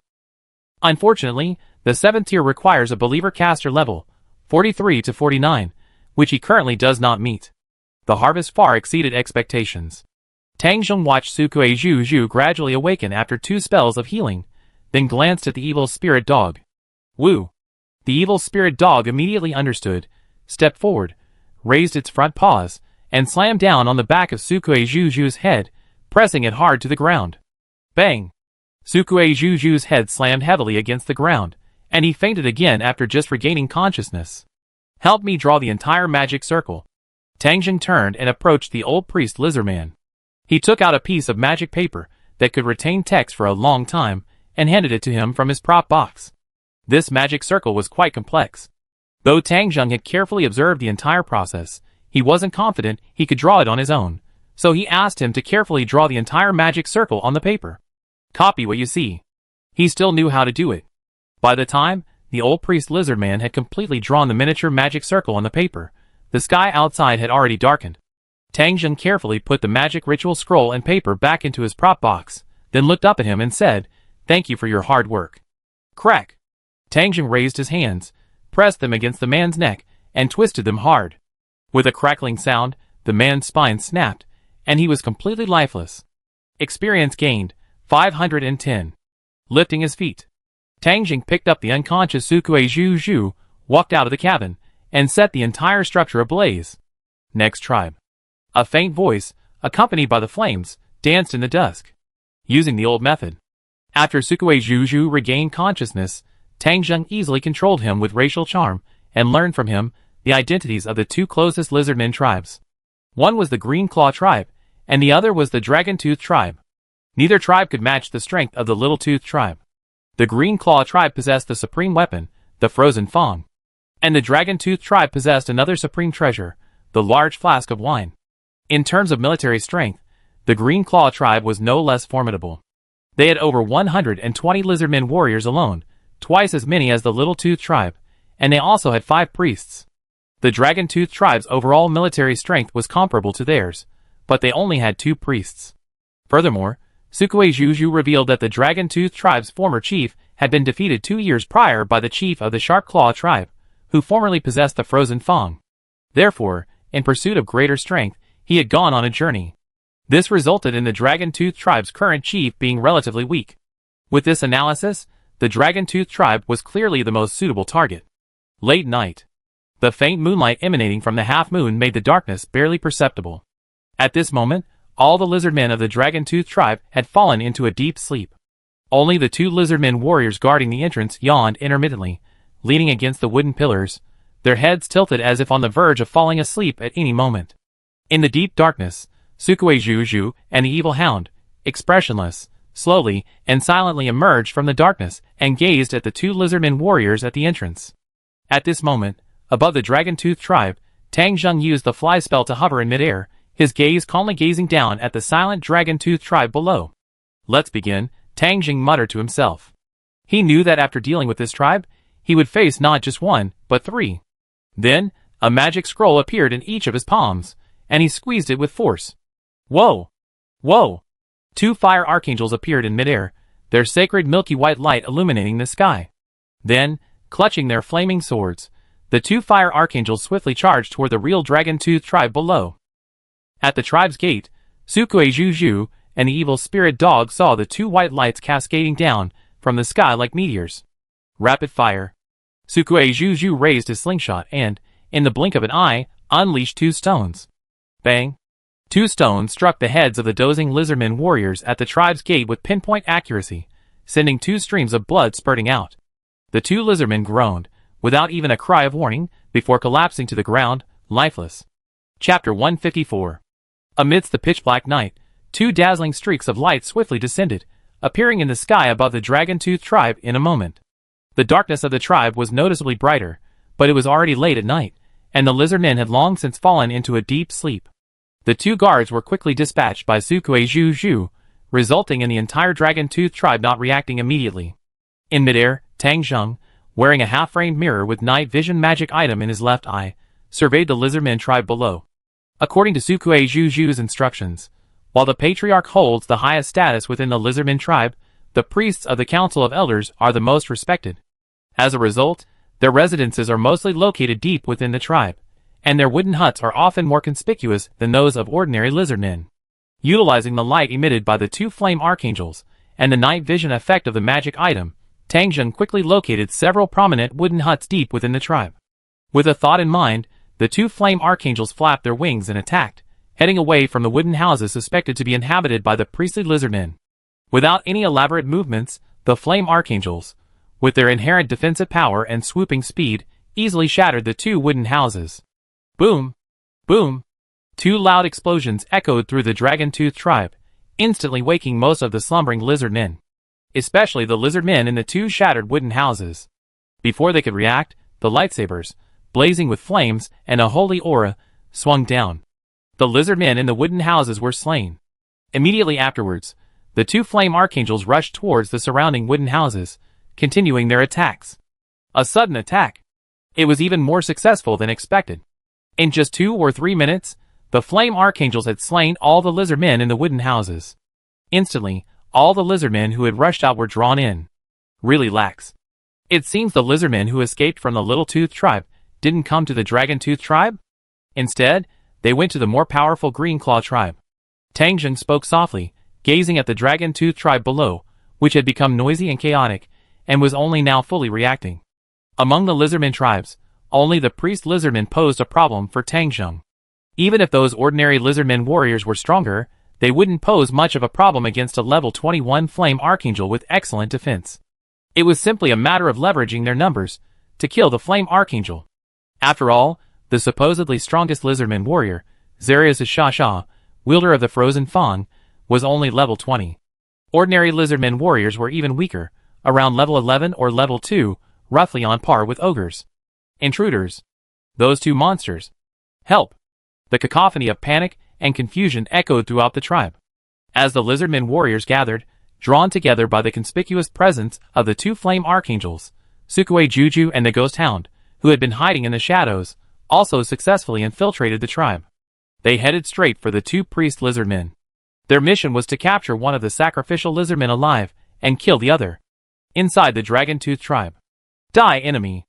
A lizardman warrior, wielding a rugged great sword, roared as he rushed forward, slashing fiercely at one of the flame archangels. Clang! The flame archangel casually swung his flaming sword, and the sword collided with the great sword, sending a shower of sparks flying. The force of the flaming sword sent the lizardman warrior back several steps, and he stumbled to the ground. Just as the flame archangel was about to slash at the lizardman warrior, whoosh! A large net flew from the crowd, enveloping the flame archangel and violently snatching him away. Push!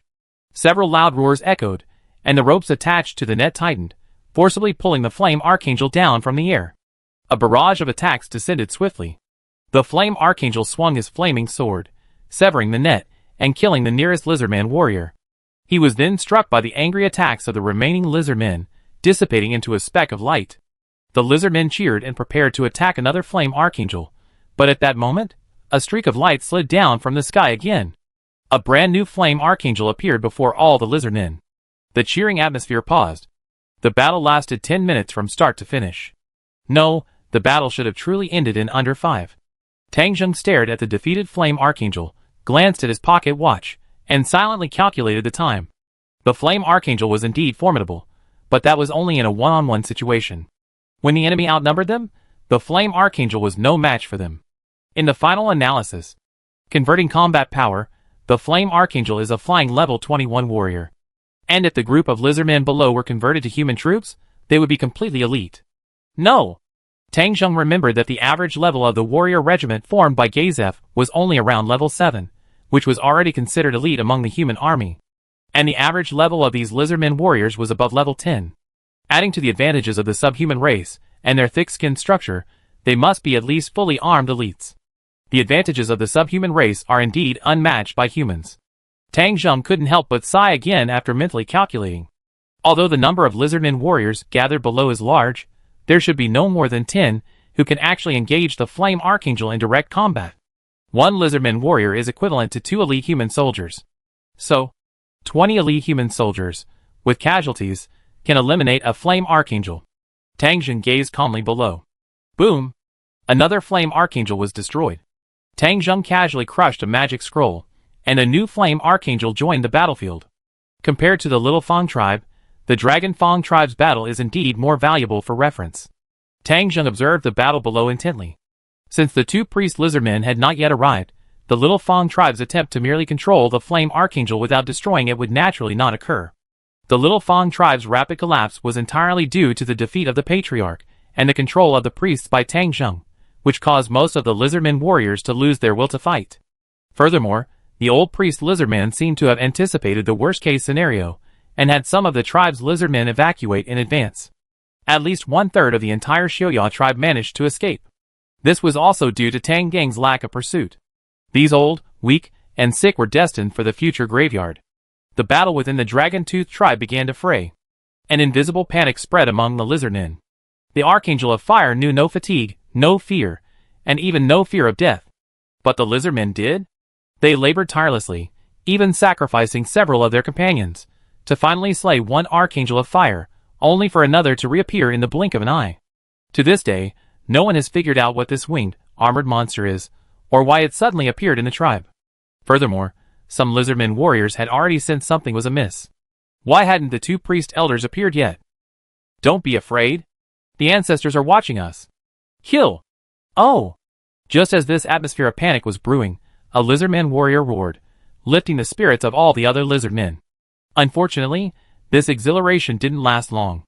As the lizardman warrior slew another flame archangel, gasping for breath, his face etched with exhaustion, a brilliant light descended from the sky once more, and a new flame archangel reappeared. Despair, fear shone in the eyes of many lizardman warriors. They weren't afraid of powerful enemies, but facing an unknown and unkillable foe, even the strongest warriors would waver. Just as the atmosphere reached a freezing point. The chief is dead. The priest is dead too. A horrified, wailing cry echoed from the depths of the tribe, sending shudders through the hearts of every lizardman warrior present. Whoosh! Whoosh! Two flame archangels flapped their wings, plunging once more into the lizardmen and slaughtering them. The defense, which had been barely holding, collapsed at that moment. One lizardman retreated in fear, instantly triggering a chain reaction of flight, high above. It looks like it's over. Tang Jing gazed at the utterly defeated Dragon Fang tribe below, sheathed the scroll he was clutching, and rubbed his temples with both hands. 8 flame archangels. The battle had lasted a full hour, and Tang Jing had consumed 8 third-level angel summoning scrolls. At first, the lizardmen warriors were able to coordinate perfectly, quickly dispatching a single flame archangel, but as casualties mounted, this high-intensity battle ultimately proved unsustainable, leading to their complete defeat. Early morning. Deep within the Dragon-Tooth tribe, the only surviving of the 2 priest lizardmen led Tang Jing to a seemingly inconspicuous vat. The vat stood over a meter tall, its mouth reaching over 80 centimeters wide. Inside, a jar of slightly murky-looking wine filled the air. Tang Jing examined the vat with interest. This was the wine jug, one of the 4 great treasures of the lizardmen. After examining it for a while, it appeared rather ordinary, appearing to be made of pottery, but clearly not of that material. Identify the item. Tang Jing cast a spell at the large pot. Item, magical item wine pot. Level, advanced, 31 to 40, restrictions, none. Effect, can produce a continuous supply of wine. Description, this is a magical pot that produces fine wine at any time, anywhere, though this is only for certain races. It's actually a high-level magic item. Tang Jing was somewhat surprised to see the item identification result. He hadn't expected this pot, which had neither offensive nor auxiliary abilities, to be so high-level. Curious, Tang Jing stepped forward, scooped out a portion of the wine, and sniffed it. It had a slight fruity aroma. He lowered his head and took a sip. It was a bit astringent and bitter, but the alcohol content was not high. Not tasty, Tang Jing offered, what he considered a fairly fair assessment. Woo! The evil dog sniffed, curiously examining the wine, seemingly interested. Tang Jing handed the remaining wine to the evil dog. You want a taste too? Woo! The evil dog responded, sticking out its tongue to taste a few times. The bone chains on its body swayed slightly, and even its tail couldn't help but wag a few times. It seems you like it very much. Tang Jing was a little surprised, then smiled and reached out to touch the large pot. The large pot of wine disappeared, and was stored in the prop box. This prop is indeed of little use in combat, but it can be quite useful in special situations. For example, in the desert with a lack of water, the large pot of wine can be used as an infinite water pot. Okay, now tell me all the magical knowledge your tribe possesses. Tang Jing smiled, having obtained a valuable magic item. He turned to the lizardman priest next to him and spoke. He had spared his life, so he could learn from him the magical knowledge passed down within the Dragon-Tooth tribe. As the lizardman priest began to explain, Tang Jing's face gradually grew filled with astonishment. The other tribe possessed far more magical knowledge than the small-tooth tribe. This situation was related to the lizardman tribal war a few years ago. The Dragon-Tooth tribe, which had not participated in the conflict, had absorbed more than just the population of the 2 defeated lizardman tribes. Alright, we can wait here for the other lizardman tribes to arrive. After learning about the vast magical knowledge the other tribe possessed, Tang Jing knew he would likely be staying here for a while. He glanced at the attribute panel. Experience slots, 225, 775/70,000 experience points have reached over 220,000. According to Tang Zhang's calculations, at the current rate of 10,000 per level, raising the magic swordsman to the maximum level of 5th level would require 340,000 experience points. He currently has over 220,000, with a shortfall of approximately 110,000. October 12th, Upper Earth Month. Green Claw Tribe. The wooden house, a solemn atmosphere, was filled with lizardmen. The tribe's 5 great priests, all of them solemn, gathered. Also present were the hunting squad leader, Zarius Shasha, who wielded the frozen fang, and the tribe leader's brother, Shasala Shasha, whose strength rivaled his own, having also survived several trials and triumphed. All the important figures of the tribe had gathered in this wooden house. The atmosphere in the room was oppressive. Even now, everyone was still in disbelief. The Little Fang tribe and the Dragon Fang tribe had been annihilated. These were 2 separate tribes. The Little Fang tribe was weak, of course. They had suffered the greatest losses in the last tribal war and had yet to recover. But the Dragon Fang tribe had over 120 lizardmen warriors, rivaling the Green Claw tribe in sheer numbers. Have arrangements been made for the Little Fang and Dragon Fang tribes? One of the oldest priests, a lizardman, spoke first, breaking the oppressive atmosphere. Chapter 155. The oldest lizardman priest spoke, dispelling some of the oppressive atmosphere within the cabin. Shasala Shasha remained silent. He knew that even as the clan leader, under these circumstances, a senior priest from the Council of Elders would be more likely to speak and calm the people. All settled. A black-skinned lizardman warrior sitting in a corner of the cabin instinctively looked up and stammered, "There are 50 refugees from the Little Tooth tribe. Among them are 30 female lizardmen, 15 children, and 5 older male lizardmen. Refugees from the Dragon Tooth tribe are being received in batches, but a count has not yet been completed." The lizardman warrior was a little nervous at first, but as he spoke, his voice became increasingly fluent. Even a hint of excitement entered his voice. The lizardmen present naturally understood the reason. Those fleeing were primarily female lizardmen from the 2 major tribes, with very few males. This might seem like a good thing to ordinary lizardmen, but to the crowd, it carried a terrifying message. "This isn't normal," the chief lizardman said in a raspy, humming voice. "Of course it isn't normal." Zarius Shasha leaned sideways from his cross-legged position on the ground, his scales colliding with the weapon hanging from his waist with a soft, snapping sound. A chilling sensation made him pause as he began to speak, suppressing the irritation within him. It was a pale weapon, emitting a faint glow, like a cross between a blade and a trident. It was the lizard tribe's most precious treasure, the frozen fang.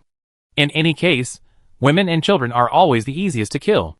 The tribe leader, Shasalu, used his thick tail to support himself against the ground, straightening his upper body. He paused briefly and said, "At least the stronger lizardmen warriors should have had an easier time escaping, but they didn't." The other party was truly merciful. At the very mention of mercy, Shasala clenched his fists, furious, yet a strange chill welled up within him. From the current situation, all the lizardmen warriors of the 2 tribes must have been killed in battle. There was only one possible explanation for this bizarre situation. That mysterious human, far more powerful than the intelligence had predicted, was so precise that not a single lizardman warrior escaped. So much so that he shown kindness and spared the weak women and children. A display of strength? Or was it indifference?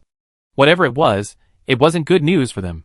The other party is likely a chanter of 3rd-tier magic, capable of summoning 2 angelic monsters at once, a priest lizardman added, his voice trembling.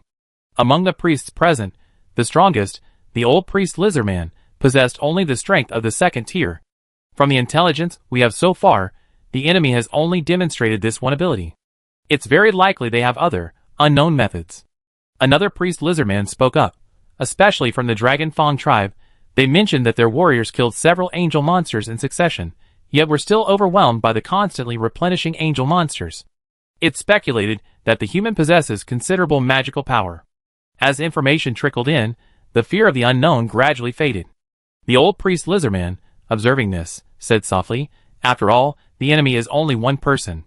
While a 3rd-tier magic caster might be powerful, it's not impossible to deal with."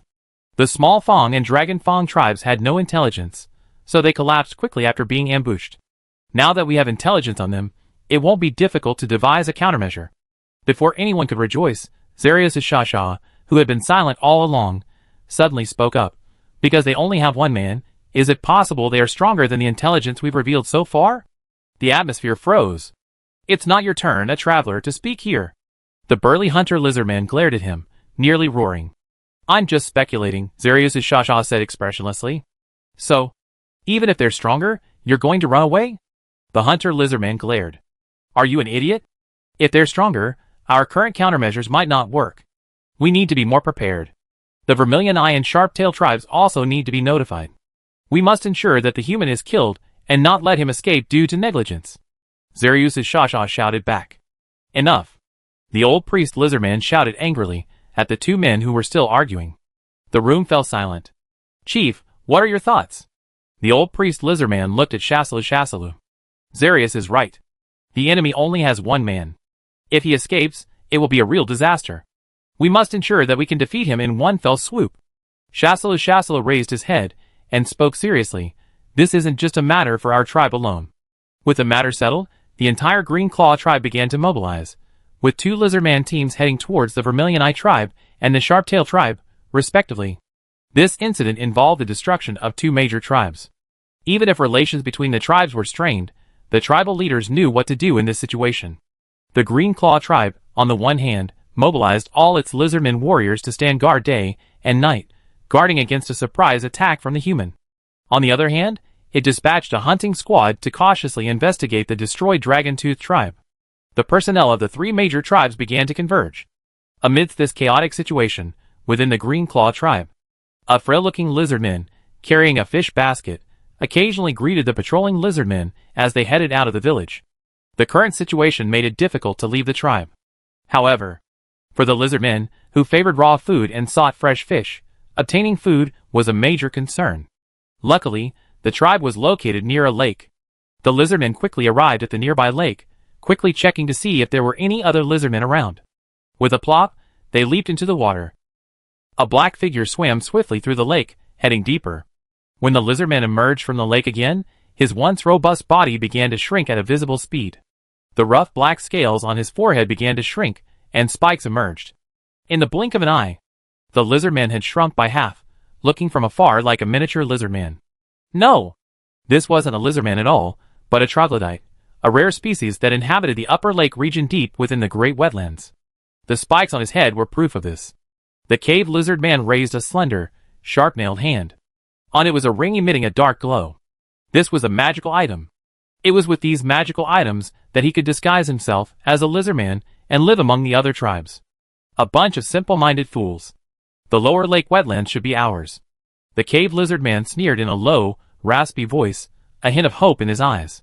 He carefully surveyed his surroundings, and quickly advanced deeper into the upper lake.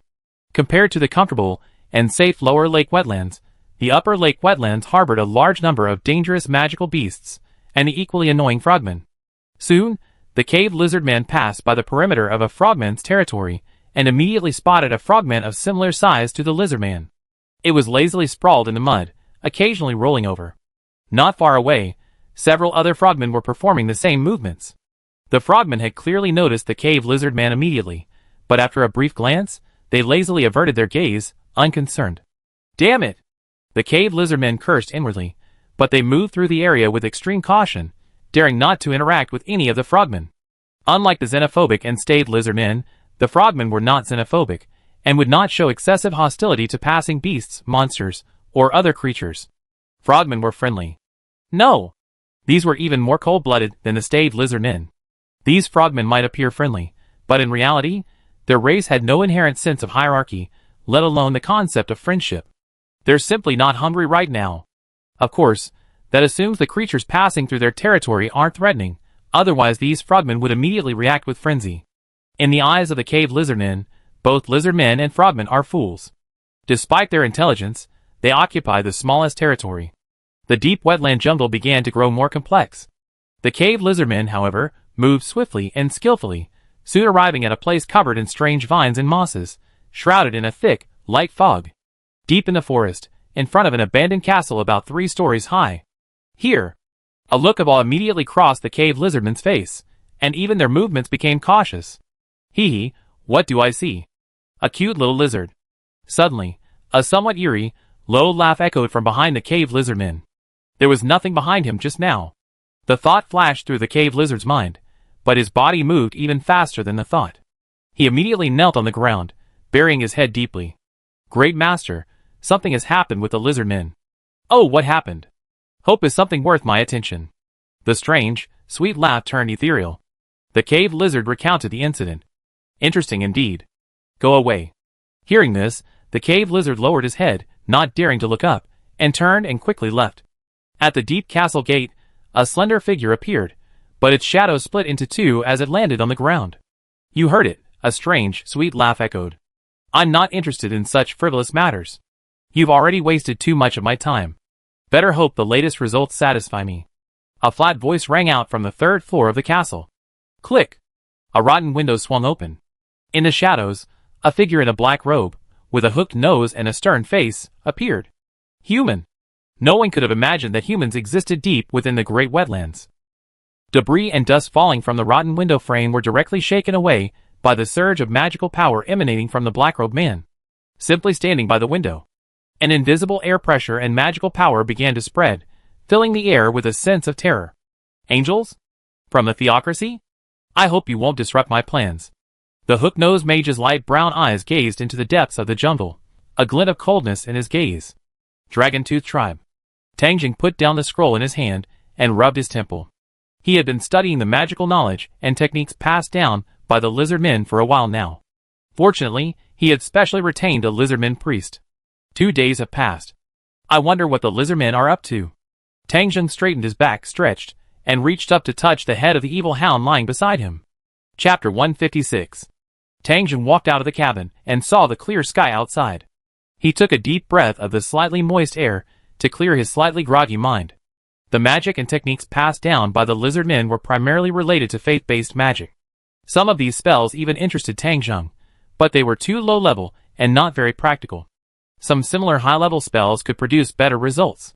But the technical knowledge, as well as some magical theories and concepts, benefited Tangjing greatly. He had been in this world so recently that he hadn't received any systematic magical training, so now he was catching up in disguise. The Green Claw, Sharp Tail, and Red Eye tribes will now face the combined forces of the 3 lizardmen tribes. Tangjing leaned against the doorframe, gazing at the now silent Dragon Fang tribe. Tap.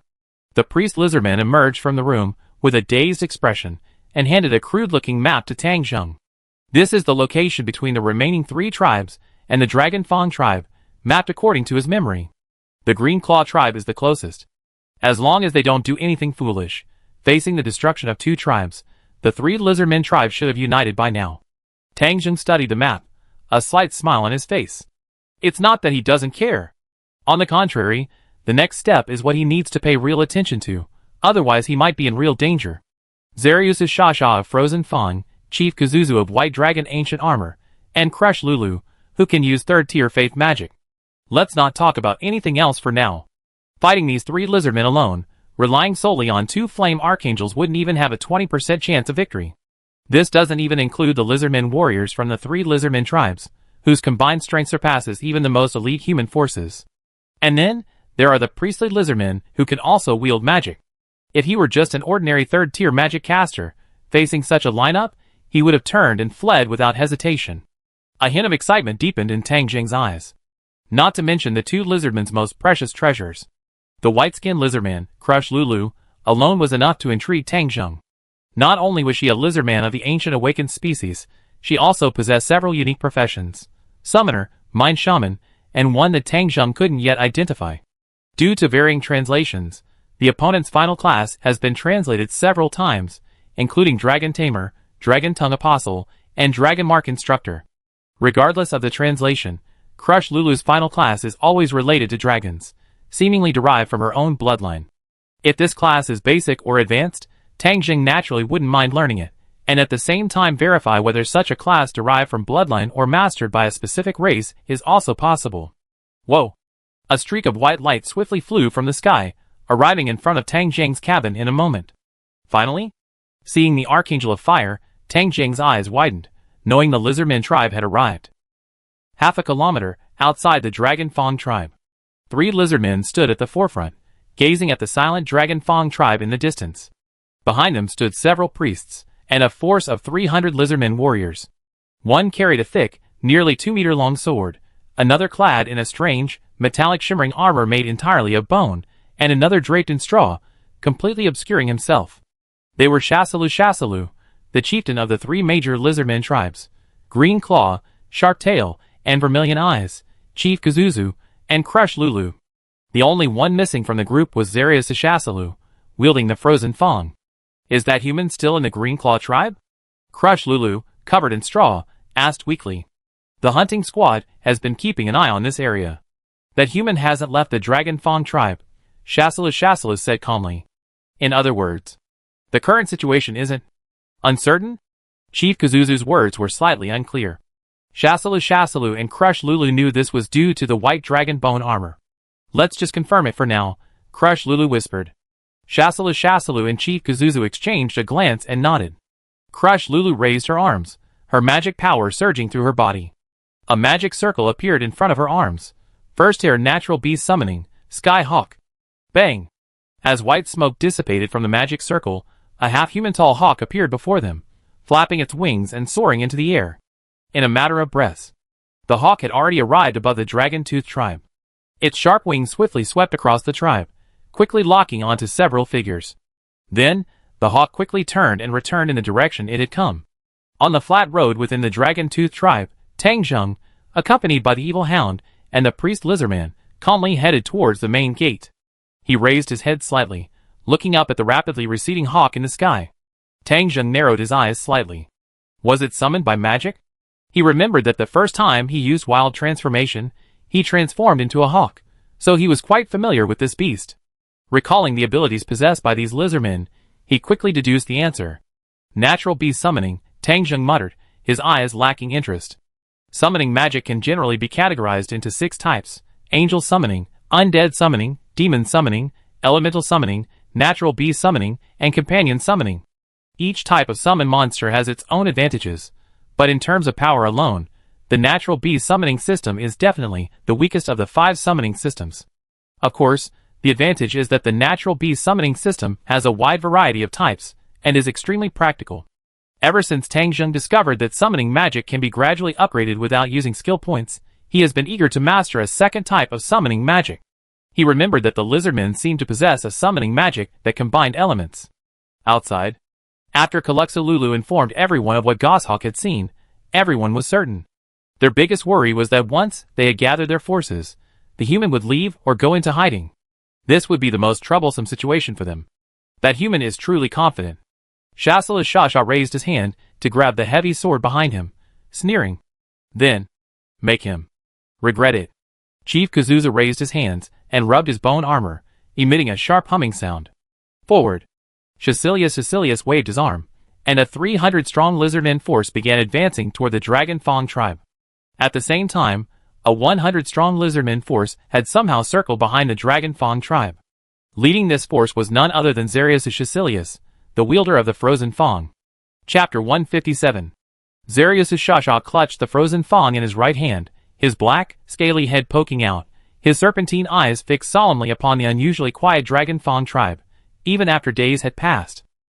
Zarius Shasha seemed to still smell the scent of blood in the air, the screams and wails of his fellow Dragon Fong tribe members. Behind him, over 100 lizardmen warriors held their breath, silently crouching on the ground. Their mission was to prevent the human from escaping and to stop him. Zariusu, when will we act?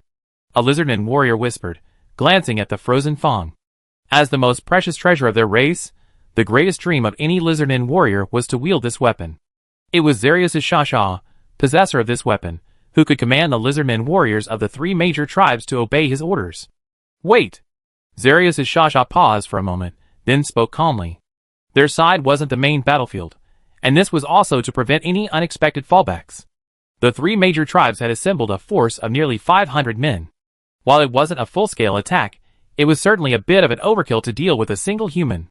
At least that's how the average lizardman saw it. But Zarius Shasha and the others disagreed. The enemy had annihilated 2 major tribes. Such an enemy deserved no less serious treatment. They had to ensure they were annihilated at their peak of arrogance. If the human escaped, disaster would be the outcome. This wasn't alarmist talk. It was a war for the survival of the tribe, even if the opponent was just one person.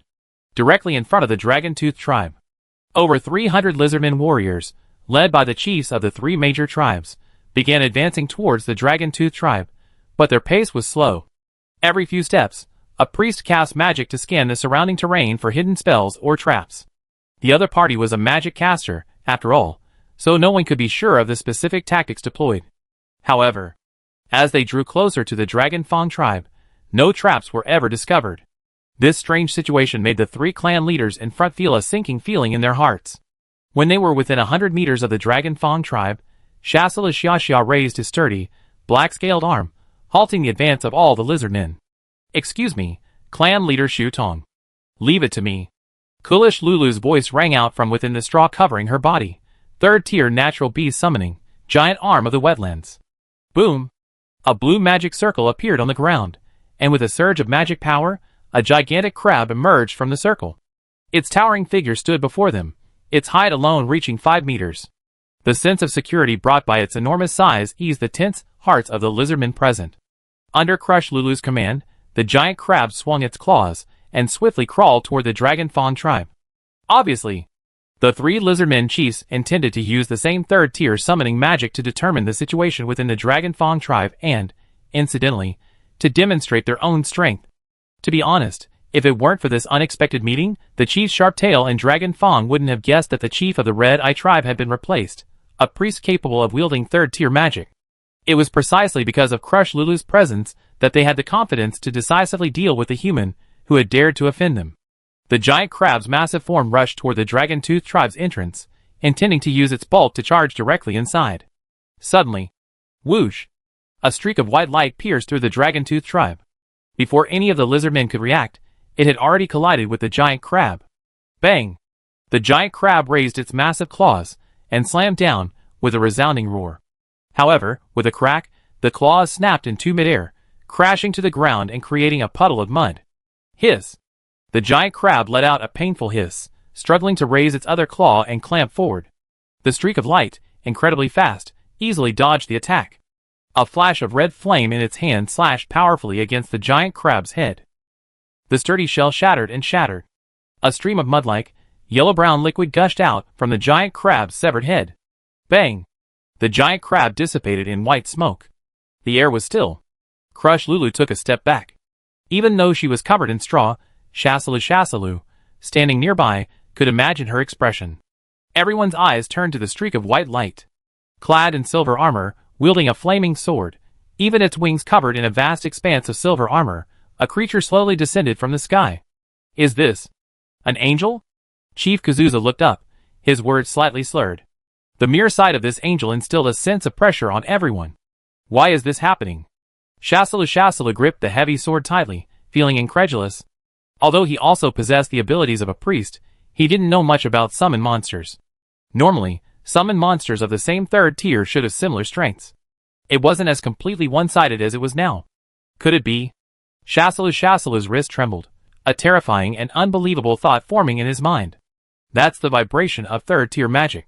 Crush Lulu's voice reached out, causing Shassalu to feel relieved. The opponent's strength.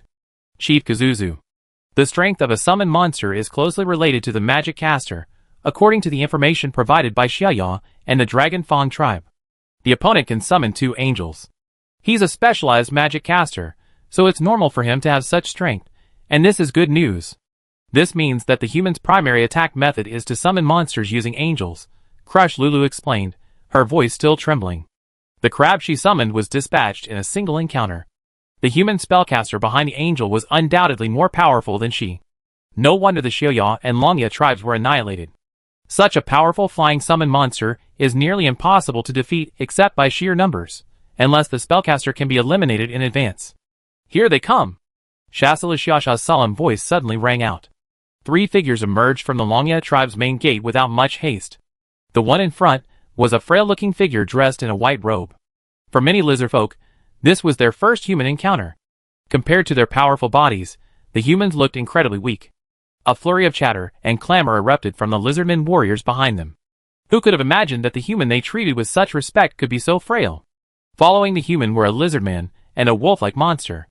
The wolf-like monster, in particular, was carrying a seemingly unconscious lizardman on its back. What's wrong with that guy? He's actually staying with humans. A scowl crossed Shasha's eyes. Betray is far more infuriating than a pure enemy. Tang Zheng left the Dragon Fang tribe and, looking at the lizardmen armed with weapons, raised an eyebrow. A sea of black. Although there were only about 300 lizardmen in total, their stronger and more burly bodies compared to humans created a strong sense of oppression. The distance between the two sides was not far, so Tang Zheng could clearly see the three figures in the front. Isn't the owner of the frozen fawn here? Tang Zheng glanced ahead, his eyes flashing with a sharp gleam. Among the three lizardmen in the front. Why would you do such a thing? A lizardman covered in straw suddenly rushed forward, his voice filled with excitement, shouting at Tang Zheng, "We lizardmen have no hatred towards you humans. The Xiuya tribe has already paid the price for its mistakes. Why involve other tribes?" The sudden change stunned both sides. Chief Xu Tong. Xia frowned, his mouth opening but failing to utter a single word. Seeing the lizardman suddenly rush out and shout, especially with his unique attire, it was hard not to recognize him. The white lizardman. Crush Lulu. It's a beautiful day today, isn't it? Tang Zheng looked up at the bright sky, his arms spread wide, propping up his loose priest robes. It might rain soon. As for the reason? There's no reason. If you really want a reason, the answer is for myself and for this world. Tang Zheng lowered his raised hands and looked at the angry lizardmen across from him, their emotions varying. His expression was calm. It's okay if you don't understand. There are only two outcomes for you. Either you all die here, or you repel me. I will not use power beyond your comprehension. Tang Zheng naturally didn't say this. If he revealed most of his strength, Tang Zheng's other goal would be meaningless. At all times, fabricating false information and hiding his cards were his primary priorities. This wasn't just to guard against the future arrival of the Great Tomb, but also to protect against those from other worlds. After all, this world harbored too many bizarre magics and abilities. Chapter 158. Repel? You're too arrogant, human. Shasalu roared. The combined strength of three tribes and their strongest members, in the eyes of that human, the worst outcome was simply being repelled. Tang Zheng waved his arms without further ado. Whoosh! The fire archangel, suspended in midair, flapped its wings and swooped down towards the lizardmen. Hand it over. Chief Kazuza slammed his feet into the ground and charged out at breakneck speed. Only summoning one for defense? This thought flashed through Shasalu's mind. He turned to the priests and elders behind him and said, "Thank you for your help. Leave the rest to us." The voice of a lizardman priest came. "Move. Don't let that human escape. I be on guard against their second summon." Shasalu raised his heavy sword. Crush Lulu nodded, ready to unleash her magic. As Shasalu charged toward Tang Zheng, over 300 lizardmen warriors also sprang into action. Clearly, the lizardmen present wanted to finish Tang Zheng off in one fell swoop. How terrifying. Facing so many lizardmen at once, even the most confident would be caught off guard. And I'm a magic caster now. Tang Zheng looked ahead at the tidal wave of lizardmen, then turned to the priest lizardman he was controlling.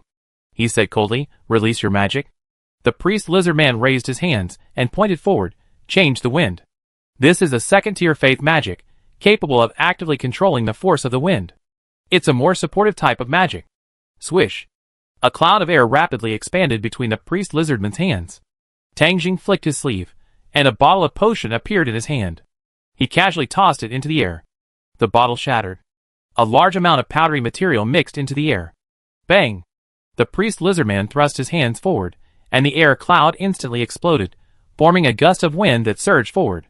"Continue," Tang Zheng said expressionlessly. The priest lizardman repeated the previous spell casting process, creating gusts of wind that blew the powder further ahead. This powder was made by Tang Zheng using the few remaining venom sacs of the hanging spider and herbs from the Dragon Fang tribe that have paralytic and trace toxin properties. He mixed the powder using the pharmacist's medicine. The paralyzing effect was paralyzing, but the toxicity wasn't particularly high, as lizardmen possessed a relatively high resistance to poison. A gust of wind, tinged with a pungent smell, swept in. Shasha, at the forefront, had a change of heart, and he quickly shouted to the numerous lizardmen warriors behind him, "Everyone, hold your breath." As the wind blew through the crowd, the lizardmen warriors at the forefront prepared themselves, but many of those behind them hadn't reacted yet. Smelling the pungent air, their entire bodies felt numb. For a moment, the lizardmen warriors behind them were in a state of panic. Useless trick. Shasha lowered his hand, covering his mouth and nose, without needing to be told. Immediately, a lizardman priest began casting magic to heal the paralyzed lizardman warriors. Xiaxia continued to lead the unaffected lizardman warriors, charging towards Tangjung. Elsewhere, Chief Kazuzu, clad in the white dragonbone armor, had already collided with the flame archangel. Bang! The powerful force of the flaming sword slashed heavily against the white dragonbone armor, sending a shower of sparks flying. Chief Kazuzu retreated several steps before regaining his balance. The previous blow hadn't caused him any damage at all. With a grin, he lunged forward again. Using the armor's protection, he forcibly dragged the flame archangel down. Whoosh! Several vines swiftly swept in from behind. Plant entanglement! Plant entanglement! The flame archangel had no time to dodge, and was entangled in the vines, pinning him to the ground. Bang! Chief Kazuzu leaped high, slashing down with his sharp claws, covered in white dragon gukai, instantly destroying the flame archangel's wings. Leave it to you, you guys? Chief Kazuzu stuttered, and as his voice rang out, he had already taken off, running towards Tangjung. Facing the swarm of lizardmen, sure enough, relying solely on the flame archangel to deal with you, who were already prepared, is no longer effective. Tangjung looked at the flame archangel, who had been briefly subdued again, and sighed softly. Hidden in his sleeve, a new scroll appeared on his left hand. If that's the case, then let me show you my true power. Xiaxia and Chief Kazuzu, who were charging at the head of a group of lizardman warriors, paused in their running. Boom! A dazzling holy light condensed in the air. A brand new angel, over 3 meters tall and more than twice the size of the Archangel of Fire, appeared before everyone's eyes. An invisible aura spread, causing a flicker of panic to cross the faces of all the lizardmen. The air was still for a moment. Only Tang Zheng's unhurried voice rang out. 4th tier angel summoning, angel of tranquility. The 4th tier, angel summoning, differed from the previous 3 tiers in that it summoned 2 types of angels, the defensive angel of surveillance and the offensive angel of tranquility. The two were similar in appearance, though the angel of tranquility appeared slightly slimmer than the angel of surveillance. Also, the weapon in hand was not a shield or a head hammer, but a staff-like weapon resembling a spear. Come to think of it, you should be the first enemies to witness me use this magic. Tangjung smiled, looking at the stiff-faced lizardman. This was the truth. When he was weaker before, he naturally preferred to use the defensive Archangel of Surveillance. If it weren't for the current situation, the Archangel of Fire alone wouldn't have been enough. He wouldn't have used this magic either. The priest lizardmen in the back, their previously calm demeanor completely vanished, all revealing expressions of terror. What is 4th tier magic? It looks powerful. A lizardman warrior muttered softly. Unfortunately, no lizardman would answer this question. Most lizardmen had little knowledge of magic, and those who did would naturally remain silent in this situation. Crush Lulu's face, hidden behind the straw, paled even further from her already pale complexion. 4th tier magic. How could such a powerful human? Crush Lulu muttered to herself, her entire body trembling uncontrollably. So that's it. A loud roar shattered the eerie atmosphere. Is this your true trump card? It's truly beyond imagination. Xiaxia took a deep breath. His and his brother's suspicions had proven correct. This human, so brazen and confident, must have some hidden weapon. He hadn't expected the other party to be a 4th tier magic caster. This news couldn't be worse. He had always harbored this concern, even specifically asking the tribe's old chief priest. According to the old chief priest, facing a 4th tier magic caster, running away was the best option. This wasn't cowardice, but rather a wise decision. Because only fools would challenge them. But we have no choice. Xiaxia raised his heavy sword and slammed it down on the ground, hammering it into the hearts of every lizardman. Fear, terror is meaningless. If we don't kill this human, we will be killed. This isn't a question of escape. It's war. A high voice echoed through the air. The fear in the eyes of all the lizardmen began to fade, especially in the eyes of the priests. The fear was gradually replaced by a fierce look. Oh, oh, oh! Oh, oh, oh! Oh, oh, kill! All the lizardmen roared in fury. Contain that little angel. We absolutely cannot let it escape. This human can only summon 2. We cannot allow him to summon a second, stronger angel. A priest lizardman roared frantically. What an inspiring speech! Tangjung began, then suddenly glanced up at the sky, his brow furrowed. Is it an illusion? He had just sensed a surge of magical energy in the sky. Holy laser! The angel of tranquility swung its spear and staff, and a laser-like beam shot out from its tip. Boom! The laser-like beam blasted into the priest's position, blasting him to smithereens, even piercing through 5 lizardmen along the way. Swish!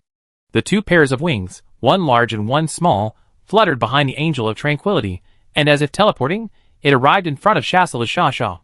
A strike against evil. The spear and staff swung down with a powerful blow.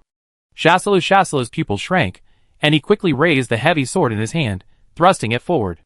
Lower level arm strength enhancement. Crush Lulu quickly unleashed the magic. Boom! With a roar, Shasala was flung uncontrollably forward, tumbling heavily into a group of lizardmen warriors, eliciting a series of screams. Holy laser! The Angel of Tranquility raised his spear and staff once again, sweeping across with a laser-like beam. The 7 or 8 lizardmen warriors in front were easily pierced and exploded. Chapter 159. A bloody mist dissipated. In the blink of an eye, the bodies of more than a dozen lizardmen fell to the ground, tumbling into the wetland mud. The sacred figure of the Angel of Tranquility, suspended in midair, looked like a demon to all the lizardmen present. A panic spread among the lizardmen, and the indescribable sense of oppression caused many of the lizardmen warriors present to reveal expressions of fear. Level 4, Angel of Tranquility, 28th level, abilities. 1 Strike against evil, defense against evil, holy laser, all seduce tranquility.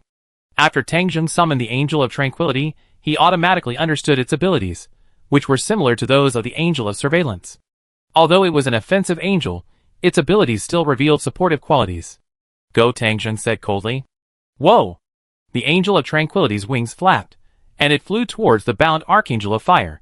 Since he already made up his mind, revealing the information that he could only summon 2 angels, he naturally wouldn't summon a third under these circumstances. Stop him! Shasala, who had just been sent flying, coughed up blood and crawled out from the group of lizardmen warriors, roaring with a ferocious expression. A single Angel of Tranquility had brought their newly revived morale to a trough, easily shattering their defenses.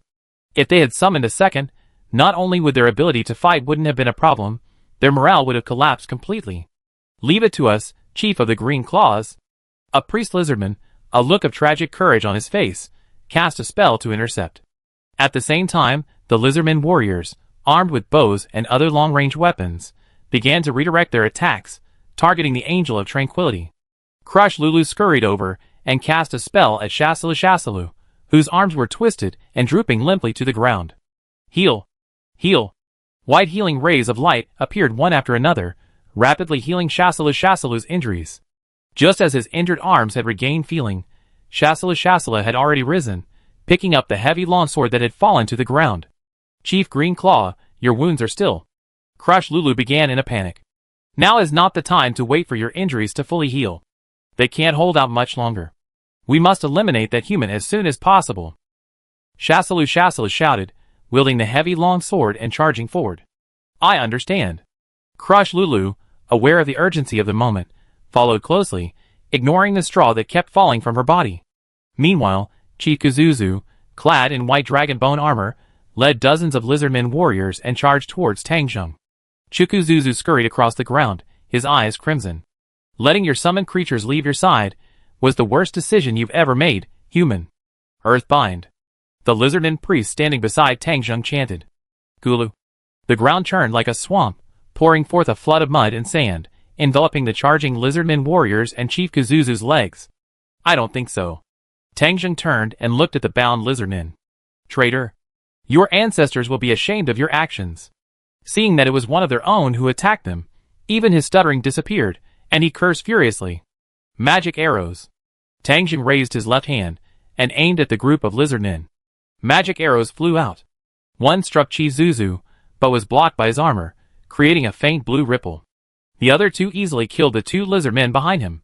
158 points of magic damage was more than a lizardman, who excelled only at physical defense, could easily withstand. Does that armor also have magical defense capabilities? Tang Ning's eyes flashed. Also, he had just deliberately aimed at the gap between the white dragon bone armor, but was still blocked by the armor's own defense, a fact similar to the game. Magic arrows. Magic arrows gathered again, this time not 3, but 10 at once. A normal magic arrow spell can only produce 3. Consuming magic power continuously increases the number of arrows by 1, up to a maximum of 10. Whoosh! Whoosh! Whoosh! A dense chorus of piercing air echoed. 10 magic arrows flew past Chief Kazuzu, and pierced the lizardmen warriors behind him. Accompanied by screams, over a dozen lizardmen were wiped out in a single blow. Damn it! Chief Kazuzu's eyes bloodshot as he unleashed his double-headed short spear and slammed it into the ground. The powerful blow shattered the mud and sand wrapped around his legs. Die, human! Chief Kazuzu broke free and immediately leaped into the air, freeing himself from the earth's constraints. With a tumble, he arrived in front of Tang Zheng. Whoosh!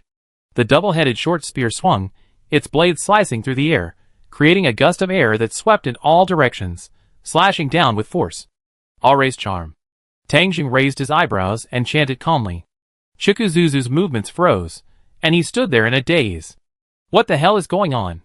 What just happened? The priest lizardman, who had lost control nearby, suddenly woke up, seeing the chaotic scene before him, and fell to the ground. Whoa! The double-headed short spear swung, and in the moment the priest lizardman was stunned, Chief Kazuzu had already split his chest open. Blood gushed out. Well, your revenge has been avenged. Now, be my new companion. Tang Zheng, controlling Chief Kazuzu, chuckled and said. So you're the one who did all this. At that moment, a loud, angry roar was heard. Tang Zheng looked up, gazing in the direction of the voice. He saw Crush Lulu and Shasala rushing over. Lionheart. Crush Lulu unleashed her magic at Chief Kazuzu. The dullness in Chief Kazuzu's eyes faded, and he took a step back, gasping for breath. Removed? Tang Zheng's eyes narrowed. Lionheart is a third-tier spell that can remove negative mental effects, similar to Undead Spirit. Magic Arrow. Tang Zheng raised his arm and aimed at Crush Lulu. Swoosh! The arrow flew. Shuku! Shasala quickly raised his heavy sword to block Crush Lulu's attack, shouting. Shasala's shout brought Chief Kazuzu back to his senses.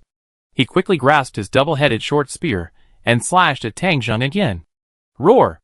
A flying bone chain collided with the double-headed short spear in midair, sending sparks flying. Chikuzuzu took a step back, his expression grim, as he glanced at the ferocious-looking demon dog beside Tang Zheng. It's no useless pet. Chikuzuzu had naturally noticed the demon dog's presence. As his weapon was blocked, he twisted his legs and swung his long tail. Tail whip strike. Alra's charm. Tang Zheng's voice echoed faintly. Chikuzuzu's attack paused again, his gaze vacant. How could this be? Kaluxa Lulu cried out in surprise. What's wrong? Shasala took a breath, blocking the magic arrow with his heavy sword. Lionheart should have lasted for a while after it was released, but the opponent was able to cast magic again to control Chief Kazuzu. This? Crush Lulu realized that the opponent's strength was superior to hers, so she could forcibly break the effect of the original magic. To break the opponent's magic again, she had to release Lionheart again. Want to compete in magic power consumption, Lizardman? Tang Zheng looked at Crush Lulu. Crush Lulu's red eyes, hidden under her cloak, trembled. Her magic power had been depleted too much. Take off your armor. While Crush Lulu was stunned, Tang Zheng had already given the order. Chikuzuzu's eyes were glazed over, and he unhesitatingly removed his white dragon bone armor. No! Crush Lulu shouted. Magic arrows. Puff! Chikuzuzu's head was pierced by 3 magic arrows, releasing a white-brown mist of brain matter and blood. The Sharp-Tail tribe leader is dead. Hold your horses. We have no room to retreat. Everyone charge. Shasala shouted coldly, not even turning back, his hands gripping his iron swords. Ouch! Ouch! The surrounding lizardmen warriors howled, their eyes filled with a desperate determination. Ouch! The evil hound roared, leaping with all 4 limbs, engaging Shasala, who had rushed to the front. Bang! Bang! The heavy iron swords and bone chains clashed repeatedly, making a dense clang. Faced with the numerous lizardmen warriors surrounding them again, Tang Zheng suddenly smiled. It looks like you have no chance. Chapter 160. At this moment, wailing, desperate cries emanated from the distant lizardmen. The Angel of Tranquility had already arrived before the trapped Archangel of Flame. Swinging its spear and staff, it struck the Archangel of Flame, transforming him into a point of light and dissipating. Summoning a 4th-tier angel, Tang Zheng lightly snapped his fingers. Bang! A dazzling light condensed in midair, and a brand new Angel of Tranquility appeared before everyone's eyes. Holy Laser! The Angel of Tranquility swung its spear and staff, emitting a laser-like holy beam, annihilating the lizardmen who had rushed to the front. Whoosh! The Angel of Tranquility flapped its wings, appearing almost teleportingly above Shasala, who was locked in combat with the Devil Hound. Woo! The Devil Hound shuddered and quickly retreated from the battle. Boom! Shasala stiffly raised his head, only to be met by the heavy crash of a staff and spear. Blood and flesh splattered. The Green Claw chieftain was dead. It's over. Crushed Lulu, seeing this, her red eyes filled with despair as she collapsed to the ground. The straw had fell from her head, revealing a snow-white complexion completely different from the surrounding lizard men. Under normal circumstances, this kind of alien skin would have drawn countless glares from the lizard men. But now, the deaths of the two chiefs, Shark Fang and Green Claw, and the appearance of the two angels of tranquility, completely destroyed the fighting spirit of all the lizard men on the battlefield, and they fled in panic. No one cared about the snow-white alien crushed Lulu anymore.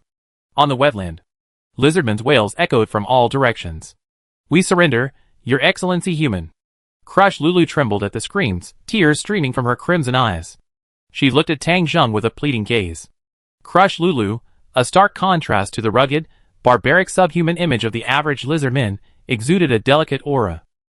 She seemed to be a lizard man more in line with human aesthetics. Apologies, Tang Zheng said expressionlessly. Aura's charm. The mental waves spread.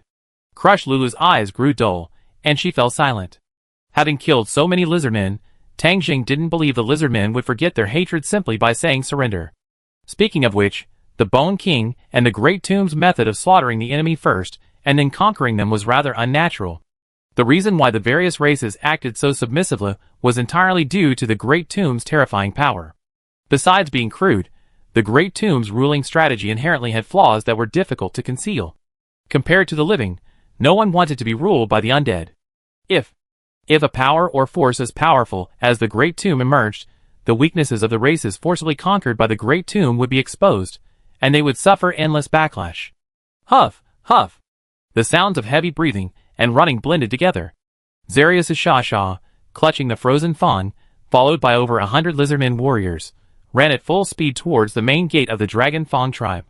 They had originally planned to prevent the human from escaping and to block the rear. However, at this moment, the lizardmen were no longer concerned with anything else. The distant wails of fellow tribesmen assaulted everyone's hearing. They had thought that the combined might of the three tribes was overkill for dealing with a mere human. But the distant screams clearly indicated that they were the ones who had lost.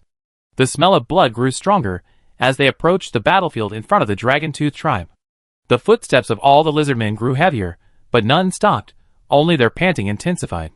As all the lizardmen rushed out of the Dragon-Tooth tribe, the first thing they saw was a wetland stained red with blood, densely packed with the bodies of numerous tribesmen scattered around. At a glance, there were only 3 figures standing on the ground. The human, who looked completely different from them, looking incredibly thin. The snow-white lizardman, and the evil hound. A white lizardman. At any other time, Zarius' Shasha would have been tempted to take a few more looks, curious. But now, his vision was limited to the human. The horrific battle before him proved his brother was dead. He raised his gaze. Hovering above the human, 2 angels, each over 3 meters tall, hovered. Just one glance. Zarius' Shasha's instincts told him this was a being he couldn't defeat. So we lost to a monster like this? Zarius' Shasha smiled bitterly. Run! Run! Zarius' Shasha clenched his frozen fangs in both hands, and roared at the lizardman warriors behind him. Zarius. But you. We won't run away. We're from the Horde. The lizardman warriors in the rear, their faces filled with fear, still spoke loudly. Get out. You only die in vain. This isn't courage, it's stupidity. Zarius' Shasha growled hoarsely, then roared again. Go! The hundreds of lizardmen warriors in the rear exchanged glances, and after a brief silence, they turned and ran in the direction they had come. As his companions departed, Zarius' Shasha breathed a sigh of relief. With a deathly gaze in his eyes, he strode forward. Gradually, his pace quickened, finally breaking into a run. Human! Zarius' Shasha roared, charging forward with frozen fangs clenched in both hands. Holy laser! Whoosh! A dazzling white beam shot out from an angel of tranquility at incredible speed. Mind's eye. Shasilia Shasha's charge didn't slow in the slightest. Instead, just as the holy laser was about to strike him, he dodged it with a slight sideways motion. Bang! The holy laser struck the ground behind him, creating a deep crater. Oh, Tang Zheng exclaimed, surprised. This was the first lizardman to dodge the attack of the Angel of Tranquility. Seeing the skill information displayed on the attribute panel, Tang Jing's eyes lit up slightly. Roar! The devil hound roared and charged forward, lunging fiercely at Zarius' Xiaxia. Stare! Zarius' Xiaxia shoved his left foot against the ground. He had anticipated the devil hound's movement before it could reach him, and easily dodged it, bypassing it and continuing his charge towards Tang Jing. Clang! Chain whirlwind. The evil hound's attack missed, and with a hint of anger in its eyes, it urged its bone chains to lash out. Fortress! Zarius' Xiaxia, though clearly not looking behind him, swung his frozen fang behind him, as if he had eyes behind him. A flash of pale blue light flashed from the frozen fang, colliding with the bone chain with a crisp metallic sound, easily dissipating the chain's force. Ice purity. Zarius' Xiaxia, seeing Tang Jing approaching, swung his frozen fang. It's over. Tang Jing shook his head slightly. Whoosh! Whoosh! The two angels of tranquility teleported above Zarius' Xiaxia's head before he could unleash his frozen fang moves. Two spears and staffs stabbed down simultaneously, crisscrossing Zarius' Xiaxia and pinning him to the ground. So strong. The gap is too big. Zarius' Xiaxia saw that the human was less than 7 meters away, and he kept coughing up blood and muttering to himself. Crack! The frozen fang fell from his palm. Tang Jing approached Zarius' Xiaxia. You are already very powerful to be killed by two angels of tranquility. Can you let them go? Zarius' Xiaxia weakly raised his head and looked at Tang Jing, his voice weak. Tang Jing naturally knew that Zarius' Xiaxia was referring to the escaped lizardmen warriors. Okay. Tang Jing nodded. Zarius' Xiaxia's pupils, which were about to scatter, widened slightly. He had never expected the human to let them go, but he had never expected the human before him to agree. As this thought emerged, Zarius' Xiaxia completely lost his breath. Tang Jing picked up the fallen frozen fang. He had no intention of deceiving the other party. Tang Jing had indeed lost interest in the fleeing lizardmen warriors. Experience slots. 365, 775/70, 000, because his experience points were already sufficient to upgrade Magic Swordsman to the maximum level. Of his current classes, once Magic Swordsman reached the maximum level, the only ones still available for upgrade were Genius and Shaman Instructor. Tang Jing currently had no intention of upgrading these two classes. Beyond these two, he had no other classes to upgrade. Chapter 161. Tang Jing averted his gaze from Zarius' Xiaxia, whose body was pinned to the ground by two long spears and staffs in a cross-like formation, and waved his arms. Whoa! Whoa! Two angels of tranquility hovering above his head flapped their wings, and quickly ascended, reaching an altitude of about 100 meters in a moment. Whoa! Quack! A flock of vulture-like scavengers, long drawn to the smell of blood on the ground, circled in the sky. At this moment, the two angels of tranquility charged directly into the flock, immediately causing the vultures and other scavengers to scream shrilly and flee in panic. The angels of tranquility turned their bodies and scanned the surroundings as if searching for something. Seeing nothing but a few scattered scavengers, they descended again. So it's just a monster from the wetlands? Tang Jing frowned slightly when he saw no information appear on the attribute panel, then relaxed.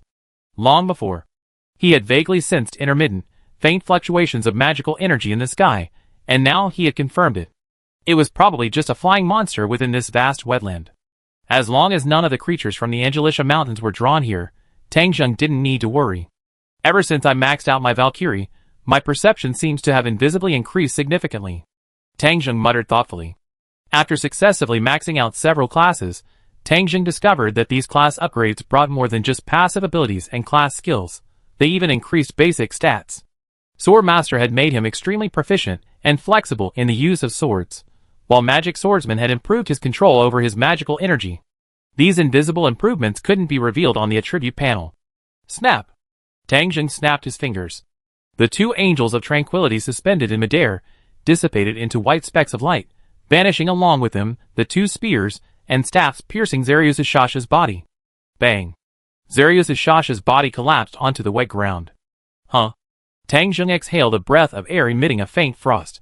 The chill emanating from the ice fang pain in his hand made his right hand, which held the weapon, feel cold and stiff. Simply holding it, Tang Jing could sense that this weapon didn't suit him. Isn't it the same as that white dragon bone armor? Tang Jing gazed at the icy blue ice fang pain in his hand, crafted entirely from solid ice and adorned with black runes. With a hint of anticipation in his voice, he cast a spell, Identify Item. A pale blue light enveloped the Ice Fang Pain. Item: Magic item weapon Ice Fang Pain. Level: Advanced, 31 to 40. Restrictions: Lizards and higher races. Effect: Slash cold. Attack plus 52. Passive: Additional cold damage. Passive: Gain lower level cold resistance. Active: Ice Blast. Unleashes a burst of cold air, rapidly freezing everything in front of it, and inflicting a freezing effect. 3/day. Description: Unique equipment crafted from special ice. Seeing the restrictions in the item identification information, Tang Zheng's eyes flickered with frustration. This Lizardman treasure, Ice Fang Pain, and White Dragon Bone armor are magical items wielded only by lizardmen. That armor was fine though. It had a curse that required intelligence to gain defense.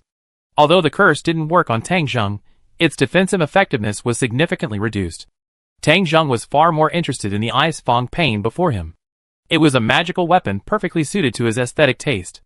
It seemed that of the 4 great treasures of the lizardmen, only the Great Wine Flask and the Lost Crucible were still usable. This seemingly limitless magical item. What a shame. Tang Zheng shook his head, and casually put the Ice Fang Pain into his item box. Even if it couldn't be used, he didn't mind keeping it as a collection. He raised his head. Tang Zheng stepped over Zarius Ishasha's corpse, stepped on the blood that had blended with the wetland environment, and led the controlled Crush Lulu and the evil dog towards the Dragon Fang tribe. As the only lizard man to cast third-tier faith-based magic, Crush Lulu must have a deeper understanding of magic. And Tang Zheng was also interested in her profession. As for the lizardman corpses, he had no intention of collecting them all. Aside from the large number of ogre corpses still in his item box, he hadn't completely wiped out the lizardmen. If all the bodies of his people had suddenly vanished, it would be highly suspicious. Night. Under the pitch-black darkness, scavenging vultures, swamp worms, and other monsters swarmed around the Dragon Fang tribe. The sheer number of lizardman corpses was a feast for these monsters. But none of the monsters dared to make any loud noise, even approaching the Dragon-Tooth tribe, as if they knew there was a being within the tribe they couldn't afford to provoke. Whoosh! A barely perceptible sound pierced the air, killing a vulture that was happily pecking at a lizardman's corpse. Followed by dozens of fainter sounds, the lizardmen, covered in mud, their eyes filled with the awareness of death, and their cautious, gentle movements, gradually approached the corpses of their kin on the ground. They carefully gathered the bodies, then relayed them to the rear, and carried them away. From beginning to end, the lizardmen dared not utter a single sound. One of them cautiously glanced up into the depths of the Dragon-Tooth tribe, his eyes filled with resentment and fear. Then, the lizardmen quickly lowered their head, and continued to carefully carry the corpse. That was a powerful being that absolutely could not be provoked. In the Dragon-Tooth tribe, inside a spacious wooden house, several candles lit, illuminating the entire cabin. These candles were made from some kind of animal fat, so ordinary lizardmen were naturally unqualified to use them. They were specially made by the lizardmen priests of the Dragon-Tooth tribe, and used only during rituals. The evil dog crouched in the corner of the room, stretching lazily, occasionally glancing at its side. It remembered where a lizard man wielding a heavy sword had inflicted a long wound, but the wound had long since healed. What a formidable creature! No, the master was even more formidable. The evil dog tilted its head, thinking as it lay on the ground. Tang Zheng was unaware of what was happening outside the Dragon Fang tribe. Or rather, even if he knew, he simply didn't care. He had his eyes closed, immersed in a unique state of perception. Skill, Mind's Eye, Martial Arts, Cost, none. Description, increases your evasion rate, allowing you to sense attacks from beyond your field of vision. This was exactly the martial arts used by Zarius Ishasha. If used in conjunction with Brian's domain, the effect should be even stronger. Tang Zheng reopened his eyes, and spoke thoughtfully. With this martial arts, the possibility of sneak attacks is virtually eliminated. It's a very practical martial arts skill. In addition to Mind's Eye, there's also a defensive martial arts skill called Fortress. However, Tang Zheng remembered that this martial arts skill had a higher level version, so he didn't waste skill points on it. Also, Zarius Ishasha offered a mid-level class called Swordsmanship Expert, but Tang Zheng wasn't interested either. Compared to this mid-level class, if you remembered correctly, Zarius Ishasha should have a basic production class called Sage. This class's acquisition was probably related to Shasil Ishasha's expertise in fish farming. It was a basic class that aided production. However, the production class couldn't be triggered in combat, which was a bit of a shame for Tang Chao, but that was just a pity. The Sage class also had quite a few humans. Besides martial arts, Tang Jung also obtained the compound elemental summoning, wetland elemental spirit spell from Crush Lulu. Ever since summoning magic could be applied to magic scrolls, Tang Jung had been very interested in this type of magic. It was a disguised form of resource. The only thing that disappointed Tang Jung about the lizardman's elemental summoning was that it only summoned wetland elemental spirits. However, this type of compound element summoning method was extremely rare. Normal elemental summoning summons elemental spirits of a single attribute, while compound elemental summoning summons a spirit of a mixed elemental type. For example, the wetland elemental spirit is a combination of water and earth. With the magic of elemental summoning, Tang Jing's basic classes now include a summoner class. This basic class belongs to the other spellcasting system. Summoners should have summoning type enhancements, but unfortunately, their genius traits only serve as a background. Tang Jing glanced at the information on the panel. Crush Lulu also offered a Mind Shaman, a mid-level summoning class. Compared to this mid-level class, which he had no interest in, he was more interested in another class. Why aren't there any dragon-type classes? Tang Jing asked with confusion. He had already had Crush Lulu perform all of her abilities and spells, but the attribute panel showed no information about the dragon-type class. Chapter 162. Looking at Crush Lulu, who sat across from him with a dazed look in her eyes, he carefully checked the panel. There was indeed no relevant class listed. Tang Jing strongly suspected that she didn't possess the skills for that class at all. Naturally, he couldn't access information about that class through skills. Crush Lulu was an awakened ancient lizardman, and her dragon-related class was likely a power granted by her bloodline. I remembered that her class was only level 1. She probably didn't even know she had it. Thinking of this, Tang Jing simply stopped dwelling on it. Looking at the experience bar, his eyes grew serious. It's time to level up. The thought struck him. Instantly, a large amount of experience points poured into the magic swordsman, and his level jumped and changed. In a few breaths, he had reached the maximum level. Tang Jing's entire body trembled. The rapidly increasing magic power, and the increase in his vitality filled him with an invisible pressure. The candles lit in the cabin suddenly dimmed. Ability chart: innate ability. Player combined level. 36 experience slots. 25775/120000 skill points. 67. Attribute chart: justice value. 23 neutral HP. 373. 29%. MP. 188. 14%. Physical attack. 373. 29%. Physical defense. 248. 19%. Agility. 213. 16%. Magic attack. 218. 17%. Magic defense. 188. 14%. Combined resistance. 255. 20%. Special. 230. 18%. Total. 176%. Shangtu month, October 16th. In the early morning, gentle sunlight streamed down. Tang Jing stood outside the cabin, carefully sensing his heightened power. A faint blue glow of magic flickered throughout his body. My control of magic has indeed become smoother. Tang Jing raised his palm, activated his magic infusion ability, and forcibly condensed a fist-sized ball of magic within his palm. After manipulating the ball of magic to pulse a few times within his palm, even changing its shape, he retracted it back into his body. A level of 36, in the other world, would be considered just entering the realm of abnormal. Tang Jing took a deep breath, savoring the warm, moist morning air. His expression straightened as he muttered, still far from it. This level would certainly place him among the strongest among humans, but it was far from enough compared to the truly powerful beings of the other world. I didn't expect my justice points to drop by 28 points. Consider it a good thing. A faint smile played across Tang Jing's face. He had always believed that maintaining justice at a value of 0 would completely avoid the effects of skills and magic related to justice. The magic swordsman had reached the maximum level. Tang Jing now had to start considering the next phase of his class system. Originally, the Disaster Apostle was Tang Jing's second special class, in addition to the Valkyrie. However, there was no reference for this class at all. The only useful information was the few classes Mare had revealed: Forest Priest, High Forest Priest, Nature's Herald, and Forest Mage. Yes, besides the Disaster Apostle, there were only these 4 classes. It did appear to be a system, but it was completely useless.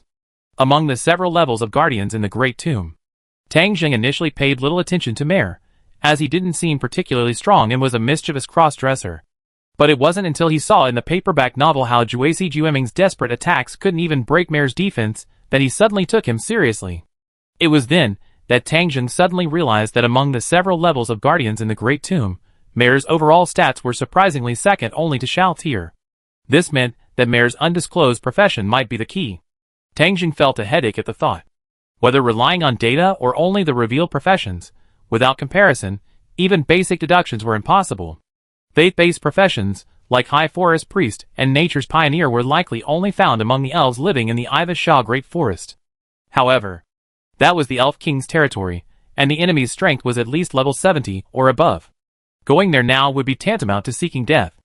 The Elf King could even summon root earth elementals, even higher than his own level, reaching level 87, which specialized in defense. As long as there was no way to deal with the root earth elementals, there was no chance of defeating the Elf King. I want to acquire the special class Disaster Apostle, but at this stage. Tang Jing muttered to himself, shaking his head. So, he should consider transitioning to other high-level classes, which in turn involved class builds. Forget it, let's get that Lizardman Crucible magic item first. Tang Jing simply suppressed the chaotic thoughts in his mind, and turned his head toward the cabin. Time to set off Xiao He. Ah! The demon dog leaped down from the cabin, wagging its tail as it came over to Tang Jing and nudged his shoulder. Tang Jing flipped over and leaped onto the demon dog's back. He had learned more about the magical item Lizardman Crucible from Crush Lulu. It would be of great benefit to his current alchemy skills. He had also learned about the twin witches, who lived deep in the Great Swamp. He had originally assumed that the twin witches had waged war with the lizardmen and stolen their treasure. That was not the case at all. According to Crush Lulu, their treasure had been secretly stolen by the twin witches using some unknown means. While Tang Jing was somewhat surprised, he could also roughly deduce that the twin witches were not very powerful, otherwise they would not have resorted to stealing. Twin witches? Their highest level is only around level 20, so they won't be difficult to deal with. Tang Jing reached out and grabbed the bone chain on the evil hound, yanking it backward. The upper lake, deep within the great wetlands, is home to a considerable number of dangerous monsters. But if the twin witches are only at this level, then the so-called dangers of the upper lake area are nothing to Tang Jing. It looks like it'd be a relatively easy journey. The evil hound immediately broke into a run, heading towards the outskirts of the Dragon Fang tribe. As for Crush Lulu, she was currently quietly sitting in her item box. After all, she was a lizardman with awakened dragon blood. Her blood alone was precious, if nothing else. He possessed resurrection magic. If he needed the victim later, as long as the corpse was well preserved, he could retrieve it and resurrect it. The evil hound sprinted to the outskirts of the Dragon-Tooth tribe. The originally numerous lizardmen corpses had now vanished, more than half gone. Seeing this scene, Tang Jing's calm gaze flickered with surprise. He hadn't expected the lizardmen to dare sneak in. He no longer held much interest in these lizardmen. Having already acquired the 4 great treasures, magic, and professions, the remaining value of these lizardmen lay in providing him with little more than experience. The evil hound ran across the wetlands, following the river's flow, heading north. Relatively low shrubs and trees began to appear in the lush wetlands. The air seemed to have become a bit cooler, seemingly due to the proximity to the Angelica Mountains. However, the overall hot and humid environment remained unchanged, with swamp-like areas now appearing. Buzzing. Swarms of black, thumb-sized mosquitoes and flies began to appear in the surrounding environment. Wow! Tang Jing crushed a 3rd-level angel summoning scroll. White light condensed, and the figure of the Flame Archangel instantly appeared. The flame sword, burning with the sacred aura of fire, was wielded by the Flame Archangel, instantly dispelling the surrounding swarms of mosquitoes and flies. As they continued to go deeper, the environment began to become more complex, with all kinds of strange plants and trees appearing more numerous. The evil hound slowed down its pace, listening intently.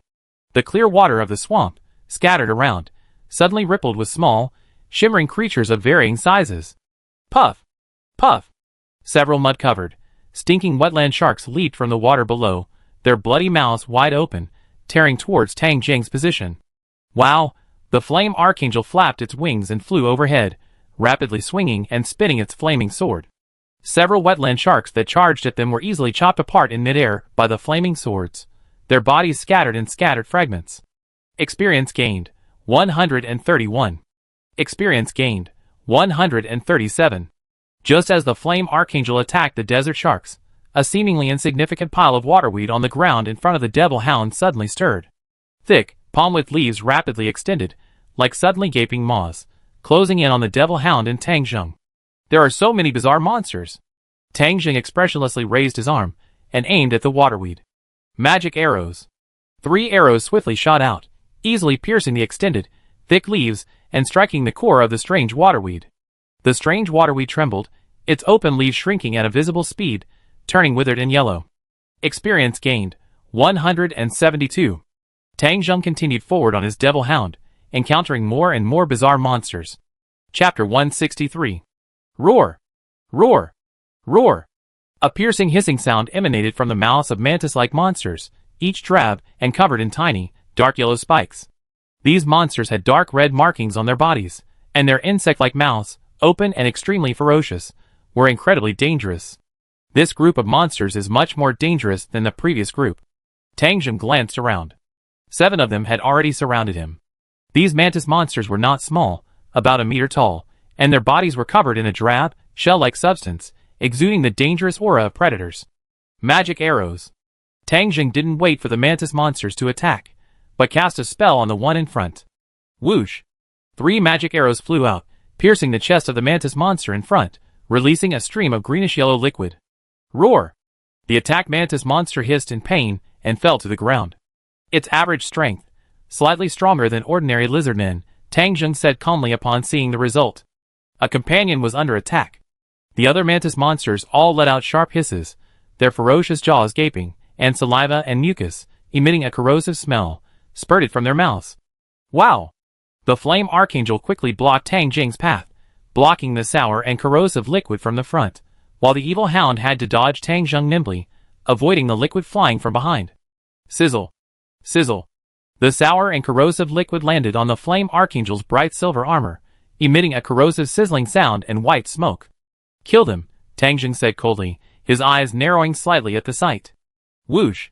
The flame archangel's wings fluttered as he swiftly rushed in front of a mantis monster and swung his flaming sword, easily cleaving it in half. The other attacking mantis monsters, thanks to the devil hound's agile maneuvers, easily dodged Tang Zheng, while the flame archangel swiftly pounced on them. In a matter of moments, all 7 mantis monsters were slain. Experience slots: 27, 875/120, 000. Having only entered the Great Wetlands for half a day, he had already gained approximately 2,000 experience points. And this was just Tang Zheng killing casually, not intentionally gaining experience. The monsters in the upper lake area of the Great Wetlands are indeed much more dangerous than those in the lower lake area. Therefore, the frogman tribe that can inhabit this area must also be more powerful than the lizardman tribe. Tang Zheng clutched the bone chain attached to the devil hound and continued forward with a calm expression. His primary purpose for coming to the depths of the Great Wetlands was to retrieve the lizardman's most precious treasure from the Twin Witches. As for the Twin Witches' exact location, Tang Zheng didn't know, so he planned to ask the frogmen who lived there for directions. In reality, using flying would be faster, but Tang Zheng was unfamiliar with the terrain, and he didn't have much information about the deep wetlands near the mountains. Naturally, he had to be cautious and avoid such conspicuous behavior. He continued deeper. The dense, low shrubs suddenly became sparse, and even the dead trees and vegetation became sparse. A swampy area covered with various weeds, with bubbles occasionally bubbling up from puddles, came into view. Tang Zheng, riding on the hound, looked up at the swamp, his gaze fixed slightly. He saw dozens of frogmen, their skin a dark cyan, similar to that of goblins, and slightly shorter than lizardmen, lying in the muddy puddles. The frogmen seemed completely unfazed by Tang Zheng and the hound's intrusion, not even turning their heads. If it weren't for their pale white bellies, exposed in the mud and rising and falling with their breathing, Tang Zheng would have thought the frogmen were dead. The stench of decay in the air wasn't overpowering, but the sight of a group of frogmen lying in the mud, as they did so, startled Tang Zheng. Just now, he was still trying to figure out how to find the frogmen, but they suddenly appeared before him. Before reaching the depths of the wetland, he had already asked Crush Lulu for information about the frogmen. Crush Lulu didn't know much, as the frogmen rarely left the depths of the wetland. The lakes in the lower lake district are relatively shallow, making them an unsuitable environment for the frogmen, who constantly need to keep their skin moisturized. According to legends passed down by the lizardmen, the frogmen are an evil race. This claim currently seems doubtful. Tang Zheng glanced at the group of lazy frogmen, and a thought flashed through his mind. There aren't any buildings. Isn't this frogman's tribe nearby? Tang Zheng scanned the swampy area and saw no structures resembling those of the lizard inn. He reached out and pulled at the bone chain. The evil hound stretched out its limbs, nimbly and lightly approaching the nearest frogman. Suddenly, the frogman, seemingly lazing in the mire, suddenly turned his head. A pair of fist-sized, hemispherical, dark brown eyes, situated on either side of his head, glared forward. At the approach of Tang Zheng and the evil hound, the frogman's enormous eyes betrayed no surprise, but instead an indescribable indifference. Unprecedented prey. The frogman's voice was hollow and hoarse, his gaze fixed on the approaching Tang Zheng with an unwavering expression. "Excuse me, may I ask for directions?" Tang Zheng asked calmly. He had already sensed the abnormality of these frogmen, more precisely, their apathy, unlike that of normal intelligent creatures. Although the lizard men preferred raw food and were even hostile to any alien species, they still possessed the characteristics of intelligent creatures. But the frogmen before him gave Tang Zheng the impression of a race possessing only intelligence, but still retaining a savage, animalistic nature. Bang! In an instant, the frogman had already stood up, his arms hanging down past his knees. His thick thighs suddenly pressed down, pouncing like a prey. The whole race is enchanted. A magical glint flashed in Tang Zheng's eyes, an invisible spiritual wave spread. The frogman paused, his eyes, emotionless, becoming glazed. "Take me to the Twin Witches' territory," Tang Zheng said calmly. The frogman wavered his arms, stepped out of the puddle, and sluggishly walked to the front, leading the way. Tang Zheng chuckled softly at the sight of the frogman, who had just appeared savage and indifferent, now obediently leading the way. Regardless of race, anyone not immune to the effects of the charm is equal before the all-race charm. Whoa! Whoa! The other frogmen, who had been crouching in the mud and puddles, now rose from their swamps, pairs of fist-sized, dark brown eyes fixed intently on Tang Zheng. Undisguised hostility emanated from these frogmen. Being stared at by those huge eyes is truly terrifying. Tang Zheng glanced at the frogman from the corner of his eye, his eyebrows raised slightly. Despite the words, his expression remained calm. The disparity in appearance between the different subhuman races was truly vast. Whether lizardmen or frogmen, a normal person in their previous life would probably have gotten goosebumps upon seeing them. Even in another world, ordinary people would be terrified.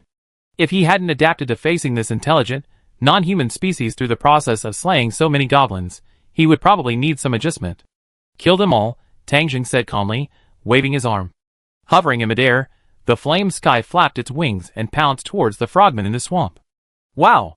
A frogman let out a sharp, dying cry, echoing throughout the swamp. After a brief moment of silence, the previously tranquil swamp began to vibrate, and dense bubbles bubbled from the mire. Tang Zheng, gripping the bone chain, scanned the swamp, seeing giant, purple worms, like earthworms, emerging from the ground. The skilled beastly fury has been discovered. It requires the basic class tamer, but the current requirements are not met. The genius class has been activated. The transformation has been successful, and the learning requirements are met. Do you want to spend one skill point to learn it? Tang Zheng glanced at the attribute panel, ignoring the reminder to spend skill points to learn. A tamer class. No wonder he has the skill to enslave monsters. Tang Zheng quickly had the evil hound adjust its position and retreat, simultaneously activating the scroll. Summoning another fire archangel. The other fire archangel that had dealt with the frogmen also returned, joining in the fight against the multitude of purple worms. Experience gained, 21. Experience gained, 127. Experience gained, 265. Experience gained, 156 experience slots, 291999/120000. Although these purple worms were numerous, their strength wasn't high, with the strongest only around level 10. At this moment, Tang Zheng's attention was no longer on the purple worms. Instead, he looked up into the depths of the swamp. Bang! Bang! The ground shook. A 5-meter-tall, multi-headed water snake first appeared in view, its sturdy limbs like those of an elephant running towards them. Following behind them were 2 multi-headed water snakes of the same size, each with 8 heads. Atop the center head stood a frogman, armed with a spear. So these frogmen lying in the mire are the scouts stationed at the outermost perimeter? He finally understood the purpose of those lazy frogmen. What a strange race. Chapter 164. Tang Zheng looked at the 3 frogmen charging towards him, riding multi-headed water snakes. He immediately signaled the 2 flame archangels, who had finished dealing with the purple worms, to attack forward. The roars of the multi-headed water snakes, and the piercing cries of the frogmen echoed despite the fire archangel's resistance. One of the multi-headed water snakes, unstopped, fiercely lunged toward Tang Zheng. The frogman, standing atop this multi-headed water snake, looked at Tang Zheng arrogantly and shouted, "Intruder! Your brave warrior will devour you. I've always hated people like you who open your mouths and threaten to eat people at the drop of a hat." A cold glint flashed in Tang Ding's eyes, and he raised his palm and pointed it forward. Magic arrows. Whoosh! Whoosh! Whoosh! 3 magic arrows flew out, striking the multi-headed water snake's left forelimb knee. Boom! Roar! The multi-headed water snake felt a sharp pain in its knee, and its rapid run forced it to stumble forward, landing heavily in the swamp with a muffled thud. Bang! The frogman, standing atop the multi-headed water snake, flew uncontrollably, landing in the swamp 10 meters in front of Tang Zheng, creating a deep crater. Damn it! The frogman, with incredibly tough skin and flesh, crawled out of the mud pit. His fist-sized, dark brown eyes were filled with ferocity. Damn invaders! A brave warrior is. Magic arrow. Tang Zheng clearly had no point in wasting words. He raised his hand and unleashed a magical blast. A piercing sound echoed through the air. The frogman, unable to dodge, was struck by the magic arrow, which blasted 3 bloody holes into his resilient chest. It didn't penetrate. Tang Zheng observed this, a flicker of surprise in his eyes. Do frogmen have magic resistance? Huh? Tang Zheng was stunned. As he watched, the bloody hole in the frogman's chest, blasted out, had actually begun to heal. While it couldn't compare to a troll's, this recovery speed was a bit exaggerated. He had never heard a frogman with such recovery abilities.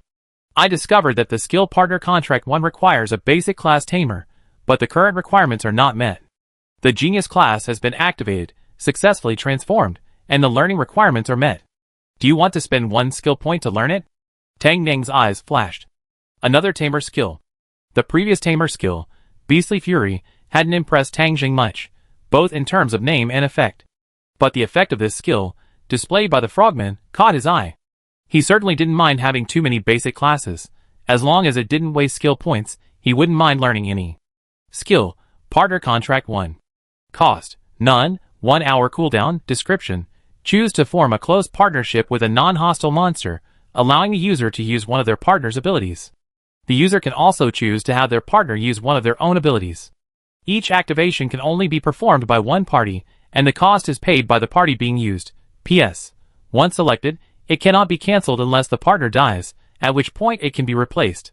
Tang Zheng quickly scanned the information about this skill, and looked at the multi-headed water snake in the distance, which had fallen to the ground, and was unable to stand up immediately. He then looked at the frogman in front of him, whose bloody chest hole had healed. If he remembered correctly, the multi-headed water snake had the ability to increase its healing speed, and the frogman in front of him was clearly using this ability. Instead, after the frogman's power was used on the multi-headed water snake, it was unable to recover and stand up immediately. It hurts, it hurts. Damn invader, if you kneel down and beg for mercy, as a warrior, I might grant you a painless death. The frogman cried out in pain twice, then saw his chest wound heal. A smug look crossed his face, and he even puffed out his chest towards Tang Zheng and shouted. Seeing this unique way of showing off, Tang Zheng said expressionlessly, I hope you can still heal after I chop you into pieces. The frogman was stunned for a moment, his fist-sized eyes rolling and looking to either side, his body trembling uncontrollably. The 2 fire archangels had returned, appearing simultaneously on either side of the frogman, slashing down with their flaming swords. In the blink of an eye, the frogman was cleaved into several pieces. Blood flowed. He was completely dead. Clearly, simply increasing his healing speed wasn't enough to reassemble his fragmented body. Tang Zheng withdrew his gaze, raised his hand, and placed it on the hound's head. Partnership contract. Woo! The hound let out a low growl and shook its head subconsciously. Go! The familiar voice of its master echoed in his mind, and the hound instinctively took a step forward. Interesting. It appears to be a 2-way contract, but in reality, it's a 1-way contract based on the user. Tang Zheng carefully observed this ability. After activating this skill, he could clearly feel a close, invisible bond between him and the hound. He could more easily and clearly convey his commands to the hound, while also forcing the hound to use its chain cyclone ability. However, the evil hound couldn't establish a connection with him in return. Everything was still controlled by the user. Is this the difference between a beast trainer and a druid? Tang Jing muttered to himself. What a pity. You could only contract one monster at a time, so using this opportunity on the evil hound seems a bit of a waste. With the frogman leading the way, Tang Jing began to approach the depths of the wetland. Large monsters and frogmen increased in number, but under the attack of the two fire archangels, nothing could stop Tang Jing's advance. The swamp, dense with weeds and sparsely planted, gradually receded, revealing a dense forest ahead. Stop! Suddenly, a cry of fear and panic echoed from the dense forest. A thought crossed Tang Jing's mind, and the evil hound stopped and looked ahead warily. A slender lizardman emerged from the dense forest, its black eyes, slightly different from the snake pupils of a normal lizardman, glaring at Tang Jing with fear. Lizardman? Tang Jing looked surprised. He hadn't expected to see a lizardman so deep in the wetlands. Wait! Tang Jing's eyes narrowed slightly. This lizardman knew him? The other person's expression, filled with fear and panic, didn't seem like the way things should be for a first meeting. I'm not a lizardman, I'm a caveman. The caveman shrank back at Tang Jing's address, still filled with fear, but immediately corrected himself. Caveman? Tang Jing glanced at the spikes on the other person's head. You know me? Tang Jing looked at him expressionlessly and spoke calmly. My master told me to tell you that you can't kill frogmen. The caveman held his head high, baring his sharp teeth, but didn't answer Tang Jing's question. Don't think you're so self-righteous just because you destroyed the lizardman tribe. Get out of the wetlands. After saying the last sentence, the cave lizard shuddered, not even daring to look up at Tang Jing in the distance. He knew how the lizardman had been destroyed at the hands of this human. A gleam of light flashed in Tang Jing's eyes, and his gaze grew deep. If it had just been a guess, he was now certain that the other party knew exactly what had happened within the lizardman's tribe. Who is your master? Tang Jing's voice was a little chilly. Of course it's the witch lady, the ruler of this dense forest wetland. The cave lizard man seemed to regain some courage at the mention of the witch lady, and even his voice rose a little higher. Twin witches. Tang Jing was increasingly surprised. The twin witches actually knew what had happened within the lizardman's tribe, and the cave lizard before him seemed to know as well. He was certain. He had never seen this cave lizard before. Universal race charm. Tang Jing didn't bother to speculate and cast his spell directly. Before the lizard man could react, he had already lost consciousness and walked towards Tang Jing in a daze. As the charm magic shifted, the frogman leading the way also regained consciousness. Whoosh! The flame angel flapped its wings and appeared above the frogman, slashing down with its flaming sword, splitting it in two. Tell me, how do you know all this? Tang Jing asked calmly, gazing at the lizard man who had come before him. After the lizard man's explanation, Tang Jing finally understood everything. He hadn't imagined that this lizard man could disguise himself as an ordinary lizard man and infiltrate the lizard tribe. Not only that, when the twin witches stole the lizard man's treasure, it was the lizard man who had transformed into a lizard man who secretly passed on the information, which enabled them to succeed. It wasn't this lizard man before him, but another one. Tang Jing took a black-gray ring from the lizard man's hand. This was the magical item that allowed lizard men to transform into lizard men. I thought it was that magical fluctuation in the air earlier. Tang Jing frowned slightly, fiddling with the ring in his hand. He suddenly realized that things were becoming increasingly interesting. The mere fact that the twin witches had used the troglodyte's hand to accomplish this was enough to prove that they were no foolish subhuman. However, the twin witches' words just now, using the troglodyte to warn them, were clearly a truly foolish act. Knowing they had destroyed the lizardman tribe, they acted in a way that angered them. They're not trying to drive me away. On the contrary, they want me to enter. Tang Jing raised his head and gazed into the depths of the dense forest, his eyes flickering. Chapter 165. This is a bit beyond common sense. A flash of solemnity and surprise flashed across Tang Jing's eyes, and his mind quickly recalled the information he had about the twin witches. There was too little information.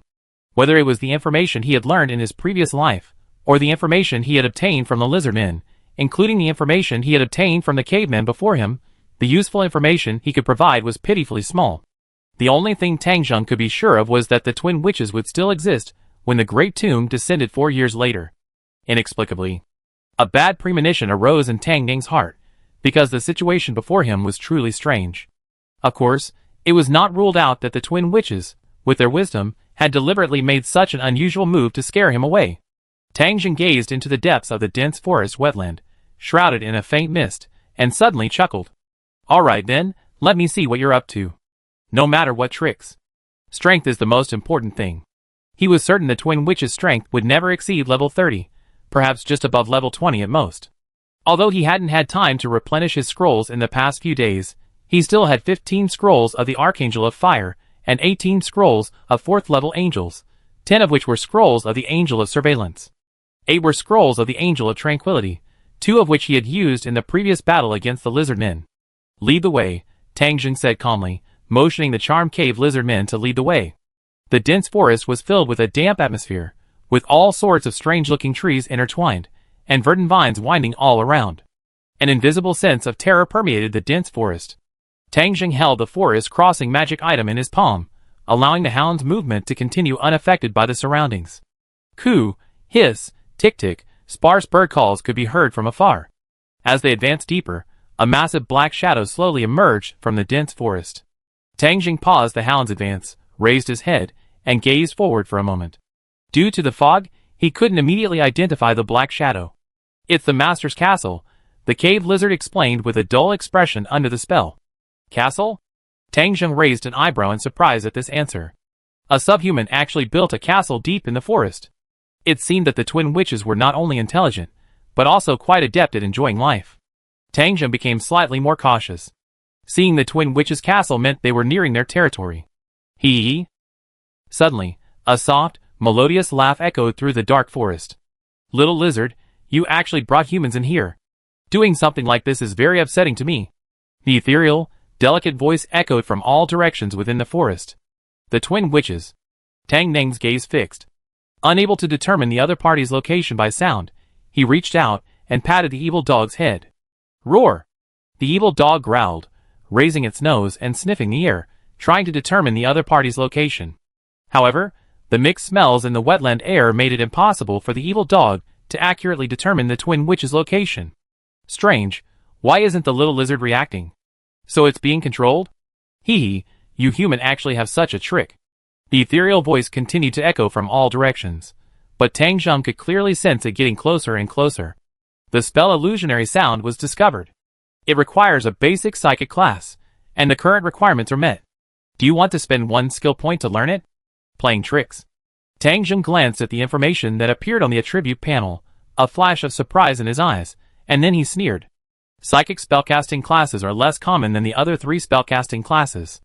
Even Tang Jing currently only possesses the wizard class, but judging by the information on the attribute panel, the twin witches before him also possess a psychic spellcasting class. However, the other party did not use a class skill for that psychic class, but rather ordinary psychic magic. Since Tang Jing possessed a psychic class, he could directly learn the spell mastered by spending skill points. The inability to indirectly learn the opponent's profession was a minor drawback. Tang Jing waved his arms. The 2 flaming archangels, hovering in midair and following him, immediately swung their flaming swords, centered around Tang Jing, at the surrounding trees and vines, slashing them in a wide range. Bang! Boom!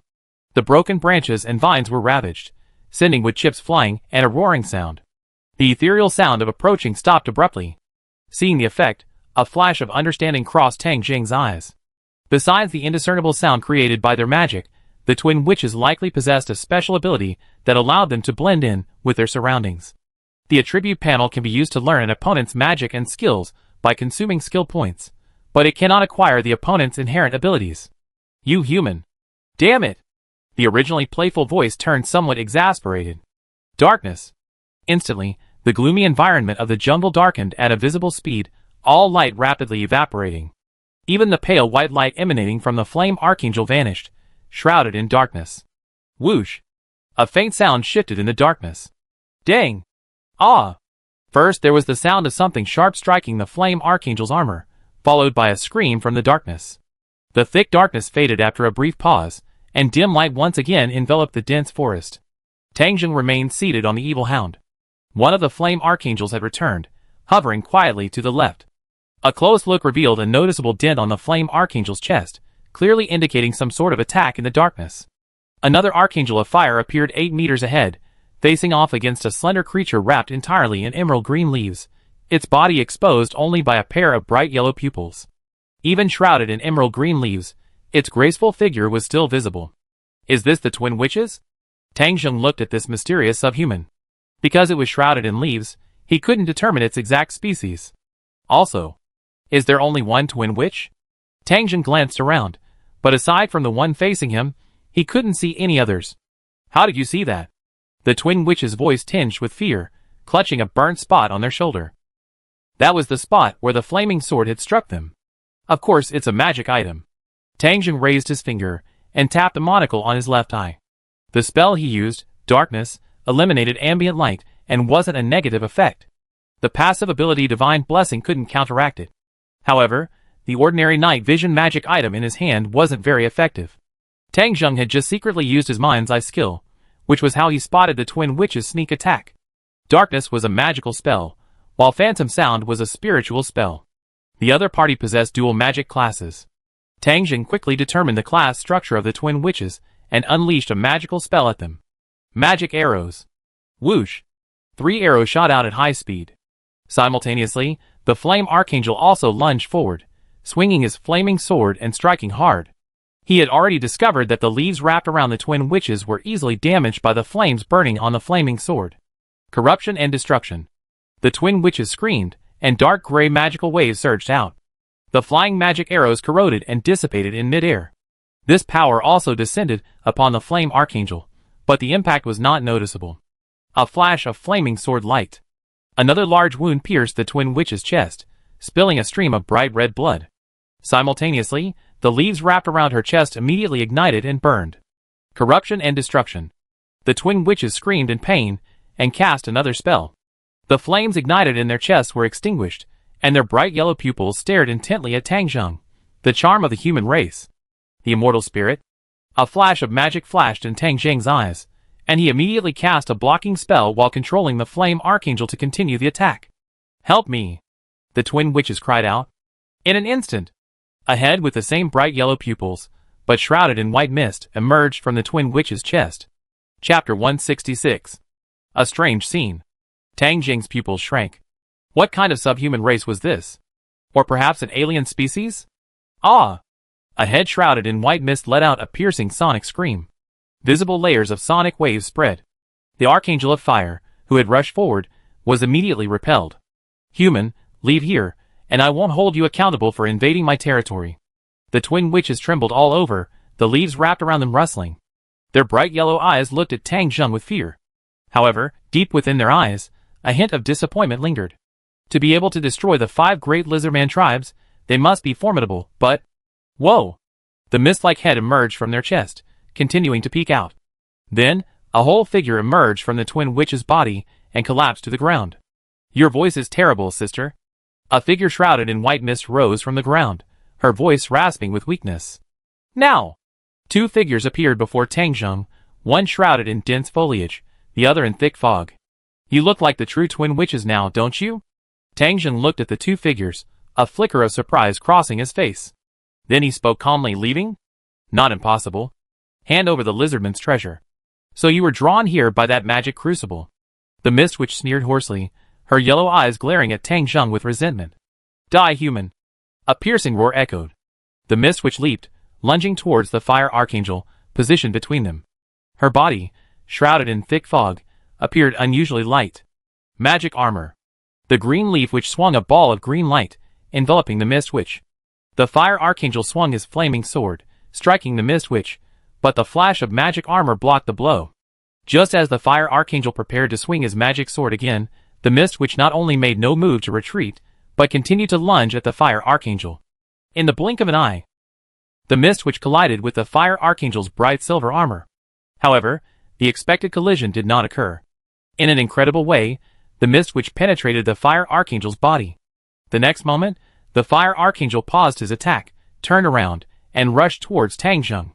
Tang Jing glanced at the attribute panel, which showed no information, and frowned slightly. He became increasingly curious about the twin witches' race. Judging from their displayed strength, their level wasn't high, but their abilities were truly bizarre. Whoa! The Flame Archangel beside Tang Jing flapped its wings and charged forward, colliding with the controlled Flame Archangel. Weakened.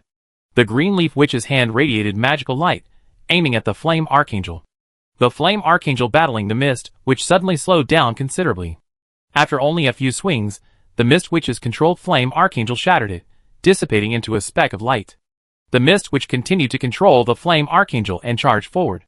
Such abilities are indeed intriguing, but if these are the only means available, then this boring battle will end here. Tang Zheng scoffed, his sleeves twitching. A dazzling white light bloomed in the forest. A massive figure, 3 meters tall, condensed.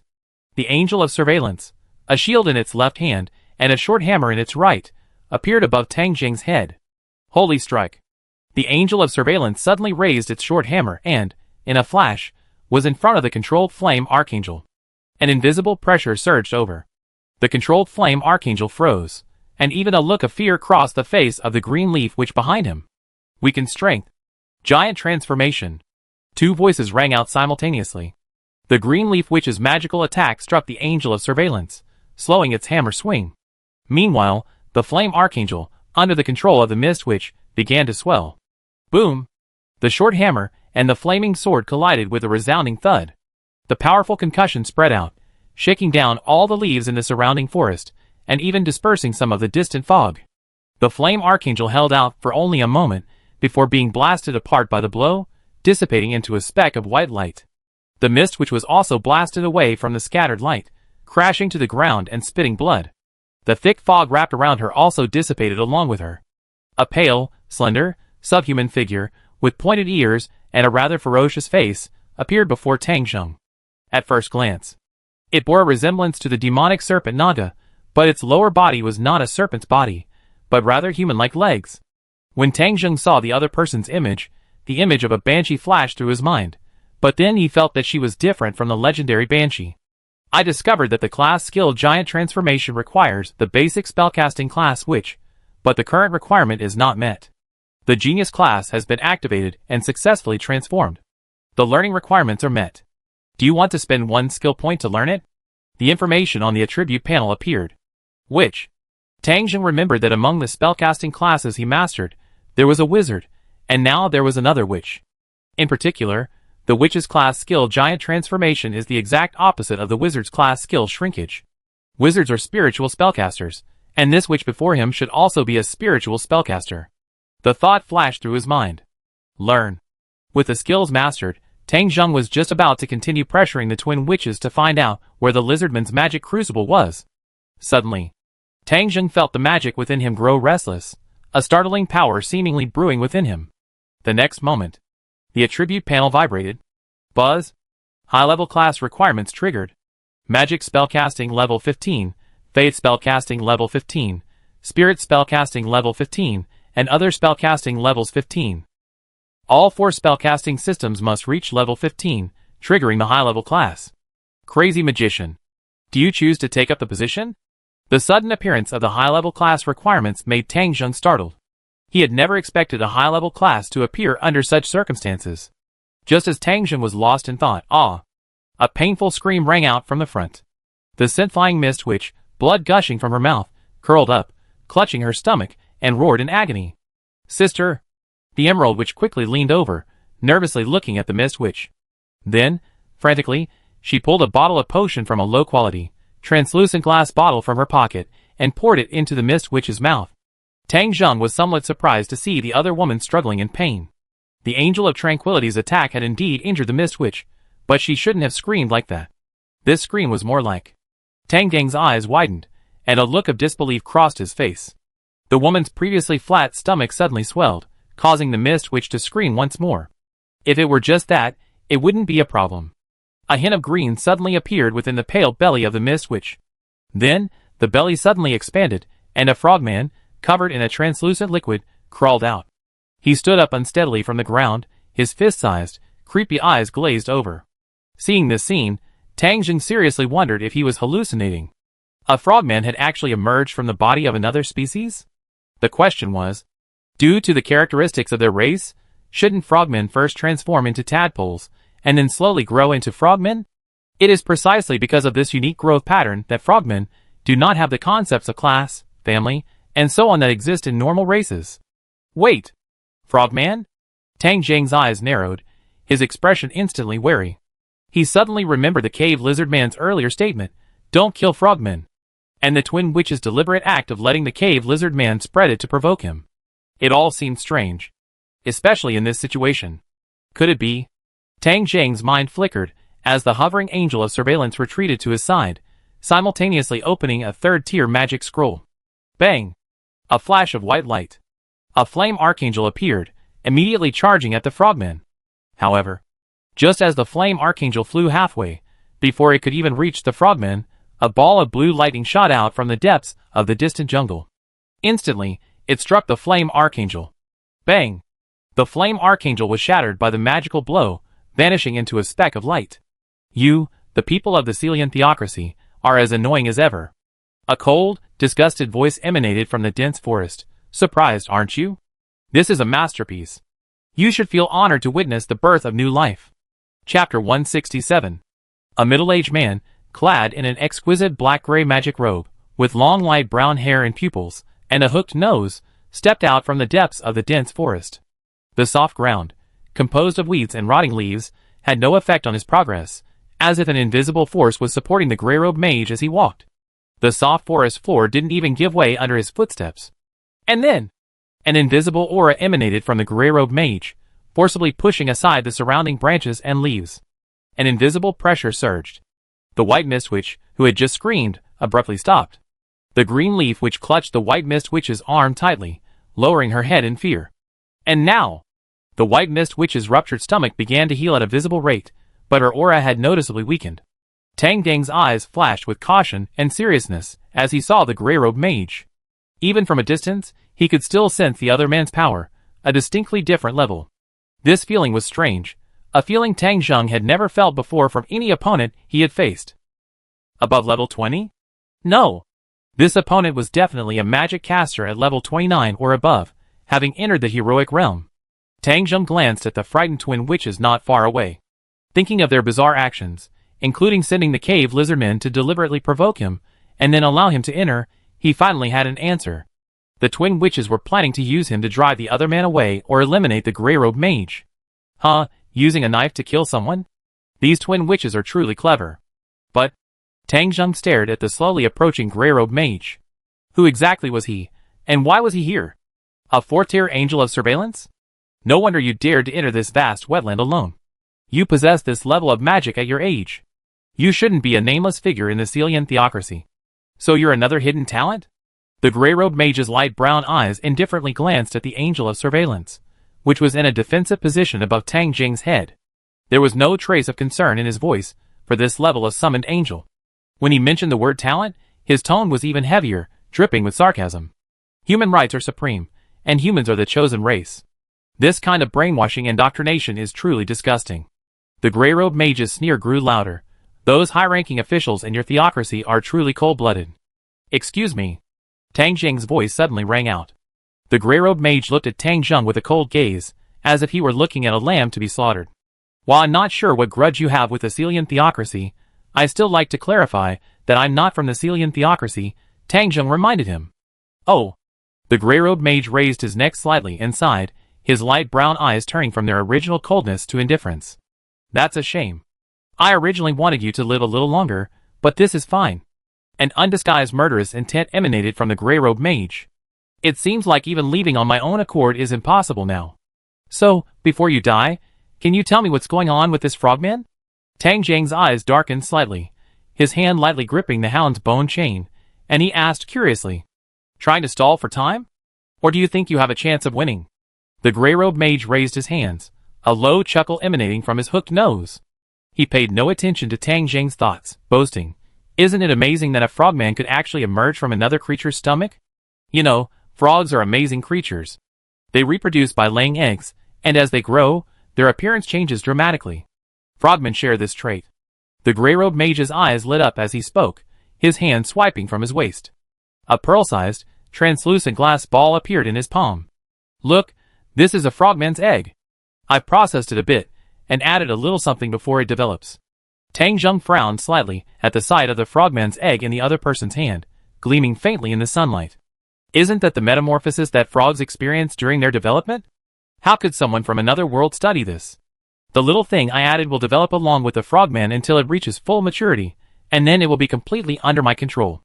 The gray-robed magician paused, shook his head, and said grimly, but this is too slow. It takes at least 10 years for a frogman to fully grow, So I've come up with another method. Having said that, the gray-robed magician tossed the pearl-shaped frogman egg in his hand into the air. Instantly, the egg began to grow rapidly in midair, first transforming into a large black tadpole, then its tail rapidly degenerated and legs and forelimbs sprouted. In just 2 or 3 breaths, the egg transformed into a robust frogman, over a meter tall, appearing before the eyes of everyone present. Tang Jiang's eyes widened, a look of astonishment crossing his face. If it weren't for the inappropriate situation, he would have nearly cursed. However, just when Tang Jiang thought this was the end, the gray-robed magician shook his head, his tone filled with disappointment. Unfortunately, the frogman created in this way is just good-looking useless.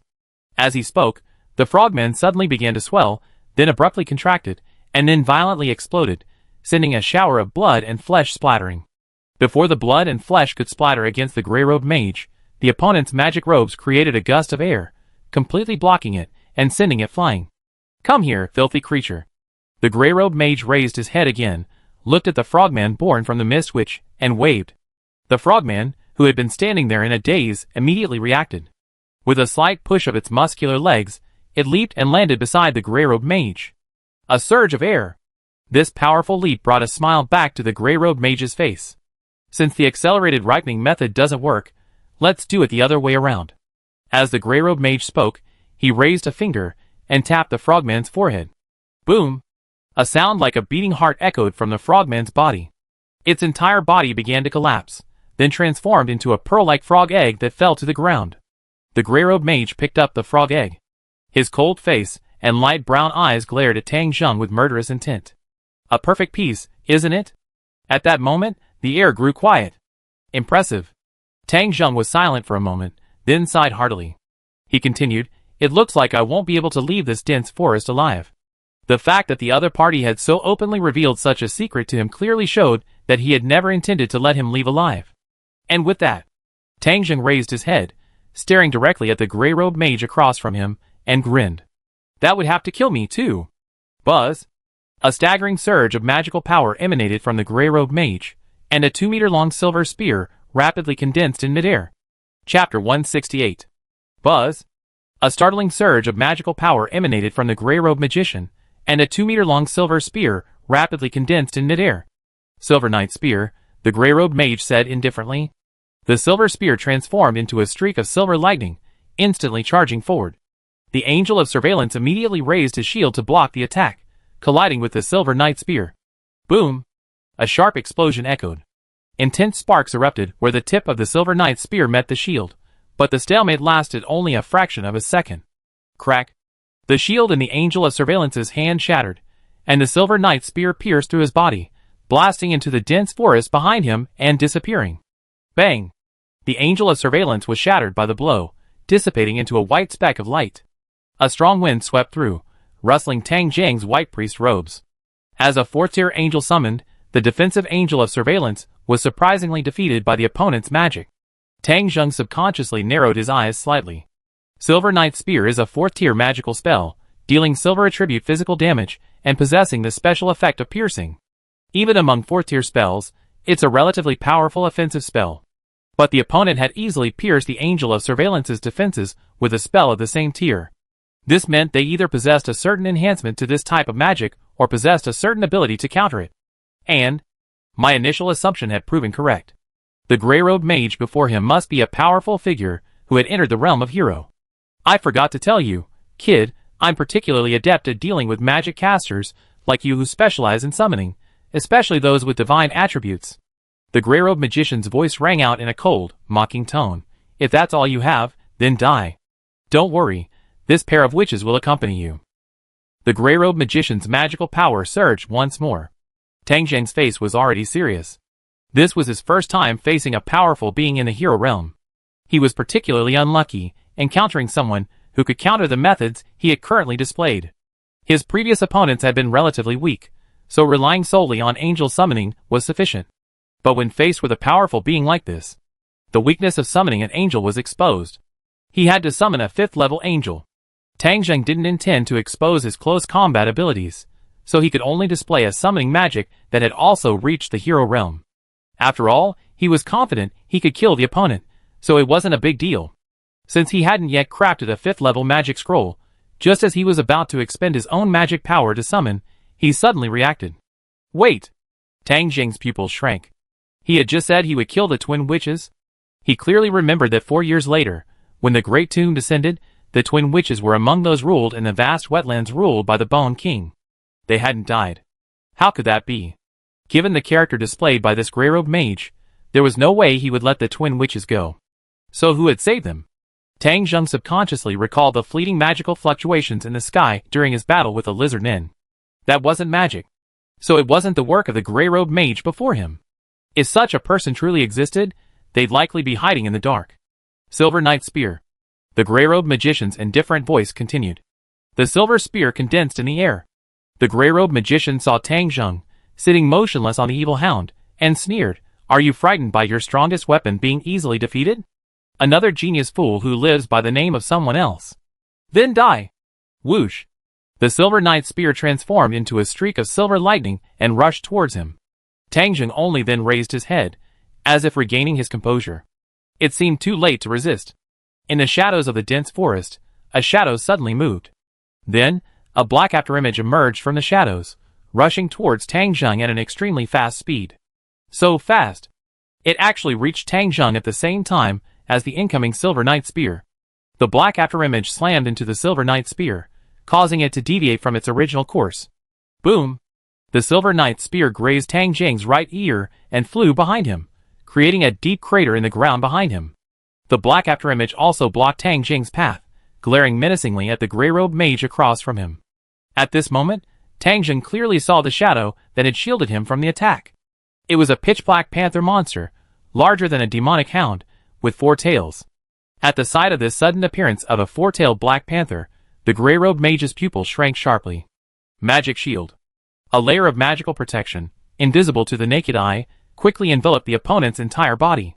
At the same moment, as if under attack, the transparent magical barrier emitted a blue defensive glow to the grey-robed mage's left. This not only indicated the presence of an attack, but also helped the caster determine the direction of the attack. The grey-robed mage quickly retreated to the right, raised his hand, and pointed to the left. Fear! The previously empty left side suddenly rippled with invisible waves, and a gigantic lizard appeared in the jungle. It looked very similar to a petrified lizard, but this one was a deep blue. Magic detection. The grey-robed mage's grim face was filled with shock and anger upon seeing the blue giant lizard. The situation indicated that this monster had been here for a long time.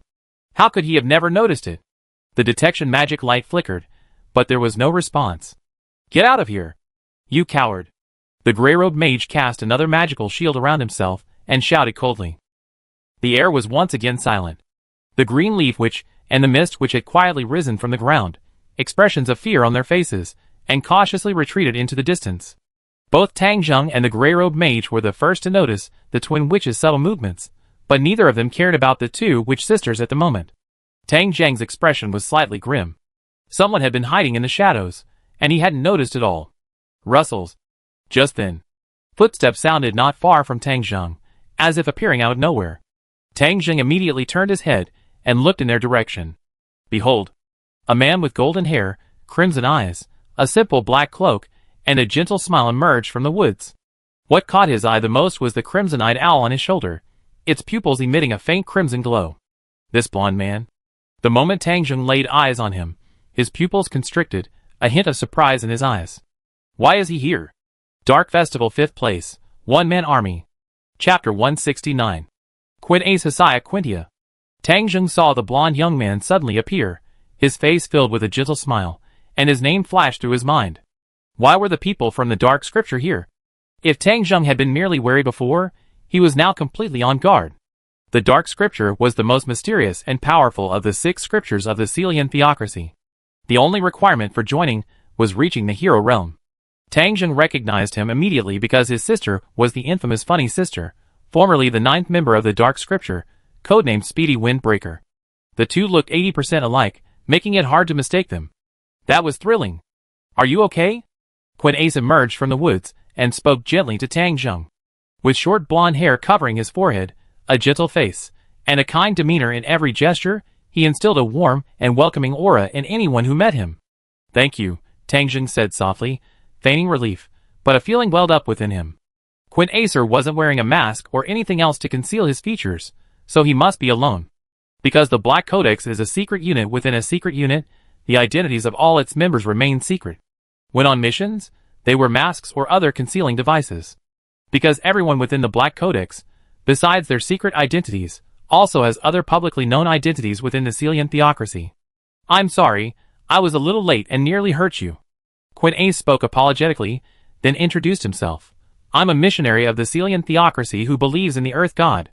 Because I couldn't establish evidence of the other party's crimes, I've been hiding. You should have seen just now that the other party is colluding with the subhumans and is an extremely dangerous person. In just a few simple words, Ace explained his reasons for hiding and his positive identity. The Celian theocracy's philosophy of human supremacy is widely held in all nations, so the other party's actions and reason for appearing here are completely justifiable. The brown holy seal on his chest further reinforced this point. The holy seal is a magical item that can only be issued by local churches. It is both a symbol of status and a form of proof. Tang Jing narrowed his eyes slightly, believing the other party's words were false. The Acer before him was one of the few in the Celian theocracy who believed in the Dark God, one of the 6 great gods, rather than some Earth God. But in the current situation, that didn't matter. I'm not concerned with what's going on between you, Tang Jing said, displaying the usual caution of an adventurer facing such a situation.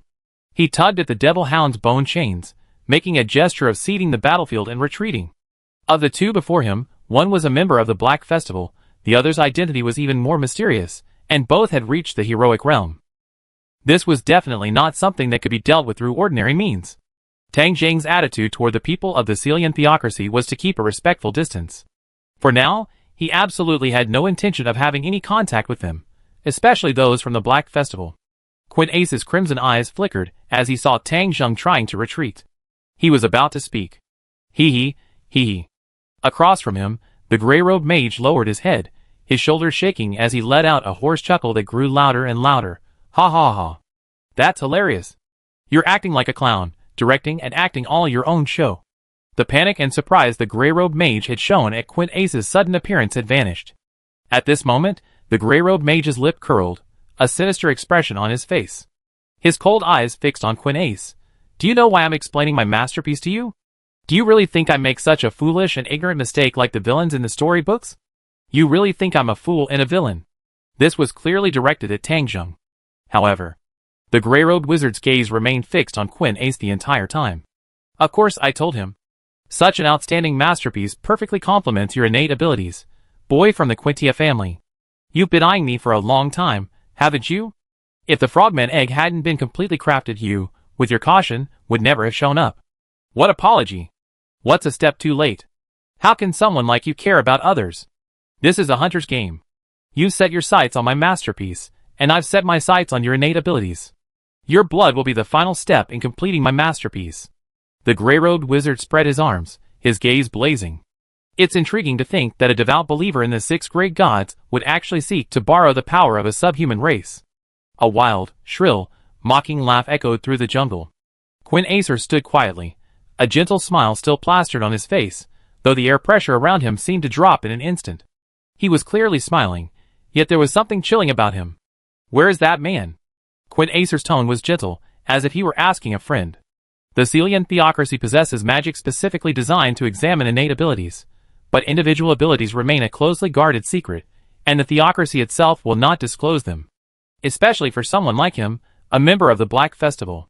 The only person who could know his innate abilities and reveal them to the public was that man. Who knows? The gray-robed mage spread his hands. He overheard the conversation between the 2. Tang Jing suddenly sighed softly. It seems you 2 are using me as a pawn to test each other. By the way, can I pretend I didn't hear what you just said? The gray-robed mage's light brown eyes glanced at Tang Jing, as if he were looking at a dead man, completely uninterested.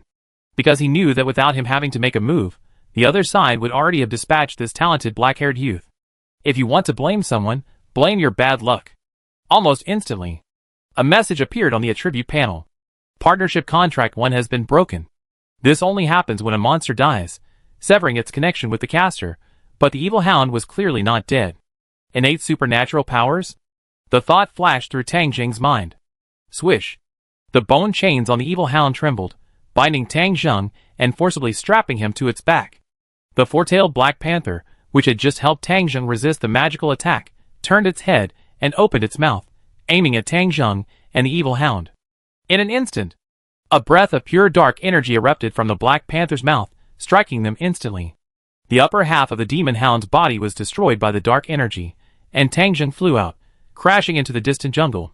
For a spellcaster specializing in angel summoning, who had no time to defend himself against such a close-range dark energy attack, there was little chance of survival. What a pity. You've mastered the 4th level angel summoning at such a young age. If you were anywhere else, I would definitely invite you to join the slain theocracy. Quinace glanced at him, then turned back to the grey-robed mage calmly. Have you decided how you want to die? I should be the one saying this to you. The grey-robed mage's cold voice echoed.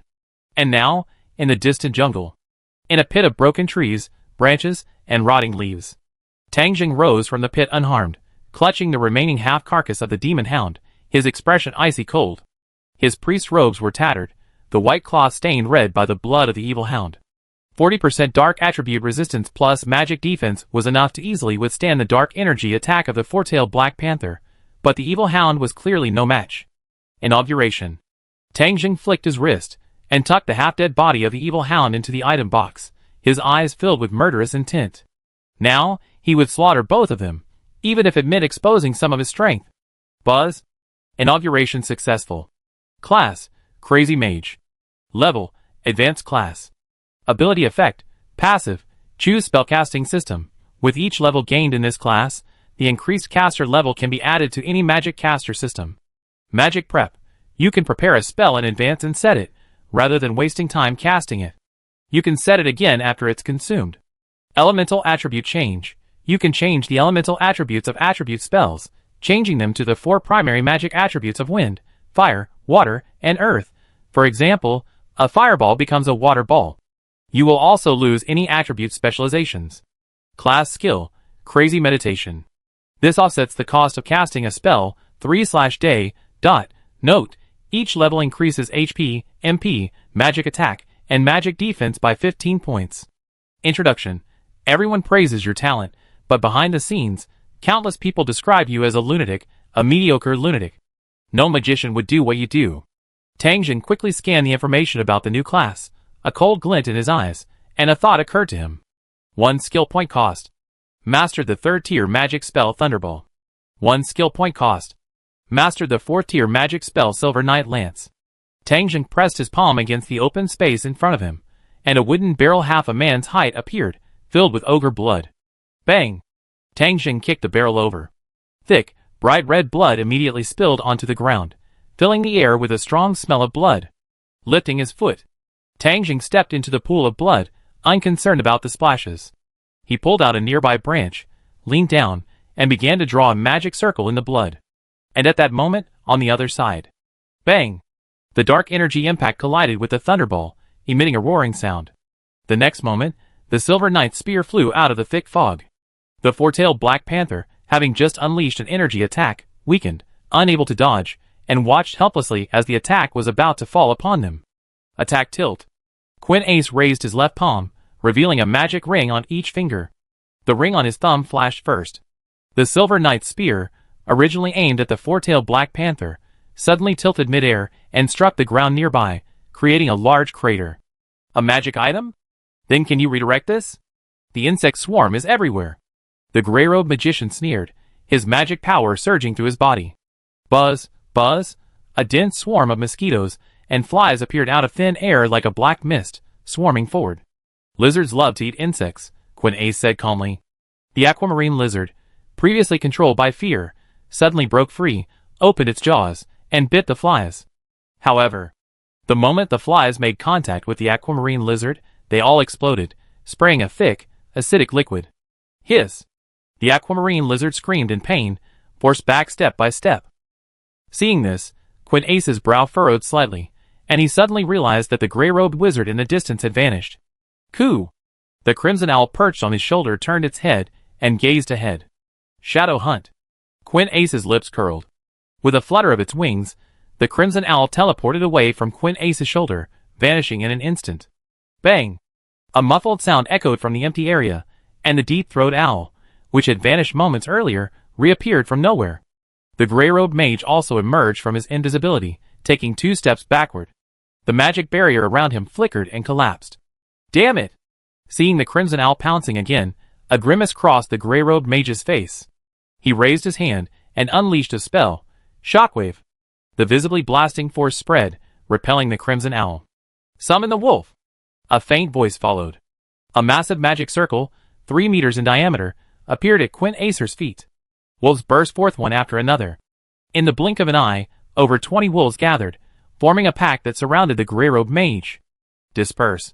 The gray-robed mage's light brown eyes flashed coldly as he shouted. His expertise in dealing with summoning magic was no mere talk. Over 20 demonic wolves froze, dissipating into magical luminous points. After a brief exchange, the 2 sides distanced themselves once again. The Crimson Owl flew back, and the large aqua lizard and 4-tailed black panther returned to Quint Ace's side, surrounding him. Beast Summoner, Beast Tamer, these are truly a perfect match for your innate abilities. The gray-robed mage raised his hooked nose, his hazel eyes fixed on Quint Ace, his gaze deep in thought as he pondered a strategy.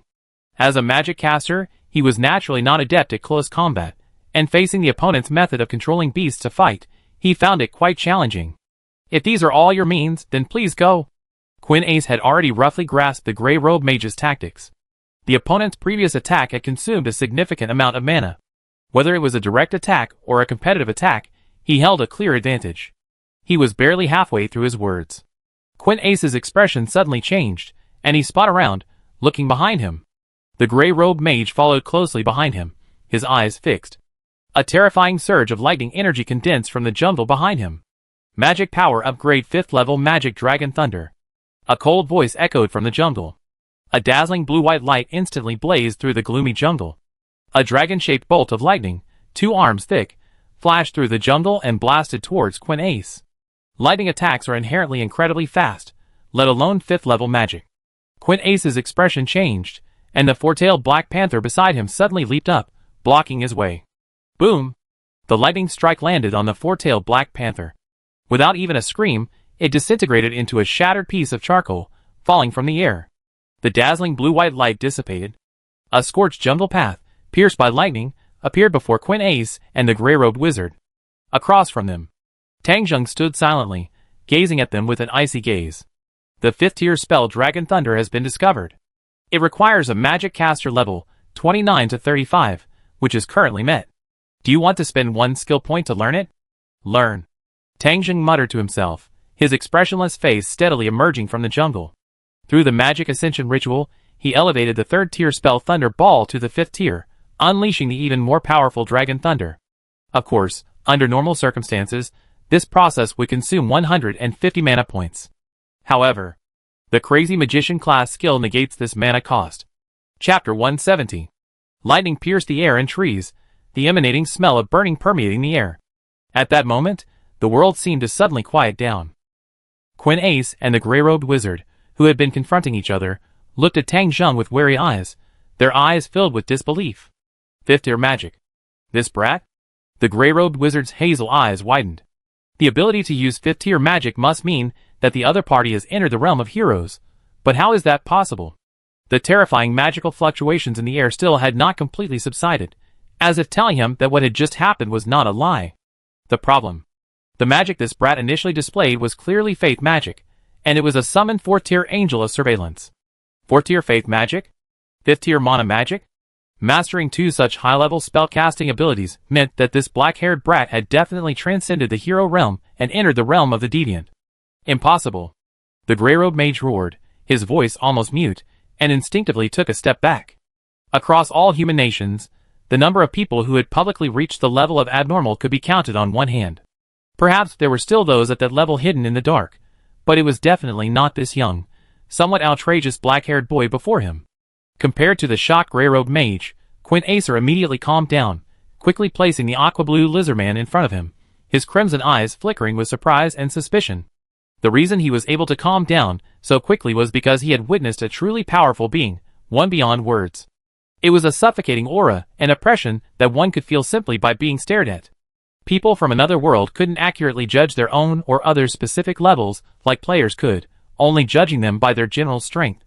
At least, The abilities of the two high-level spellcasting systems displayed by Tang Zheng before him were completely abnormal.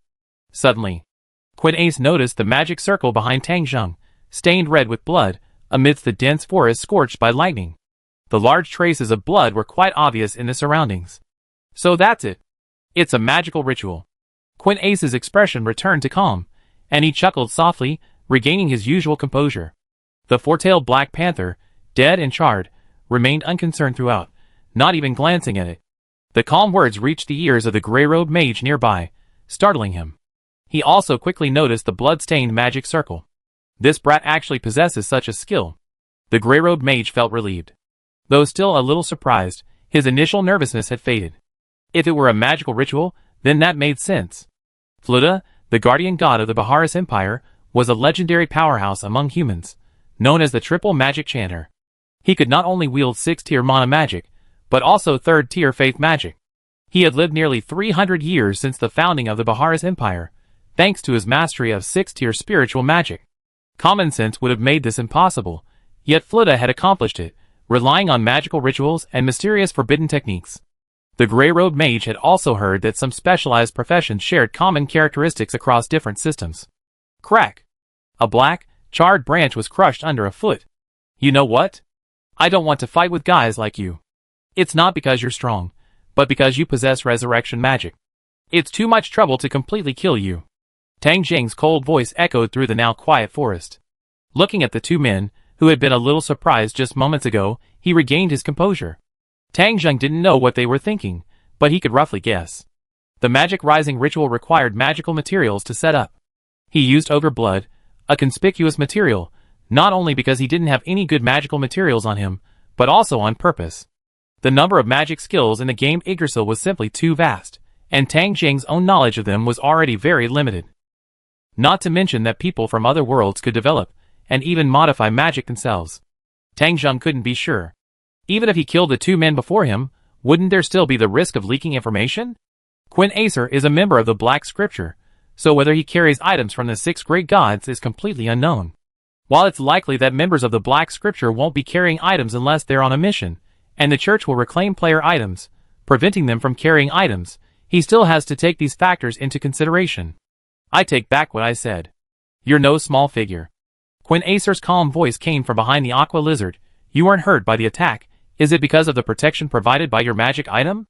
On behalf of the chief priest of the Celian theocracy, the earth god, I can extend an invitation to you, and I can even offer compensation specifically for this matter. I refuse. Tang Zheng looked up and said coldly, trading your life for Xiao Hei's is the fairest compensation. That's expected, doesn't make sense. Quinace's crimson eyes glared. Comparing his life to that worthless demonic hound was an insult. I'm very interested in the magic ritual you used.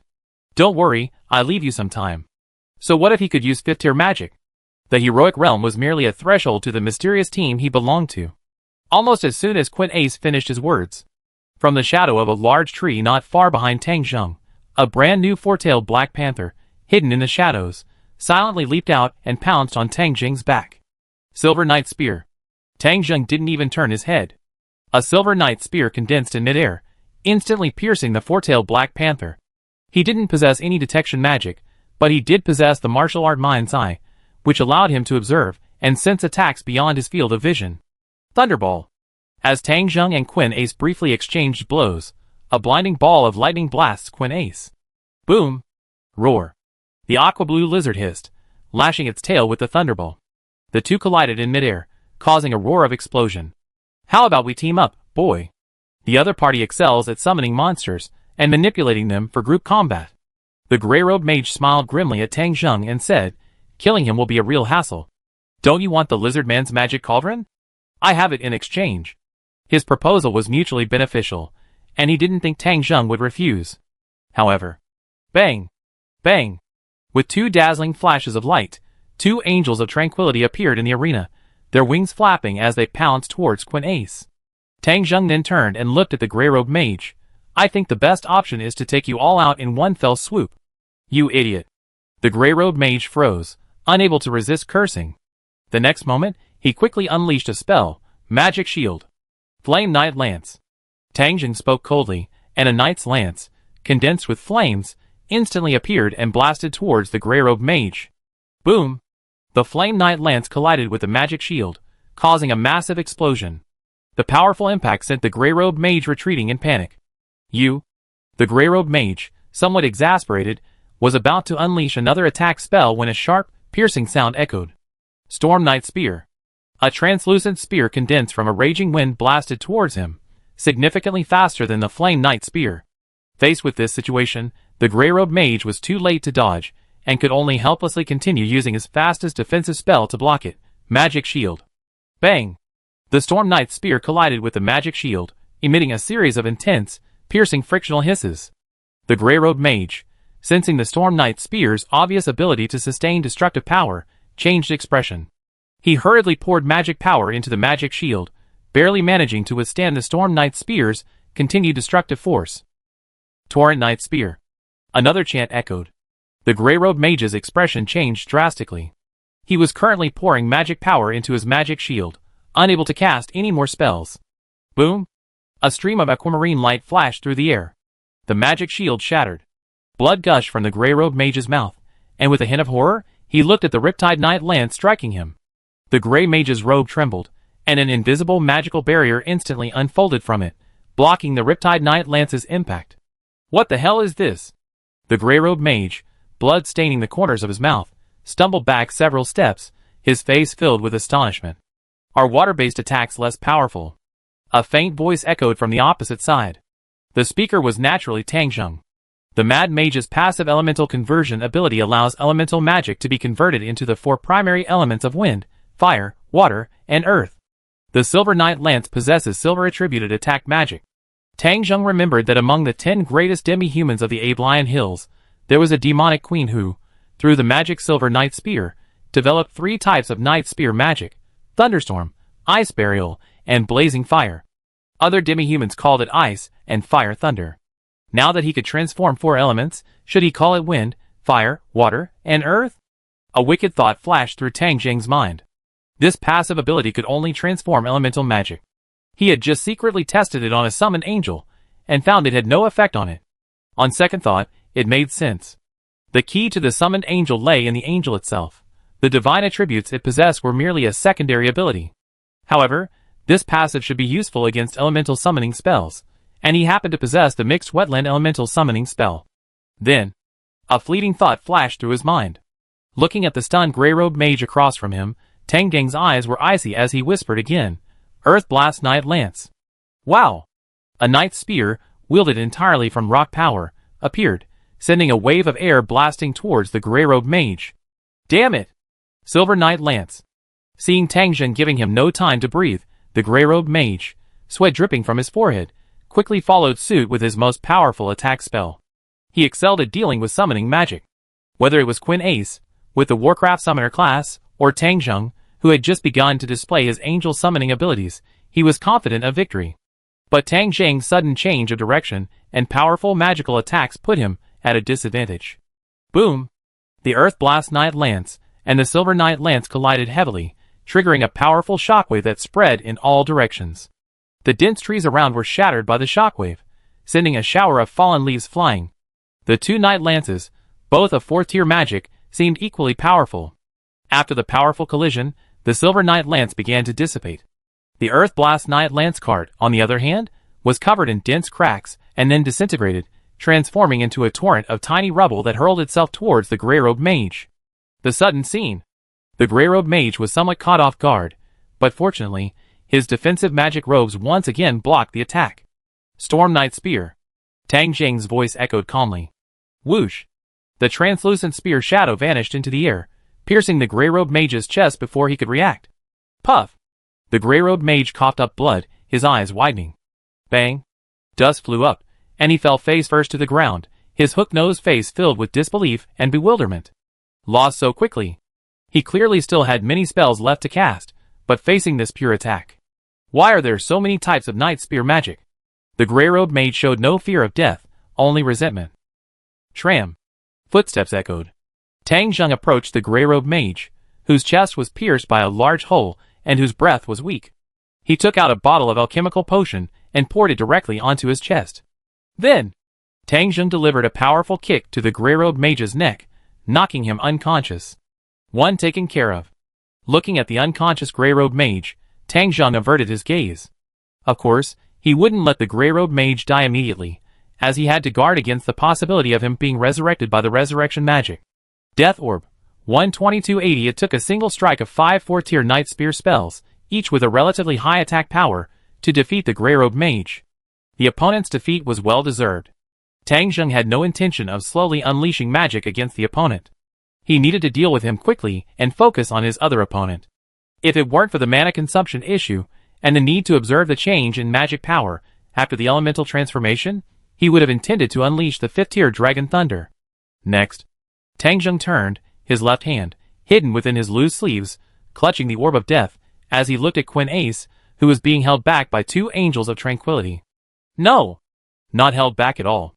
Renase summoned another large aqua-blue lizard and, while the two fought the Angels of Tranquility, observed the battlefield on the other side. The key to battling a magic caster is magic power. Since Tang Zheng had chosen to fight another magic caster, he naturally had no intention of interfering. Winning or losing was only good for him. However, Renase had never expected this battle to end so quickly. To be more precise, when Renase saw Tang Zheng unleash his 3rd elemental Night Spear magic attack, he realized the grey-robed mage was doomed to defeat. All the enemy's strange tactics were useless against this pure magical barrage. Renase also realized why Tang Zheng had attacked the grey-robed mage first. He wanted to quickly resolve the battle, so he could focus his energy on him. Swish! Swish!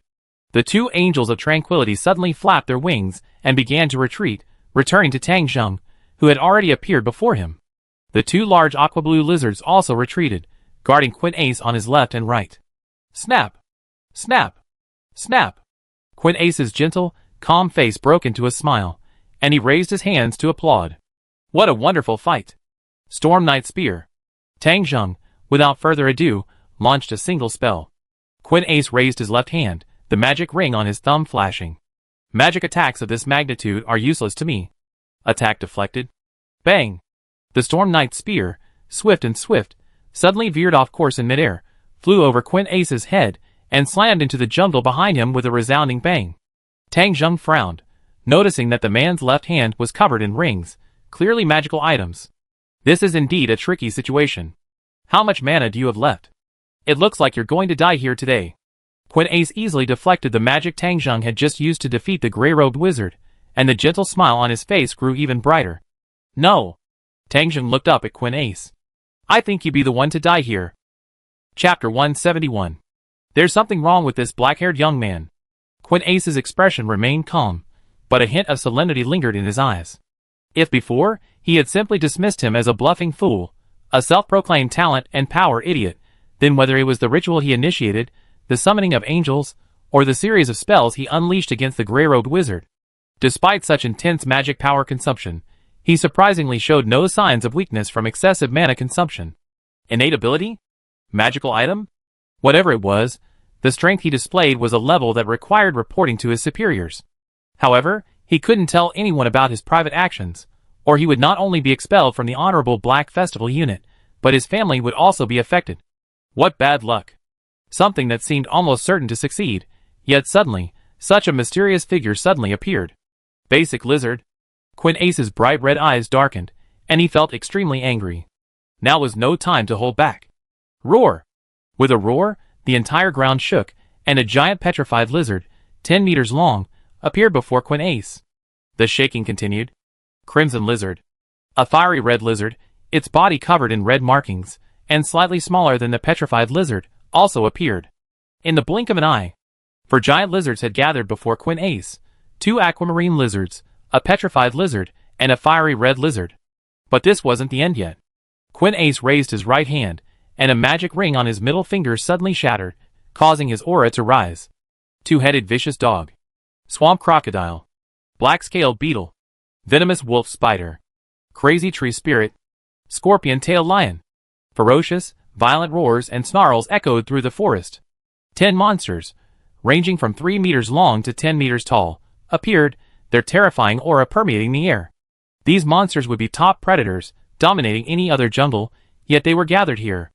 The dense wetlands and forests of this area seemed enveloped by an invisible aura. the distant birdsong, and the insects on the ground vanished without a trace. 10 monsters? Is this the strength of the members of the Black Festival? Tang Jing showed a rare hint of surprise, his eyelids twitching.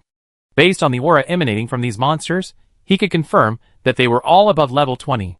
The largest, the giant petrified lizard, in particular, must have reached the maximum level of its species 28. He quickly glanced at the attribute panel, looking at the information that appeared. Intermediate class monster summoner.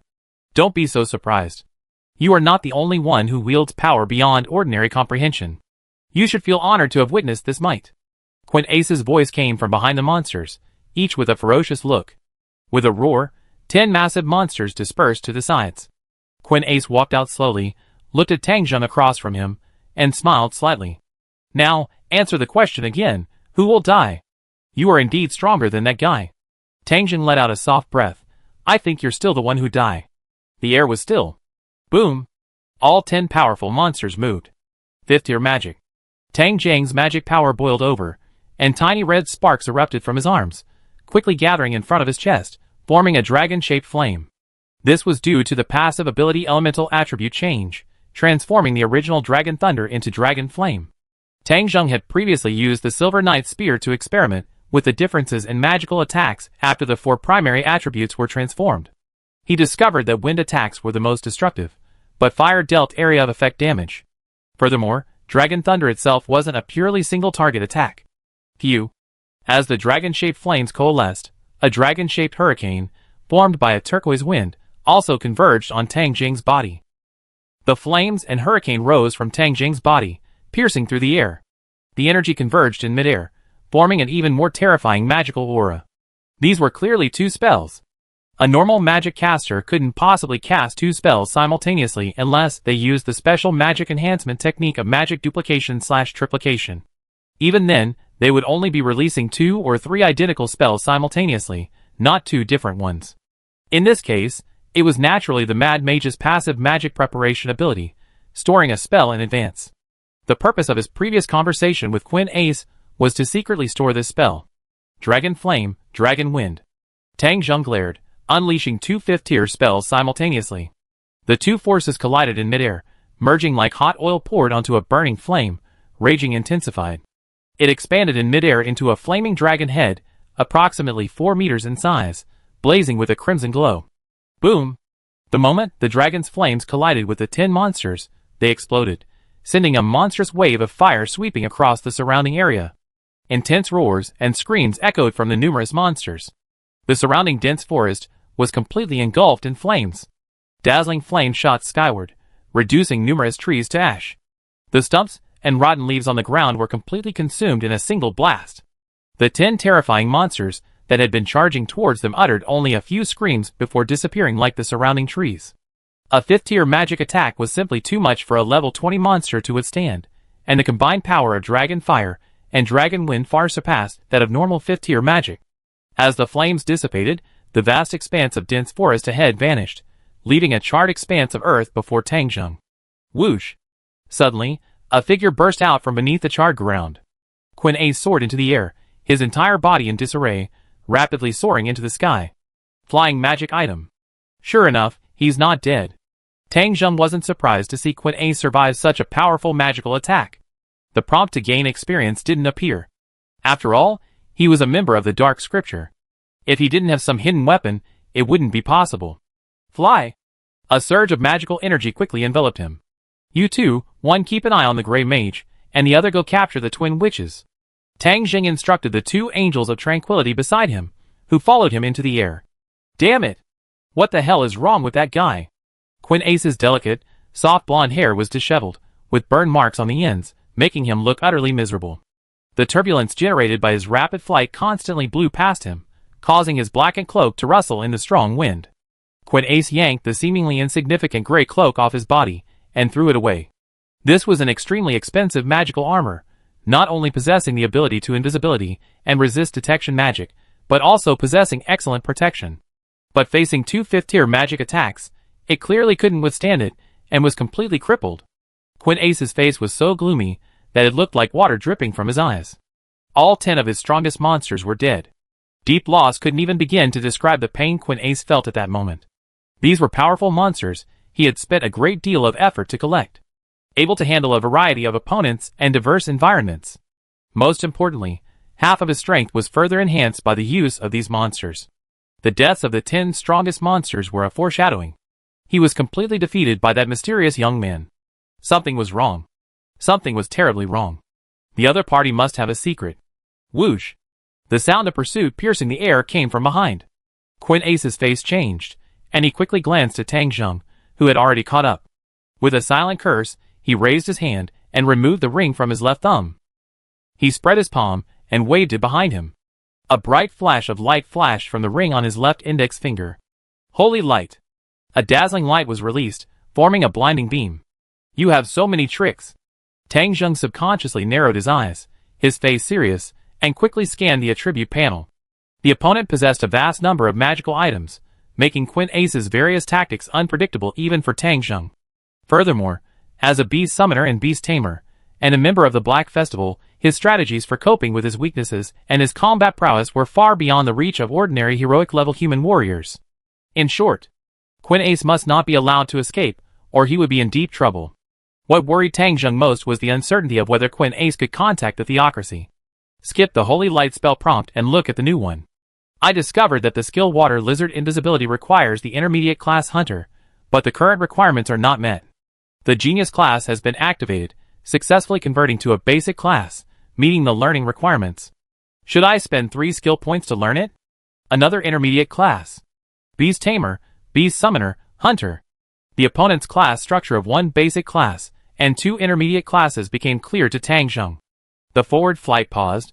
As the dazzling light faded, Ace's figure remained ahead. The vast, empty sky was devoid of anything, save for the occasional strong breeze, not a single movement. Tang Zheng hovered in midair, observing his surroundings with a sharp gaze. He lacked detection magic, so he couldn't determine Ace's location after cloaking. Even if he did, Tang Zheng suspected Ace possessed a countermeasure. Escaped in that direction? No! Tang Zheng's eyes flashed with a sharp glint. Based on Ace's previous performance, it looked like he was indeed fleeing, but his third class was Hunter. Facing a pursuer like a magic caster, keeping distance wasn't the right move. If Tang Zheng was Ace, then his true purpose after becoming invisible wasn't to flee, but... Mind's eye. Tang Zheng muttered inwardly. Invisible perception spread from his own center, forming a perceptual space approximately 5 meters in diameter. Silently, Ace's invisible figure circled behind Tang Zheng, a dagger drenched in purple venom in his hand. A powerful blow from the swamp crocodile. Ace's eyes shone coldly, as he thrust hard into Tang Zheng's back. Die! Bang! A white light condensed, and a third-tier flame archangel appeared behind Tang Zheng. Crack! The purple dagger easily shredded the flame archangel's silver-white armor, piercing through it. The flame archangel dissipated into a speck of light. Tang Zheng, taking advantage of the flame archangel's brief obstruction, used the same method as a magic caster to distance himself once again. Orb of Death, 25/280 Dragon Thunder. Tang Zheng raised his hands, and dazzling blue lightning gathered between his arms, condensing into a dragon-shaped thunderbolt that blasted out fiercely. Basic Lizard's Protection. Ace's crimson eyes widened as he emerged from his invisibility and roared. A layer of rock-like scales appeared over his body. Boom! Ah! The blinding lightning enveloped Ace, and he groaned in pain, his scales and skin charred black. You're really formidable, blonde. Tang Zheng's eyelids twitched as he saw the other man withstanding the magical attack. He shouted. The Orb of Death only had 25 points of stored magic power remaining, allowing it to cast one more 5th-tier spell. This was the first time a single battle had completely drained the Orb of Death's magic power. Who the hell are you? Ace's stone scales vanished, revealing extensive burn marks. His expression twisted in agony as he growled, No nation possesses your power. Crack. A ring on Ace's right hand shattered between his fingers with a soft sound. Crimson Owl's Blitz. Ace, clutching a purple dagger, spoke fiercely, unconcerned with his injuries. Swish. Ace's figure vanished again, but this time, he wasn't invisible. Instead, he mysteriously reappeared behind Tang Zheng. This time, he appeared even closer, and at a much faster speed. But, using his mind's eye ability, Tang Zheng immediately noticed Ace appearing out of thin air behind him. A translucent wind-attributed spear condensed in midair. Hurricane Knight Spear. Tang Zheng didn't need to look back. The Hurricane Knight Spear was already launched. Whoosh! The Hurricane Knight Spear whipped up a fierce blast of air, instantly colliding with Quinn Ace, who had appeared behind Tang Zheng. At such close range, with the speed of the Hurricane Knight Spear, even Quinn Ace, who possessed a ring that could deflect magical attacks, had no time to dodge. Boom! The Hurricane Knight Spear pierced Quinn Ace's chest, its destructive force nearly ripping his body in two. Blood and flesh splattered in the air. Ah! Quinn Ace let out a scream and slammed heavily to the ground. Facing imminent death, his crimson eyes, beginning to blur, struggled to gaze at the blurry figure hovering overhead. It can't be hidden anymore. Perhaps I can get away with it. This thought flashed through Quinn Ace's mind, and then a sinister smile suddenly curled across his lips. Heh, you soon understand what I've provoked. Boom!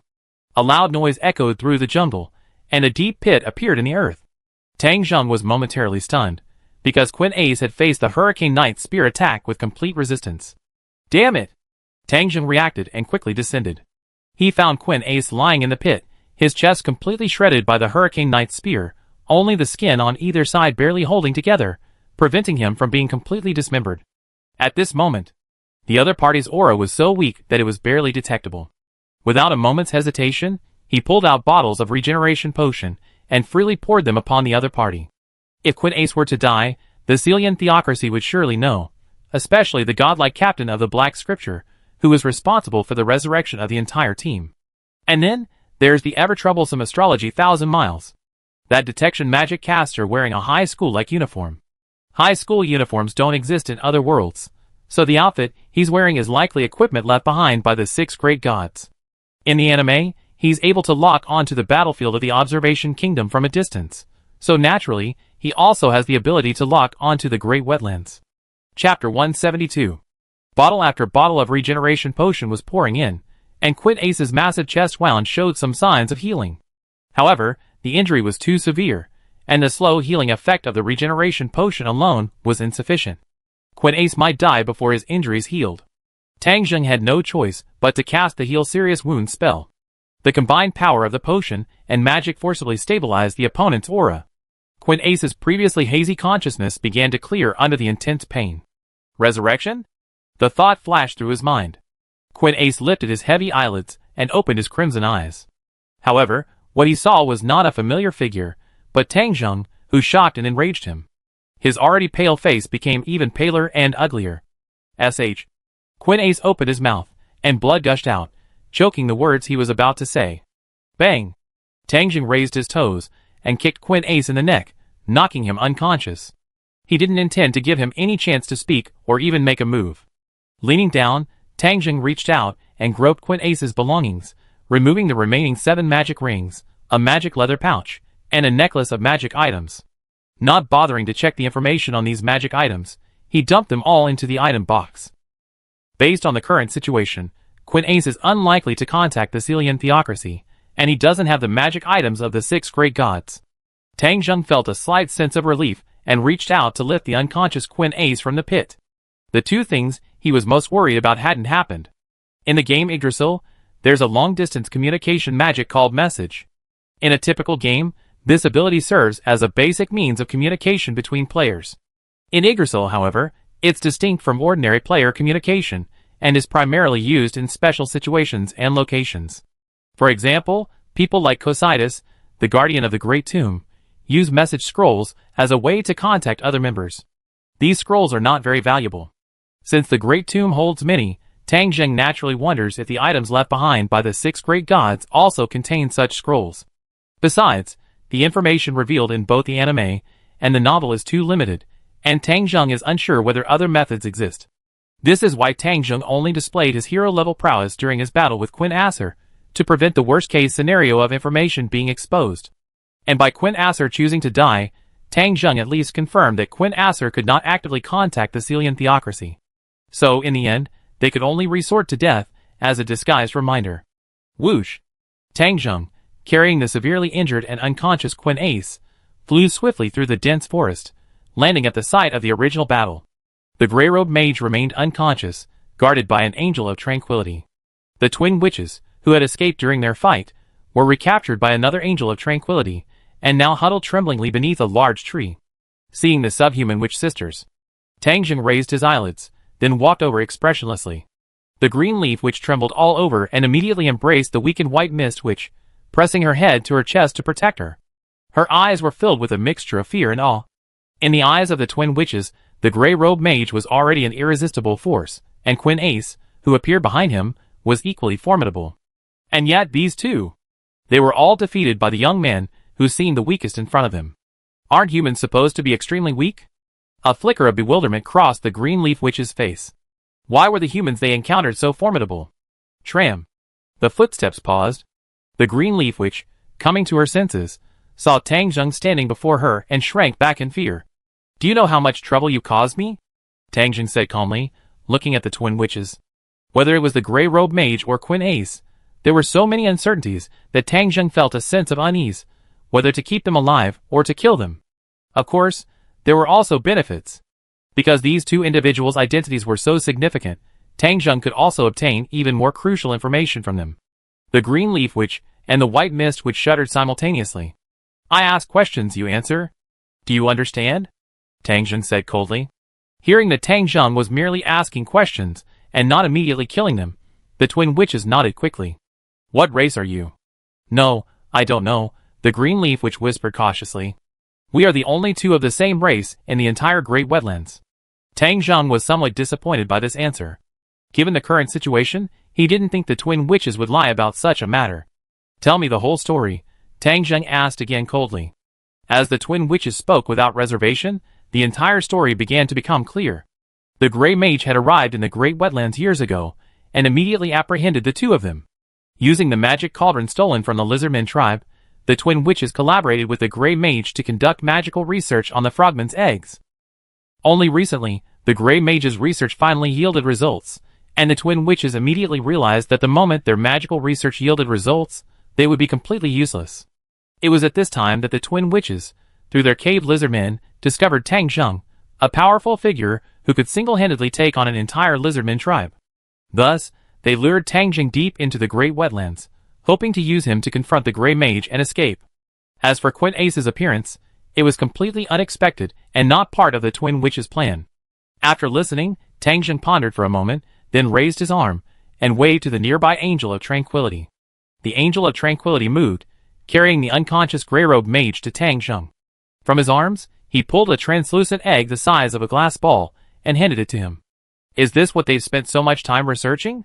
Tang Jing pinched the translucent egg in his hand, and pressed it lightly.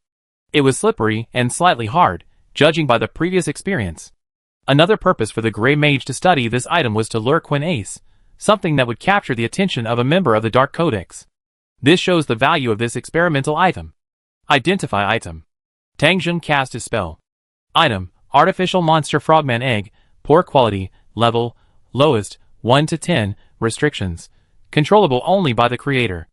Effect, after infusing it with magical power, the frogman egg can be activated, rapidly growing into an adult frogman, ranging in level from 5 to 10. Because it is a forcibly spawned life form, it lacks intelligence, and can only survive for an hour before dying. Description, artificial monster. Seeing the identification information for the frogman egg, Tang Jing took a deep breath, and subconsciously glanced at the unconscious Grey Mage. Man-made monsters? To think they could create something like this. A level between 5 and 10 would be considered elite soldiers in any human nation, and a tiny frogman egg could replace an elite soldier. No wonder Quinn Ace set his sights on this thing. Tang Jing's face showed a rare solemnity. He remembered that a frog could lay around 3,000 to 6,000 eggs at a time. Even if the number of eggs laid by a frogman was reduced tenfold, if all of them were made into frogman eggs, it would be easy to raise an elite demi-human army. And since they lack intelligence, they don't experience negative emotions like fear or death, and they remain an elite force completely obedient to command. Tang Jing was startled at this thought, but he quickly realized that such a thing didn't appear in the original novel. The difficulty and failure rate of producing this frogman egg are likely too great to be mass-produced. However, this technology... Tang Jing turned and looked at the unconscious grey-robed mage held by the Angel of Tranquility. He raised his fist and struck him in the chest. Ah! The intense pain awoke the grey-robed mage, and he couldn't help but scream. The twin witches, cowering in fear, shuddered again. Aura's charm. Invisible spiritual magic surged into the grey-robed mage's brain, stammering his screams and causing his eyes to glaze over. If the mage were fully awake and prepared, he wouldn't be controlled by charm magic. But unfortunately, in the current situation, he couldn't resist. "Tell me who you are," Tang Zheng said. "I'm a member of Chironon," the gray-robed mage said stiffly. Tang Zheng was a bit taken aback, then continued, I do have a strong connection to your organization. What race are these twin witches?" From the twin witches' answer, he realized that the gray-robed wizard had most likely come to them intentionally. "According to the information I've gathered, the twin witches have a certain connection to the demon god who descended 200 years ago. They are most likely his surviving offspring." The gray-robed wizard's voice rang out. Chapter 173. Demon Gods from 200 years ago? Tang Zheng was somewhat surprised that these two subhuman sisters actually had such a background. The so-called demon gods were presumably the numerous monsters, elite monsters, and even bosses that descended from the game, wreaking havoc on the other world. This was also the reason for the appearance of the 13 heroes. The strength of these demon gods varied greatly. Strong ones included the demon tree, currently sealed deep within the top forest, at approximately level 85. They were also known as the Demon King, a natural disaster that nearly destroyed the world. Weaker ones could be eliminated by human power alone. However, even at their lowest, the demon gods were all above level 36, surpassing the realm of heroes. Recalling the information he had about demon gods, Tang Zheng examined the twin witches, who were now cowering and trembling. Their skin was pale and thin, and their features were recognizable as female, but their pointed ears and slightly ferocious features did not conform to human aesthetics. Of course, compared to their appearance. What truly concerned Tang Zheng was that the monsters descending from these games actually left behind offspring and bloodlines. Since the 6 great gods, the 8 desire kings, and others also had offspring, it wasn't surprising that monsters left behind bloodlines. However, if this wasn't an isolated case, then the waters of this world might be even deeper. Tang Zheng's eyes flickered, and he suddenly thought of the wise forest king, Hamsuk, whom he had killed. His appearance didn't resemble that of a monster from this world. Could he also be a descendant of those demon gods? Under the gray-robed wizard's unreserved explanation, he detailed the method for making the frogman egg. As Tang Zheng had initially suspected, the method for crafting a complete frogman egg was extremely complex, with an alarmingly high failure rate. This required not only the gray mage's specialized refining techniques, but also the cooperation of the twin witches' alchemy. The gray mage's fundamental purpose in crafting the frogman egg was to lure out Quinn Aesir, then kill him and exact revenge on the Scion theocracy. As for the claim of Quinn Aesir's innate abilities, it was merely false information deliberately leaked to confuse Quinn Aesir. From the gray mage's answer, Tang Zheng learned of Quinn Aesir's innate abilities, the ability to increase monster favorability and even forcibly control them. No wonder he can control evil hounds. A flash of understanding flashed across Tang Zheng's eyes. Compared to the skills or abilities granted by professions, some powerful innate abilities are truly absurd. Tang Zheng speculated that all members who were able to join the Black Codex possessed not only immense strength and talent, but also exceptional innate abilities.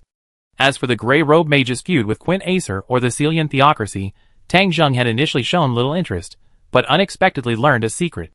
The gray-robe mage's sister was actually the previous Earth Priestess. In addition to the renowned 6-colored Codex troops, the Scion theocracy also possessed 6 priestesses affiliated with the 6 major temples.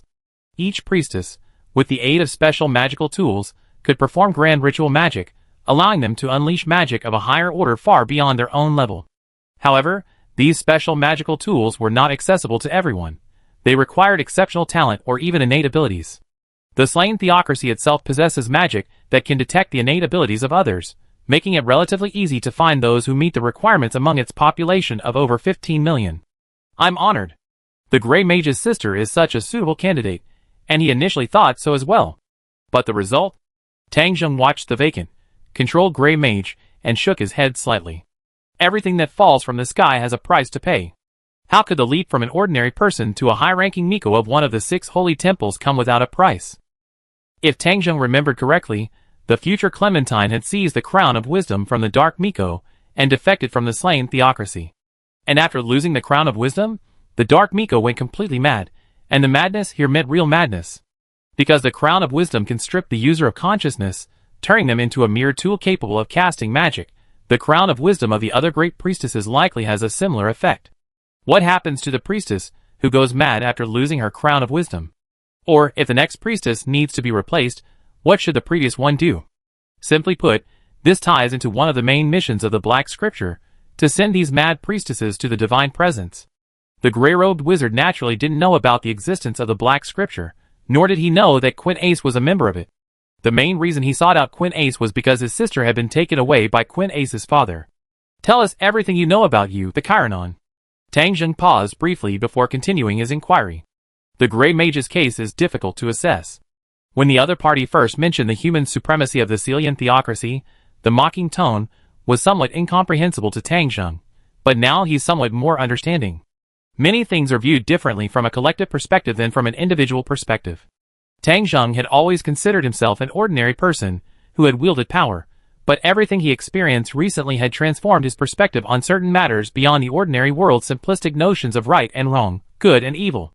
In his previous life, whether in novels or anime, some powerful figures constantly mentioned the phrase "stay true to your heart." While Tang Zheng dismissed it at the time, he now increasingly felt its importance. Especially in a different world with its diverse races and complex human environments, if one becomes overly obsessed with simplistic notions of right and wrong, good and evil, one will quickly become lost. We Chironon have 12 members. The Grey Mage's voice spoke, emotionless. Tang Zheng frowned slightly as he listened. It wasn't that he learned any remarkable intelligence, but rather that the other party only knew slightly more than he did. According to the other party, the identities of each of the 12 members were extremely mysterious. Aside from the leader, no one likely knew their past identities. The only useful information was the information regarding the leader, Zilinon. The grey-robed mage speculated that he was likely from the Celian theocracy, and had even held a high position within it. Never mind. Although the information is limited, at least I'm not completely in the dark when facing Zilinon. After Tang Zheng memorized this information, he gestured for the Grey Mage to recite all the spells he possessed. He already knew the Grey Mage's classes, the basic magical mage, the warlock, and the holy priest. These three basic classes were still considered unstructured, making it no wonder they were no match for Quinace. Buzz. Skill points, 68 to 67. Skill, magic mark, level 2, cost, 10 MP. Description: consumes mana to leave a special magic mark on the opponent, allowing them to sense their location. Tang Zheng ultimately chose a second-tier warlock spell, thereby acquiring this basic class. Although the Grey Mage was a hero-level magic caster, due to class structure, he could only cast 4th-tier magic spells. Many of the other party's magic skills impressed him, but none were worth learning. This second-tier spell didn't seem very useful. It's related to the method used to create the frogman egg. He glanced at the information on the attribute panel. Tang Zheng simply glanced at the normal changes in basic stats. What caught his attention was the change in the special stats, which had suddenly increased by 30 points. This increase was clearly related to the inauguration of the crazy magician. Is it a passive skill? Tang Zheng pondered. He didn't dwell too much on the issue. What was really worrying him right now was how to deal with the Grey Mage and Quinace. You should have heard the conversation just now. Now? Tang Zheng turned his head to look at the twin witches beside him, but he hadn't finished his words. The Green Leaf Witch and the Mist Witch simultaneously bent over and prostrated themselves on the ground, their voices trembling as they spoke. We surrender. Okay. Tang Zheng nodded expressionlessly. Trench up this damaged area. With your abilities, you too should be able to restore it to its original state. The twin witches both possessed the profession of forest priestess, so controlling plant growth was no complex task. After speaking, Tang Zheng raised his hand and cast magic seal on each of the twin witches. With this spell, even if the twin witches tried to escape, he could still locate them. As the twin witches fled in panic, Tang Zheng returned his attention to the unconscious Quinace. Bang! A single strike of his sword knocked the grey-robed wizard unconscious. Then, Tang Zheng awoke Quinace from his coma, and once again used the All-Raise Charm spell to subdue him. Is there any method within the Celian theocracy to block resurrection magic? Tang Zheng asked earnestly, looking at the controlled, glazed-over Quinace. Since a unique method like resurrection magic has existed for so long, Tang Zheng didn't believe that the various forces in this world wouldn't conduct relevant research. Since even the leader of the Chironon group could research and modify the magic of resurrection of the dead, Tang Zheng didn't believe that the Celian theocracy hadn't conducted such research. To prevent the resurrection of the dead, all you need to do is severely damage the corpse. Quinace's voice stiffened. Anything else? Hearing this nonsense, Tang Zheng took a breath and asked again. This time, Quinace didn't answer immediately. Even under the influence of all-race charm, he became hesitant. This actually made Tang Ying's eyes light up. Isolate magic. Simply isolate the magic's influence to counter resurrection magic. The simplest way to do this is to have a powerful monster devour the living. The monster's own power will further hinder and isolate the effects of resurrection magic, but the monster's strength must be high, at least surpassing the heroic realm. Quinace's dazed face showed a hint of struggle, so much so that even his voice became intermittent. Seeing Quinace's current state, Tang Ying's pupils constricted. This was clearly a sign of someone about to forcibly break free from the all-race charm. Can you break free from the charm's influence with your own will? Tang Ying's face was filled with surprise. He quickly swung his arm, knocking Quinace unconscious again. Using a powerful monster to isolate resurrection magic? There's actually such a method. Looking at Quinace, who had fallen back into unconsciousness, Tang Ying fell into deep thought. Powerful monsters are easy to find. In the Angelisha Mountains, there's a giant fish monster, the lava ruler, the sun anglerfish, approximately level 47 and over 50 meters long. The question is, does this method really work? Ordinary resurrection magic might work, but what about more advanced resurrection magic? Also, Quinace's condition just now was somewhat suspicious. Given his extremely weakened physical condition, he was able to break free from the influence of the all-race charm through sheer willpower. This is clearly anomalous. Wait! Tang Ying's eyes narrowed, suddenly remembering that the Celian theocracy seemed to have implanted some special magic in the minds of the members of the various holy books. Under certain circumstances, answering 3 of their questions will result in immediate death. Captain Nigan, captured by Bone King, and most of the members of the Sunshine Holy Book died under the influence of this magic. The question he just asked Quinace was already his second question. If he asked another question, Quinace might trigger this magic. The ability of universal charm is to make the other party consider you a friend, but once their life is threatened, the charm's effect ceases to persist. This was probably the reason for Quinace's struggle. If that's the case, then this is a bit troublesome. Tang Ying thought, a grimace crossing his face. He had originally intended to extract information from Quinace, but if this magic was under his influence, he wouldn't be able to easily obtain information about the Celian theocracy like the Grey-Robe Mage. There's a solution. If I use resurrection, I should be able to ask 3 new questions each time I revive. Tang Ying, looking at the unconscious Quinace, had this thought in his mind. This, of course, meant facing a thorny problem. Chapter 174. That is, if Quinace dies, he will most likely be immediately detected by the Celian theocracy. Tang Ying stared at Quinace, who had fallen back into a coma, his gaze growing profound. If the leader of Chironon could use special means to remotely resurrect Kajiat, whom he had previously killed, then the Celian theocracy would obviously be no problem. But for Tang Ying, who also mastered resurrection magic, this wasn't a big problem. The real key lay in the dark scriptures astrology 1,000 miles. Being involved with the Celian theocracy at this stage is indeed a bit troublesome, Tang Ying muttered softly. The unobservable trait of his innate player ability blocks out spying magic, making it a nemesis for astrology 1,000 miles. But the crux of the matter was that while astrology 1,000 miles couldn't lock onto him, it could lock onto Quinace, thus instantly determining Quinace's location. This was where Tang Ying felt the real challenge lay. So we must act quickly. Not only must we completely eliminate any chance of resurrection for Quinace, but we must also evacuate immediately. Tang Ying raised his head slightly, a thought already forming in his mind. He raised his head. He glanced at the sun, gradually setting and radiating red. Tang Ying simply sat cross-legged on the ground, recovering his strength and the mana he had previously expended. The mana within the Orb of Death had long been depleted, and his own mana had also been partially depleted. Naturally, he needed to recover his mana as quickly as possible to prepare for what was to come. A moment later, Tang Ying suddenly opened his eyes, flipped his hand, and pulled out a pocket watch from his item box. He memorized the time, then closed his eyes again. The gentle rustling of branches and leaves gradually rose. The twin witches cautiously returned from a distance, stopping about 10 meters from Tang Ying. Their pale golden eyes locked, not daring to make a sound to disturb him. One was completely covered in thick leaves, the other in a dense fog. Simply by standing still, the twin witches' presence blended into the dense forest. They had already repaired some of the damage done by Tang Ying's recent battle with Quinace and the Grey Mage.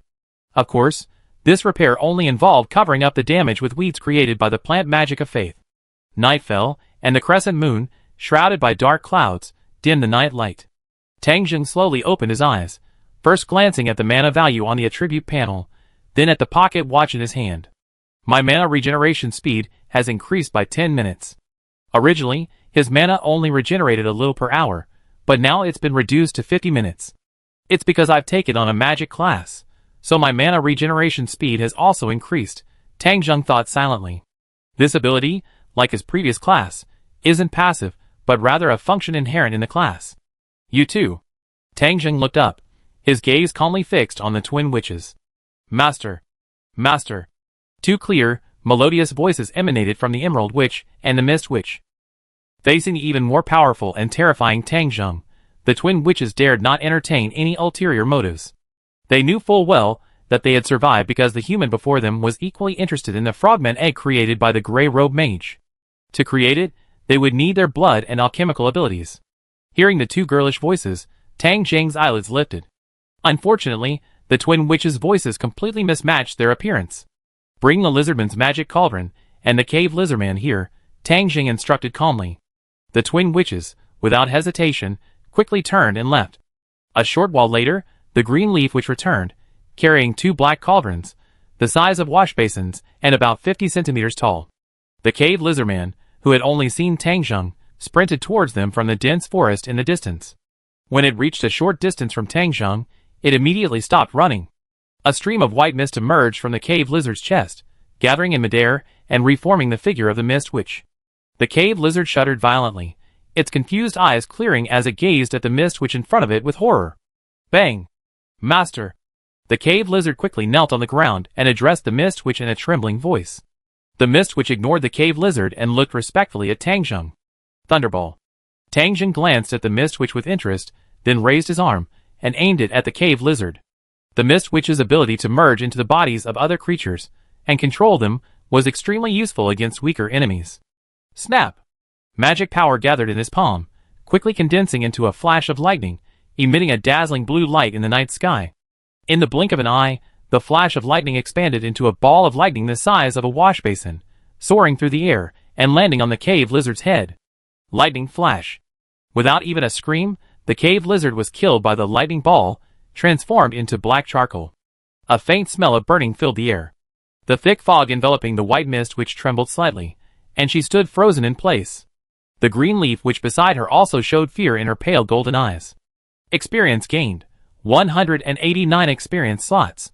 48765/120000 give it here. Tang Zheng waved to the green leaf witch. Compared to before, his experience points had increased by nearly 20,000 points, the bulk of which came from killing the 10 level 20 and above monsters summoned by Queen Ace. The monsters summoned by Queen Ace were real beasts, not magical creatures like angels or elementals.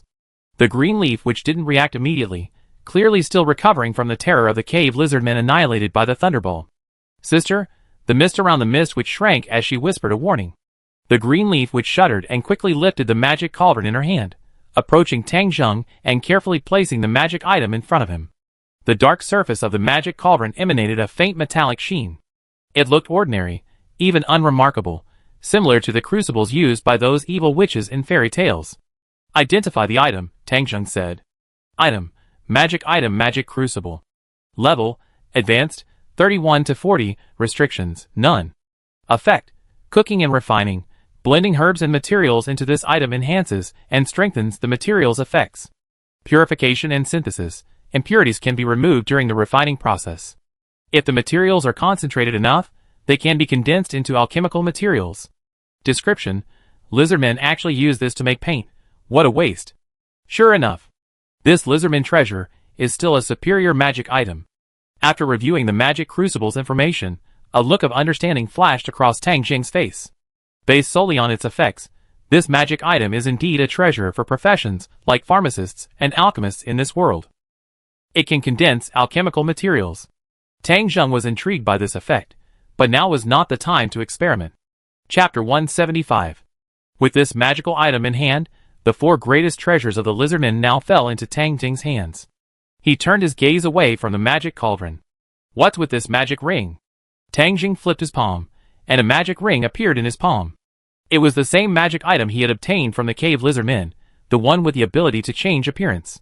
He had already identified this magic ring long ago, and it only allowed simple changes in appearance. This is the magic item he taught us. It can only simply change one's appearance. The green leaf witch spoke respectfully, pulling out another identical magic ring from her bosom. Every once in a while, you need to inject magic power into the transformation ring before you can use it again. Hearing that it was the ring the gray-robed mage had given to the twin witches, Tang Geng's eyes flickered, and a smile played on his lips. Can you transform into a human using this ring? Tang Zheng looked at the green leaf witch. Yes, master. The green leaf witch nodded, slipping the transforming ring onto her finger. Then, with a slight shake of her body, the leaves covering her body fell off. And then, the green leaf witch's body was enveloped in a pale white light, twisting and deforming. In the blink of an eye, a girl with pale skin and white hair, appearing to be only 16 or 17, appeared before Tang Zheng. Wrap the leaves around you. Tang Zheng tilted his head slightly, his tone unchanged. The green leaf witch was a little puzzled, but immediately obeyed, wrapping herself again with the leaves she had just shaken off. Tang Zheng then glanced at the green leaf witch again. From her appearance, there was no sign of her being subhuman. The transformation ring's ability could only alter her appearance.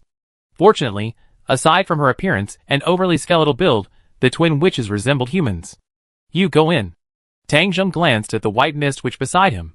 The white mist witch understood, shifting her form and transforming into a cloud of white mist, merging into the green leaf witch's body. Very good. Tang Zheng nodded in satisfaction at this, a smile on his face. However, his next words made the twin witches shudder. At least there's another use for it. I was considering getting rid of you too. The twin witches panicked. Whoosh! Tang Zheng threw the ring in his hand towards the twin witches. The twin witches quickly reached out to catch it. Throw this transformation ring into the lizardman's territory. Once you've done this, leave the great wetlands, Tang Zheng said calmly. Leave? The green leaf witch was stunned and puzzled. Tang Zheng's eyelids drooped, and he looked at her indifferently. The green leaf witch closed her mouth and lowered her head in fear. Go south. With your two strengths, crossing the top forest shouldn't be a problem. There are many human villages on the outskirts of the top forest. Find a way to infiltrate them. First, learn how to blend in. Tang Zheng reached into the magic belt at his waist, pulled out a purse containing 50 gold coins, and threw it over. Ding, ding, the purse flew through the air and landed in the hands of the twin witches. The gold coins inside clashed with a crisp sound. He gazed at the direction the twin witches had left. There are indeed too few available manpower, Tang Zheng muttered to himself. He had originally planned to send the twin witches to the top forest to assist the serpent Naga, but after a moment's reflection, he abandoned the idea. The twin witches' situation was different from the serpent Naga's. The twin witches submitted to him out of sheer fear of his strength. Furthermore, they knew that Tang Zheng had left magical marks on them, making it impossible for them to escape. So, they obediently followed Tang Zheng's orders. As for the serpent Naga, the issue was crucial to gaining experience in the later stages, and Tang Zheng didn't want any problems to arise unless absolutely necessary. As for why he had asked the twin witches to leave the Great Wetlands? Naturally, it was to guard against the next move by the Celian theocracy. What he had said wasn't meant to frighten the twin witches, if it weren't for the fact that the twin witches could transform into humans through their magic rings. Tang Zheng indeed intended to eliminate the twin witches along with the cave lizardmen. Next, he looked at the unconscious gray-robed mage beside him. Tang Zheng's eyes narrowed. He intended to use him as an experiment and the first person to be killed completely. It's not about right or wrong. I hope you can sleep forever. Tang Zheng stood up and stared at the gray-robed mage. With a flip of his hand, an iron sword appeared in his palm, and he swung it down. Blood gushed from his throat. The gray-robed mage awoke from his unconscious state, his eyes widening and bloodshot. His body trembled a few times before he fell silent. Experience gained. 16212 experience slots. 65977/120000. The information on the attribute panel flashed. Above level 29, actually granting nearly 20,000 experience points. Tang Zheng was slightly surprised when he saw the experience points he gained. Since he couldn't accurately determine the Grey Mage's specific level, Tang Zheng couldn't analyze the amount of experience points granted at each level. Resurrection of the Dead modified. As this thought flashed through Tang Zheng's mind, he immediately activated the resurrection spell, his eyes fixed on the Grey Mage's body. Using his Shaman Mentor passive ability, he could see the translucent soul that emerged from the Grey Mage's body after his death. A powerful wave of magical energy emanated from Tang Zheng, forming a circular magic circle 3 meters in diameter that appeared at his feet. The invisible, astonishing magical power made the air around him sink. Since Resurrection of the Dead Modified was a resurrection spell created by humans from another world, capable of being cast through the magical system, it required double the amount of magical power. Even with Tang Jing's current magical power, he couldn't sustain such a high magical power consumption for more than a few casts.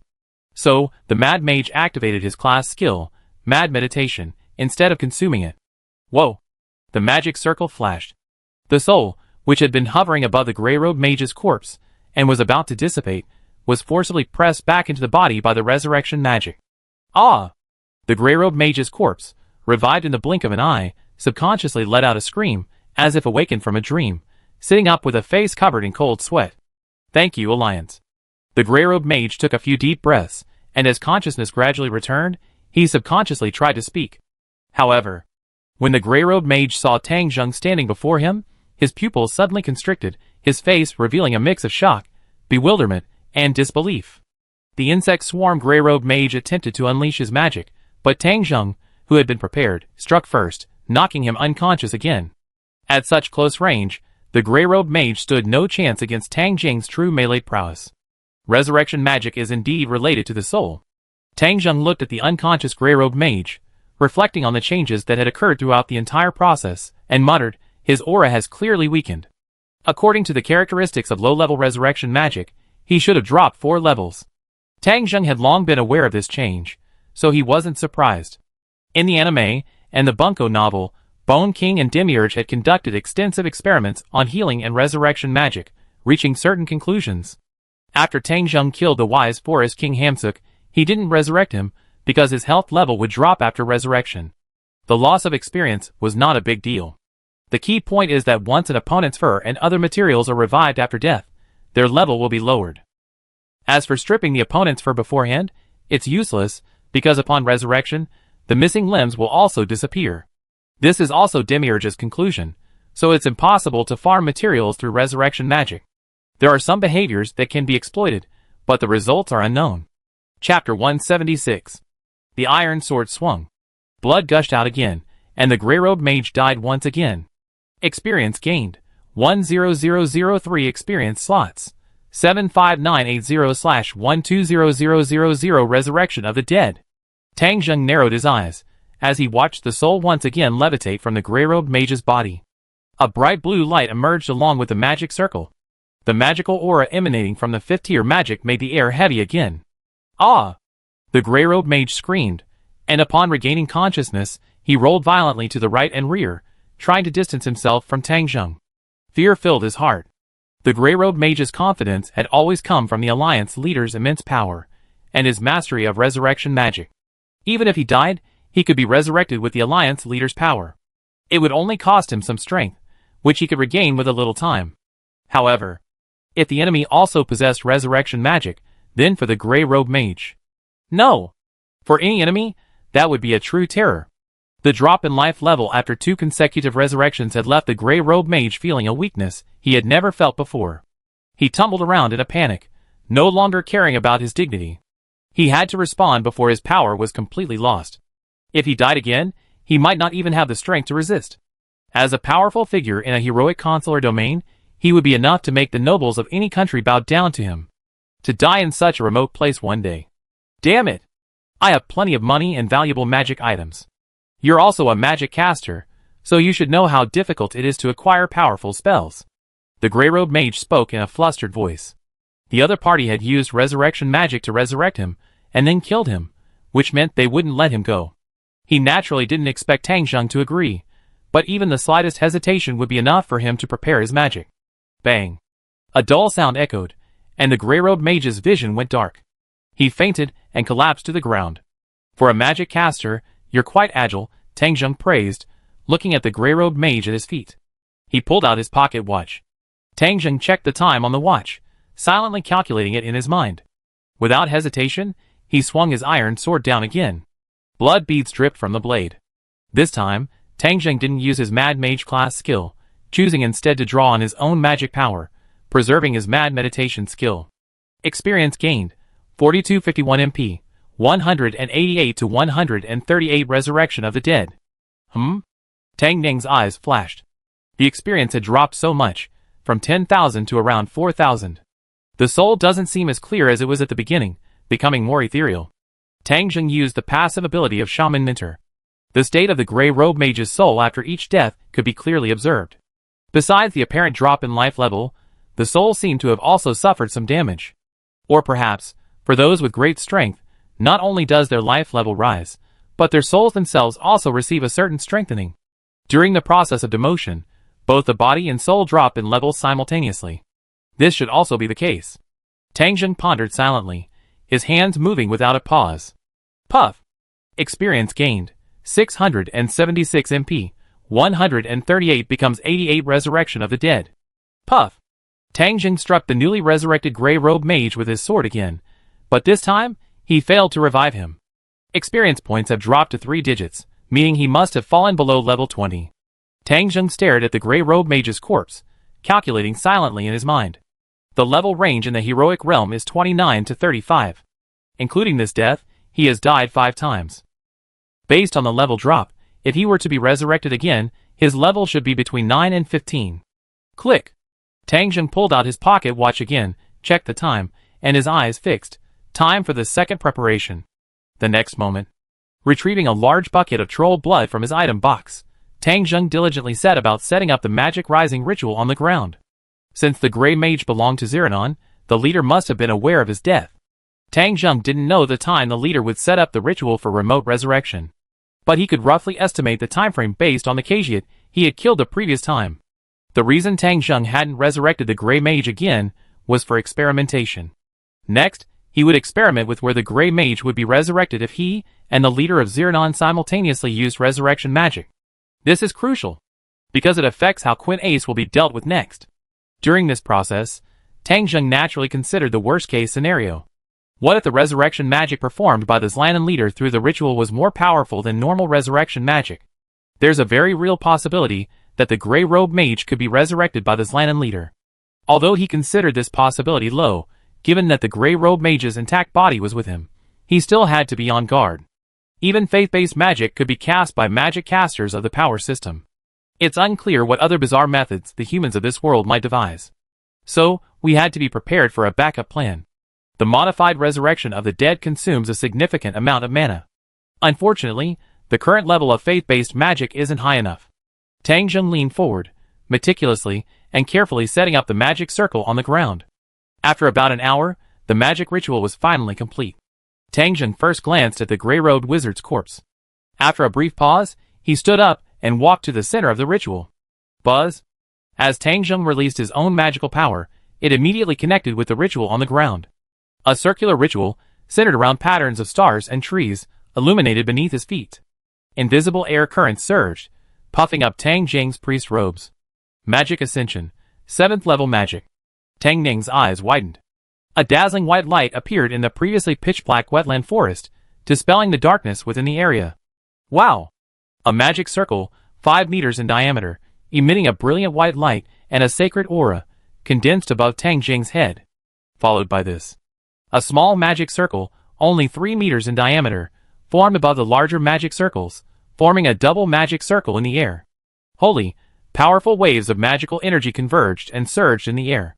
Dots of white light, like dazzling yet soft beams of light, illuminated the area. The stench of blood in the air dissipated, and even the thick fog that had been shrouding the deep wetland forests was largely dispelled. Tang Jing was stunned when he saw the double magic circle condensing above him. Isn't this a bit loud? As a spellcaster, Tang Jing could clearly sense the huge gap between 7th-tier magic and 5th-tier magic. After a brief moment of daze, Tang Jing felt his own magic power rapidly being drained. Crazy meditation. Tang Jing muttered inwardly, activating his professional skills. The mana that was about to be drained paused, and along with it, the entire 7th-tier magic casting process completely stabilized. Resurrection. This was the 7th-tier resurrection spell. Having mastered the 5th-tier resurrection spell, he utilized the magic rise ability to cast it. As the spell was activated, a powerful force began to gather. However, at this moment, Tang Jing immediately activated another passive ability of Mad Mage. Prepare your magic. The dazzling magical light in the sky suddenly vanished, as if it had never appeared, and the entire wetland forest was once again shrouded in darkness. The 7th-tier magic, Resurrection has already been stored in the passive ability Magic Advanced Preparation. It's over. Tang Jin let out a soft breath, a smile on his face. This was his backup plan for the next situation. If the strength of the resurrection method performed by the Chironon leader through the ritual was higher than the normal resurrection magic, he would release the prepared resurrection. Buzz detected that the 7th-tier magic resurrection requires a believer's caster level, 43 to 49, which is not currently met. The information appeared on the attribute panel. Tang Jin glanced at it, then reluctantly averted his gaze. He currently only had 4 faith-based spellcasting classes, with a combined level of 40. Even with the newly acquired Mad Magician level, he still didn't meet the requirements. Next, it's just a matter of waiting. Tang Jin looked at the gray-robed mage's corpse, and spoke softly. Angelicia Mountains. Ravishria Mountains. As the vast mountain range separating the empire and the kingdom rose in altitude, it should have been permanently covered in ice and snow. However, within the mountains, a unique area completely defied common sense. The scorching air, like an invisible raging fire, radiated an extremely high temperature throughout the area. A mere breath of the scorching air would burn the lungs and kill an ordinary person. Chapter 177. In the distance, lava flowed like seawater, emitting a fiery red glow that cast a vast area in a fiery crimson. The surrounding rock walls had long been eroded by this scorching airwave, becoming incredibly hot and emitting a faint crimson glow. Over the years, the stones within these rock walls had become as strong as some metallic ores. Now, in a vast cave at the very top of the rock wall, a massive fire dragon, covered in crimson scales, rested comfortably on a treasure trove of red gems and minerals. It was fast asleep. Even without approaching, the aura it emanated was far superior to that of a hero-level powerhouse. Huff! The sleeping fire dragon occasionally exhaled a stream of scorching air from its nostrils. However, its previously relaxed, dormant form suddenly trembled, as if sensing something. Buzz! The fire dragon suddenly opened its eyes, raising its slender neck, covered in crimson scales, revealing a pair of crimson pupils that seemed to blaze with flame. Arrogance, ferocity, and wisdom flashed across its eyes, quickly replaced by a wave of doubt. Clatter! The sudden movement caused a large number of gems beneath it to tumble, creating a dense clatter. There seems to be a powerful magical fluctuation. The fire dragon tilted its head, its voice, solemn and majestic, echoing throughout the cave. The powerful magical fluctuation had vanished the instant it appeared, so powerful that the dragon's profound perception awakened him from his slumber. As for whether it was an illusion? Clatter. Its broad, heavy, fiery red wings flapped slightly, and 2 massive balls of flame vibrated within the cave, even raising the temperature by several degrees. Great Tyaruna! How could this be an illusion? In the dark cavern, a pair of fierce, crimson eyes flickered faintly. A terrifying place. The aura of the dead permeated this land unchecked. This was a vast, dilapidated city nestled in the desolate wasteland. Daytime was the world of the living, while night belonged to the dead. This land, permeated with the aura of the undead, had become a paradise for the dead. Hiss! The eerie cry of the rotting vocal cords of undead vultures echoed through the air. Skeleton after skeleton, low-level dead animal zombies, roamed the land and the city. Tram, tram, rapid footsteps, distinct from those of the undead, echoed from the ruined streets. Khajiit, clutching various rare and precious magical materials in his arms, carefully avoided the undead and headed towards a 3-story hotel-like building in the heart of the ruined city. Although he was now a living being, as a necromancer, he naturally had ways to make these undead ignore him. Khajiit walked quickly, occasionally looking up at a towering black tower in the city's most prominent and central location. It was a unique building, completely devoid of windows, seemingly constructed entirely of one piece. Even in the dead of night, the black tower remained remarkably clear. The pitch-black exterior seemed even darker than the night itself. That was where the true masters of this desolate land resided, while he and the leader were merely visitors. The closer they got to the center, the more they could sense the negative energy permeating the air. Khajiit's eyes flashed with a burning fear. Relying on this negative energy, if he performed the death spiral ritual, perhaps he would succeed. The thought flashed through Khajiit's mind before it was quickly extinguished. Although months had passed since his resurrection, his strength had yet to fully recover, especially after losing the Orb of Death, which had further weakened his confidence. Damn bastard. Don't let me find you. Khajiit cursed inwardly, then shrank his neck, and quickly averted his gaze from the black tower. The dense negative energy here was not something he could mobilize. Instead, the owner of this place wanted to utilize the vast concentration of undead to give birth to even stronger undead. A few months.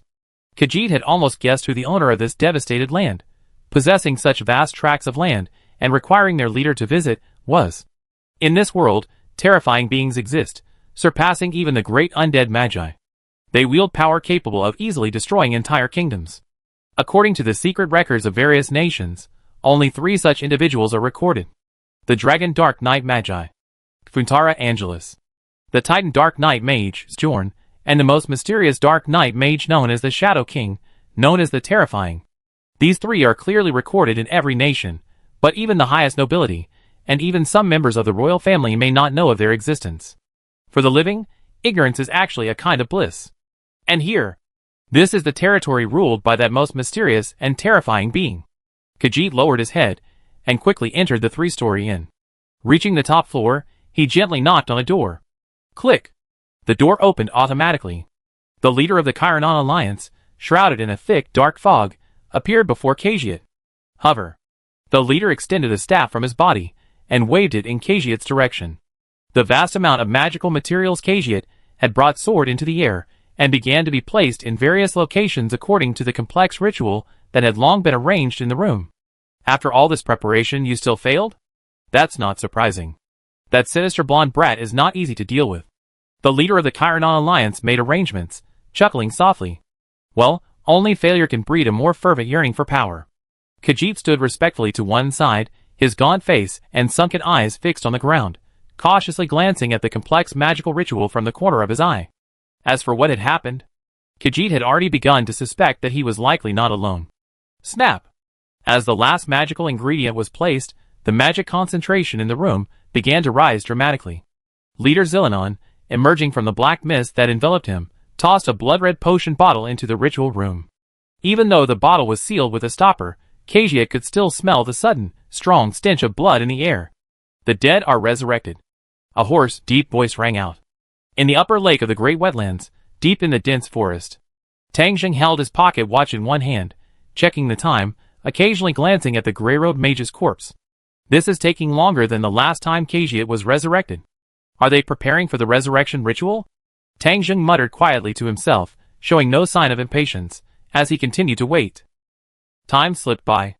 Suddenly, the grey-robed mage's body trembled imperceptibly, and like snow under the sun, it began to melt. Tang Jing, who had been observing this for a long time, naturally noticed this change immediately. Without hesitation, he chanted softly, "Resurrection of the dead." Buzz! The magical fluctuation spread. The grey-robed mage's melting sensation stopped. Unlike the previous resurrection using direct resurrection magic, Tang Jing could clearly feel the magical fluctuations in the air becoming more violent. Boom! A muffled thunder-like sound suddenly appeared out of nowhere, like 2 different forces colliding. The restless fluctuations formed an invisible air wave that swept all around, and the branches and leaves of the numerous twisted and strange trees around him rustled in the strong wind.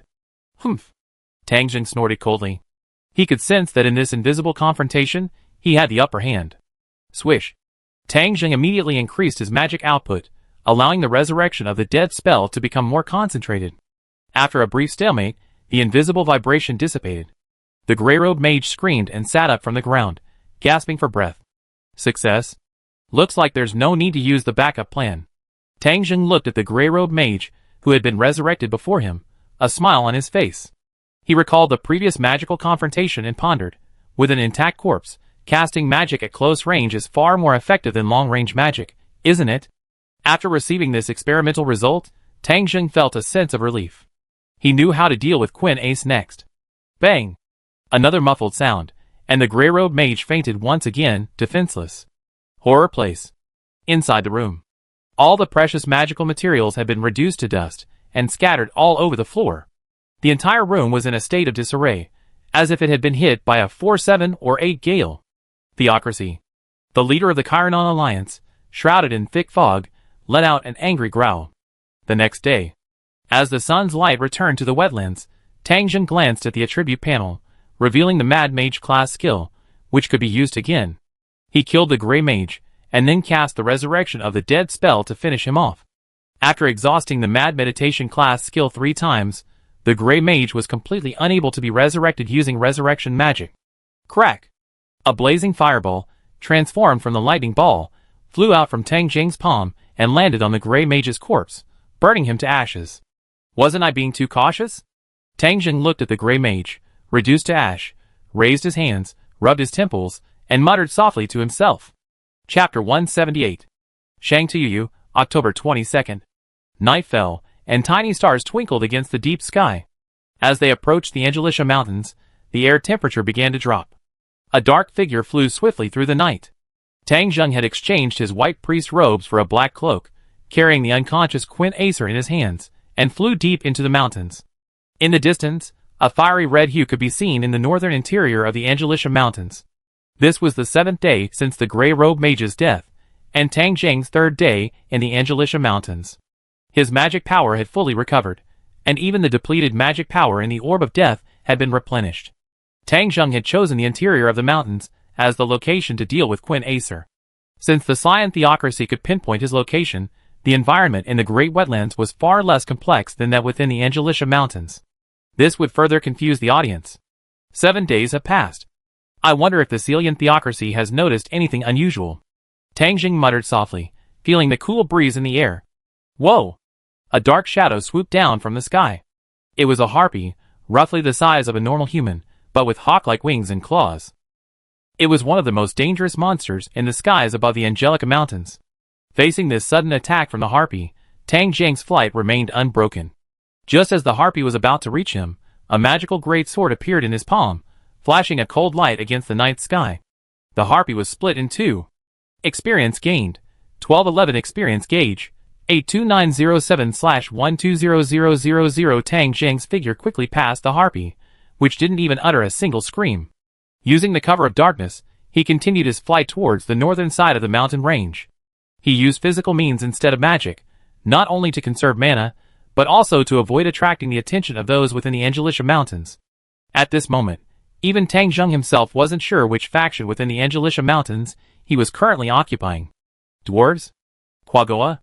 Frost dragons? Or frost giants? If he hadn't mastered the magic of flying, who knows how long it would have taken to enter the Angelisha Mountains by walking. These factions would undoubtedly be among the most powerful among humans, not to mention the mighty frost dragons and frost giants. Although dwarves appear weak in anime, for dwarves skilled in weapon crafting, a single well-equipped unit could easily outmaneuver the elite of humanity. The Quaggoa, due to their racial characteristics, possess extreme resistance to physical attacks. The Quaggoa King, in particular, has reached level 38, a level considered abnormal. If the Scion theocracy were to send troops into the Angelisha Mountains, unless they were dispatching the Black Festival, the other 5-color armies would be in trouble. Provoking either side would result in their potential destruction. We're almost there. Is this the Great Rift? Tang Jing gazed downward. The moonlight and starlight in the night sky allowed him to clearly see a vast, bottomless valley below. The destination he was heading for was the lava field within the Angelisha Mountains, deep within the mountains. With a clear view from high altitude, he could observe everything clearly, so he wasn't afraid of flying in the wrong direction. The Great Rift was not far from the dwarves living in the eastern capital. Tang Jing's greatest interest in the dwarves was their mastery of runes, but he had more important matters to attend to right now, so he simply observed the area below before flying over the Great Rift. A dazzling fiery red light began to catch his eye. Waves of heat, accompanied by the flow of air, washed over him like waves on the sea. Flying overhead, Tang Jing felt the air's rapid rise in temperature the moment he entered the lava field. In particular, the hot air in this area collided with the cold air from the surrounding mountains, creating a highly chaotic airflow. This affected Tang Jing's steady flight, forcing him to descend rapidly, landing on the outskirts of the lava field. Hiss! Hiss! As soon as he landed, his feet made a sizzling sound as they made contact with the scorching rock. Such an astonishing heat, and the magic power seems even more intense than elsewhere. Tang Jing, feeling the scorching air around him, grinned and took a few steps back. Within moments, a thick layer of sweat had formed on his forehead. Then let's stay here. After a quick glance around and finding no other living creatures in this area, Kui nodded. In this special area of extremely high temperatures, ordinary creatures, save for a few monsters naturally able to withstand the heat, simply could not approach. Tang Jing lacked resistance to fire and magic, so he could only stay in the relatively cool outermost area. Looking up, he could see a sea of magma in the distance, emitting a fiery glow. That was the center of this lava zone. Logically, in a high mountainous terrain like the Angelicia Mountains, perpetually shrouded in snow and ice, magma shouldn't exist. However, this world is inherently influenced by magical power. Any strange and unusual place is more or less related to magic, such as the lava sea before him. Beneath the lava sea, there seemed to be a natural portal, connecting the magma here with that in distant areas, causing this unusual situation. Bang! Tang Zheng dropped the unconscious Queen Ace to the ground, where the scorching ground scalded Queen Ace awake. We can discuss. Queen Ace reflexively jumped up, his red eyes revealing a hint of fear as he looked at Tang Zheng. All race enchantment. Tang Zheng's eyes flashed with magic. Queen Ace's expression froze, and he stood there in a daze. Describe the abilities of Astrology 1000 Miles in full, Tang Zheng asked indifferently. Astrology 1000 Miles is a member who excels at detection magic. Their innate ability is... Queen Ace stumbled, a look of struggle and contortion on his face. The other party had already answered Tang Zheng's 2 questions a few days ago, and now it was the third. Tang Zheng narrowed his eyes slightly after hearing Queen Ace's explanation. His caution had indeed been justified. The innate ability of Astrology 1000 Miles can greatly enhance detection magic. Even ordinary detection magic can be exerted to power far beyond its normal level. Ah! Queen Ace let out a scream before he could finish his words. Blood spurted from his mouth, and he collapsed to the ground. Experience gained. 13512 experience slots. 96419/120000. This special magical method is truly bizarre. Tang Zheng's eyes flickered as he watched Queen Ace, who died instantly after answering 3 questions. He glanced at his experience points. They were lower than those granted by the Grey Robe Mage. Queen Ace's level is actually lower than the Grey Robe Mage's. Tang Zheng was a little surprised, then remembered that the Grey Robe Mage's expertise lay in controlling magical beasts in battle. Resurrection of the Dead. Tang Zheng waved his hand, casting the spell. At this moment, even on the other side, in the Celian theocracy, in the Earth Temple, where Queen Ace, publicly concealing his true identity, served, the floor was paved with pure white marble. The surrounding walls were carved with sacred, ancient murals depicting 6 figures battling various demi-human races, imbued with an indescribable sense of mystery. The entire temple, except for the floor, was tinted brown, clearly indicating which of the 6 great gods was enshrined. The candlelight flickered. An elderly man in tan robes knelt before a statue within the temple. He was none other than the high priest of the Earth Temple. Bang! Suddenly, a gust of air exploded from nowhere. A dark-haired figure in simple armor appeared behind the high priest, seemingly teleporting. The high priest, his eyes closed in prayer, with a look of piety on his face, suddenly opened them. Before he could even turn to look behind him, a solemn voice rang out. Queen Ace is dead. The dark-haired youth spoke. The Earth priest's back stiffened for a moment, then relaxed again. He rose slowly and spoke softly, his aged voice softly. Don't be impatient about anything. It will cloud your judgment. Given your status, it's inappropriate for you to be here. The Earth priest turned, a kind expression on his wrinkled face, as he looked at the black-haired youth behind him. He bowed slightly, a gesture of respect, and spoke gently. Although we have restricted some of your actions, as the captain of the Black Scripture, you don't need to report to us regarding the activation of resurrection magic. The current situation is that Queen Ace cannot be resurrected. Among those who killed Queen Ace, there was a magic caster who also possessed resurrection magic. The young man's tone was filled with anxiety. The Earth High Priest's previously calm demeanor suddenly shifted, even his gentle, half-closed eyes widening slightly, a fierce glint flashing in their depths. You don't need to do anything from now on. I will notify the other High Priests and Astrology 1000 Miles. With these words, the Earth High Priest strode away. Chapter 179. Lava Zone, Outer Area. Tang Zheng raised his hand, wiped the sweat from his forehead, and let out a long breath. We only had one resurrection magic confrontation. I thought we'd have more. When resurrecting Queen Ace for the 3rd time, Tang Zheng sensed that the Celian theocracy had also used resurrection magic. Their reaction speed far surpassed that of the Chironon leader. Tang Zheng was constantly on guard, fearing the Celian theocracy might use a higher-tier resurrection magic. The passive ability magic preparation still contained the 7th-tier magic, resurrection, that he hadn't used before. Of course, if the theocracy could use 9th-tier resurrection magic, Tang Zheng would be helpless. But that seemed impossible. Over 600 years had passed since the 6 great gods. Even if magic scrolls or items of this level existed, they would likely have been used up. Tang Zheng didn't believe the Celian theocracy would use such a valuable magic item or scroll just for Quinace. The Celian theocracy wouldn't even be willing to use 7th tier magic, let alone 9th tier magic. What do you know about the items left behind by the 6 great gods in your nation? Tang Zheng asked again, looking at Quinace, who was about to be controlled. Each time he was resurrected, he could ask 3 new questions. Quinace's information on some key issues was also limited. Tang Zheng could only ask a few key questions. Just as Quinace was answering the 3rd question. Buzz? The magic object locating was discovered. It requires a mental casting level, 22 to 28, which is not currently met. The magic clairvoyance has been discovered. It requires a psychic spellcasting level, 29 to 35, which is currently unavailable. It's time to start. I should speed up my movements. Tang Zheng tugged at his black robe, expressionlessly scanning the information on the attribute panel before returning his attention to Quinace. Swish to death. Inquire about the theocracy. Resurrect again. Repeating this action, Tang Zheng's magic power quickly began to run low, and Quinace was no longer resurrectable. At this point, Quinace's level had dropped to level 4, or even below 3. Tang Zheng could clearly sense that the opponent's body couldn't withstand the power of this resurrection magic. He had conserved magic power the last time he disposed of the Grey Robe Mage's corpse. This time, he had no intention of saving magic power. Resurrection of the Dead. Activating the last opportunity for the Mad Mage class skill, a sacred white light enveloped the opponent. Quinace's corpse, no longer able to withstand the power of the resurrection magic, began to disintegrate into bubbles on the spot.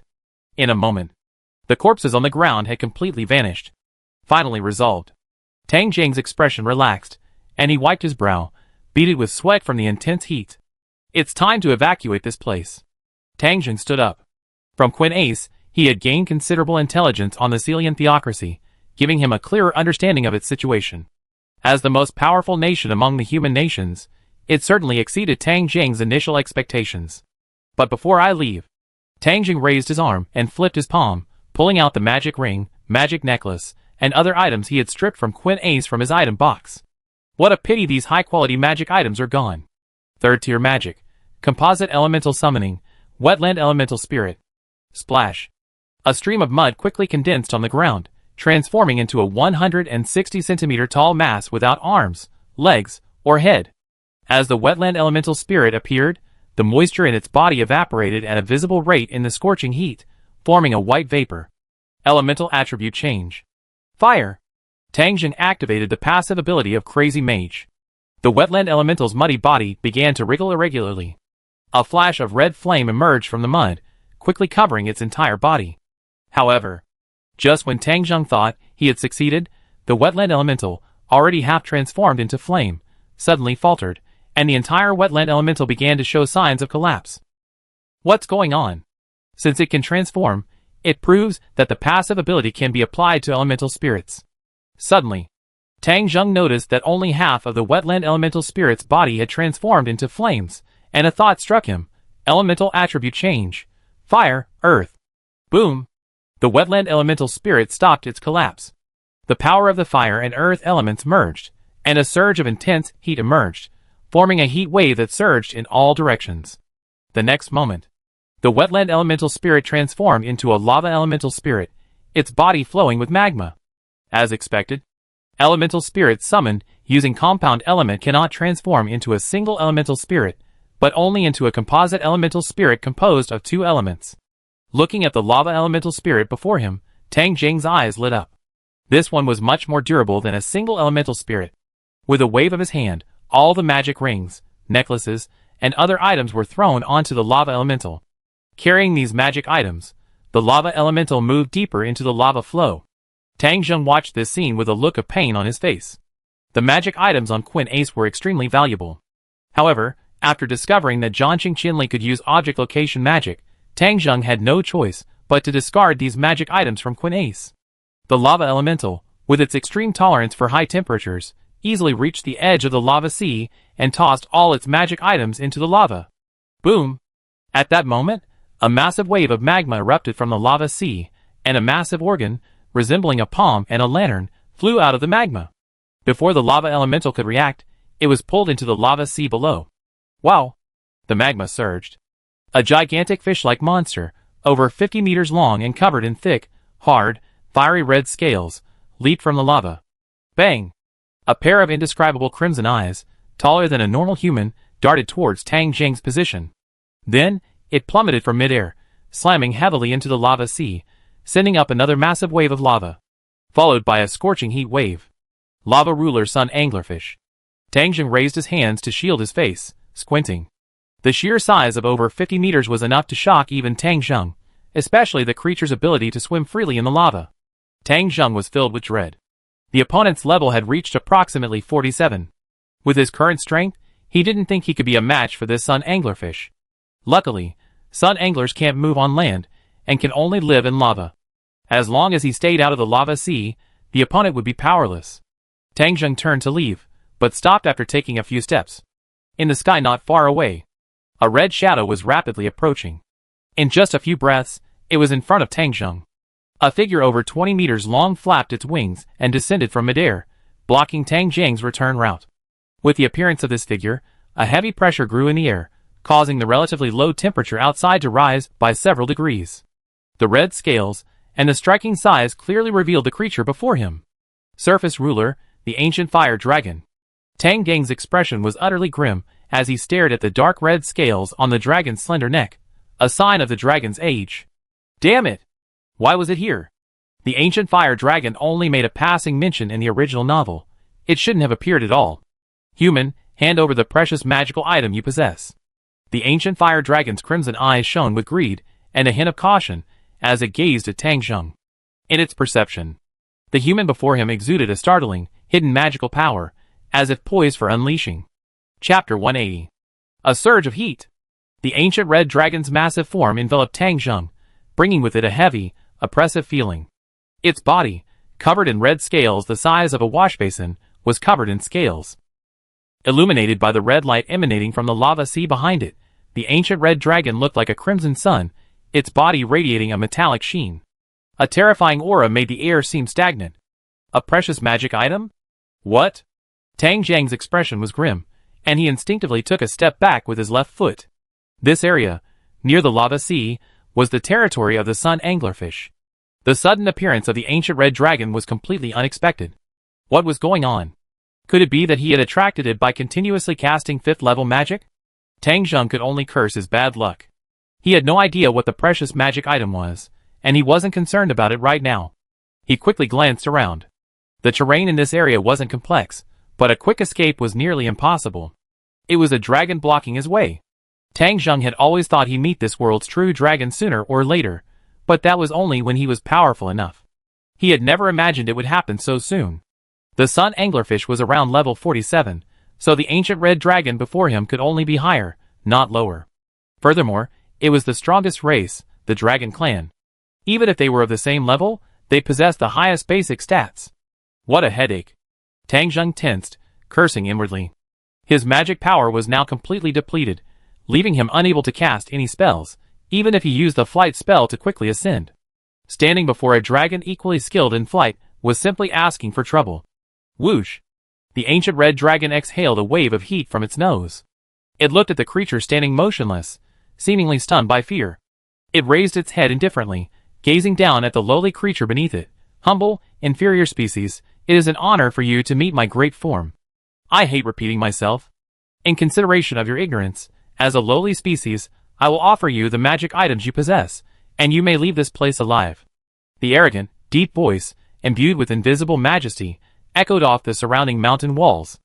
After these two words, a hint of impatience shone deep within the ancient red dragon's fierce, crimson eyes. These mere lowly humans were unworthy of its address. At any other time, it would have seized them long ago. However, the subtle magical power emanating from this human before it did indeed astonish it. If it weren't for his naturally keen perception of magical energy, he probably wouldn't have been able to detect the subtle magical fluctuations emanating from the other person. The aura of the human before him would have been that of a powerful being among the lesser races, but in front of the mighty true dragon, he was merely a small, easily dispatched creature. Although the subtle magical fluctuations didn't strike him as dangerous, he remained cautious due to his long lifespan. That's why he chose to communicate with this lesser creature before him. Hearing the ancient red dragon's words, Tang Jing's eyelids drooped slightly, knowing that his safe retreat was impossible. How could the other party, a proud dragon, so easily let go of an ant-like being like him. If he's an ant, I have no choice but to attack. Several thoughts raced through Tang Jing's mind. The two negative states of the dark wave should have no effect on the dragons, who are naturally extremely resistant, so the damage wouldn't be triggered. So that's the case. Swish. With barely a moment's hesitation, Tang Jing thrust his legs downward, and the magic greatsword appeared in his hand.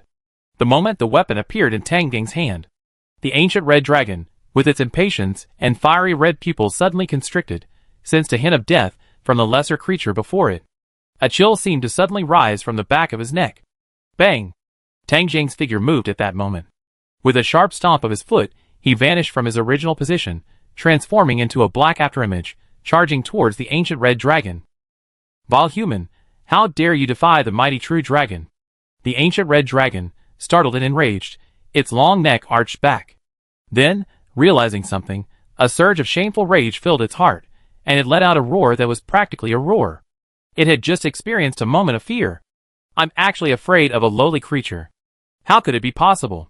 The ancient red dragon glared with its ferocious, fiery red eyes, unable to believe it could even feel fear. But the sudden and intense threat emanating from this lowly human compelled it to respond immediately. This human wasn't particularly fast. So, the ancient red dragon opened its mouth, and a violent crimson light gathered from it, then transformed into a sea of fire, spewing forth from its mouth. Fire breath. Boom! The scent of sulfur and pumice instantly filled the area, and scorching flames, emitting astonishing heat, surged towards Tang Jing like an overwhelming force. Faced with this wide-ranging, fan-shaped dragon breath attack, Tang Jing, already on the verge of reaching the ancient red dragon, knew he had no way of avoiding it. An attack of this magnitude was simply too much for Tang Jing's current defense, not to mention his lack of resistance to fire. But that didn't mean it was unstoppable. Impurity shock shield. Tang Jing's eyes widened, and he roared. Bang! Crimson energy, centered around Tang Jing, transformed into an unstoppable shockwave, spreading outwards and instantly colliding with the fire breath. The moment the two forces came into contact, there was no expected energy collision or violent roar. Like melting snowflakes, the powerful fire breath quickly vanished and dissipated. What is this? The ancient red dragon gazed at the scene in disbelief. Whoosh! Tang Jing had already rushed in front of the ancient red dragon. He thrust his legs downward and leaped, landing 7 or 8 meters in front of the dragon's chest. Snap! The ancient red dragon, a hint of panic on its face, flapped its wings, attempting to rise. A fierce wind swept through. Tang Jing saw that his powerful leap had only landed him at the old red dragon's chest, and a flicker of regret flashed across his eyes, quickly replaced by a cold glint. Die! Quick strike! Tang Jing grasped the magic sword with both hands. A black curse enveloped the blade, and he slashed down with all his might. This was the situation before him. This wasn't the time to grieve over the possibility of the magic greatsword being destroyed by the curse. The blade erupted with terrifying force, shredding the air in front of it, and striking hard against the thick, metallic red scales on the ancient red dragon's chest. Aura of Courage triggers. Melee contact guarantees a critical hit for the first damage dealt. P.S. Critical hit 1.5, weapon specialization triggers. Slash damage, 110%, area damage, 50%. Quick slash skill damage, 10%. The combined effects of these three allowed Tang Jing to instantly unleash more than 3 times his base attack value, a power level beyond comprehension. Puff! The hard, fiery red scales on the ancient red dragon's chest, like fragile paper, were easily shattered by the magic greatsword and pierced into the dragon's body. Tang Jing gripped the hilt with both hands, and as he plummeted through the air, he attempted to completely slit the ancient fire dragon's chest, as if disemboweling it. Roar! Get away from me, humans! The ancient fire dragon howled in agony, its massive fiery red wings flapping rapidly. As it soared into the air, its powerful, fiery red claws slammed down with all their might. The sound of a piercing blow overhead. Tang Jing's face paled. He quickly wrenched his magic sword from the ancient red dragon's chest, and held it overhead. Compared to the instantaneous burst of attack power, his own defenses were far less effective. A heavy force raced through his arms. Bang! Tang Jing felt his arms go numb, and like a streaking meteor, his body slammed uncontrollably into the ground. The scorching mountain wall shook, and a human-shaped pit appeared on the ground. Puff! Tang Jing scrambled out of the pit in a panic, spitting blood onto the ground, which was quickly evaporated by the intense heat. His arms trembled and numbed, and even his grip on the magic sword was unsteady. Crack! A faint cracking sound echoed from the magic sword, and a noticeable crack appeared on it. It's not just the influence of the curse. I'm afraid the power that erupted just now also made it difficult for the magic sword to withstand it. Tang Jing coughed, raised his arm, wiped the blood from the corner of his mouth, and raised his head with a cold gaze towards the sky. Roar! From midair, the ancient red dragon roared in pain, blood gushing from its massive, meter-long wound like a fountain. You lowly, despicable creature! Damn ant! The ancient red dragon's angry roar resounded through the sky, but its voice betrayed an undisguised weakness, and even its flight was noticeably unstable. Clearly severely injured. Cough, cough. Tang Jing regained his balance, unable to resist another mouthful of blood. He grinned. As expected of a dragon, it could withstand over 3 times the damage of that blow. Roar! The ancient red dragon, which had been barely holding on in midair, suddenly let out a mournful howl and plummeted uncontrollably to the ground. Tang Jing's gaze narrowed. The instant death attack contained within the curse's power must have taken effect. While the dragon's innate resistance might allow them to withstand it, weakening their bodies would undoubtedly be a problem. Tang Jing, enduring the pain and numbness in his arms, once again grasped the cracked magic sword, intending to deliver the final blow after the ancient red dragon hit the ground. However, the ancient red dragon continued to flap its wings weakly as it fell, tilting its direction and plummeting towards the magma sea. As the red light descended, a surge of magma surged from the magma sea. Tang Jing paused in his attempt to finish off the dragon, gazing at the astonishingly hot magma sea in the distance. His eyelids twitched. This damn red dragon doesn't even want to die in front of me. No, for a red dragon, the heat of magma is nothing. But shouldn't that be the sun anglerfish's territory? Tang Jing's eyes flickered, and finally, without hesitation, he clutched his chest and quickly turned away. He couldn't get close to the magma sea. His chance to finish off the dragon was gone. He could only wait for another opportunity. Tang Jing hadn't forgotten the threat of the Celian theocracy. No one could be sure when they would arrive.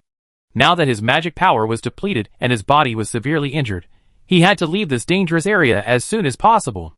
Boom! Suddenly, a violent suction force appeared above the lava sea, followed by a resentful dragon roar from within. Die, human! Tang Jing had no time to react before he was uncontrollably pulled off the ground by the powerful suction force, and set flying towards the lava sea. Before he even reached the center, the scorching heat began to sear Tang Jing's body, leaving extensive burns on his skin. You're looking for death. A look of pain crossed Tang Jing's face, and he shouted, Impurity Shock Shield. A crimson-black shock wave spread, forcibly neutralizing the terrifying suction force. Pure Throwing Spear. But at this moment, Tang Jing had been forcibly dragged closer to the lava sea, his skin already blood-red from the scorching steam. Enduring the intense pain, he swung his hand and launched a Pure Throwing Spear. Tang Jing turned and quickly retreated to the periphery. Plop! A massive sun anglerfish leaped from the lava sea, its eyes, as if oozing some red liquid, fixed upon Tang Jing. Its enormous tentacles, resembling palms and lanterns, shot out. The scorching air was forced aside. Tang Jing heard a noise from behind and looked behind him, his face changing drastically. If he were facing only the ancient red dragon or the sun anglerfish, Tang Jing wouldn't be afraid. The lava zone's environment certainly had a significant impact on him. Damn it! The impure impact shield is gone. He had already used up both of his chances, and now he had no chance to dodge the sun anglerfish's attacks. Heroic spirit! Tang Jing roared. Swish! A milky white figure surged from Tang Jing's body, blocking him. The next moment, it was grabbed by Sun Onkong's tentacles and pulled into the lava. Amidst the molten lava, a small, fist-sized, red fish-like monster, similar to a sun anglerfish, emerged. This small fish-like monster must have been pulled out of the lava by the sun anglerfish's tentacles. There are other fish-like monsters in the lava? The thought flashed through Tang Jing's mind, and he quickly retreated. Boom! Die! Die! The ancient red dragon's feeble scream echoed from the depths of the lava. The powerful suction force reappeared. This time, Tang Jing was unable to resist the suction. Feeling his body being pulled off the ground once again, a fierce look flashed in his eyes. He stretched out his hand and grabbed the small sun anglerfish, which was emitting extremely high temperature all over its body.